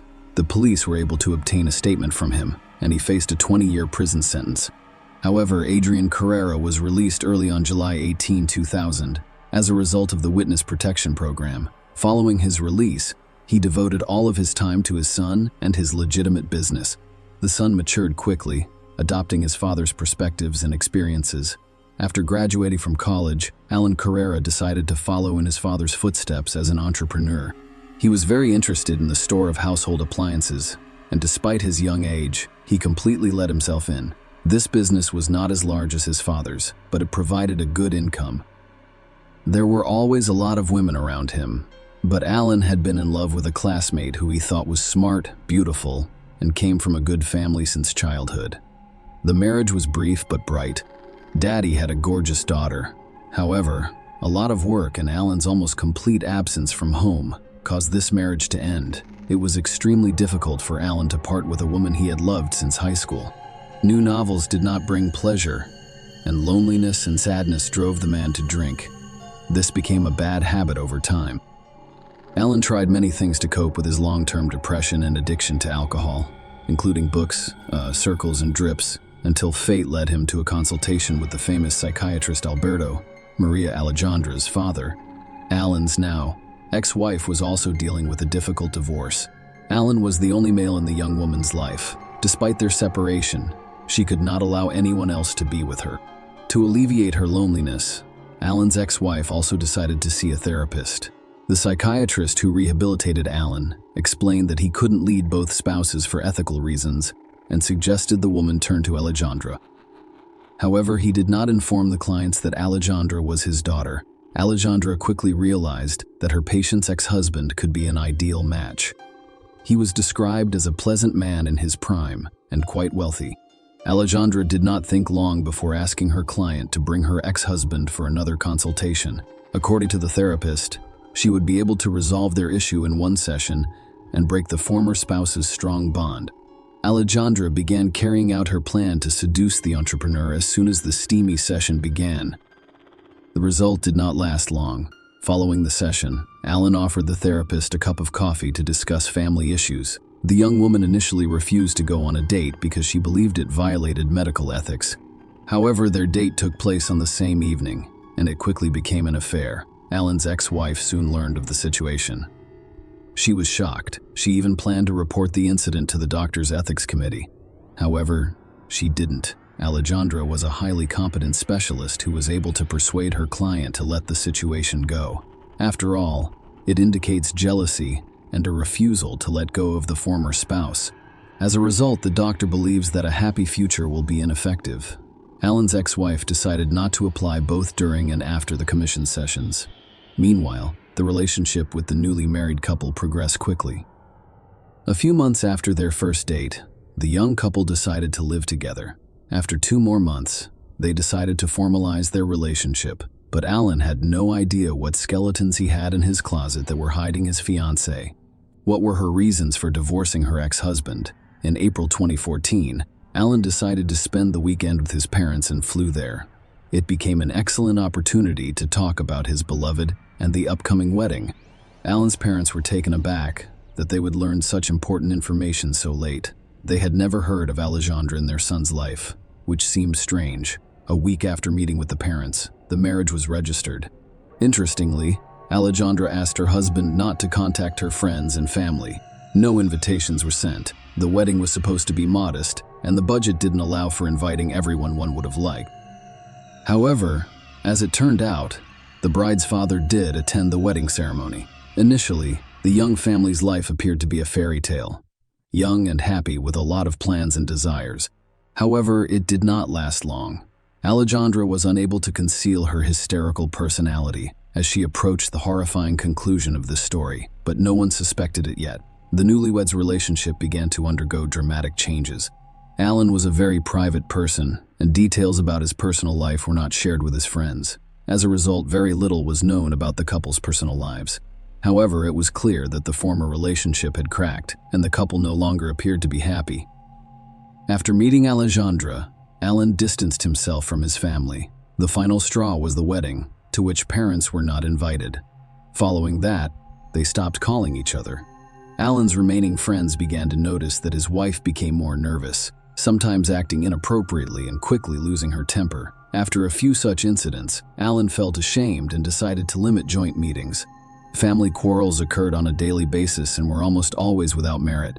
According to her own testimony, Alejandra decided to access her husband's cell phone one evening. As is often the case, correspondence with some women was discovered to contain racy content. Of course, it was impossible to ignore such things. According to Alejandra, this was the final straw. She claimed in court that her husband beat, insulted, and humiliated her in every way possible. When cheating was discovered, it became pointless to save the marriage. For unknown reasons, Alejandra attempted to save the relationship by using non-traditional psychotherapy techniques. After thinking about her husband's cheating, the young woman decided to deal with Alan using a method she was already familiar with. As soon as she made this decision, her entire attention could be focused on devising the perfect murder plot. Meanwhile, Alan maintained his usual, measured pace of life. He had no idea what was in store for him. Alan still communicated infrequently with his family, but he couldn't miss the family's annual feast to celebrate his beloved grandfather's birthday. Alan, of course, attended the feast, but his parents made it clear that his wife was not the most welcome guest in their home. This situation irritated Alejandra and aggravated the couple's relationship. Was it possible that this would be the last time the family saw Alan alive? Dated October 31, 2014. Alan last used his phone to send a text message to his family informing them that he had arrived home safely from his birthday party. He has not communicated since then. He hadn't been seen at work in several days either. This was quite unusual because it had never happened before. The entrepreneur took extreme responsibility for his work. And soon, the opening of a new store was anticipated, making the presence of the head absolutely necessary. The reason for this was the spouse's terrifying plan, which she carried out. After Alan returned from his vacation, there was another scandal, which prompted Alejandra to immediately dispose of her husband.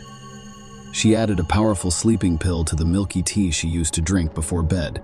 Then she smothered him with the pillow. She enjoyed watching her husband gradually lose consciousness in a pitiful attempt to remove the pillow and breathe. Then came the most difficult part, getting rid of the body. She had not had time to prepare for this moment. Alan was too heavy, so she had to make do with what she had. The time was short. So Alejandra dashed to the neighbor's vegetable garden to retrieve an electric saw. With a grim smile on her face, she attempted to cut her husband's body apart. Only a genuine sadist would do such a thing. She then placed the body parts in garbage bags and had the foresight to cut off fingers and pull teeth. It was these that would aid the investigation in identifying the person, if the body was discovered. Alejandra attempted to remove the corpse from the house without suspicion by stuffing all of the bags into suitcases, but she was unsuccessful. As dawn broke, Alejandra was unable to leave the house with the suitcase unnoticed. An elderly neighbor with insomnia watched her from her window. She was a little concerned about the young woman's early departure. Besides, for some reason, her husband did not help lift the heavier suitcases, and Alejandra was acting strangely. She was constantly looking around. Alejandra returned home around dawn. This surprised the vigilant neighbor even more. As it turned out, she had scattered bags containing her ex-husband's remains throughout various neighborhoods to conceal her tracks. As the new day dawned, she resumed her normal life. On November 6, 2014, Mexican police officers made the first horrifying discovery: a human torso with no teeth and no fingers on the hand. The entire police force was put on high alert because the incident was so brutal. Less than a day later, other body parts were discovered throughout the city. It is also noteworthy that the distance between the locations where the packages were discovered was quite significant. Later, this would be attributed to Alejandra's prolonged absence from home. All body parts were sent to the best forensic laboratory, where experts quickly determined that they all belonged to the same person. In order to avoid suspicion, the perpetrator began sending messages to Alan's relatives. She attempted to avoid suspicion, but she only made matters worse. She had no idea that her husband had recently distanced himself from the family and had no contact with his relatives. Alejandra informed Alan's parents on his behalf that they were going on vacation and would be out of contact. Alejandra's father ruined the entire plan. Alberto began calling Alan's father's house, wanting to know if his son-in-law's family knew where Alejandra was. Alberto hadn't heard from her in a while, and the patients are concerned about not being able to attend counseling sessions.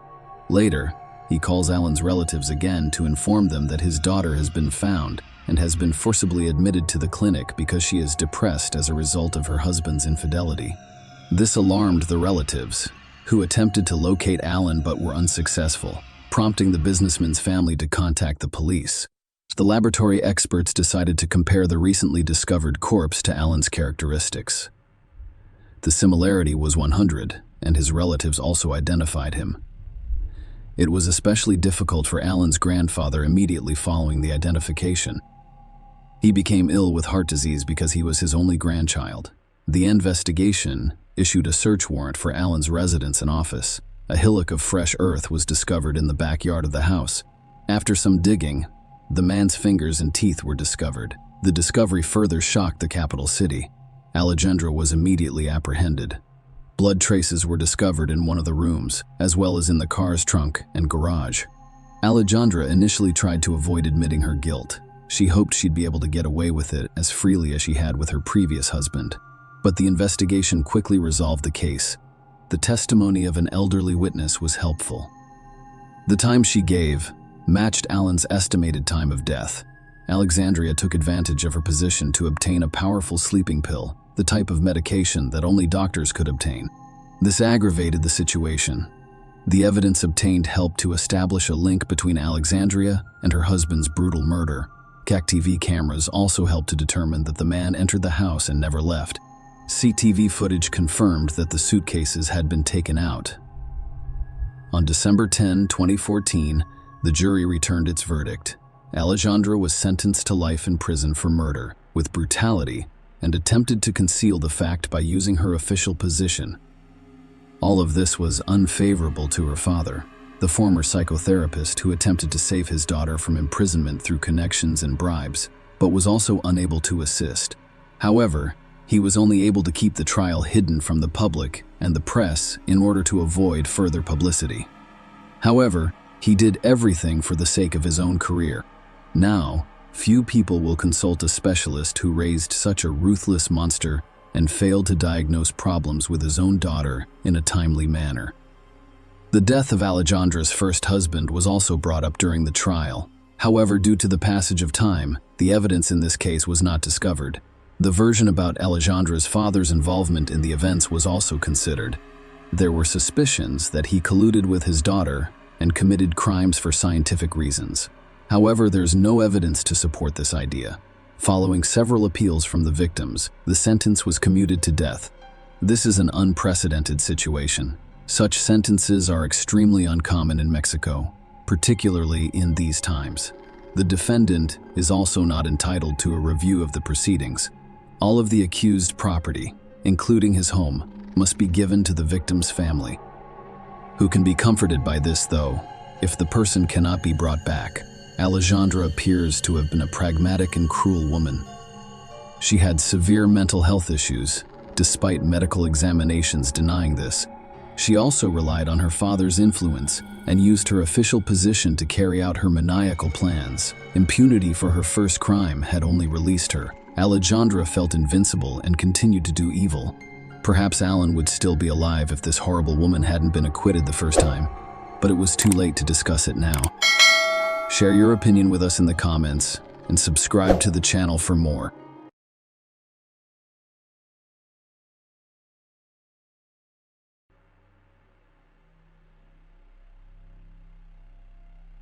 Hey guys, welcome to my channel, and today we're going to take a look at another horrible case with you. This story occurred in 2002. During her summer vacation in Kansas, 19-year-old Alexandra Kemp, also known as Allie Kemp, worked at an outdoor swimming pool.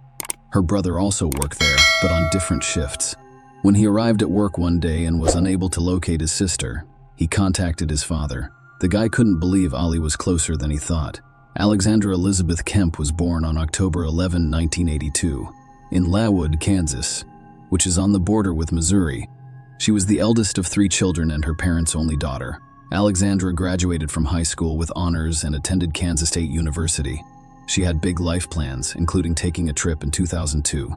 After finishing her first year of university, she returned to Leawood for her summer vacation. There was an outdoor swimming pool close to her parents' house. Her younger brother, Tyler, works there. Alexandra, too, decided to work part-time over the summer to supplement her income. It was not a busy place. The pool was primarily intended for the neighborhood's residents. By the way, this pool is still operational as of June 18, 2002. Alexandra was at work. The day was cloudy, so there were fewer visitors than usual. Tyler arrived at the pool around 5 p.m. to start his shift, but his sister was not present. Her phone and purse were on the table, where she usually sat. Confused, Tyler called his parents and informed them that Alexandra had disappeared. Their father, Roger Kemp, rushed to the scene. The first thing he did was look in the pool. Roger exhaled with relief as the pool was empty. Roger then went to a small pump room near the pool, which contained various water purification equipment, a ladder, and other items. Once inside, the man looked around but saw nothing suspicious. But then he noticed a leg sticking out from beneath the tarp, running up and lifting the tarp. Roger saw his daughter brutally beaten. She was naked from the waist down, with numerous bruises on her face and body. The man immediately dialed 911. While speaking with the operator, he cried and begged Alexandra not to abandon him. When the ambulance arrived, Roger was administering CPR to his daughter. They transported the girl to the hospital. Unfortunately, despite their best efforts, Alexandra did not survive. She was pronounced dead immediately after arriving at the hospital.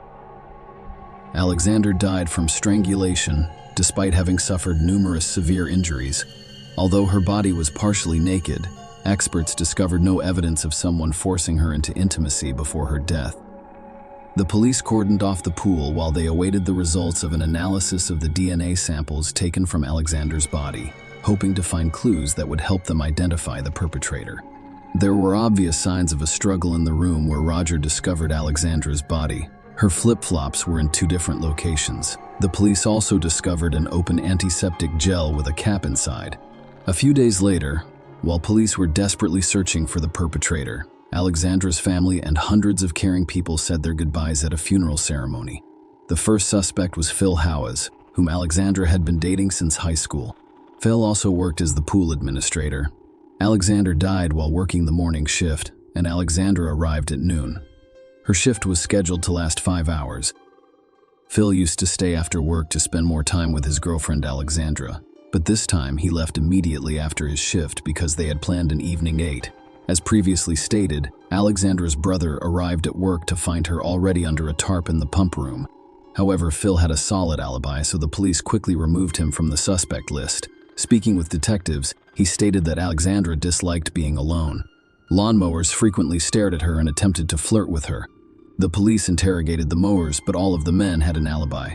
However, it was not an absolute dead end. Several men reported seeing a strange man sitting in the bushes with a video camera, liking the girls in swimsuits.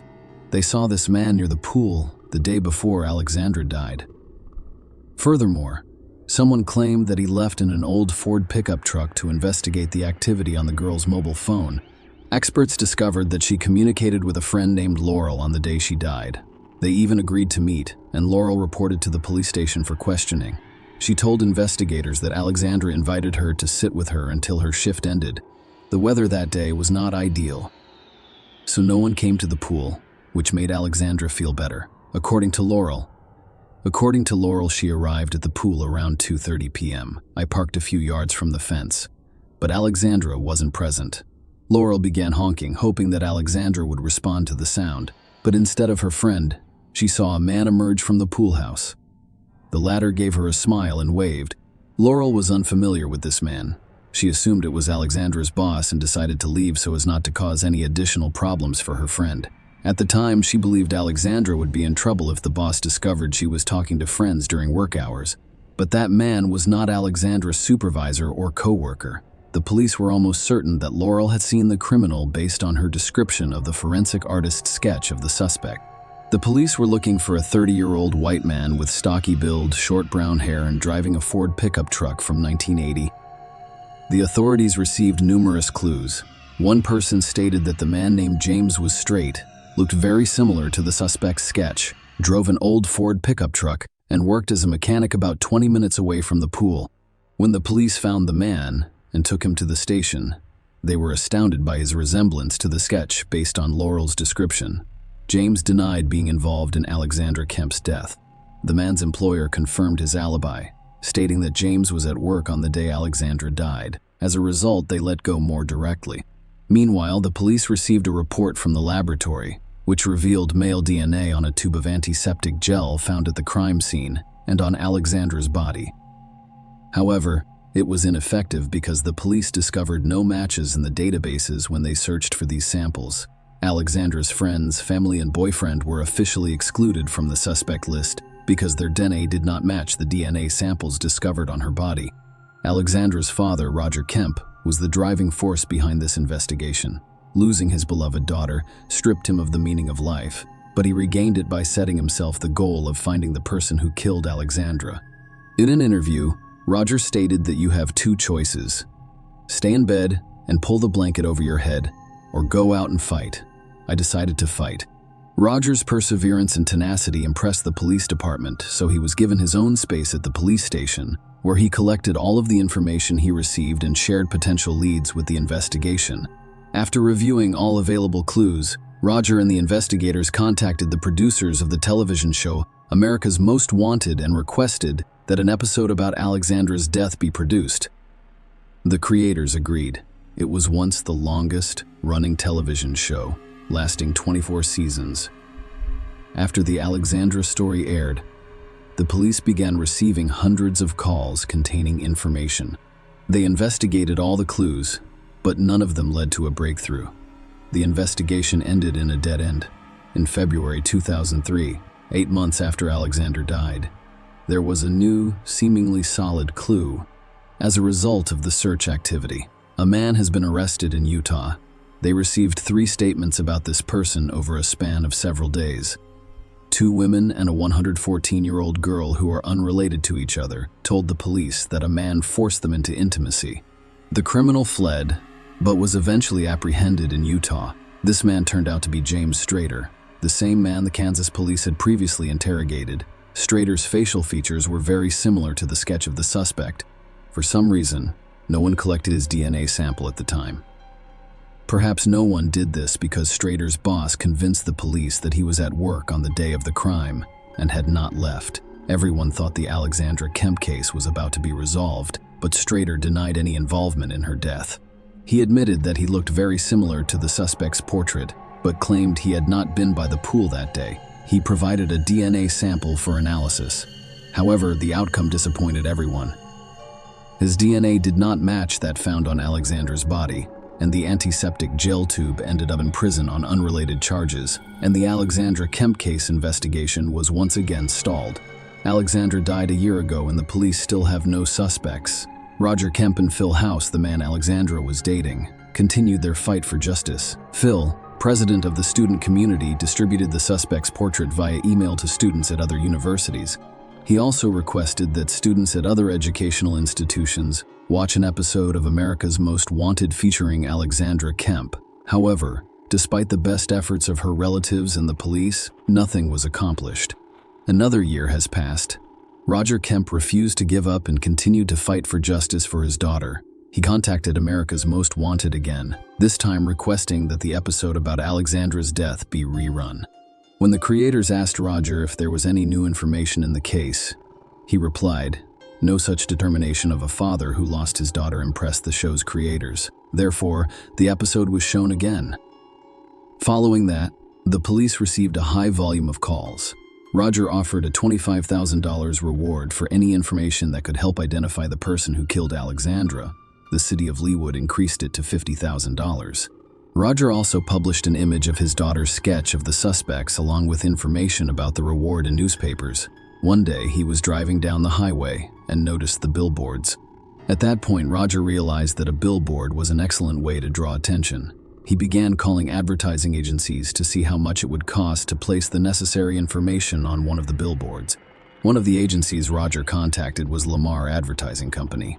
When the company's owner learned that Roger Kemp wanted to rent a billboard, he refused to take his money. Instead, he told him that he could post information for free on multiple billboards. Roger decided to post a sketch of the suspect and information about the reward on billboards near one of the state's busiest highways. The police received hundreds of clues that took time to investigate. At the same time, some clues referred to the same man. 2 unrelated individuals reported on Teddy Hoover, the owner of an old Ford pickup truck. The man worked in pool maintenance and resembles the suspect sketch. This many matches could not be a coincidence, so the police began looking for a man named Teddy Hoover.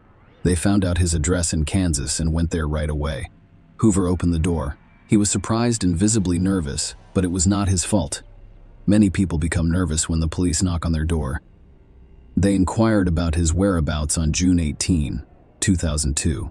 As expected, the man responded that he couldn't remember because it had been 2 years. Few people will recall where they were on a specific day several years ago. Hoover also denied any involvement in the pool's maintenance, where Alexandra worked. Nonetheless, the detectives asked him to voluntarily provide a sample of his DNA in order to eliminate him from the list of suspects. Hoover responded that he needed to consult a lawyer before proceeding. He stated that he would call the police himself after consulting with a lawyer. About a day later, Hoover's lawyer contacted investigators, stating that his client was concerned about his sample ending up in the database. Teddy allegedly believed in a variety of conspiracy theories. In other words, he believed the police would use it against him. In other cases, the investigators promised not to enter Hoover's DNA into any database and would only compare it to the DNA found on Alexandra Kemp. The lawyer said he'd speak with his client and call back, while waiting for a call.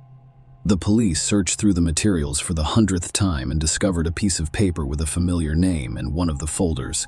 On the day Alexandra died, detectives interviewed bystanders gathered by the pool, hoping to learn if they had witnessed anything suspicious. Ted Hoover was one of the people the police spoke with by the pool.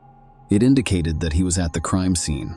Despite his claim that he had never been there, The police became increasingly convinced that Ted Hoover was the man they had been looking for 2 years. After several days of waiting, the investigators contacted Hoover's lawyer and asked if his client was willing to provide a sample of his DNA. The lawyer's response surprised the investigators. The man stated that his client refused his services and stopped contacting him. Police immediately went to Hoover's house, but their main suspect had already escaped. They added the 29-year-old man to the National Wanted list. However, he was able to cover his tracks quite successfully.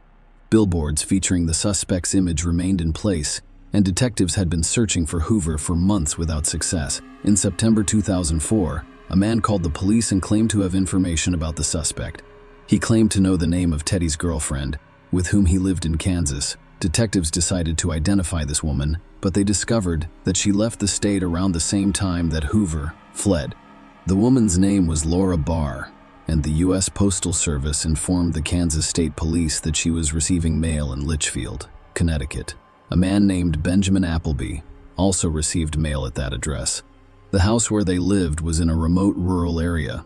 The police were certain that Benjamin Appleby was either a pseudonym or Teddy Hoover's real name. In 1997, detectives contacted the Connecticut State Police and asked them to assist in the search for Appleby. The man had legal issues in Connecticut, and a warrant for his arrest was issued. The man exposed himself in front of a schoolgirl. However, Benjamin fled the state, and the police were unable to locate him. With an arrest warrant, the detectives went to Benjamin Appleby's mail delivery address. They discovered the man at home and arrested him immediately, as the Kansas detectives suspected Benjamin Appleby and Teddy Hoover were the same person. In 1997, Appleby got into legal trouble in Connecticut. He fled the state and lived as Teddy Hoover. But when detectives in Kansas wanted a sample of his DNA to determine his involvement in Alexandra Kemp's death, he returned to Connecticut, began living under his real name, and attempted to maintain a low profile, assuming that everyone had forgotten about his wrongdoings. Appleby refused extradition to Kansas, so the Leawood detectives traveled to Connecticut, assuming he will again declare his innocence.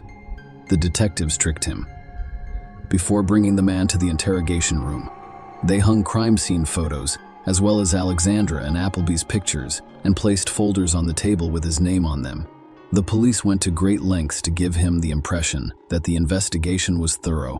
When the man arrived in the interrogation room, he was speechless. One of the detectives inquired, "What do you think will happen after we get a sample of your DNA?" Appleby burst into tears and claimed responsibility for Alexandra's death. He recounted the events of the cloudy June day. Benjamin noticed Alexandra, and she appeared attractive. He decided to hit on her, and when she entered the pump room, he followed her and locked the door, preventing her from leaving. Appleby touched the girl, and she hit him back. He beat and strangled her out of humiliation. Alexandra lost consciousness, and Appleby decided to satisfy his lust by partially undressing her. He took a tube of antiseptic gel from the first aid kit and intended to use it as a lubricant. Alexandra's friend, who was sitting in the car behind the fence and beeping, stopped him from carrying out his plan. He was afraid of being caught red-handed, so he covered his body and left the room. When he saw Alexandra's friend, he smiled and waved. Then he got into his pickup truck and drove off. A few hours later, he returned to the crime scene and joined the crowd of onlookers gathered by the pool. The DNA analysis confirmed that the DNA found on the gel tube and Alexandra's body belonged to Benjamin Appleby. Thus, after more than 2 years, and largely due to Roger Kemp's efforts, the police discovered the man who killed Alexandra. Appleby told investigators that he was willing to fully admit guilt in order to quickly close the case and spare Alexandra's family from another emotional ordeal. But at the first court hearing, he declared his innocence, claiming that he confessed under pressure. You can say a lot, but disputing the DNA analysis is pointless. There was only one DNA sample on the victim's body, which belonged to Benjamin Appleby. Realizing this, his lawyers attempted to persuade the court that their client had no intention of killing Alexander. They said Benjamin admitted to killing Alexandra Kemp, but denied doing so on purpose. However, forensic experts reminded everyone that the criminal had been strangling the girl for approximately 10 minutes. He could have stopped, but chose not to. According to the prosecution, he came to the pool for one reason: to watch her. Unfortunately, on June 18, 2002, the pool was cloudy and empty. Appleby took advantage of the situation. In December of 2005, a jury found him guilty. The court sentenced him to life in prison with the option of petitioning for parole after 50 years. He received an additional 19 years for attempting to force her into intimacy. Appleby appealed the court's decision in 2019, and his life sentence for first-degree deprivation of life was upheld. The Court of Appeal ruled that an attempt to establish intimacy with Alexandra was considered when the first sentence was passed. Thus, Appleby was sentenced twice for the same crime. Based on this, the court reversed the second conviction. Even if released on parole, Appleby will be 81 years old at the time. The investigators admitted that Roger Kemp's perseverance helped them find the criminal. When Appleby was in prison, Roger and his wife started a self-defense class for girls, through which tens of thousands of girls and women across the country learned basic self-defense techniques. Billboards were not a new concept in 1991. Following the death by strangulation of 34-year-old Kathy Page, her father began placing billboards criticizing the police, and this story inspired the filmmakers. 3 billboards outside Ebbing, Missouri. However, after Roger Kemp posted a sketch of the suspect on billboards, people began using this method across the country. Furthermore, many people continue to use it today. Roger's persistence in the investigation, as well as his subsequent efforts to benefit society, were not unnoticed. At the White House, he received the Presidential Citizens Medal from President Barack Obama. Roger Kemp, 77, passed away on March 1, 2022. Until his death, he worked for a foundation named after his daughter. He stated that he would consider his efforts successful if they saved at least one person. Share your opinion with us in the comments and subscribe to the channel for more.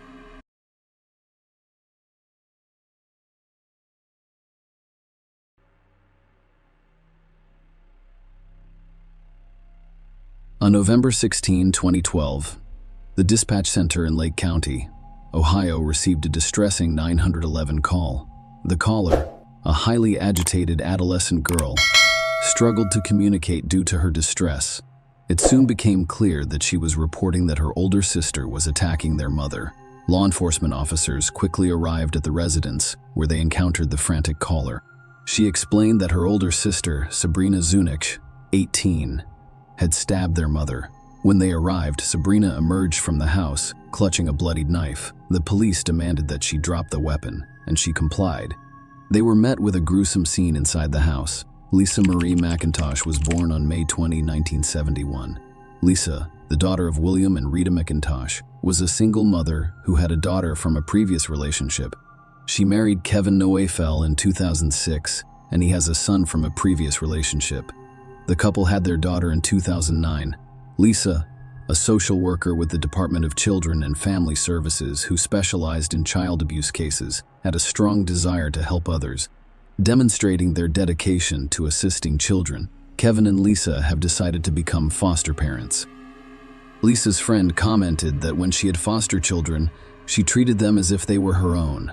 She made a point of going above and beyond as a parent. Sabrina Zunic, 16, moved into their home in the summer of 2011. Sabrina Zunic was born on October 27, 1994, somewhere near Cleveland, Ohio. Her upbringing was difficult, as both of her parents struggled with alcohol and substance abuse, resulting in a highly unstable home environment. Sabrina's early experiences were marred by her parents' criminal troubles, and even as a baby she was exposed to substances like vodka in her bottle to induce sleep. These circumstances aided Sabrina's development of behavioral and mental health issues such as ADHD, oppositional defiance disorder, bipolar disorder, anxiety, and depression. Sabrina went to live with her grandmother after being removed from her parents' custody. Unfortunately, her grandmother's declining health coincided with Sabrina's adolescence, and her rebellious behavior became difficult for her grandmother to deal with. Sabrina entered the foster care system at the age of 14, living in a variety of homes and group settings before being placed with Lisa and Kevin Noefel. Sabrina made significant progress in changing her life in 2011, thanks to Kevin and Lisa's care. She began attending school on a regular basis, excelled academically, and aspired to be a massage therapist. Sabrina has seamlessly integrated into the family, making positive connections with the 2 girls and actively participating in school. Sabrina chose to stay with Lisa and Kevin to complete her education after turning 18 and becoming eligible to leave foster care, expressing her happiness in their home. Nonetheless, a tragic question arises. What drove Sabrina to stab her foster mother to death in front of Lisa's 2 young daughters? Lisa was at home with the children on November 16, 2012, while Kevin was working as a truck driver. During the night, the teenage and 3-year-old daughters heard their mother's screams and discovered Sabrina stabbing Lisa multiple times. In the midst of the terrifying scene, the younger child sought refuge in a closet, while Lisa's teenage daughter pleaded with Sabrina to stop the assault and immediately dialed 911. The situation was described as completely chaotic, with the distraught caller informing police that her sister had fatally stabbed their mother. Lisa Nofel was pronounced dead on the scene. Sabrina was arrested, and the murder weapon, a 15-inch knife with a 9-inch convex and serrated blade without a hilt, was found in the house. Notably, Sabrina accepted responsibility for the act, admitting that she was the one who stabbed Lisa to death. Despite the disturbing nature of the murder, police were concerned about the brutality of the attack on Lisa Nofel, who had opened her home to care for a teenager. The assault resulted in almost 200 stab wounds, indicating a vicious and violent act. The police informed Lisa's husband, 42-year-old Kevin Nofel, who worked as a truck driver and was away in Michigan at the time, about her death. Kevin called 911 to inquire about the girls' well-being and was advised to pick them up from the police station. Kevin got them at 5 a.m. that morning. Over the next 10 months, law enforcement worked hard to piece together the puzzle surrounding the crime. The investigation's findings indicated a shift in the Nofel household dynamics around December of 2011. Sabrina Zunick, who was initially content in the home, began to have conflicts with Lisa. Jealousy emerged as a significant factor, with Sabrina expressing resentment toward Lisa and accusing her of favoring Haley and Megan, the family's 2 younger girls. The inquiry loomed. Could these tensions have pushed Sabrina to commit the heinous act of murdering Lisa? Several months after her arrest, Sabrina offered to cooperate with police in exchange for a 30-year parole possibility rather than a life sentence without parole. Sabrina made a shocking disclosure in her statements. She claimed to have had sex with her foster father, Kevin. Sabrina stated that this relationship began in the spring of 2012. Following Sabrina's arrest, she claimed that it was Kevin's idea to plan and carry out Lisa's murder. Kevin Nofel was facing charges for the murder of his wife, Lisa. He was charged with conspiracy to commit aggravated murder, complicity in aggravated murder, and 6 counts of sexual battery. During the trial, Kevin entered a not guilty plea, and the focus was solely on his charges. Sabrina, who had previously pleaded guilty, agreed to testify for the prosecution against Kevin. The prosecution argued that, while Sabrina was the one who physically stabbed Lisa to death, Kevin was aware of and involved in the murder. The prosecution claimed that Kevin wanted to end his relationship with Lisa, as evidenced by statements to friends about a possible divorce. They also claimed that Kevin stood to benefit financially from Lisa's death because of the existence of multiple insurance policies. During the trial, the prosecution presented evidence indicating a change in Lisa Nofel's behavior preceding her tragic death. Lisa's co-worker testified that in the months leading up to her murder, Lisa appeared distracted and made an effort to focus. She also mentioned delivering food to Kevin the day after Lisa died, noting that his demeanor seemed normal and seeing a picture of Sabrina on the refrigerator. Kevin's apparent lack of emotional response was accentuated when she saw him at Lisa's funeral and described him as emotionless. Another co-worker stated that Lisa underwent a significant change in 2012. Lisa began taking private phone calls away from her desk, which appeared to upset her. When she spoke with Kevin the day after Lisa's murder, he mentioned that recouping Lisa's $50,000 salary would be difficult. The prosecution called witnesses to testify about Kevin's behavior after learning of Lisa's death. Kevin was described as calm by the police officers involved in the case. Patrolman who met Kevin in the police station lobby a few hours after Lisa's death reported that he appeared relatively calm during the encounter.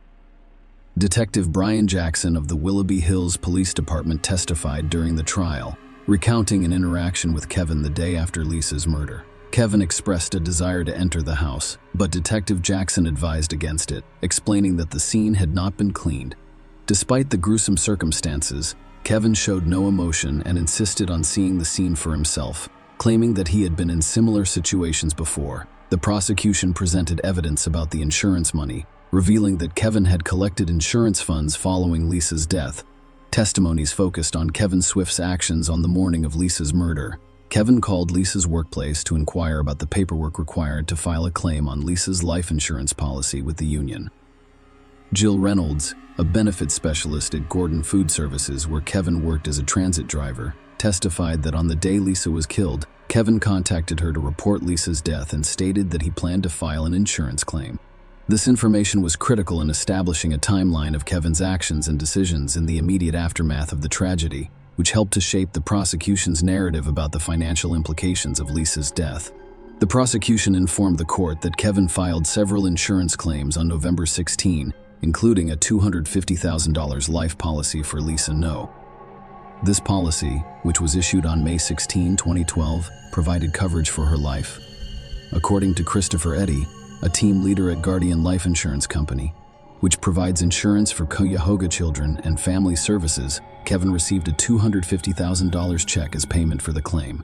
Farmers Insurance paid Kevin $150,000 for his term life insurance policy purchased in 2009. This is for Lisa. After Lisa died, Kevin changed the property's insurance policy from renters to homeowners and added a swimming pool. Kevin also purchased auto insurance for a 2013 Cruze, a 2011 Malibu, and 2 campers, using the funds not only to pay off his mortgage, but also to buy new cars and a home in Florida, as well as funding flying lessons. Lisa owned nearly $800,000.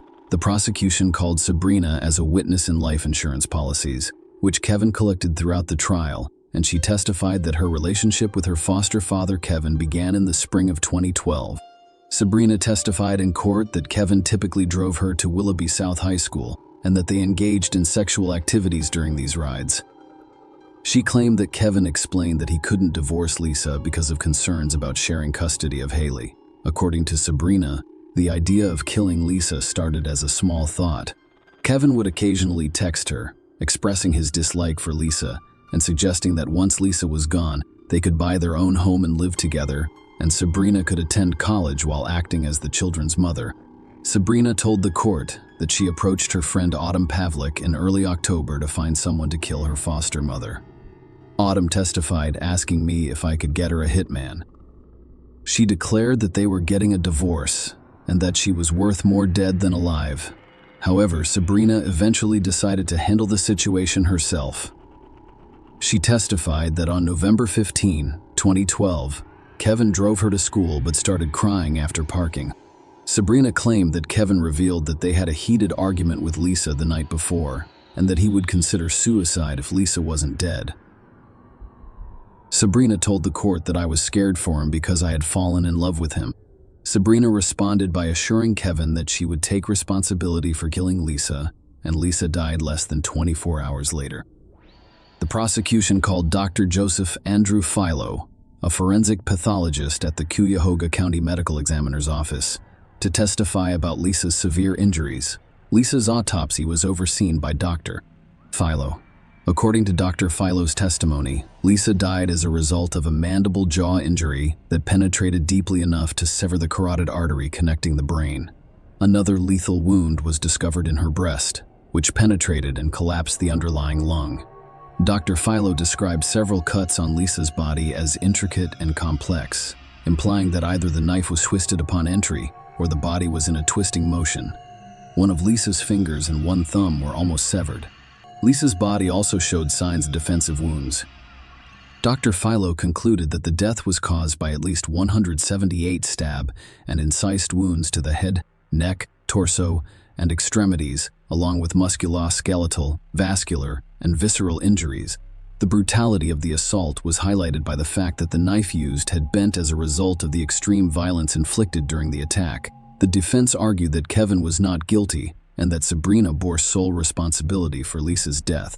They emphasized the lack of physical evidence supporting Kevin and Sabrina's sexual relationship, as well as the prosecution's reliance on Sabrina's testimony, which they argued was untrustworthy given her agreement to a plea deal in exchange for a reduced sentence. The defense claimed Sabrina's motive for killing Lisa stemmed from a conversation 2 weeks before the tragedy. According to their case, Lisa informed Sabrina that she had to vacate by January 1, 2013. Kevin decided not to testify at the trial. The court was informed that, despite the inability to recover text messages or phone call records between Sabrina and Kevin, Official records revealed a significant amount of communication. 1491 texts or calls exchanged between their cell phones from November 1 to November 16, 2012. Notably, there were 78 recorded calls or texts beginning at 7:12 p.m. from November 15 to 12:48 a.m. on November 16, half an hour before Lisa's tragic death. After nearly 10 hours of deliberation, the jury found Kevin guilty of all 11 counts. The charges included 6 counts of sexual battery, 3 counts of complicity in aggravated murder, and 2 counts of conspiracy in aggravated murder. Kevin was sentenced to life in prison, with the possibility of parole after 30 years. Sabrina, who pleaded guilty to aggravated murder, was sentenced to life in prison, with the possibility of parole after 30 years. The legal proceedings concluded with both individuals facing substantial penalties for their roles in the tragic events. As a result, Kevin's currently incarcerated at the Lake Erie Correctional Institution in Conneaut, Ohio, with a parole date of 2043. Sabrina is currently incarcerated at the Dayton Correctional Institution in Dayton, Ohio, with a parole date of 2042. Share your opinion with us in the comments and subscribe to the channel for more.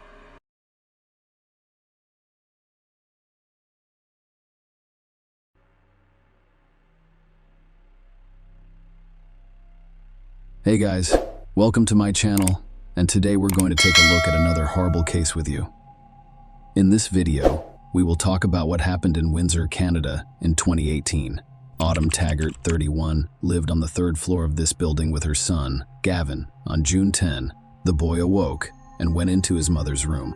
Her room was completely disorganized. He tried to wake up his mother, but Autumn lay motionless. The Autumn Taggart case received widespread attention, and Canadian police enlisted the assistance of their American counterparts to locate and apprehend the suspect. Autumn Taggart was a single mom in 2018. Her son Gavin was 9 years old, and they lived in Windsor, about a mile from the border between Michigan and the United States and Ontario, Canada. On Saturday, June 9, 2018, Autumn and Gavin spent the afternoon with the child's father, Chris Sherwin. Autumn maintained friendly relations with him after their breakup. They both did their best to ensure that the breakup did not have a significant negative impact on Gavin. At the end of the day, the three of them went grocery shopping before Chris drove Autumn and Gavin to their 3rd floor apartment. After that, Chris returned home. Before going to bed, Gavin played video games with his mother, unaware that the following night would be an unimaginable nightmare for him. Gavin awoke to a noise while it was still dark outside. He was startled and opened his eyes to see an unknown man standing next to his bed. Before leaving Gavin's room, the stranger instructed him to close his eyes and sleep. His mother's room was behind a wall. It's on the right in this image. After about a minute, Gavin heard her scream. The boy had never felt such fear before. A few minutes later, silence hung in the air. His mother stopped screaming, and he quickly fell asleep. When Gavin awoke, it was already morning, and he was getting out of bed. He first went to his mother's room. Everything there was shattered and destroyed. Autumn was lying on the bed. Gavin, 9, initially believed his mother was sleeping, but when he saw the blood on her nose, he knew she was dead. It shocked him. The boy was unwilling to believe it was true. He spent the first half of the day playing on the console and watching YouTube videos, attempting to distract himself from the fact that his deceased mother was lying in the next room. In the afternoon, he couldn't take the pressure anymore. He began crying and decided to tell someone about it. After entering his mother's room, he took her phone and used Messenger to contact his father. He texted him that Autumn hadn't woken up. Chris and his girlfriend drove immediately to Autumn and Gavin's house. After parking and exiting his car, Chris noticed his son standing behind a sliding glass door on the 3rd floor. Chris did not have an electronic key to enter the building, so Gavin went downstairs and let him in. He asked his son to stay with his girlfriend while he investigated why Autumn hadn't woken up, then entered the apartment and the bedroom. Chris noticed that Autumn was very pale. She had bruises on her face and body, and her nose was bleeding. The man immediately dialed 911. The police and an ambulance arrived at the address he provided, but the paramedics were forced to declare Autumn dead due to the injuries on her body and the signs of a struggle in the bedroom. It was clear that it was not an accident. Investigators began searching for possible evidence in the apartment. Meanwhile, a child interrogation specialist speaks with Gavin and learns about the overnight guests who told him to sleep. The boy claimed he heard his mother's screams, but they quickly stopped. He described the man he had seen in his room at night. The boy thought the man was white, about average height, and had messy hair. He looked like he'd just gotten out of bed, the boy testified. I believe he was thin, but not too thin. I believe he was skinny. The forensic experts who conducted the autopsy determined that Autumn died as a result of strangulation. Someone beat her up before she died.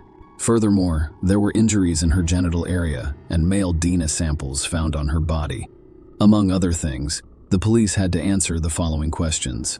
How did the perpetrator enter the apartment? What was his motivation? And, most importantly, who was the man who entered the building? People required an electronic key. The police immediately ruled out the possibility that the killer was one of the building's tenants because Gavin knew all of his neighbors and the man he saw on the night of the crime was not one of them. In addition to obtaining an electron key to enter the building, the perpetrator had to enter the victim's apartment. However, there were no signs of forced entry on the door leading to Autumn's apartment. This could indicate that she let the perpetrator in herself or that she failed to lock the door. Eventually, the police will discard both of these assumptions after discovering evidence that the perpetrator climbed to the third floor. He began by ascending to the second-floor balcony and then to the third. The door was open, and he entered the apartment without difficulty. In addition to the DNA sample, the police discovered fingerprints whose owner they were attempting to locate. Only 12 days after the body was discovered did the police release the victim's identity in the hopes of receiving tips from the public. Authorities have urged anyone with information that could aid the investigation to contact detectives. On the night of the crime, someone noticed a new black SUV, possibly a Honda Pilot, in the parking lot next to the building. It was there until around 6 a.m. Detectives suspected that the owner of the SUV was involved in Autumn's death.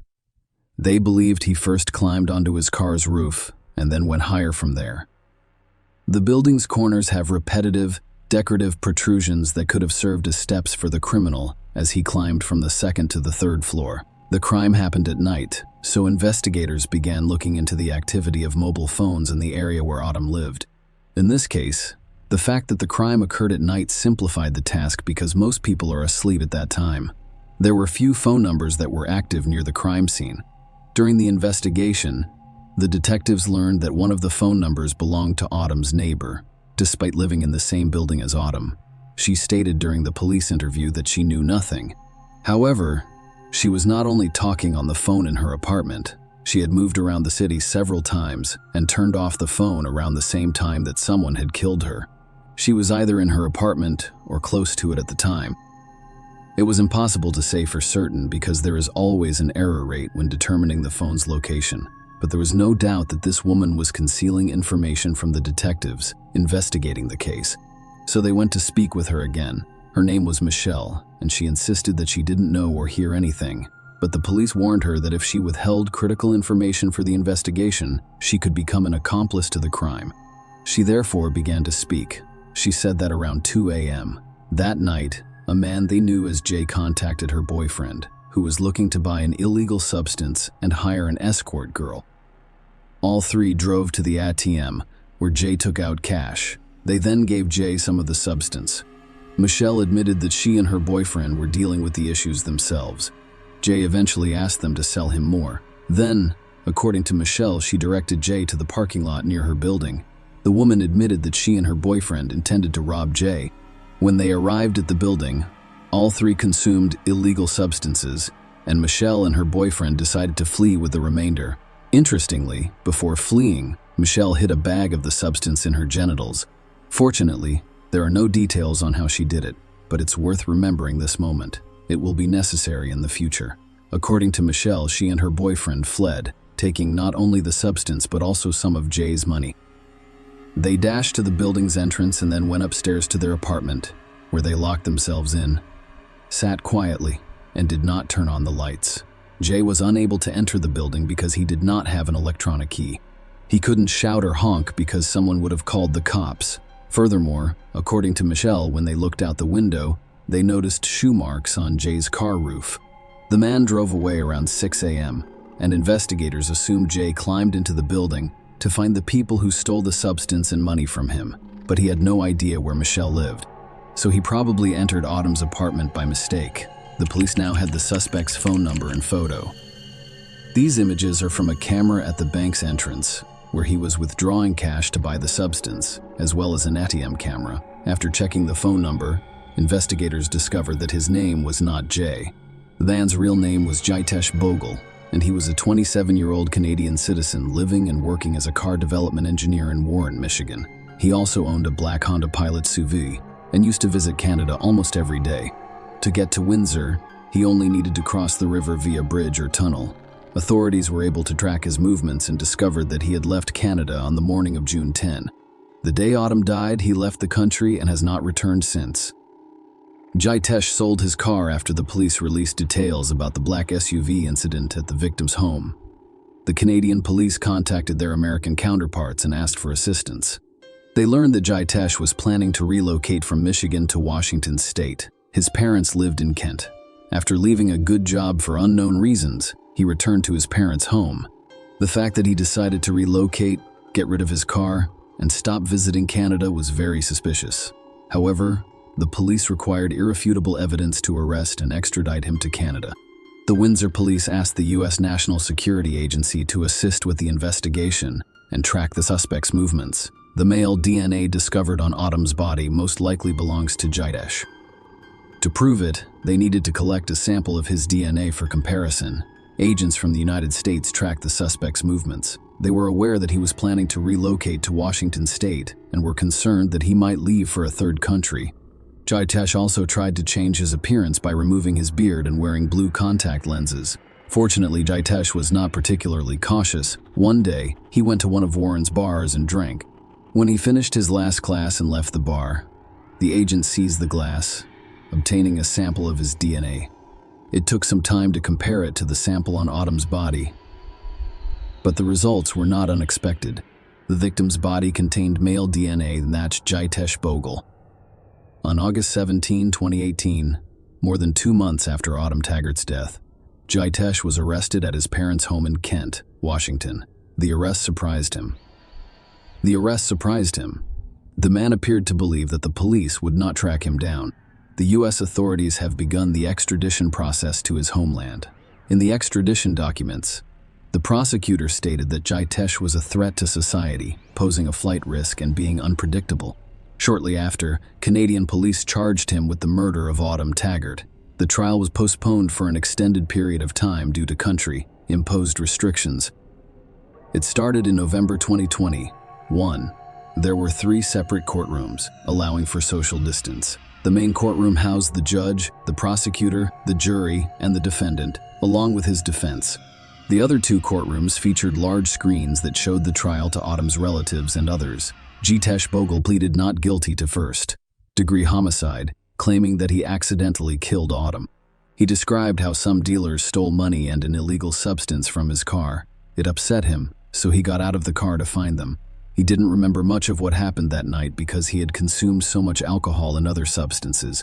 He remembered climbing onto the balcony before entering the apartment. Autumn was asleep in her bed when he mistook her for Michelle, the woman who had robbed him. When Autumn awoke, she began screaming. He told her to stop making noise, but Autumn did not listen. He put his hand over her mouth, causing her to suffocate. According to the man, he realized he had accidentally killed Autumn after the scream stopped. He then performed CPR on her, but it didn't work. Jitesh couldn't remember how the genital injuries appeared on Autumn's body, or how he left her apartment. Jitesh and his attorneys asked the prosecution to dismiss the first-degree life deprivation charges because they believed it was an unintentional crime. According to them, Jitesh was unaware of his actions due to the large quantity of substances he consumed. The hand over the mouth indicates that they want to be quiet, not that they want to die. Bogle lacked the ability to form intent or understand the consequences of his actions. According to defense attorney Peter Thorning, there is only one explanation for his behavior: intoxication. It is true that terrible things can happen without our knowledge. That is what happened here. This death was unintentional. He was intoxicated or didn't realize that his actions would not result in death. He added, His lawyers also claimed that there was no evidence that the defendant had intercourse with the victim. This is an important consideration because it will have an impact on Jitesh's sentence. Yes, Autumn's body contained Bogle's DNA, but it was not seminal fluid. The lawyers believe it could have been caused by cross-contamination or DNA transfer from one surface to another, for instance, through a forensic expert's gloves. Bogle's lawyers attempted to persuade the jury that John Lasorda, who worked in the forensic unit during the investigation, performed his duties incorrectly by transferring their client's DNA to Autumn Taggart's body. Lasorda's role was to photograph the scene and collect any evidence that came into direct contact with the victim. Bogle's defense lawyer, Peter Thorning, suggested to Lasorda that rotating the body on the bedsheet, which the police seized, could result in DNA or fluid transfer from the body to the sheath, or vice versa. This is known as cross-contamination. It is not impossible, Lasorda stated during cross-examination. Thorning asked Lasorda if he had the necessary training to work as a forensic identification expert. Lasorda stated that he changed gloves between touching each piece of evidence and grabbing his camera to photograph it to avoid cross-contamination. Lasorda examined the evidence in Taggart's room, looking for fluids, urine, saliva, and sperm. Lasorda testified that the likelihood of actual assault increases when there is a deceased female victim compared to a male victim. The court heard that Lasorda discovered no fluid depositions consistent with a Jewel assault. He admitted his examination of the body was limited because he was not a trained medical official, such as a coroner. Nothing overt on or around the body would indicate a sexual assault, Lasorda stated in court. He also stated that there were no visible signs of a struggle. Lasorda clarified in court that signs of a struggle would include broken furniture or glass, forced entry, tampered locks, or blood spatter, none of which were found in Autumn's apartment. However, the prosecutor held a different view. Recalling that Michelle hid the substance in her genital area, the prosecution claimed that the defendant was aware of it and searched for it in the same part of Autumn's body, and that even though he did so with his hand, nothing changed. He committed all of the assaults. "You searched her," the prosecutor said, "which is disgusting." "I disagree," said Bogle. "Why didn't he call 911? The prosecutor asked. Autumn stopped breathing. Jitesh responded that he was afraid the police would arrest him because he was sure no one would believe him. "Nobody believed me. I barely believe myself." Bogle testified that he does not remember much of what happened in Autumn's room. He said he recalls performing CPR on Autumn after she stopped screaming. He previously testified that he remembered counting 5 or 6 ribs down before beginning CPR, and that he performed 15 compressions and 3 breaths. The prosecutor also disputed that the defendant's strangulation of the victim was accidental. After all, he could have simply placed his hand over Autumn's mouth to stop her screaming, but he also closed her nose, depriving her of the ability to breathe. And he needed to do it for a while, so he knew what he was doing. Autumn's son, Gavin, who has since turned 13, also testified at the trial. The boy testified at the trial? The boy testified in a separate room in the courthouse from the main room, which housed the judge, jury, lawyers, and accused. He was accompanied by a support worker as he gave his testimony. That was how he described the events of that night. "Someone came into my room and said something I can't recall. He was kind of close." He also testified that no contact was ever made. "When he left my room, it was quiet for a short while. Then I heard my mother scream that night. That scream lasted a while before ending. And then before I knew it, I had fallen asleep again and woke up. When the boy woke up in the morning, he went into his mother's room. Everything was knocked down, broken, and destroyed. My mom was sleeping. Well, that was what I thought at first, but there was blood on her nose, which led me to believe she had died. She was killed." He said I was shocked. He said I was shocked. I could not believe it. I cried, but I tried to cope with it. I simply went about my day unconcerned. The boy testified. He claimed to have spent some of the day playing video games and watching YouTube videos. The date was June 10, 2018. Later that day, he sent a message to his father using his mother's phone. "I could not take it anymore. I needed to tell someone about it." Gavin said. Chris Sherwin Taggart, his former partner and their son's father, testified that he last heard from her via text message around 12:30 a.m. on June 10 in the morning He texted again, but no one responded. At that point, he expressed concern. Later that day, he claimed to have received a text from Taggart's phone. He soon realized it was his son. A copy of the text messages was displayed in court for the jury to view. On December 1, 2021, a 12-person jury convicted Jitesh Bogle of first-degree life deprivation. They discovered no conclusive evidence that Bogle had intercourse with Autumn. I can't say we were not nervous. It's definitely the correct decision. Autumn deserved it. Her son deserved it.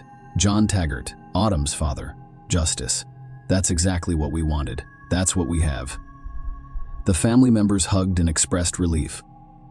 On January 5, 2022, the court sentenced Jitesh Bogle to life in prison. He will have to serve 25 years before being eligible for parole. He appeared on video in jail wearing an orange jumpsuit and a black mask.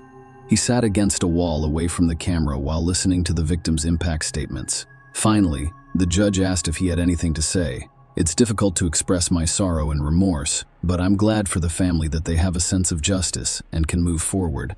That day, a part of my soul also died. Bogle stated that we would still like to see the laws in Canada change from life to actual life, rather than 25 years and then parole. We want life to mean life for all victims, said John Taggart. Share your opinion with us in the comments and subscribe to the channel for more.